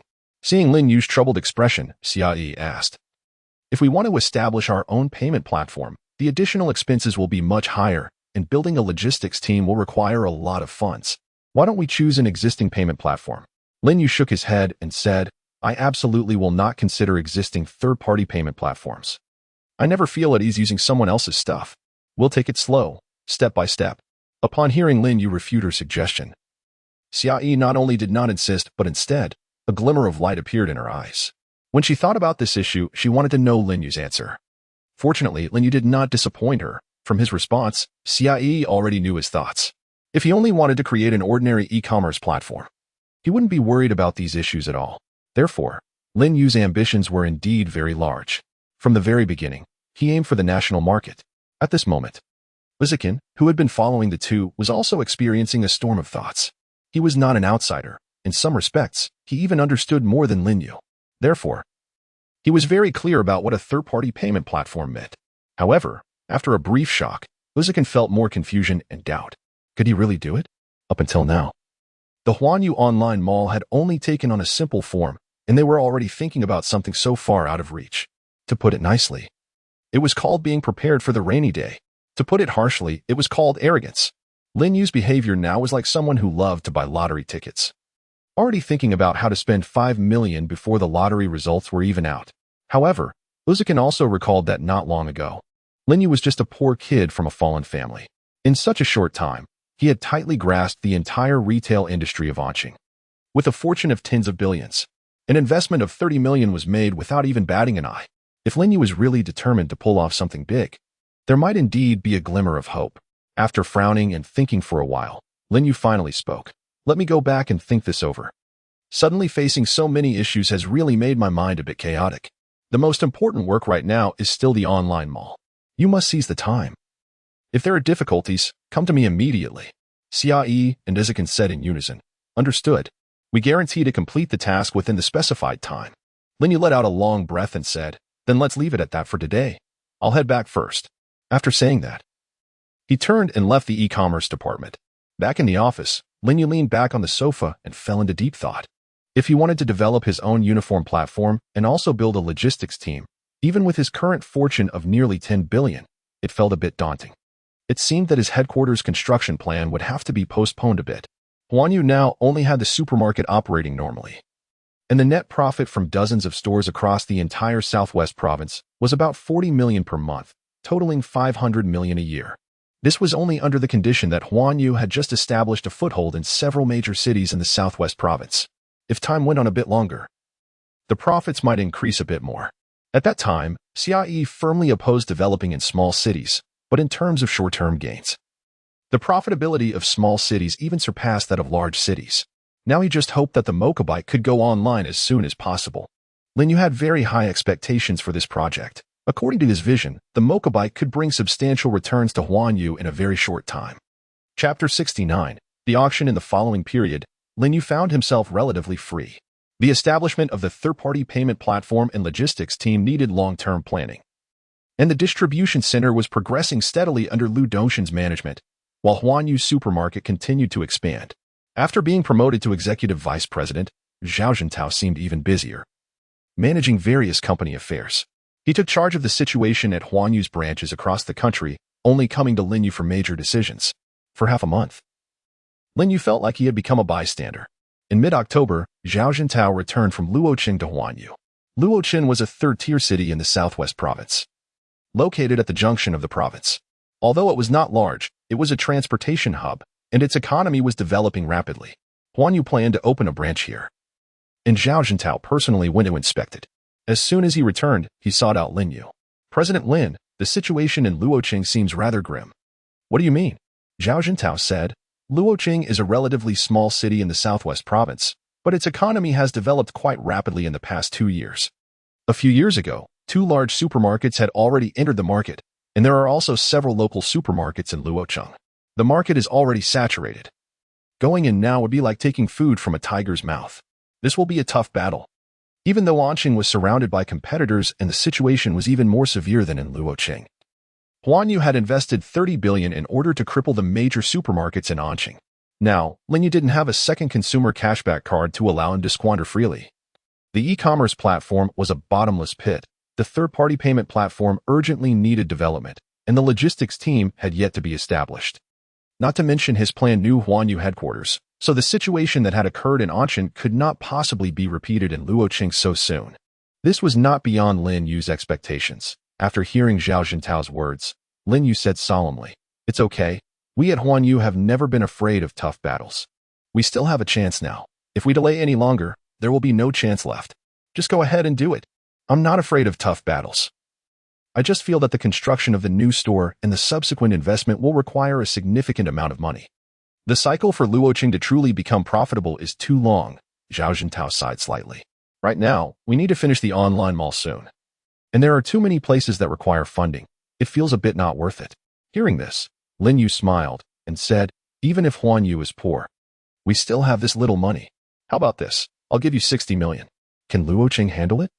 Zhao Jintao thought for a moment and said, "An initial investment of 40 million is enough. The rest can come gradually. Just 60 million. We don't need to be so timid in our actions. As for Huanyu's expansion, I'm not worried about the money at all. I'll have Manager Chen transfer the funds to you shortly." After a brief pause, he continued, "Actually, you don't need to personally go there for inspection. After all, you're Huanyu's second in command, doing the hardest work every day. There's no need for that. These matters can be delegated to your subordinates." Upon hearing this, Zhao Jintao chuckled. "Isn't it because I'm not at ease? After some time, once the Luoqing branch stabilizes, I also want to take a break. I'm getting older, and my body really can't keep up with the early mornings. Once the Luoqing store stabilizes, I'll give you a month off.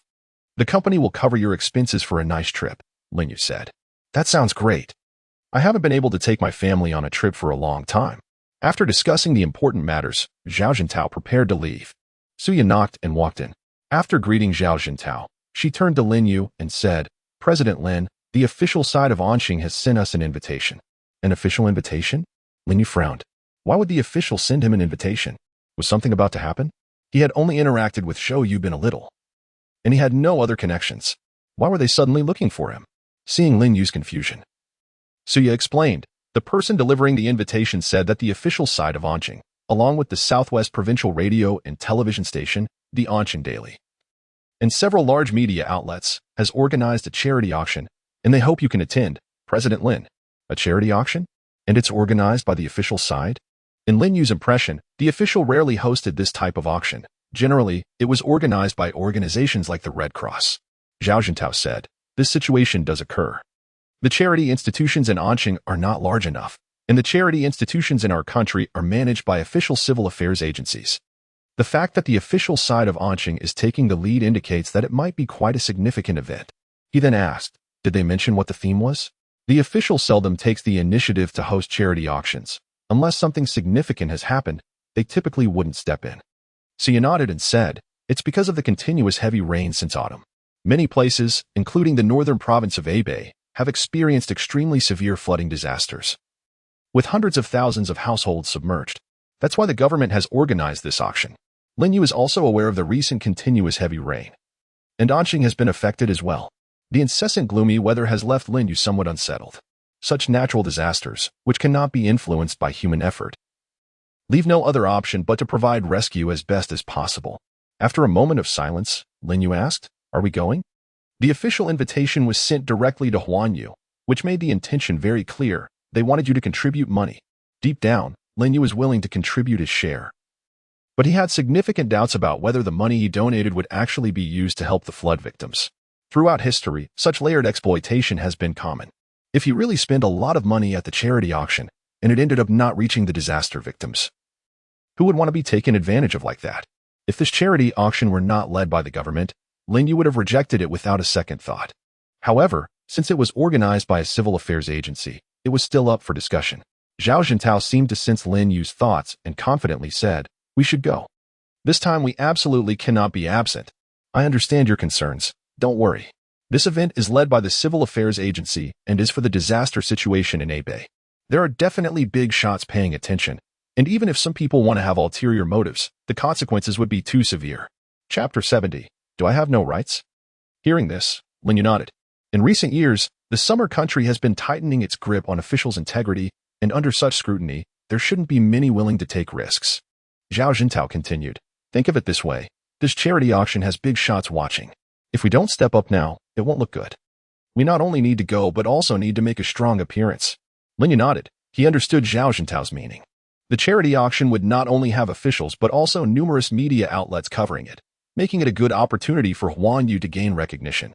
Although tying the disaster situation to corporate influence seemed a bit utilitarian, it was human nature. Huanyu had money, but that money didn't come easily. There are indeed people who quietly do charity work without seeking fame, but can there really be one among millions? Huanyu needed to establish its name while it was developing rapidly. Moreover, he was indeed spending money on a good cause, so Lin Yu didn't feel any burden. When does the auction start? Suya replied, on October 18th at 8 p.m. in the Grand Auditorium of the Anqing Grand Theater. This charity auction will even be broadcast the next day on the news and education channels of the Southwest Province TV station. After thinking for a moment, Lin Yu asked, why do I feel something is off? This auction seems quite large. Why isn't it being held in Yuyang but rather in Anqing? It feels a bit strange. Zhao Jintao thought for a moment and shook his head, saying, I can't figure it out, but I think it should be a good thing. This indicates that Anqing's importance in the entire Southwest Province is rising. At this moment, Suya said, Mr. Lin, there are 2 days until the auction. Shouldn't you prepare in advance? Prepare what? You are the boss of Huanyu. Your image represents our company. Shouldn't you take some time to pick a few suitable suits and get a nicer hairstyle? Suya laughed.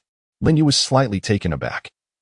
Suya managed his daily life, and he wasn't very picky about his attire, just something decent would suffice. However, there was also a cocktail party after the auction, and it wouldn't look good to dress too casually with not only wealthy merchants but also high-ranking leaders from the Southwest Province present. If Lin Yu were the richest man in the country, even wearing pajamas to the auction would be considered stylish, but before reaching that level, it was better not to be that out of place. All right then, after work today, I'll go pick a few things. You don't need to follow me. I haven't gone out shopping in a long time. Please help me book a hairstylist, and on the day of the auction, have them come to the company to do my hair. Okay, Mr. Lin. After work that evening, Lin Yu had just left the office when he ran into Xia, who quickly approached him and smiled, saying, I heard you're going to a charity auction in a couple of days. Yeah, you seem well informed? Xia said somewhat smugly. Of course, take me along. Lin Yu looked at her suspiciously and asked, what do you want to go for? Are you eager to give money to others? Has the e-commerce department completed its work? Although we at Huanyu don't advocate overtime, your department is the exception. Hearing this, Xia glared at Lin Yu. Our e-commerce department is the exception? Does that mean we have no rights? Don't I have the right to relax? I came all the way to Anqing to work for you, and I don't even have time to rest? This speech sounded quite righteous. And anyone who overheard it would think Lin Yu was a heartless boss who only knew how to squeeze his employees' hard-earned money. However, Xia did have a point. She had come from the capital and had no friends here, which made it quite tough for her. Lin Yu said, I didn't say you can't go. Why are you so agitated? Really? But there are conditions. Don't worry, the e-commerce department's work is progressing quickly and won't be affected. It's not about work. Lin Yu smiled and said, you help me pick a few outfits to wear to the charity auction, and if I'm satisfied, I'll take you with me. Choosing clothes. That's easy. When are we going? Are you free now?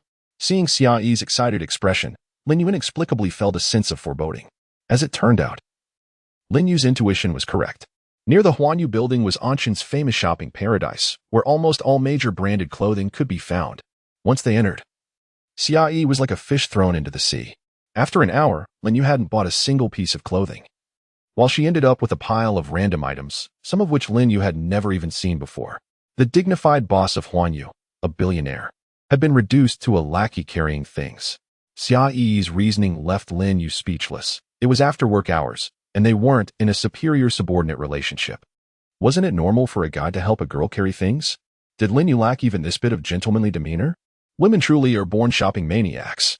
In a men's clothing store, Lin Yu tried on a dark blue suit and stood in front of the fitting mirror. The salesgirl enthusiastically said, Sir, your girlfriend has great taste. This suit fits you like it was tailor-made. Hearing this, Lin Yu was just about to clarify his relationship with Xia. However, before he could speak, Xia furrowed her brows and said, this suit doesn't fit. Let's go to the next store. Huh? The salesgirl was taken aback and said in confusion, what's wrong with it? Isn't it quite fitting? This was also a question Lin Yu wanted to ask. He was quite satisfied with the suit. Xia pointed at Lin Yu's suit and said, the shoulders are slightly too big, and the waist is a bit loose. It doesn't fit very well. The salesgirl, perhaps encountering someone so picky for the first time, forced a somewhat stiff smile and said, how about I find you a few other options to try on? I'm not sure how this store operates. Aside from these few items that are this year's autumn collection, the rest are still from the first half of the year. Are you planning to fool me with outdated clothes? Upon hearing Xiao's words, the shop assistant immediately fell silent. Lin Yu was even more surprised, his mouth agape. To him, all these suits looked similar. How did she discern the differences? Chapter 71, Problematic Mindset. Half an hour later, the two walked out of another store. As they walked, Xia complained, what's wrong with this store? It's fine if they don't have top-tier custom suits, but they don't even have basic ones. That piece of clothing was indeed decent. But aside from the size being a bit off, the style is a bit old-fashioned and not suitable for your age. It fits you well, but the price is too cheap to reflect your status. I refuse to believe I can't find a fitting piece of clothing today. Lin Yu sighed deeply and said, isn't it just a piece of clothing? There's no need to be so picky. Something that fits well enough will do. How can that be acceptable? Xia said seriously. You're the face of Huanyu. I don't want to be laughed at later for representing a company that lacks taste. Besides, am I talking about clothing? I'm talking about attitude. Why do those wealthy people love luxury brands so much and wear suits every day? Doesn't wearing casual clothes make them uncomfortable? Lin Yu casually replied, isn't that just for their own image? What image? Xia said, taking on a lecturing tone. It's an unwritten rule. Since you don't have the ability to break the rules, you need to learn to fit into them. You may be very rich, but you lack the mindset of a wealthy person. Hearing this, Lin Yu laughed and said, what do you mean by the mindset of a wealthy person? Spending money like dirt, with fancy cars and beautiful women? Xia scoffed. That's not the mindset of a wealthy person. That's the mindset of a nouveau riche. Do you know how I viewed the situation between you and Dingsheng before coming to Huanyu? That's typical nouveau riche behavior, just smashing people with money. There's a saying, the first generation of rich people sees through things, the second generation eats well, and the third generation appreciates culture. Think about that. Lin Yu glanced at her and said, You sound so convincing, making it seem like you're a super rich woman. Does it matter whether I'm a rich woman or not? Xiaoyi said proudly. Why should you care how I spend my money? Lin Yu fell silent. Xiaoyi was right. He was indeed a complete nouveau riche. His money came easier than anyone else's, and he never truly experienced the feeling of earning it. To him, money was just a string of numbers. 2 hours later, when Lin Yu felt like his feet were about to break, Xiaoyi had picked out 2 outfits, along with matching ties and leather shoes. I should still get a few custom outfits made. Otherwise, this is too embarrassing. Just when Lin Yu thought they could head home, Xiaoyi said, There's still one last item. What is it? Of course it's a watch. Xiaoyi said, exasperated. A man's success is judged by 3 things: his belt, his shoes, and his watch. Lin Yu wasn't someone who liked wearing watches, but for high-end occasions, a good watch was essential. He said, There's a Rolex downstairs. I'll just pick any one. Calling you a nouveau riche, and you still don't want to hear it. People who wear Rolexes have no taste. Xiaoyi said as she walked toward the other side of the mall. A person of taste would wear a Patek Philippe. Glancing at Lin Yu, who seemed indifferent, Xiaoyi said, Every time I see you checking the time on your phone, do you know what impulse I feel? What impulse? I want to slap you in the face and tell you to stop embarrassing yourself. Xiaoyi continued, I bet everyone in the company thinks the same way. But because you're the boss, no one dares to say it. I've been putting up with you for a long time. And now that I have the chance to correct your uncouth behavior, it feels so damn good. I bought a watch last year. What brand? Xiaoyi clearly didn't understand that reference, and Lin Yu changed the subject, saying, I just don't get why you have to buy a watch that costs tens of thousands or even hundreds of thousands to be considered tasteful. Xiaoyi stared into his eyes, suspiciously saying, I feel like there's something wrong with what you just said. Anyway, it doesn't matter what watch you bought last year. It must not be anything valuable. Honestly, I think you're really strange. How so? You are indeed quite wealthy, but what are you earning all this money for? During my time at Huanyu, I haven't seen you play with cars, collect watches, or even touch women. You don't smoke, don't drink, and aren't interested in women. You're either at the office or at home. You don't even have basic entertainment activities. Sometimes I wonder if you're even a normal man. Upon hearing this, Lin Yu's eyebrows twitched twice. Xiaoyi didn't notice his expression and continued. If you're really so indifferent, why have you made Huanyu so big? If you're stingy, which employee in the company doesn't praise you? The salaries at Huanyu are considered above average in Anqing and in several other developed provinces. But why are you so stingy with yourself that you can't even buy a decent watch? Lin Yu replied flatly, I just don't have high demands for these things. Why spend money on them? Your mindset and approach to things are problematic, Xiaoyi explained tirelessly. Wealthy people aren't isolated individuals. They're a group. You're so out of place that one day you'll end up with no path to take. The rich form a circle, and if you're always excluded, it will be hard to do business. For example, you may be very rich now, but do you have friends in Anqing? Lin Yu silently shook his head and said, If we can't connect, there is no need to become friends. Xiaoyi sighed, You need to change this mindset quickly. Let me give you a simple example. Take the setup of an e-commerce platform. You worked hard for half a day to recruit, but it doesn't compare to a single phone call from General Zhao, who directly brings you a team. If you're in this circle, whatever you do will be easier than you think. Upon hearing this, Lin Yu fell silent. Xiaoyi also stopped talking. When they arrived at the Patek Philippe store, she directly picked out a platinum model from the Calatrava series, priced at 750,000. Without hesitation, Lin Yu paid for it. Chapter 72. Keeping secrets. The two walked down the street without speaking. Lin Yu broke the silence and said, Did you just want me to meet a few more people at this charity auction? Was it necessary to be so roundabout in criticizing me? Xiaoyi turned her head and ignored him. Lin Yu asked again, I don't think I did anything to offend you, did I? Mind your own business. Seeing this, Lin Yu felt a bit dissatisfied and said, What is wrong if I don't want to deal with those people? Even if I'm unconventional. What can they do to me? Humph. Xiaoyi snorted and then disdainfully said, Do you think being influential in Anqing makes you impressive? Even if you are the richest man in Anqing, so what? There are still plenty of people who can easily take you down. Your father's Lin Group is a perfect example. After finishing speaking, the two fell into silence once again. After a long while, Xiaoyi quietly said, I'm sorry. It's okay. You're speaking the truth. Lin Yu looked despondent. He realized he had indeed been somewhat overconfident, always thinking he was different from others, believing he could accomplish things others couldn't. But upon reflection, he was just one among the masses. Weren't you very critical of me before? Why are you willing to talk about this today? Because I like my current job. I like this state of being. When Xiaoyi said this, a faint smile appeared on her lips. I have always wanted to create the top e-commerce platform in Xia country. It has been my dream. I see hope in Huanyu. So, Lin Yu, make Huanyu stronger. Hearing this, Lin Yu nodded solemnly. To be honest, he was quite touched. Because she liked her job in Huanyu, she didn't want Huanyu to decline, so she wanted to help Lin Yu become stronger. She felt that under Lin Yu's leadership, Huanyu had already reached a limit. If Lin Yu continued to remain in this detached state, Huanyu would decline.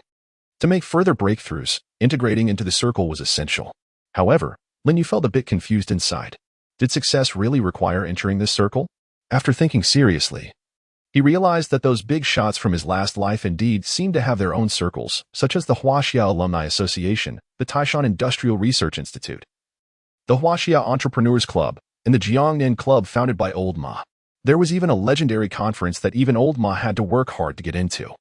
Each person in these circles was a super-rich individual worth hundreds of billions, and many people racked their brains trying to get in, all to expand their networks and make their future path smoother. Xiaoyi was absolutely right, but Lin Yu did not have the mindset of a rich person. Even before his father Lin Yuanshan had his incident, the Lin family was still part of the upper class in Anqing, yet he never considered himself a rich second generation. Until now, he hadn't changed that mindset. A simple example, where do the wealthy of Anqing like to go? Clubs? Golf courses? Or some kind of club? He didn't know it all. Since he traveled here, he had been a complete homebody. Even when the Lin family had money, Lin Yu did not play with peers around him because he felt they had no common language and couldn't connect. Now, as the boss of Huanyu Group, he hadn't thought about how to engage with other wealthy individuals because he was confident and felt he could make his way on his own. However, today, Xiaoyi gave him a lesson. Although he didn't know if her words were right or wrong, she wouldn't harm him because she had no reason to. Lin Yu waved to the driver not far away, and the driver brought the car over. Get in. I'll take you home. Xiaoyi didn't hesitate, bending down and getting into the car. After Lin Yu got in, he asked, how do you come to the company every day? By taxi. Tomorrow, I'll have the finance department allocate funds for you to get a car. After all, you're the director of the e-commerce department in Huanyu. If not, you can use the company's Rolls-Royce. This piece of junk doesn't suit my style. I'll let you know when I decide. A little over 10 minutes later, they arrived at Xiaoyi's place. Before getting out of the car, she said, this time, don't be stingy at the charity gala. Spend generously, don't act low-key. And don't ask why. You'll definitely gain unexpected rewards.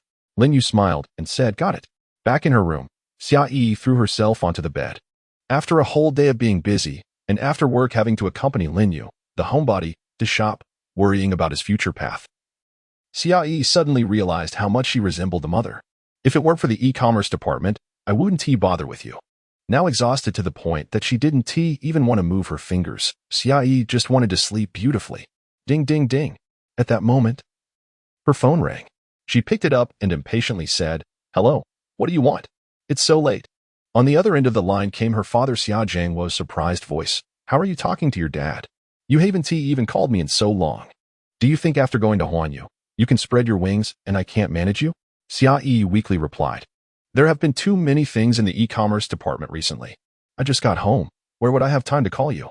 Suddenly, on the other end came a furious voice. What? That kid actually dared to make you work overtime until now? Let me see how I deal with him. Dad, Xiaoyi helplessly said, can you not make a fuss? I just got back from shopping after work. Shopping? You should have said so earlier.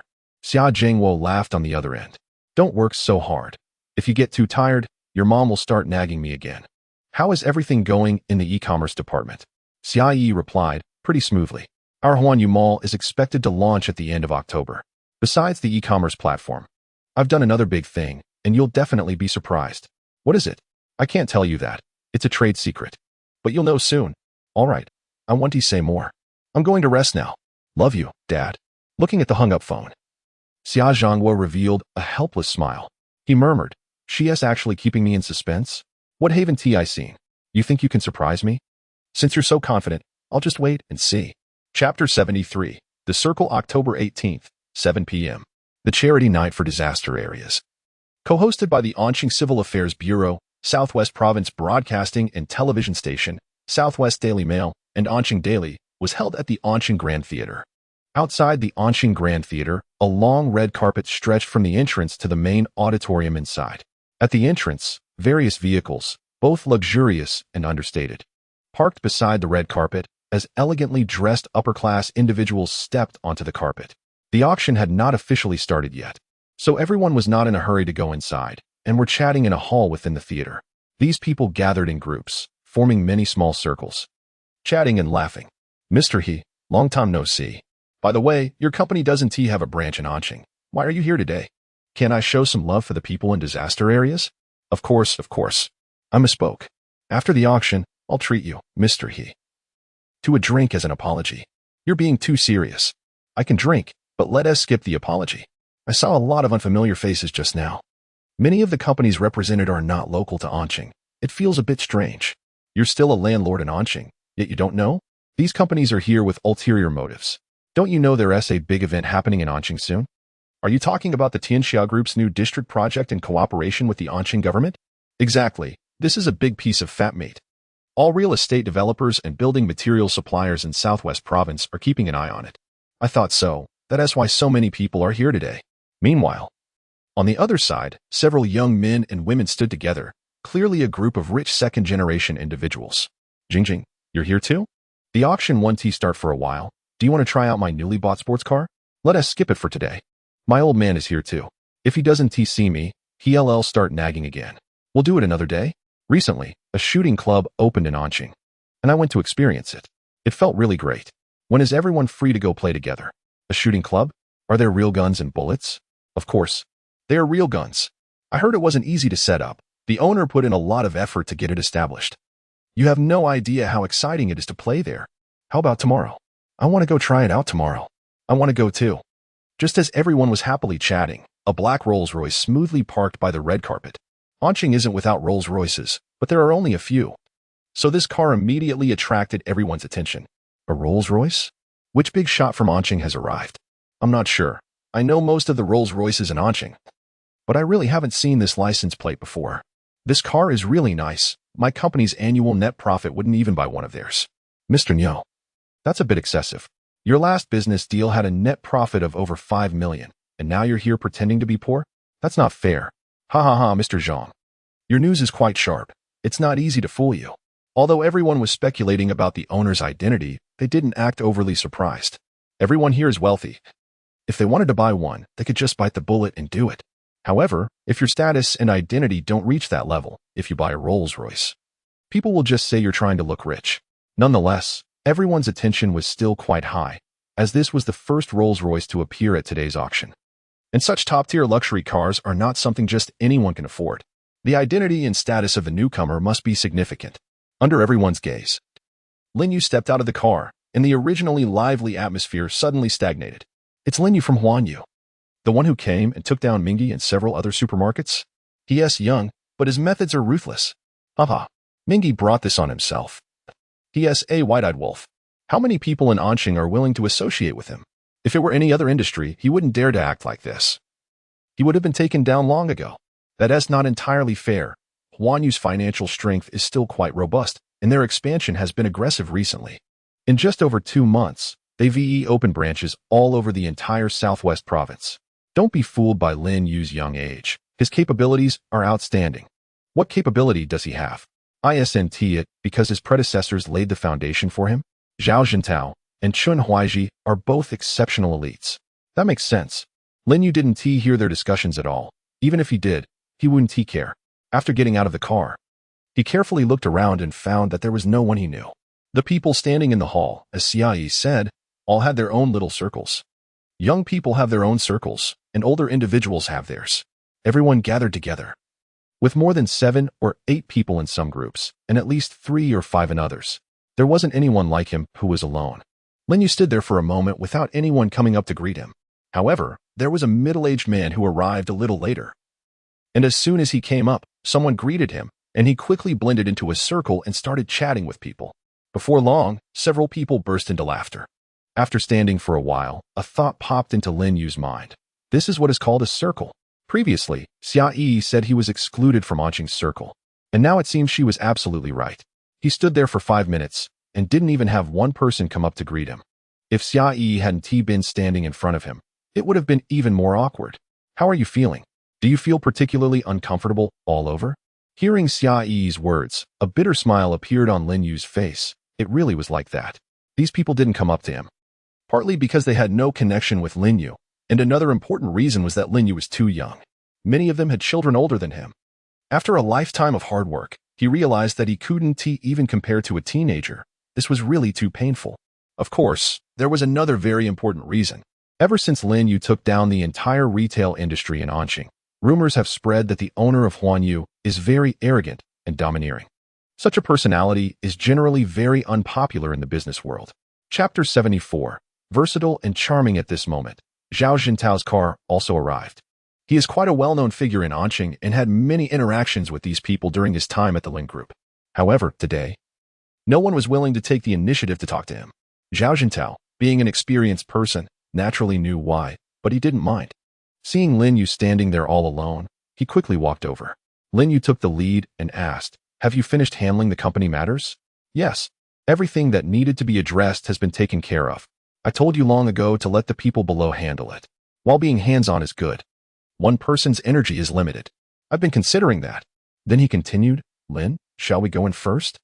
Zhao Jintao knew that Lin Yu felt somewhat out of place and standing there would surely be uncomfortable, so he wanted him to go in early. Lin Yu nodded. And just as the three were about to enter the main area, the crowd suddenly stirred. Someone enthusiastically shouted, "Mr. Yu, you're here. Mr. Yang, long time no see. I heard you've been making a fortune recently." "Ha ha ha, Mr. Yu, you really know how to joke. How can I call that making a fortune? Compared to your Tianxiao project, mine doesn't even count as child's play, let alone making money. Mr. Yu, do you remember me? I'm Yuan Hua from Daki Real Estate. We met last time when Mr. Xia came. How could I forget Mr. Yuan? Your Daki Real Estate is quite a renowned company in Anqing. Please, please. Compared to you, I'm nothing. Mr. Yu, I'm finally seeing you. I tried to meet you several times before, but didn't get to see you. Are you free the day after tomorrow to come to my estate? Let me treat you as a landlord. Mr. Zhou, you're being too courteous. I was indeed too busy before. How about this? I'll host a dinner for you the day after tomorrow as an apology for neglecting you earlier. That won't do. Let us settle it like this. If you push it again, I won't go." Watching Yufeng surrounded by the crowd, Lin Yu felt a bit disappointed. To be honest, although he wasn't very fond of such an atmosphere, being the center of attention wherever he went is a feeling that anyone would like. While everyone was flattering Yufeng probably because of Tianxia Group, it must be said that Yufeng is indeed better at dealing with people. Most of the people surrounding Yufeng were the owners of small companies, while Tianxia Group is a supergiant with assets in the hundreds of billions. Yet, when Yufeng spoke with them, he showed no airs at all. Whether it was large group enterprises or small company owners, Yufeng could talk and laugh with them effortlessly in just a few words. He didn't make any promises, it was just simple politeness. Yet it made people feel comfortable. Watching this scene, Lin Yu sighed lightly, asking himself if he could ever reach that level. It's not that no one came to greet him. Even if someone did surround him, he would still just handle it somewhat. And he could never be as smooth as Yufeng. The most important point is the smile. When Yufeng spoke to people, the smile on his face showed no hint of insincerity. It seemed genuinely sincere. Xia Yi looked at Lin Yu and said, "Yufeng is the vice president assigned by Tianxia Group to handle the new district project in Anqing. This person has reached this position, and both his abilities and interpersonal skills are top-notch. Don't be discouraged. He is only a few years older than you. Over time, you can achieve the same. Or, you can quickly grow strong enough that you won't need to worry about these matters." Lin Yu smiled and didn't respond. Just as he was about to leave, Yufeng spotted Lin Yu and the two others through the crowd and walked over, calling out from a distance, "General Manager Lin." At that moment, Yufeng was undoubtedly the focus of the entire venue. As he called out, everyone's attention turned to Lin Yu. Lin Yu stopped and nodded at Yufeng, saying, "Manager Yu, good to see you again." Yufeng approached with a smile and said, "Since our last meeting, I've been wanting to find an opportunity to meet with General Manager Lin, but I've been too busy lately. Now that we've run into each other today, we should have a good chat." Lin Yu smiled, thinking there wasn't much to discuss between them, and was about to give a casual reply when he remembered what Xia Yi had said earlier. So he smiled and said, "That's great. I actually wanted to ask Manager Yu for some advice on business matters." Yufeng laughed heartily. "I'm flattered. When I was your age, I hadn't even graduated from school. We're learning from each other here." After a pause, he turned to Xia Yi and said, "I met General Manager Zhao last time, but this young lady is quite unfamiliar. General Manager Lin, won't you introduce her?" Hearing this, Lin Yu felt a bit strange. Casually inquiring about someone else's companion seemed quite impolite. However, he still introduced her, saying, "This is Miss Xia, the director of the e-commerce department at Huanyu Group." "So it's Miss Xia. Huanyu really is impressive," Yufeng said with a smile. The two were chatting enthusiastically, but to others, it looked quite different. In their view, Lin Yu was an undeniable lone wolf. He had not interacted with Lin Yi or any other businessmen in Anqing, so they didn't take him seriously. However, things were different now. Yufeng from Tianxia Group had personally approached him to greet him, and they were chatting happily, looking nothing like they had just met. Tianxia Group was no small company. Their current project showed that countless people wanted a piece of the pie. Yet those who tried to get close to Yufeng had all been turned away. So when they learned that Yufeng would attend today's auction, everyone was eager to make contact. However, while they were the ones initiating conversations with Yufeng, their exchanges rarely exceeded 3 sentences. In contrast, Lin Yu and Yufeng had been chatting for almost 3 minutes without any sign of stopping. More than half of the people present were looking to get a piece of the new district project in Anqing. And seeing Lin Yu getting along so well with Yufeng changed their attitudes, whether they had been jealous or disapproving of him before. Chapter 75. The Jianghu is not just about fighting and killing. Just as the two were chatting, a man quickly approached. He enthusiastically said, "So Manager Yu and General Manager Lin know each other?" Yufeng nodded and smiled. "The last time General Manager Xia came to Anqing, we met at a cocktail party. At that time, General Manager Xia talked with General Manager Lin for a long time and praised him as a rare business talent among young people. So I've always wanted to get to know General Manager Lin better, but unfortunately, I've been too busy with work. Today, I finally caught the opportunity." This statement from Yufeng seemed ordinary, but it struck the man like thunder. Who was Xia Zhengguo? He stood at the top of the business world in Xia country. Someone like him couldn't even dare to look up to others. The fact that he personally met Lin Yu and praised him highly was astonishing. Could it be that Lin Yu had some unknown connection with Tianxia Group? Thinking of this, the man's heart surged with excitement, and he immediately said, "General Manager Lin, I'm Chen Leixin from Lani Advertising Media. I've wanted to meet you, an outstanding young talent, for a long time, but I never had the chance. Today, seeing you know Manager Yu, I took the liberty to come over and say hello. Please don't mind." After saying this, he handed over a business card he had prepared in advance. Lin Yu politely accepted it and also handed over his own card. Exchanging business cards was a basic courtesy, and this one had been specially made by Xia Yi's request just the day before. Lin Yu glanced at the card and smiled, saying, "Director Chen is joking. I'm hardly a talented young person. Just right, our Huanyu Group is preparing to do some advertising for our online mall. When I have time, I'll treat Director Chen to coffee, and we can sit down and have a good chat. That would be great. I'll be waiting for General Manager Lin to contact me." "Your coffee must be extraordinary," Chen Leixin said, instantly smiling. Since Huanyu was established, they had been very aggressive in advertising, which was definitely a potential big client for those in advertising media. In fact, Chen Leixin had considered developing business with Huanyu. But others in the industry had told him that Huanyu's boss was not easy to deal with and was very low-key, making it difficult for ordinary people to even meet him. Unconvinced, Chen Leixin had contacted Huanyu's PR department a few times, and while the staff there were nice, they were very straightforward in saying that the boss was not considering outsourcing advertising work for the time being. After a few attempts, he had given up on that idea. After seeing Lin Yu today, he felt that the rumors were not false at all.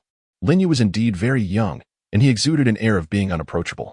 Even if someone wanted to greet him, seeing this situation would make them hesitate. If one really forced themselves to approach and was met with coldness, it would be quite embarrassing. However, after seeing Lin Yu and Yufeng chatting happily, Chen Leixin thought Lin Yu might not be as difficult to deal with as rumored. So he decided to approach him. After chatting for a while, Chen Leixin found Lin Yu to be quite easygoing. The misunderstanding that Lin Yu was hard to communicate with was largely related to his experiences. The collapse of the Lin Group had made him wary of strangers. Additionally, he was so young and held a high position that if he didn't appear a bit serious, he would lose his authority in front of employees. So he unconsciously presented an unapproachable demeanor. This was fine when dealing with employees, as everyone was used to it. But when interacting with outsiders, it became problematic, leading to rumors of Huanyu's boss being arrogant and cold. People are inherently self-interested, especially the businessmen present. When they saw Yufeng and Chen Leixin chatting animatedly with Lin Yu, it was too long before more than 10 people gradually approached. They exchanged business cards and had a few simple conversations, thus getting acquainted. It was unrealistic to expect to discuss too much during the first meeting. Seeing Lin Yu and Yufeng engaged in their lively chat, they had no way to interject, so they left. After these people left, Lin Yu let out a light sigh. Yufeng noticed his expression, chuckled, and said, "It seems like General Manager Lin is not quite used to such occasions." "It is indeed a bit," Yufeng said. "It's very normal. I also felt very uncomfortable at first. In the beginning, no one paid attention to you, but later, it was others who came to flatter you. Although I know they have their own motives, over time, you just get used to it. I think there's an old saying that goes well. The world isn't just about fighting and killing, but about human relationships and social etiquette. Even though I live by my own rules and enjoy it, how many people in this world can do that? Even if you're a head of state, you might not be able to achieve that." This statement gave Lin Yu a deafening feeling.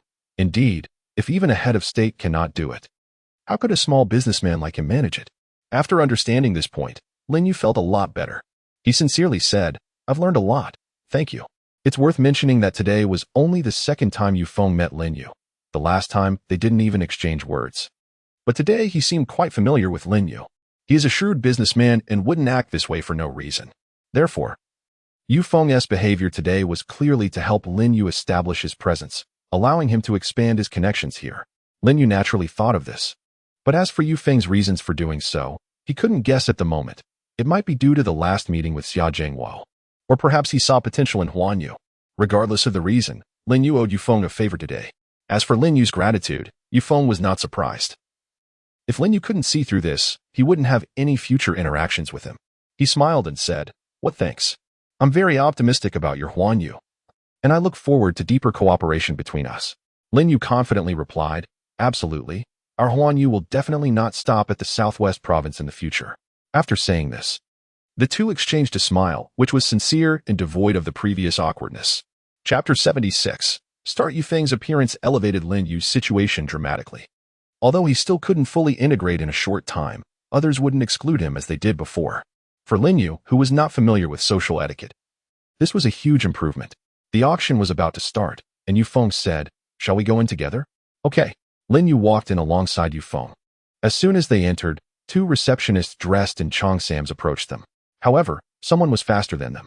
Before the two receptionists could speak, a middle-aged man in a suit, with a round figure, rushed over at a speed that was quite inconsistent with his size. Upon seeing the two, he enthusiastically said, "Mr. Yu, Mr. Lin, hello. I'm Hotao from the Anshan Daily, welcome." Lin Yu and Yufeng nodded slightly and exchanged a few pleasantries. Hotao didn't talk much with them, as it was peak time for guests to enter, and he was quite busy, so he couldn't keep conversing with them.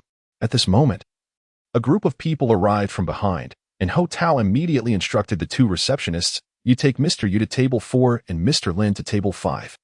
The two nodded in acknowledgement, and their gazes towards Lin Yu changed to something more eager. Others might not understand, but as the receptionists for this event, they knew very well that each table had its significance. No matter where it was, the front seats were reserved for the big shots. Especially since the organizer was the official entity of Anshan, which valued seniority the most. Tables 1 to 6 were occupied by the most distinguished guests. The first 3 tables were filled with high-ranking officials from the province and city, while the last 3 tables were filled with wealthy businessmen from various industries in the Southwest province. As they guided the guests, one of the receptionists was almost sticking to Lin Yu. Regarding this level of allure, Lin Yu completely ignored it. Although he hadn't seen many beautiful women, the quality was exceptionally high. Suyu and Xia Yi would score 8 and 9 in his eyes respectively. As for these two, they barely scored 6. Tables 4 and 6 were not far apart, and they each sat down. Zhao Jintao and Xia Yi also sat beside Lin Yu. They had arrived earlier, and the other side of the table was empty. Lin Yu noticed a nameplate on the empty side that read Huanyu Group. The name sounded familiar, but Lin Yu couldn't remember what the company actually did. Zhao Jintao saw Lin Yu staring at the nameplate, looking thoughtful, and explained, "Huanyu Group operates in the food business and is quite strong in the Southwest province. Their beverages, snacks, and candies are very popular. Our supermarket collaborates with them." Upon hearing this, Lin Yu finally remembered. He looked around and found that most of the people were unfamiliar to him, but there were a few acquaintances, such as Yang Yanwei from Chinawei Real Estate. He was sitting at table 8, and when Lin Yu cast his gaze over, he seemed to sense it and turned his head. Upon realizing it was Lin Yu, he smiled and nodded at him. Lin Yu didn't recognize anyone at table 5, but he knew the name of the company, Southwest Mining Group, which was genuinely wealthy and powerful. Southwest Mining's main resource was coal, and their assets were unimaginably vast. Plus, their headquarters was not in Anqing. Being able to invite them meant that a big shot had spoken. Sitting at table 4 with Yufeng was Dongong Aluminum Company Limited, another flagship enterprise of the Southwest Province. While Lin Yu was surveying the surroundings, Yang Yinhui said to Jin Chao beside him, "Has Lin Yu had any recent movements?" Jin Chao lowered his voice and replied, "It's the same as usual. But I heard that he seemed to be having a great time chatting with Mr. Yu from Tianxia today. They looked quite familiar. Should we find out about this?" Hearing this, Yang Yinhui's brows furrowed tightly. Lin Yu was actually getting close to Tianxia's people. If that were the case, Lin Yu might throw a wrench in the project in the Anqing New District. Huanyu was growing larger and larger, and although Lin Yu had not shown hostility towards him, Yang Yinhui was very clear that their relationship was one where two tigers could not coexist. At around 8:05 p.m., a male and female host appeared on the stage. Both were main hosts from the Southwest Provincial Television Station, and Lin Yu had seen their programs on TV. The hosts tapped the microphone and loudly announced, "When one side is in trouble, support comes from all directions. Let us work hand in hand to overcome difficulties together. Esteemed leaders, distinguished guests on site, and friends watching from home, good evening." After the hosts finished their opening remarks, they introduced the theme of tonight's auction and the organizing unit, followed by a short video about flood relief efforts. Although Lin Yu understood that the purpose of the video was to evoke sympathy among the audience, he still felt a pang of compassion after watching it. The images in the video were truly devastating. Countless people were displaced, and many had lost their loved ones. Sitting beside him, Xia Yi had quietly wiped away her tears. Just as Lin Yu was sighing inwardly, the host began to explain the process of this auction, which was divided into 3 stages. The first phase was a charity auction. The items for auction were generously donated by caring individuals and companies in response to the disaster. Among them were several items of significant collectible value, which were the highlights of tonight's auction. In the second stage, Lin Yu was very confused. Donors, whether individuals or companies, would walk the red carpet to make their appearances, holding up their company signs as they came on stage to sign the donation agreement. The organizers would also issue a certificate to the donors or companies. Lin Yu felt that this scene was very shameful. Walking up holding a sign was just too embarrassing. The final stage was the dinner. Among the attendees today were prominent figures from the business community in Anqing and even the entire Southwest Province. And the organizers would definitely not skimp on a meal, as they were counting on these people to contribute funds. Of course, what everyone was really concerned about was not the final dinner, but the people attending the dinner. According to the organizers, there would be high-ranking leaders attending today's dinner. Genuine leaders sent from above, so enterprises from all over Southwest Province would be present. The Tianxia project team was just part of the reason. Chapter 77. Testing the waters. After the preliminary process was completed, the auction officially began. 2 hostesses brought up a stand covered with a piece of red satin. The male host announced loudly, "Now, I will reveal today's first auction item." With that, he swiftly uncovered the red satin, revealing a blue and white porcelain pen holder before everyone.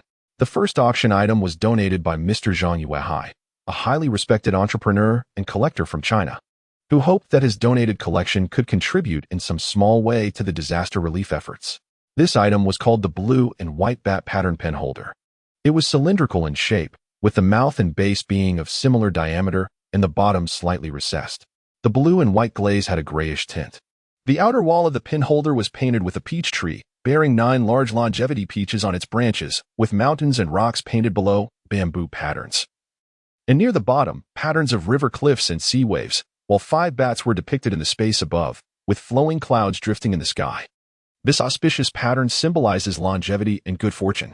The starting price was 500,000. Hearing the host's introduction, Lin Yu felt a bit puzzled. It was clear that this blue and white porcelain pen holder was not an ordinary item, and the identity of someone who could donate such a collection should be significant. Yet he had not heard of this person in Anqing.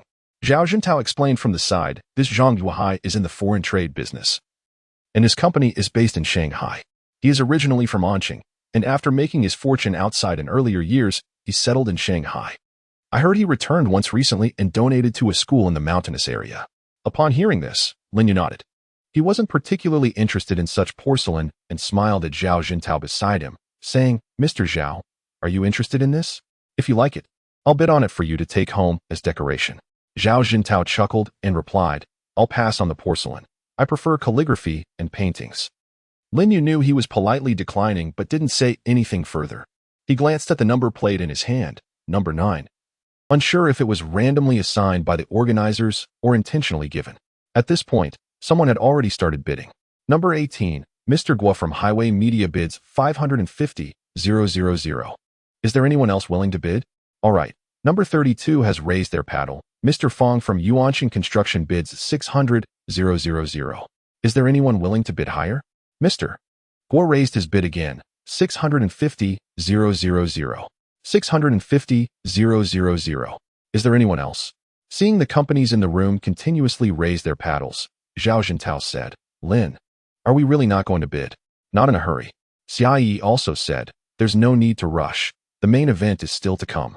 The earlier auction items are usually prepared for some small and medium-sized enterprises. Didn't you notice that none of the large groups have made a move yet? Zhao Jintao nodded, agreeing that this was absolutely correct. Everyone was here to participate in a charity auction, and to put it bluntly, they were here to donate money. If the earlier items had low prices, they wouldn't allow others to bid. The prices of the later items would be too high for these companies to bear, and in the end, they would end up with nothing. Although they were doing good deeds, such actions might seem inappropriate in the eyes of others. Especially for those companies left out, it would seem like they were deliberately making things difficult for them. Generally, not many people compete for items at charity auctions. As long as the prices are reasonable, it suffices. No one would fight tooth and nail over a single item. In the end, this blue and white bat pattern pen holder was auctioned off to Mr. Guo from Highway Media for 800,000. Although the price was slightly above market value, it was still within an acceptable range. Being the first item, its price was relatively high, while the next 3 items were of average prices, totaling just over 500,000. With the 4 items collectively raising 350,000 in donations. After the 5th item was revealed, Lin Yu turned to look at Zhao Jintao, a smile appearing at the corner of his mouth. This was a piece of ancient calligraphy and painting, depicting the 4 gentlemen, plum, orchid, bamboo, and chrysanthemum. According to the host, the author of this painting was a very famous ancient painter, and there were not many surviving works. This one was exceptionally well preserved and rare. Upon seeing the ancient painting, Zhao Jintao's face showed a bitter smile. He had only casually mentioned it before, not expecting that there would actually be a calligraphy and painting among the auction items. Lin, I was just joking earlier. Don't take it seriously. Unexpectedly. Before Lin Yu could say anything, Xia beside him said, Mr. Zhao doesn't like it? Then Mr. Lin, could you bid on it for me? I think this painting is quite nice. Lin Yu remained silent, but as soon as the host finished quoting the price, he raised his paddle. Number 9. Mr.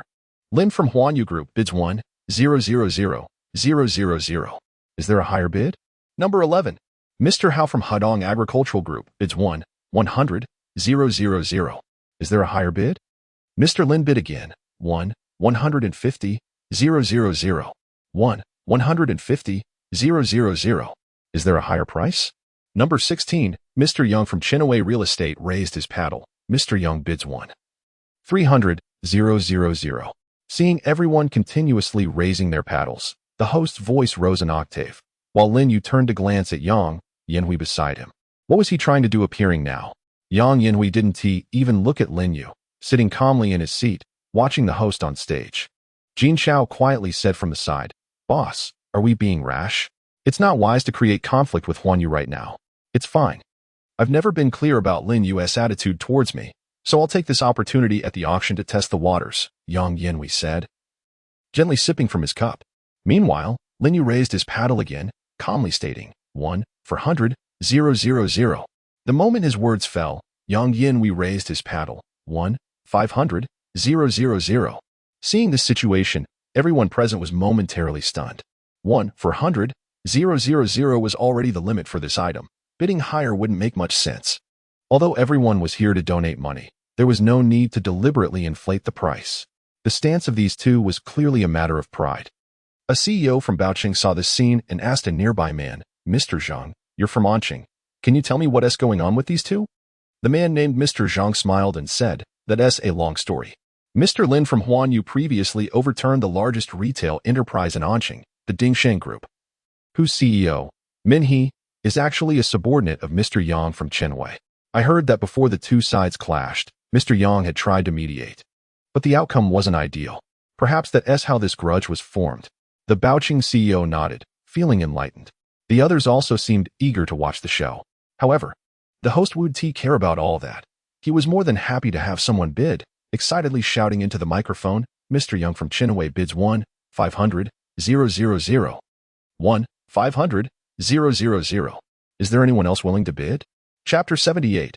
Sky-high auction items 1,600,000. The moment the words fell, Lin Yu raised his paddle. 1,700,000. Yang Yinhui slowly announced his price, and Lin Yu turned to glance at him, just as Yang Yinhui's gaze met his. He chuckled and said, Mr. Lin, I really like this calligraphy and painting. How about you let it go to me? The crowd in the auditorium fell silent, their eyes on the two of them. The host, who had been planning to enhance the atmosphere, noticed something was off between them and turned his gaze to the leaders sitting in the front row. The leaders gently shook their heads, signaling him to ignore it. The host immediately understood their meaning and stopped speaking. Lin Yu smiled lightly and said, Mr. Yang, you're mistaken. Today is a charity auction, and I also want to contribute to the people in the disaster area. Naturally, the more money raised from the auction, the better. How could there be any letting go? How about this? I'll directly bid 2 million. Yang Yinhui responded, what Mr. Lin said makes sense. Then I'll contribute another million for the disaster area. I'll bid 3 million. The price of 3 million had already exceeded the market value of this painting by double, and if Lin Yu were to raise his bid again, it would clearly show his stance. Sure enough, Lin Yu raised his paddle again. 1 million. Seeing this, Yang Yinhui stopped raising his paddle, his gaze showing a hint of coldness. It seemed he could not underestimate Lin Yu. He likely already knew he was behind the collapse of the Lin Group. In the end, Lin Yu won the painting at the price of 1 million. Xia Yi happily said, thanks. Lin Yu rolled his eyes and replied, did I promise to give you this painting? Didn't you just agree? Xia Yi said discontentedly. After all, you are the boss of Huanyu. How can you not keep your word? I never said such a thing. Xia Yi thought carefully, and it seemed Lin Yu really hadn't said he would give it to her, making her so angry that she turned her head away. Zhao Zhentao, seeing this, chuckled and shook his head. These two looked like a pair of bickering enemies, clearly buying it to give away, yet unwilling to admit it. One by one, the auction items were sold, and the fundraising gradually increased. Lin Yu also purchased a few pieces of art along the way, none of which were high in value. Totaling just over 1 million, and combined with the previous painting, Lin Yu had already bought quite a lot today. Most people only bid on one item to show their presence, as the main event was still to come. Time passed second by second. And after a jade stone mountain was auctioned off, the host took a deep breath and said, next is the grand finale of today's auction. The final item was a painting, a very special piece created by a 10-year-old boy from the remote mountainous area of Hebei province. The boy, named Lu Zihao, lost his closest relatives in this natural disaster. In a tent set up by rescue workers, he painted this piece titled Dear Ones. To everyone else, this painting might seem like a meaningless doodle, but to Zihao, it represented his most sincere feelings for his loved ones. When our Southwest TV station went to interview and offer condolences, we found this poor child. When he learned we were going to donate to the disaster area, he carefully took out his most cherished painting. At this point, the host's eyes were already filled with tears. He gently exhaled and continued. Zihao told our reporter that he hopes uncles and aunts can buy his painting. He hopes his home can be rebuilt, and he hopes more children can receive help. The auction began, and this piece had no reserve price. 100,000, 200,000, 300,000. The moment the host finished speaking, many people raised their paddles, including several big shots sitting in the front row, and the painting was instantly called to 1 million. Number 6, Mr. Yu from Tianxia Group bids 1 million.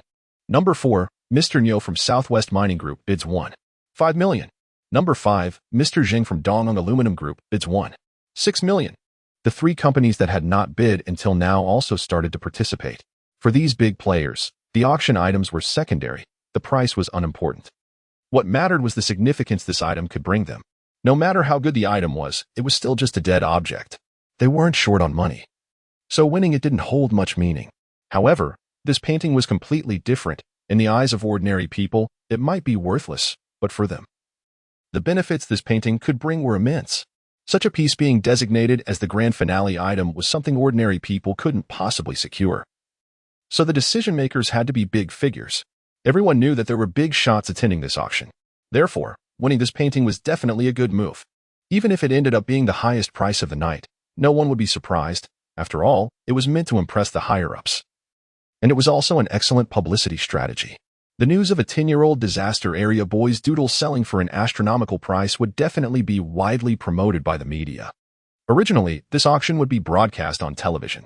This matter would definitely cause a sensation in society, and many people would focus on the companies involved.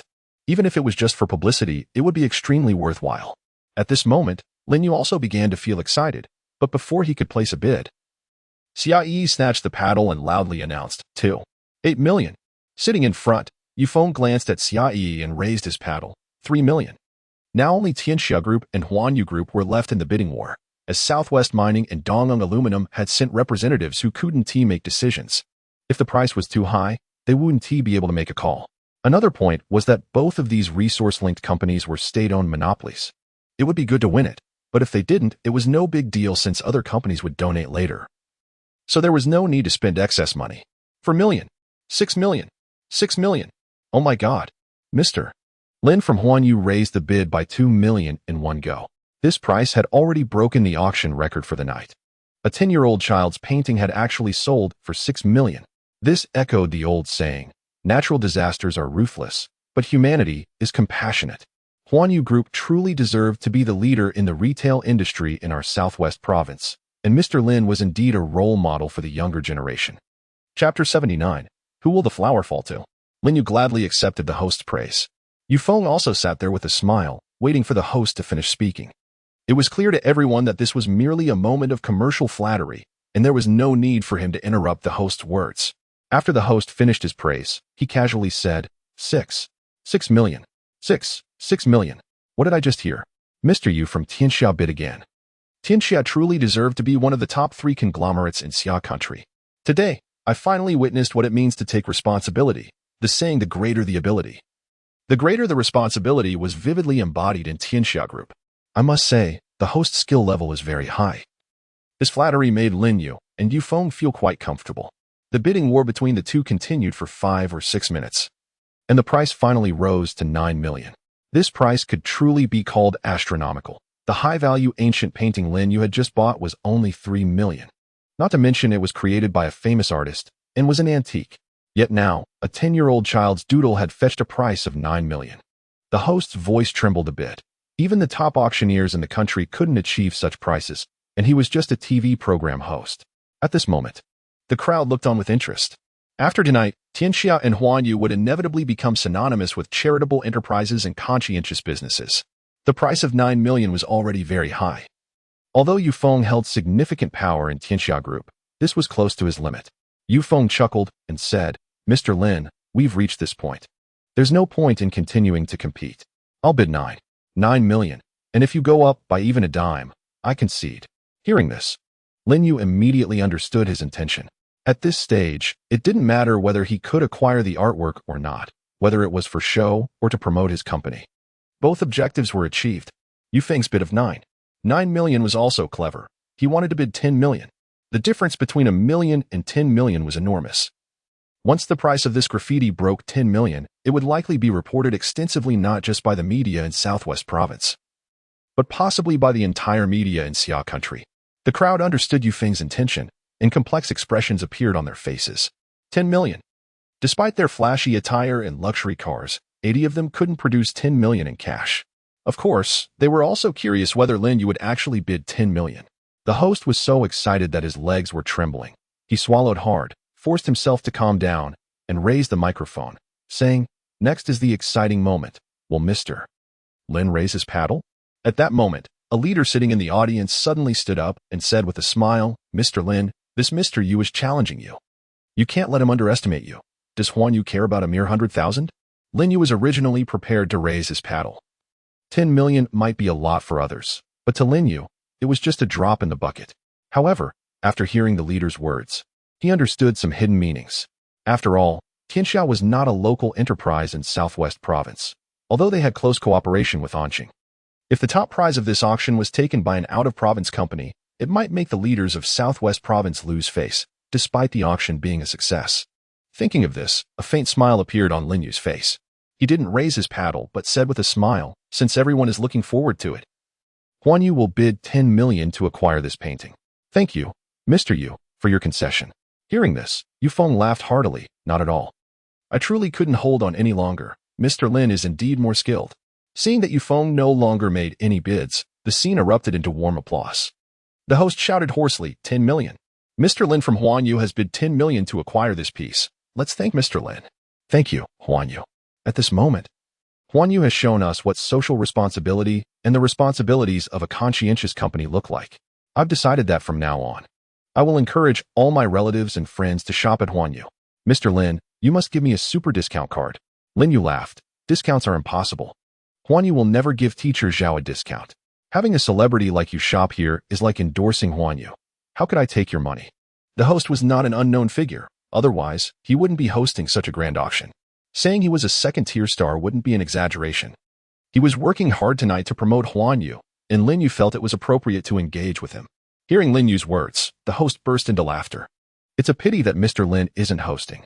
Then he brought the topic back, announcing that the auction had perfectly concluded. Next was the donation segment, which included a half-hour break.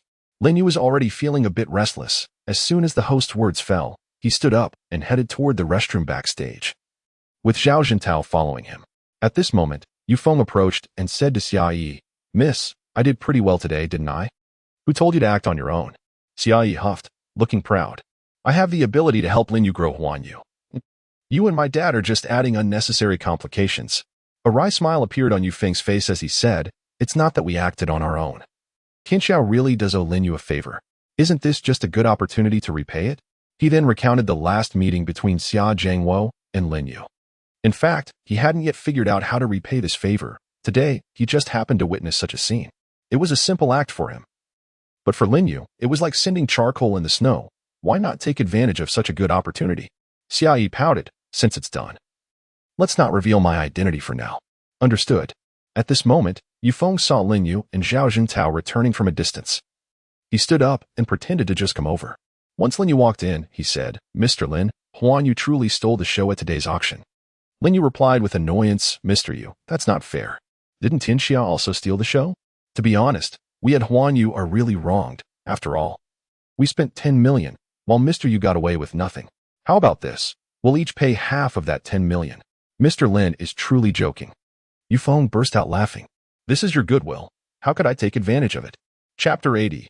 If we're going to do it, let's do it big. Lin Yu thought to himself, what a cunning old fox.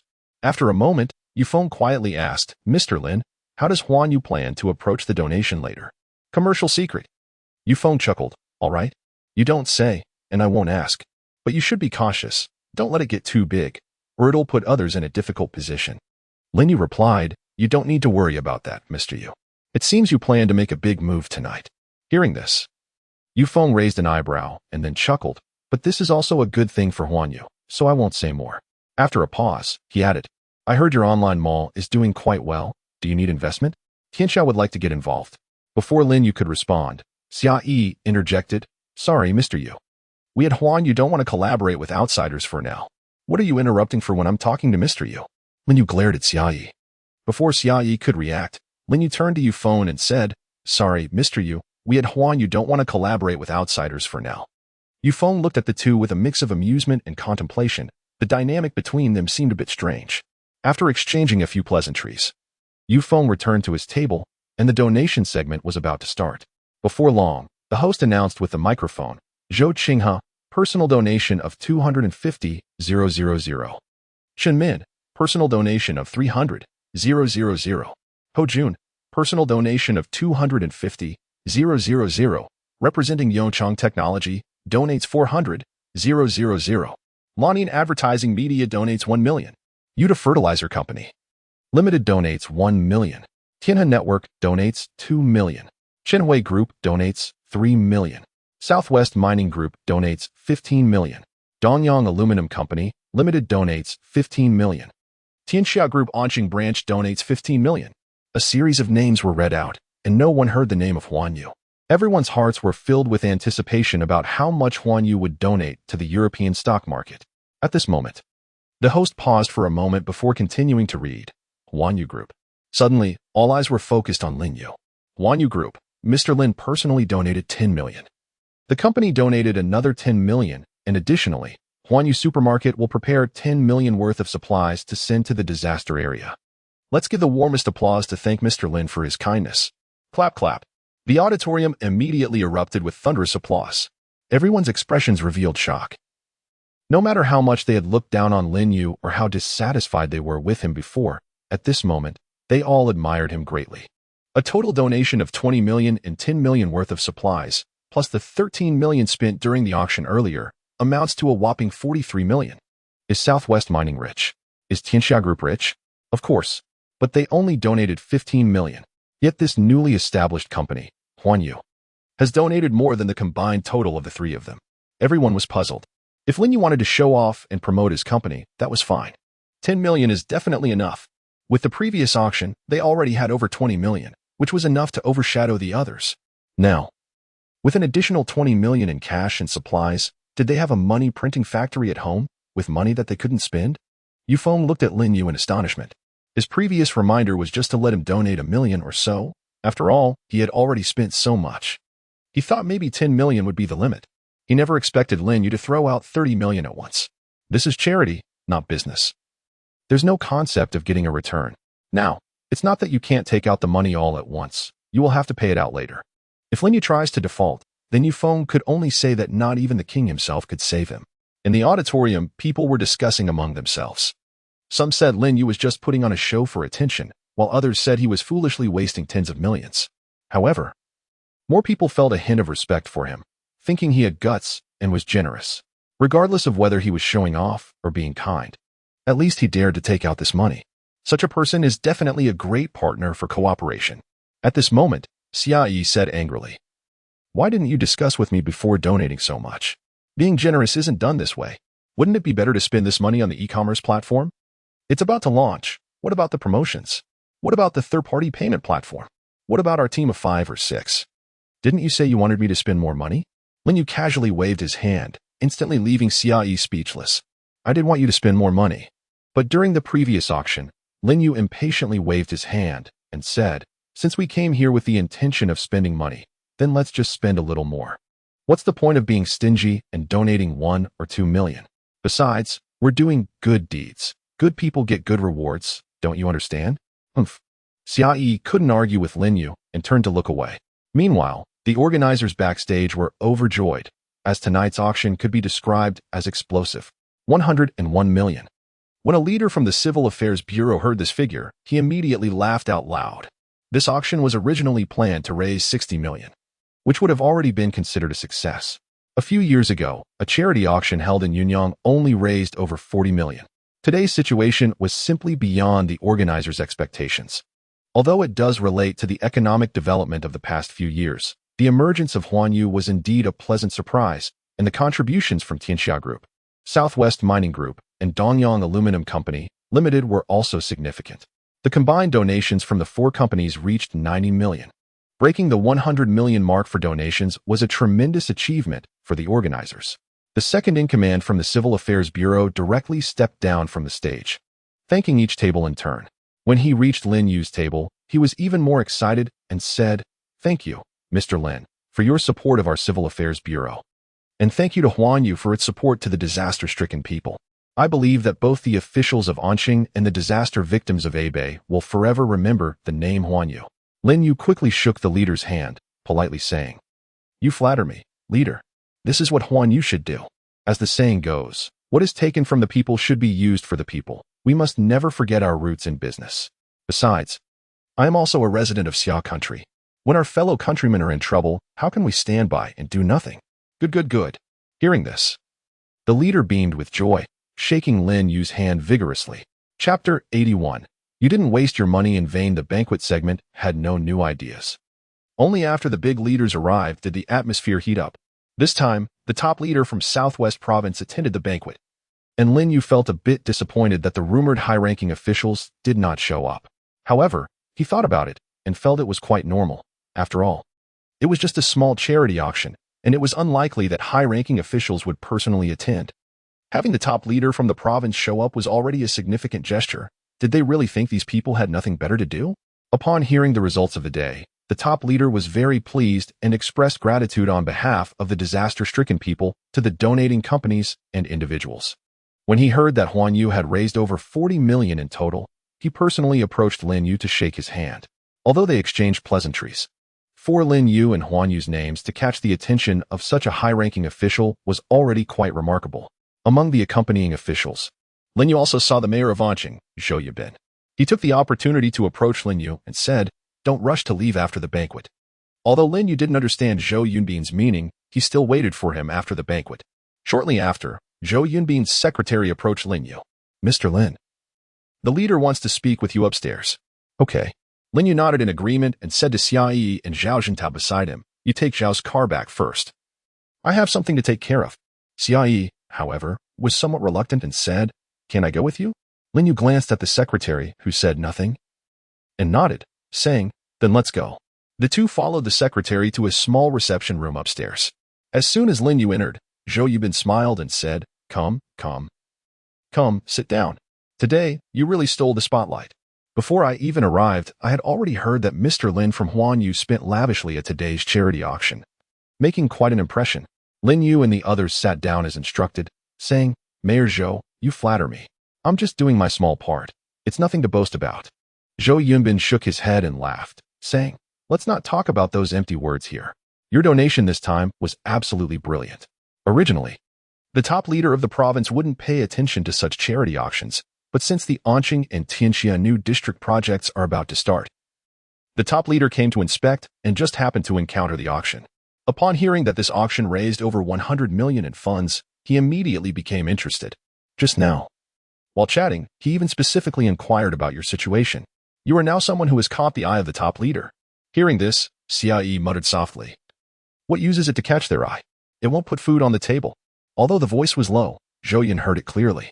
He chuckled and said, "This indeed can't be eaten as a meal, but the invisible benefits are numerous. By the end of next month, the Charity Association of Xia Country will award Huanyu Group the honor of a caring enterprise." Lin Yu nodded indifferently. This kind of honor was just a title. It sounded impressive, but in reality, it was worthless. After spending so much money, receiving just a title left Lin Yu speechless. Seeing the expressions on their faces, Zhou Yunbin was not surprised at all. He continued, "This honor indeed doesn't have much effect, but this second honor is very important for you. This year, you will definitely be among the top 10 outstanding youths in Southwest Province." Outstanding youth? This honor sounded quite impressive, but it seemed similar to the so-called caring enterprise. It didn't have any practical use. Noticing Lin Yu still appeared indifferent, Zhou Yunbin shook his head and said impatiently, "Don't think this outstanding youth honor is easy to obtain. Its significance is substantial. It might even save Huanyu's life at a critical moment." Although Zhou Yunbin still hadn't mentioned the actual use of this title, Lin Yu felt he wouldn't be joking about it. So he said, "Thank you for speaking on my behalf in front of the leaders." Zhou Yunbin smiled and replied, "I just did a small favor. The key is your own capabilities. However, these two matters are just appetizers. The real main event is yet to come." "What main event?" Upon hearing this, Lin Yu and Xia Yi became interested. Anything Zhou Yunbin referred to as a main event must be significant. Zhou Yunbin didn't keep them guessing and chuckled. "Do you think that over 40 million you donated today was for nothing? This year is extraordinary for Southwest Province. First, we have the new district project in Anqing. To respond to the call for an economically strong nation, Southwest Province will especially support a batch of local enterprises." How will they support? Lin Yu had already guessed that the most likely support would be in terms of funding and policy. The funds allocated from above would probably be minimal for him, just a drop in the bucket. However, if there were very good policy supports, it would be different. Not only would it save a sum of money, but it could also open green lights in certain areas, which would definitely benefit Huanyu's development. Zhou Yunbin said, "Let's not talk about the superficial. To be practical, in November, the Economic and Trade Commission of Southwest Province will evaluate a batch of leading enterprises throughout the province. If selected, these enterprises will receive substantial subsidies." Upon hearing this, Lin Yu asked blandly, "How much can be subsidized?" Southwest Province has allocated 10 billion. Despite Lin Yu's indifference toward financial support, he was still startled when he heard this figure. The government is indeed generous to just hand out 10 billion. "Just listen to me," Zhou Yunbin said with a smile. "The 10 billion subsidy is for the entire province. In Anqing, it will only be 1 billion. However, This 1 billion certainly won't be given to enterprises all at once. After talking for so long without getting to the point, Lin Yu knew that government funds weren't easy to obtain. He asked Mayor, "How much do you think Huanyu can get? How much do you think you can get?" Zhou Yubin countered, then said with a playful expression, "Are you so confident you can be selected as a leading enterprise? If you can't even pass the selection process, you won't get a penny in subsidies." Lin Yu raised an eyebrow and said, "That can't be, right? To be honest, I don't think there are any retail enterprises larger than Huanyu in Southwest Province." Chapter 82. Main event facing Lin Yu, who was full of confidence. Zhou Yubin didn't rush to answer but slowly lifted his teacup and took a sip. Just because you say you are the leader in the retail industry in Southwest Province doesn't mean it's true. Whether you get the money or get selected isn't up to you. The key is how they define it. After pausing, Zhou Yubin looked at Lin Yu, who seemed somewhat unconcerned, and smiled. "What if the Economic and Trade Commission sets the criteria so that enterprises with business licenses less than 2 years cannot participate in the selection? What will you do?" Hearing this, Lin Yu's mouth twitched slightly as he helplessly said, "They can't be that unreasonable, right? Who knows?" Zhou Yubin took another sip of tea. Similar situations had happened before, and he didn't know what this year would bring. At this moment, Xia Yi's eyes lit up as she cheerfully said, "Seeing Mayor Zhou so calm, it seems Huanyu's leading enterprise status is secure since our 40 million wasn't donated for nothing." Zhou Yubin chuckled and shook his head. "You girl really knows how to seize the opportunity. I will do my best to help you with the selection of the leading enterprise. But some things still need you to handle the public relations. As long as you can get selected, you can rest assured about the subsidies. You won't lose out." Lin Yu said with a smile, "Thank you, Mayor. However, I still want to know how much we can get. If it's just a few hundred million or a billion, then forget it. I don't want to waste my effort." "You brat, a few hundred million or a billion isn't money." Zhou Yubin looked at Lin Yu and Xia Yi with a mix of laughter and tears. If it were other enterprises, they would be thrilled to hear about a few hundred million in free funds, but Lin Yu seemed unconcerned about it. After a light sigh, he gestured a number and said, "At least not lower than this number." Seeing this, Lin Yu's eyes brightened slightly. Then he said, "Thank you for your trust, Mayor." After leaving the reception room and getting into the car, Xia Yi finally asked, "Can Zhou Yunbin really guarantee us that much subsidy? 600 million is already quite exaggerated. And we just donated over 40 million tonight. If that's the case, we actually made a profit." Lin Yu nodded. "It should be true. He said he wouldn't let us donate for nothing this time. In fact, it's not about the money. What I want is official policy support and a good relationship with the government." He meant what he said. In fact, because of that 40 million donation, there was an 80% chance Huanyu would be selected as a leading enterprise. However, Zhou Yunbin's words tonight were meant to remind him, if Huanyu could really enjoy local government protection, then Lin Yu wouldn't need to worry about Huanyu's competitors in Southwest Province, which was much better than his previous reckless approach. Xia Yi said, "Having local government protection indeed makes things much easier. There are hardly any large-scale retail enterprises in Southwest Province. All the resources are dominated by large chain supermarkets from other regions. If we get selected this time, at least within Southwest Province, they won't be a threat anymore." Lin Yu didn't respond. He was thinking about something. He had forgotten to ask Zhou Yunbin if there were any logistics companies among the enterprises being supported this time. To his knowledge, there didn't seem to be any significant logistics companies in Southwest Province. If this time they could include the distribution center project, could they also receive additional subsidies? The idea didn't come out of nowhere. There were real examples in his previous life where the government seemed to place great importance on projects like distribution centers. If they could really make something out of this, it would significantly reduce both the progress and financial consumption of building his logistics team. As soon as Lin Yu thought of this, he couldn't help but smile. The 40 million spent today was definitely worth it. Just from this publicity alone, it was estimated to be worth more than 10 million. The official support is something that money can't buy, and there's also the expansion of his network this time, among other things. Let alone 40 million. Lin Yu felt it would be worth spending another 40 million. The day after the auction, as expected, Lin Yu and Huanyu Group's names appeared on major online media outlets. A disaster-stricken child's artwork was surprisingly auctioned off for millions, which was even more shocking than Lin Yu donating 10 million directly. Not only did the media in Southwest Province report on this, but many news outlets across Xia country also rushed to cover the story. Moreover, when Lin Yu's real age was revealed, many people were left in disbelief. Of course, once someone becomes famous, various controversies arise. Not all media outlets viewed Lin Yu's actions positively. Spending millions to buy a piece of graffiti? Is this charity or a deliberate publicity stunt? We should firmly say no to such behavior from Huanyu Group in Southwest Province. We cannot let charity lose its essence. If charity is tied to corporate interests, then I would rather not engage in charity at all. Some media openly criticized Lin Yu's attention-seeking behavior, but many others defended him, especially the people from Northern E. Regardless of whether Lin Yu's actions were a publicity stunt, at least he donated over 40 million in cash, which is 100 times better than those who only talk about charity but do nothing. Huanyu, having been established for less than a year, has spent huge amounts on charity.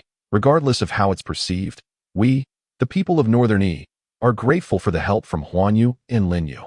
Is it just because he is young and wealthy that people are so envious? Why all the sourness? Such charitable donations are not unprecedented. After the earthquake 4 years ago, even celebrities publicly announced their donations. Why didn't you criticize them at that time? It would be better to focus more on the disaster itself. Various comments flew around. But no matter what the media said, Lin Yu didn't care.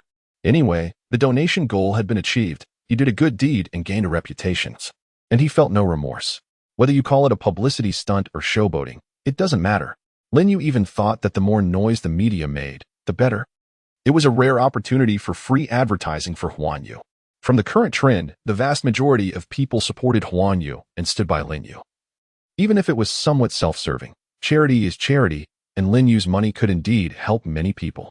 Chapter 83, The Birth of the Mall. In the second half of October, Huanyu had completely taken off, although it was still somewhat lacking in national recognition. Their reputation in Southwest Province had grown significantly, and even the businesses of various supermarkets saw a certain increase. Moreover, the situation at the newly opened branch in Luoqing had improved a lot, and under such strong momentum, no supermarket dared to target Huanyu despite the pressure from above. President Lin, Director Xiao just called and said that if you have time, you should go to the e-commerce department. Lin Yu put down the documents in his hand and asked, "Did she say what it was about?" Suya replied, "It should be about the mall system. She has been looking for you regarding this matter recently." Lin Yu's eyes lit up. It had been nearly 2 months since he arranged for the e-commerce platform. And according to the previous plan, it should only take a month to set up the platform. Ozikuan's team had indeed completed their work within a month. But all the trial versions they produced had been rejected by Lin Yu. As a time traveler, although he wasn't very familiar with platform construction, when it came to user experience, no one in Xia country could compare to him. During this period, Lin Yu had already rejected at least 3 versions. And Xia Yi was almost on the verge of collapse. This time they didn't make modifications but directly overhauled it based on Lin Yu's feedback, indicating that Xia Yi had great confidence in the revamped mall. As Lin Yu walked out, he said to Suya, "Go tell General Zhao and the others to head to the e-commerce department together to provide some feedback." General Zhao and General Chun have already gone, and Su from the marketing department and Lu from the distribution center have been coming to the company less frequently lately. All right, let's hurry over. After saying that, he and Suya quickly made their way to the e-commerce department. By the testing computer in the e-commerce department, a group of people had already gathered. Ozikuan and several technicians were sitting by the computer, operating it while recording data. No one noticed Lin Yu's arrival until a small employee from the e-commerce department saw him. "Hello, President Lin." Hearing this greeting, everyone turned around and parted to make way. Ozikuan stood up from the computer, somewhat nervously saying, "President Lin, please try this version." He had become a bit apprehensive recently. Every time he confidently presented his work to Lin Yu, it would be criticized thoroughly, and he had no room for rebuttal because Lin Yu's critiques were always spot on. Sometimes, he even doubted whether Lin Yu had developed an online mall himself, given how well he understood the details. On the other hand, Xia Yi was full of confidence. She raised her chin and said, "This version 2.0 will definitely satisfy you. We haven't had a proper rest for over 10 days. And Group Leader O even moved his bed to the company. If it doesn't work this time, you can fire me as the director." Hearing this, Lin Yu smiled and said, "Hold on, I haven't looked at it yet. If it still doesn't work in the end, that would be embarrassing." Xia Yi's face darkened as she gritted her teeth and stared at Lin Yu. In the past, they had approached Lin Yu with great confidence, believing that their online mall was definitely not inferior to the current online malls in Xia country, but each time Lin Yu would give them a crushing blow. Lin Yu didn't have the leisure to waste time with her. He sat down at the computer, opened the mall's homepage, and began to simulate shopping. No matter what kind of mall it is, it's essentially a process: selecting products, adding to the shopping cart, confirming the purchase, and paying. Whether in this life or his previous one, Lin Yu was a complete homebody with extensive online shopping experience, and he was extremely familiar with this process. Moreover, the versions he experienced in his past life had been improved after numerous revisions, so they were practically perfect. Of course, the versions from his past life had undergone countless team and user experiences before reaching that level, while Tycoon's team consisted of only a handful of people. So it was impossible for them to achieve perfection. Therefore, Lin Yu didn't criticize them for the delay in building the platform. After going through the entire process, Lin Yu finally nodded. Seeing this, Tycoon felt relieved, letting out a long breath, and the employees in the e-commerce department erupted into cheers. Their days of working day and night had finally paid off. Lin Yu didn't interrupt them. It was clear that they had put effort into this version.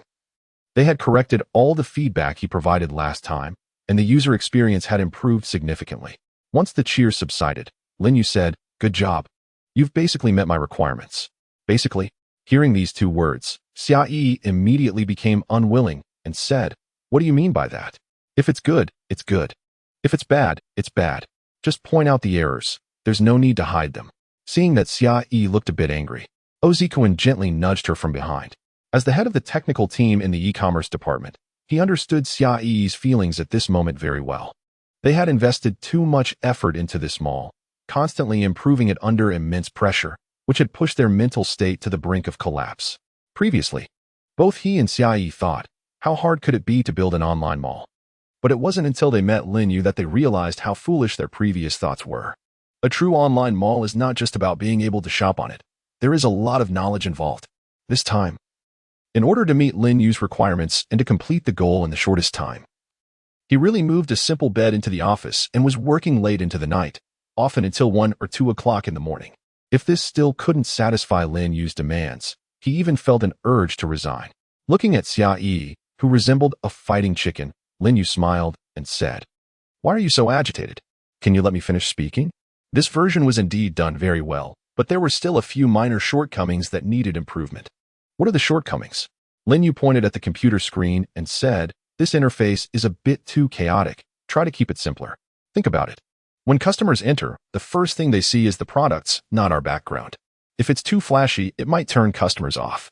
After hearing this, Xiaoyi nodded. This issue indeed needed improvement. And? Lin Yu smiled and said, "Have you not noticed that the page transition from confirming the purchase to payment is quite slow? Some customers are impatient, and if the transition is too slow, many will cancel their orders. This must be improved." Xiaoyi and Tycoon both agreed on this point. In fact, during their testing, the speed was acceptable, but just now they weren't sure if it was due to network issues or something else. It just happened to lag when Lin Yu was using it. They didn't want customers to experience such problems, so it definitely needed to be addressed. After discussing these issues, Lin Yu continued, "Your chat tool is quite good, but the functions are somewhat monotonous. Can't we add some emojis like those instant messaging tools? We need to make it more user-friendly. This way, customer experience will improve significantly." Hearing this, Xiaoyi nodded. "We actually thought of this before, but we didn't implement it in the end because we thought it was just a communication tool for the mall and wouldn't be used separately. We can add this later." After a moment of silence, Tycoon cautiously said, "Mr. Lin, I have an immature idea." "Go ahead," Lin Yu replied. Tycoon said, "Can we develop a separate instant messaging tool based on the mall's chat tool, where the accounts are interconnected?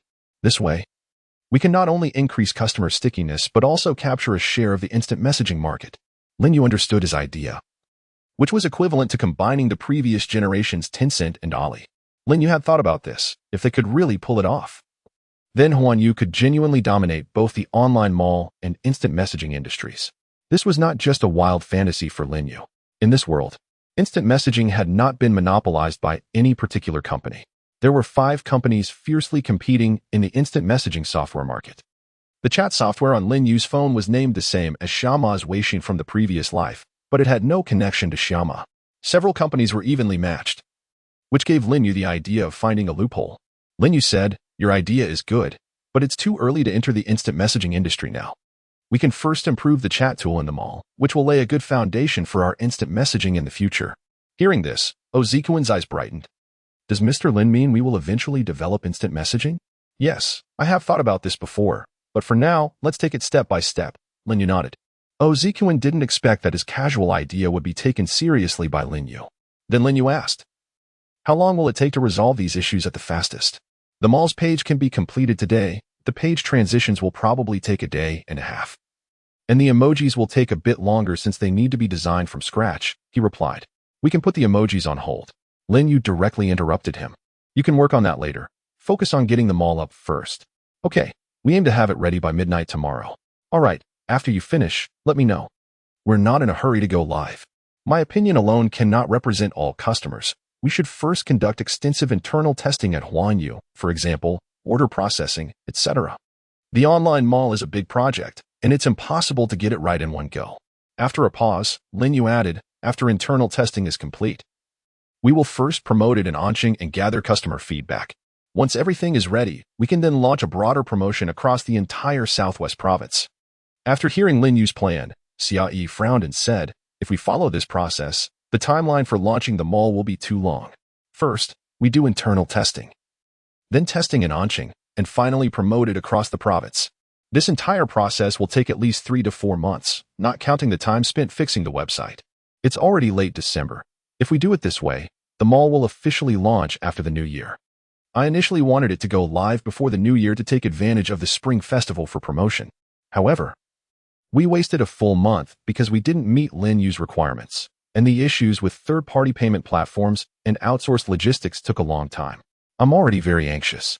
Lin Yu smiled and said, let's be pragmatic and take it step by step. I don't want our mall to falter halfway. Xia, however, was very dissatisfied and said, though that's easy to say, what we lack most right now is time. Our mall is already starting late, and now we can't waste time on these unnecessary things. What do you suggest? Xia replied, the Anqing testing can be skipped. After the internal testing is complete, we can promote it across the province. Even if we encounter some minor issues during the promotion, we can correct them while promoting. Lin Yu was silent for a moment but still nodded. Xia continued. This isn't just my idea. This is how other online malls operate. Besides, I believe our mall is better than the existing ones. So customers have no reason not to choose us. At that moment, Zhao Jintao suddenly said, Mr. Lin, I personally think Director Xia's points are very reasonable. Your approach is certainly not without merit, but it's a bit cumbersome. Promoting it across the province would be more beneficial this way. We would attract more customers and receive more feedback, which would speed up the improvement of the mall. Lin Yu nodded and turned to Ozikuin. What do you think? Group Leader O? Ozikuin was taken aback. He didn't expect Lin Yu to ask for the opinion of a technical staff member. He quickly replied, I'm not very clear on market promotion, but our technical team will definitely not drop the ball. Then let's go with Director Xia's plan. Lin Yu smiled at Xia. After the internal testing is complete, we will move into the Southwest province. Xia nodded excitedly and promised to complete the internal testing as quickly as possible. Lin Yu said to Suya, please notify everyone that we will hold a meeting at 3 o'clock to discuss the mall's promotional matters. Okay, Mr. Lin. Now that the process was set, Lin Yu was ready to work hard. Chapter 85, Promotion Methods at 3 o'clock. The company's executives gathered in the meeting room on the top floor.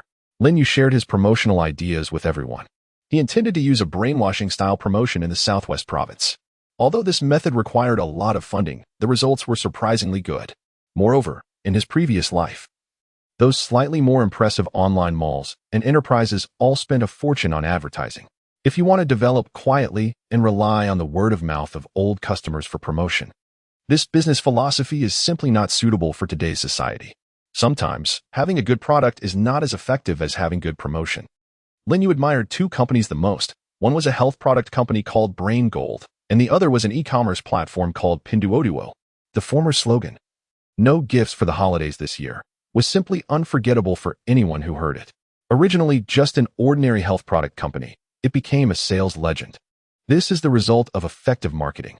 Pinduoduo was similar. Of course, they didn't use a catchy slogan, but instead promoted themselves extensively across major websites. Perhaps in the beginning, people didn't care much, but over time, interest grew. As a result, a company selling counterfeit goods managed to carve out a path amidst the dominance of giants like Alibaba and JD.com. What a commercial miracle. However, as soon as he expressed this idea, it was met with opposition. Zhao Jintao said, Mr. Lin, promotion is indeed important, but I think we only need to do it within the Southwest province. If we also advertise on portal websites, wouldn't that be excessive? I believe the best approach is to use local and provincial TV stations, as they attract more public attention. After a pause, he continued. We can also do online ads on portal websites, but I think we should wait until the mall is ready to go nationwide. Otherwise, it would be a waste of resources. Upon hearing this, Xiaoyi voiced a differing opinion. Mr. Zhao, I can't agree with your opinion. Although Huanyu has not yet expanded beyond the province, isn't our promotion in the Southwest province precisely to prepare for a nationwide push?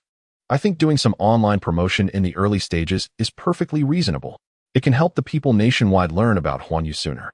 Lu Dongsheng, who had just returned from the distribution center and was quite clear about today's matters, began to understand after listening for a while. When Shai finished speaking, he said, Director Xia, I personally feel that our mall is only open in the Southwest province. What benefits would it bring us if everyone knows about our promotion nationwide when we are currently limited to this region? It would be better to wait until the mall expands nationwide before launching a massive promotion. At this time, Chief Financial Officer Chen Huaiji also spoke up, Mr. Lin. I agree with Mr. Zhao and Mr. Lu's opinions. It would indeed be great for people nationwide to know about Huanyu Mall's launch. But since we are only operating in the Southwest province, if we can't open in other cities soon, it might cause customers to develop a sense of opposition, creating a wolf is coming effect. Upon hearing this, Xiaoyi immediately responded, Mr. Chen, what you're saying is just speculation. We don't know what kind of mindset customers have. Do we not even have the courage to try? Hearing the debate among everyone, Lin Yu smiled and said, all right, no need to argue. I brought everyone here today just to discuss this matter, not to make a final decision right away. After a moment of silence, Chen Huaiji said, Mr. Lin, I actually don't oppose doing large-scale promotion for the mall. I just think the expenses would be too high. Since everyone is here, I'll share our current financial situation at Huanyu.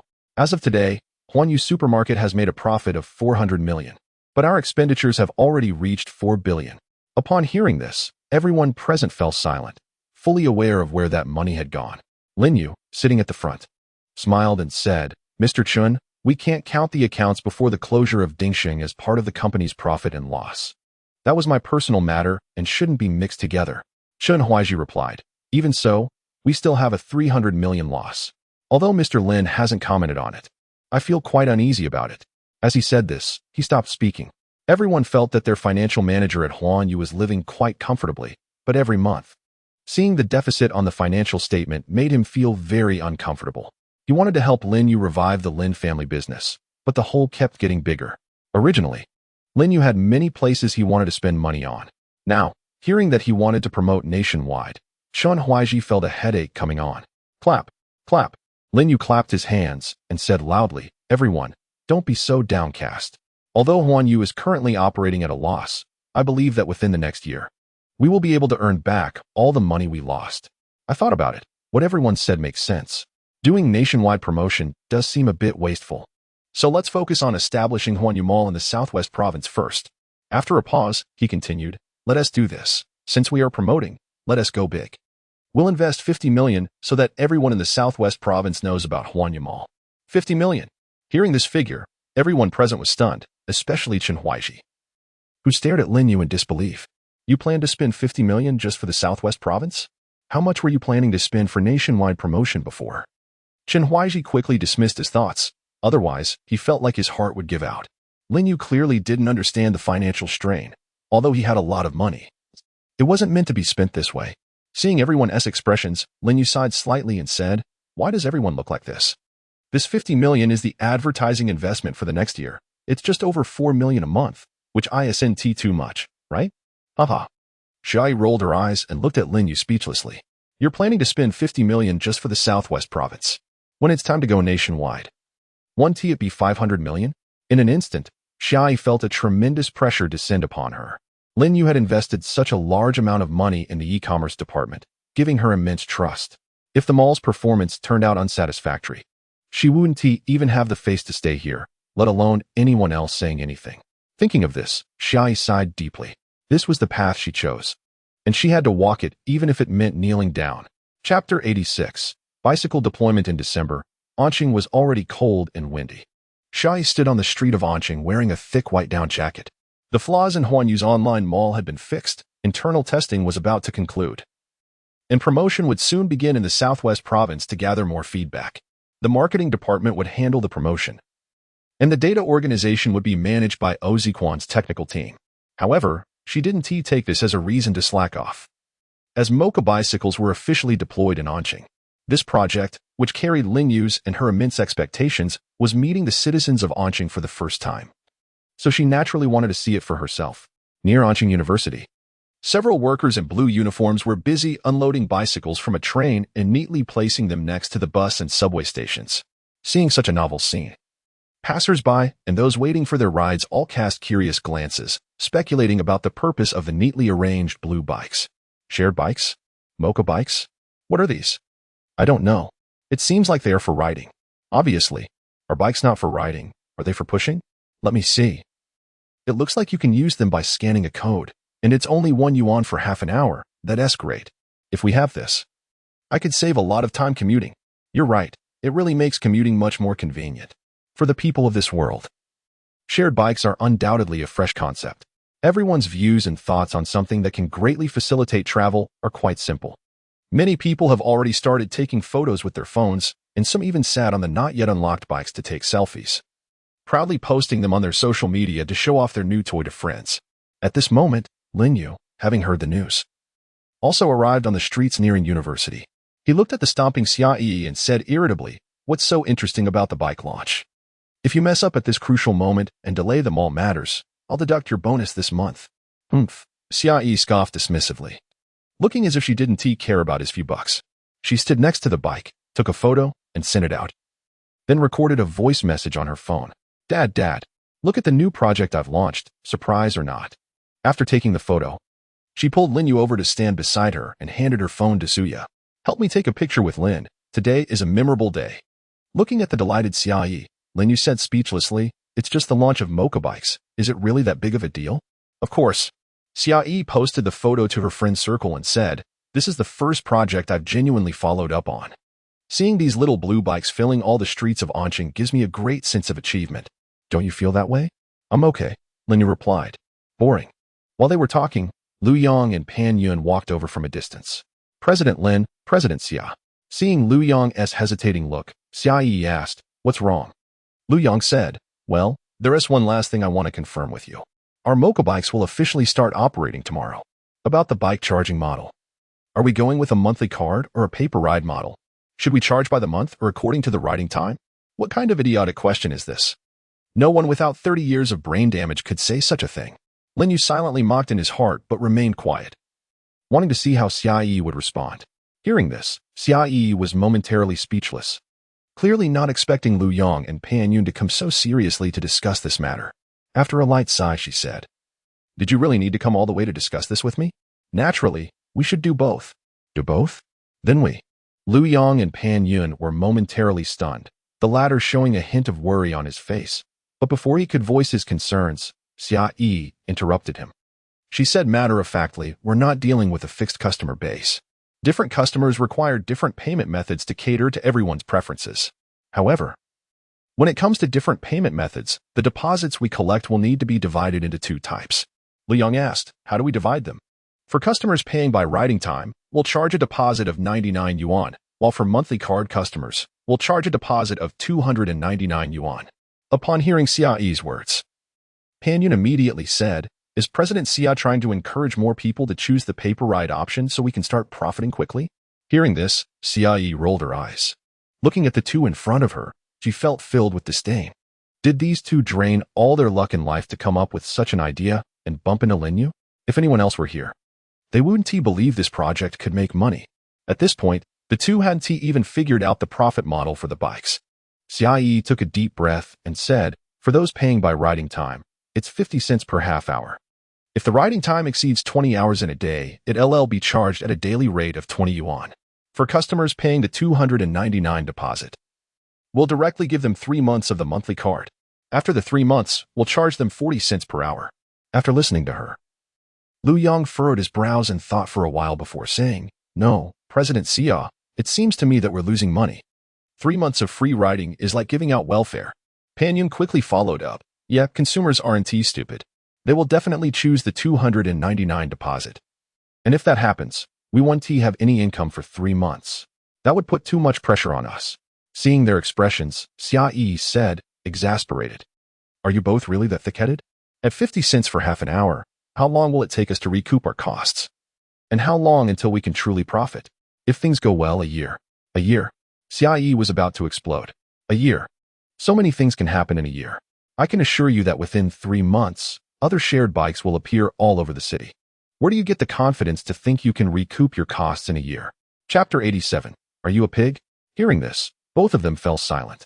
3 months of free riding is just too much of a loss. You really have a pig brain. CIE pointed at the somewhat unconvinced Pan Yun and said, heartbroken. Do you even understand what a 299 deposit means? Both shook their heads. Seeing CIE on the verge of a breakdown, Lin Yu struggled to hold back his laughter. His shoulders already shaking violently. Are these two really that clueless? CIE said, if 10,000 people choose the 299 deposit, that means we have 299 million in cash. If there are 100,000 people, that's 9 million. For 1 million people, we're looking at 300 million in cash flow. Do you understand what 300 million means? We don't even need to use this money to expand the market. We just keep it in the bank as a risk-free financial product, and at the end of the year, that's 15 million in net profit. CIE paused for a moment, possibly tired from talking. After a moment, she continued, previously, I asked you to contact the official transportation department to get the passenger flow data for the entire launching. I don't know if you've carefully studied it. But do you know how much passenger flow there is on line 1 of the subway? How many office workers? How many college students? This is just the tip of the iceberg. Not to mention that if our motorbikes spread throughout the entire Southwest province and surrounding provinces, that's a tremendously intimidating figure. This market is unimaginably huge, yet you're only thinking about collecting rent. What is the difference between that and a beggar holding a golden rice bowl? For CIE, she was hoping everyone would choose the monthly card option. Don't say it's just letting customers ride for free for 3 months. Even if it's free for 6 months, so what? If Mokabike can lock up this huge amount of cash in the account for a few months, it can make the financial system of Anqing call it that. Not just Anqing. Even the banks in the entire Southwest province would treat them as honored guests. At that time, they would have better financing channels and the best investment teams to help manage this cash. With this money, what more do you need? They would even be willing to give bicycles away to customers. However, after hearing this, Lu Yang and Pan Yun, who both came from teaching backgrounds, could only swallow hard, feeling as if their entire worldview had been overturned. It's not about the rent of the bikes, but about creating a massive cash flow with the customers' deposits, and then using this money to generate profits. What the hell? Can bikes be ridden like this? Watching CIE raise her proud chin and Lin Yu leave while trying to suppress a smile, Pan Yun foolishly said, can this really work? I still feel confused. After a moment of silence, Lu Yang said, it should be fine, right? Didn't you see that General Manager Lin didn't he say anything? Pan Yun thought about it and realized that it was indeed the case. Since Lin Yu felt it was correct, why should he be afraid? In their hearts, Lin Yu had long become a godlike figure, from the emergence of Huanyu to instantly recognizing Mokabike, transforming an inconspicuous project into a miracle that could change people's transportation methods. When has Lin Yu ever made a mistake? In fact, does it matter whether they know or not? One is with Mokabike, and the other is the deputy general manager, since they've already boarded this pirate ship. There is no chance to get off midway. The emergence of Mokabike caused quite a stir in Anqing, which Lu Yang and the others had anticipated. However, whether this project could succeed still depended on the situation tomorrow morning. This night was destined to be a sleepless one for Lu Yang, especially after what Xia said during the day, which made him even more anxious. Tossing and turning in bed made it difficult for him to sleep. So he simply sat up, took out a pack of cigarettes from the drawer, and started smoking. To be honest, he genuinely admired the investment consultants sent by Huanyu. The reason Mokabike could launch in such a short time was partly due to Lin Yu's 30 million, and partly because of this decisive woman. Whether it was her courage to negotiate a 300 million order with a 30 million investment or her ability to confuse the entire Xia country's bike manufacturers with her tactics. These were lessons he could never learn in his lifetime. Their entire Mokabike team was like tools in her hands, just needing to follow orders. However, there was one crucial question that Xia had never told him. What exactly would the deposits from Mokabike be used for? What if the bike manufacturers rushed for payment? What if a large number of users wanted to request their deposits back, and the company couldn't provide the money in time? If any of these issues arose, the newly established building of Mokabike would collapse. He had a very bad premonition that his project had completely deviated from his original vision.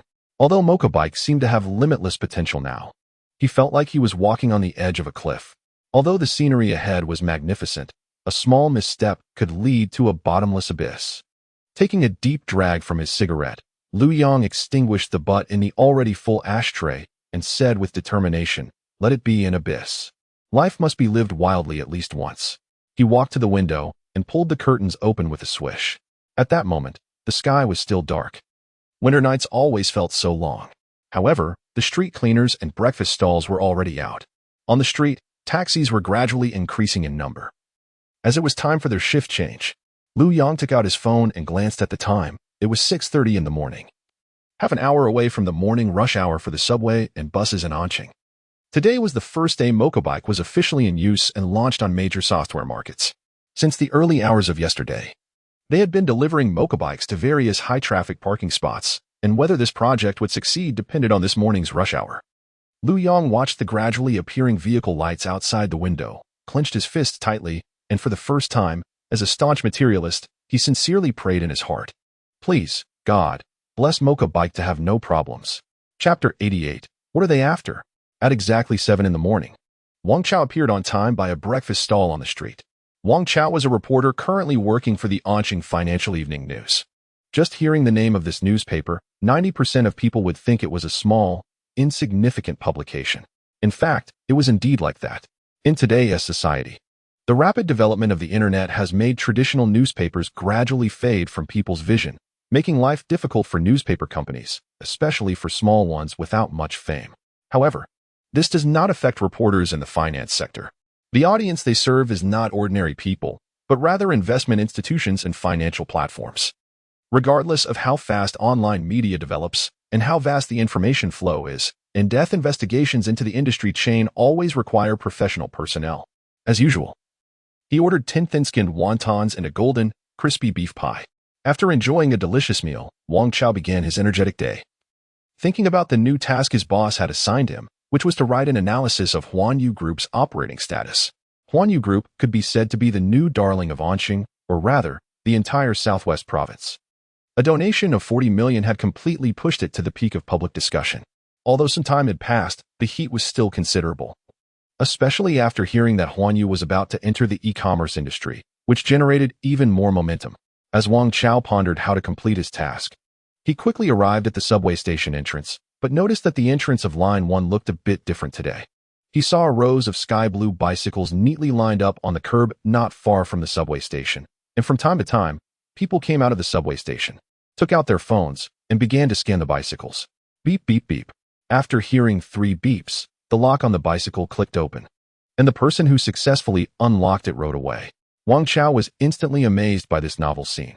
Driven by intense curiosity, he walked up to a young girl who was about to scan the code and politely asked, "Hello, can I ask what you were doing?" The student-like girl looked at Wang Chao with suspicion, seemingly unwilling to engage. Seeing this, Wang Chao quickly took out his press card, waved it in front of her, and said, "I'm not a bad person. Look, I'm a reporter from Anqing Financial. I just want to know what you were scanning." Hearing this, the girl immediately asked, "Will this be on TV? We are a newspaper. It won't be on TV." Upon hearing this, the little girl showed a hint of regret on her face and said, "Oh, it's just a newspaper. This old-fashioned thing is probably outdated. No wonder you don't know. This is a shared bicycle." Wang Chao almost spat out a mouthful of blood at being inexplicably labeled as outdated, but in order to understand what this thing was, he patiently asked, "What is a shared bicycle?" Seeing Wang Chao's clueless expression, the little girl laughed and said, "Uncle, how can you be a reporter and not even read the news? This shared bicycle is super convenient. You just need to download the Mocha Bicycle app to scan and unlock it, and it's not expensive at all. You only need to pay a deposit of 299 yuan to use it for free for 3 months." Upon hearing that a deposit of 299 yuan was required, Wang Chao exclaimed in disbelief, "Such an expensive deposit. I could buy a brand new bicycle for that." His own Changzhou bicycle had only cost a little over 300 yuan and had lasted him 3 or 4 years without any issues aside from a tire change. The shared bicycle in front of him costing 299 just for the deposit seemed like a scam. Hearing this, the little girl looked at Wang Chao with a lecturing expression. "You really are outdated. Who rides a bicycle for serious commuting these days? This shared bicycle is just for short distances from the station to home. Can you even take your own bicycle on the subway? Don't you have to lock it up with multiple locks to prevent theft? Unlike this shared bicycle, You just lock it up and toss it anywhere, and the 299 yuan deposit is refundable. It's not like you won't get it back. After saying this, the little girl became a bit impatient. Ugh, I won't explain this to you anymore. I'm going to be late. If you want to know more, just search online yourself. I think it's really convenient and practical. With that, she hopped on her bicycle and left, although Wang Chao still had a million questions in his mind. He didn't stop her since she was in a hurry, and it wouldn't be good to be misunderstood for stopping a girl. However, his curiosity was growing stronger. Is this thing really that useful? Without giving it much thought, he immediately opened his phone and quickly found the Mocha Bicycle app in the App Store. Upon opening it, Wang Chao noticed that the app's interface was very clean and simple, with a homepage featuring a map showing the areas where the bicycles could be used. If you went beyond this area, you wouldn't be able to lock the bike, which meant the charging for usage wouldn't stop. The map also displayed nearby bicycles for easy access, and at the bottom of the interface was a circular button labeled Scan to unlock. Wang Chao registered an account using his phone number, and immediately a recharge page popped up. From this page, he saw two payment options. One was the 299 yuan deposit for 3 months of free use, as the girl had mentioned, and the other was a 99 yuan deposit, which required an additional monthly card purchase or charge based on riding time, 50 cents for half an hour, which wasn't very expensive. The two deposit options had their pros and cons. While the 99 yuan deposit had higher rental fees, it could be refunded at any time. Whereas the 299 yuan deposit allowed for 3 months of free riding, but could only be refunded after 3 months. Wang Chao believed that 80 of people using Mocha Bicycle would choose the 299 yuan deposit because it wasn't a large amount, and even a high school student could afford it. Besides, they could get it back after 3 months, making it seem like a great deal. But if the vast majority of customers opted for the 299 yuan deposit, wouldn't Mocha Bicycle have no income during those 3 months? What were they counting on? Chapter 89. Amazing. As a seasoned financial journalist, Wang Chao had good self-discipline.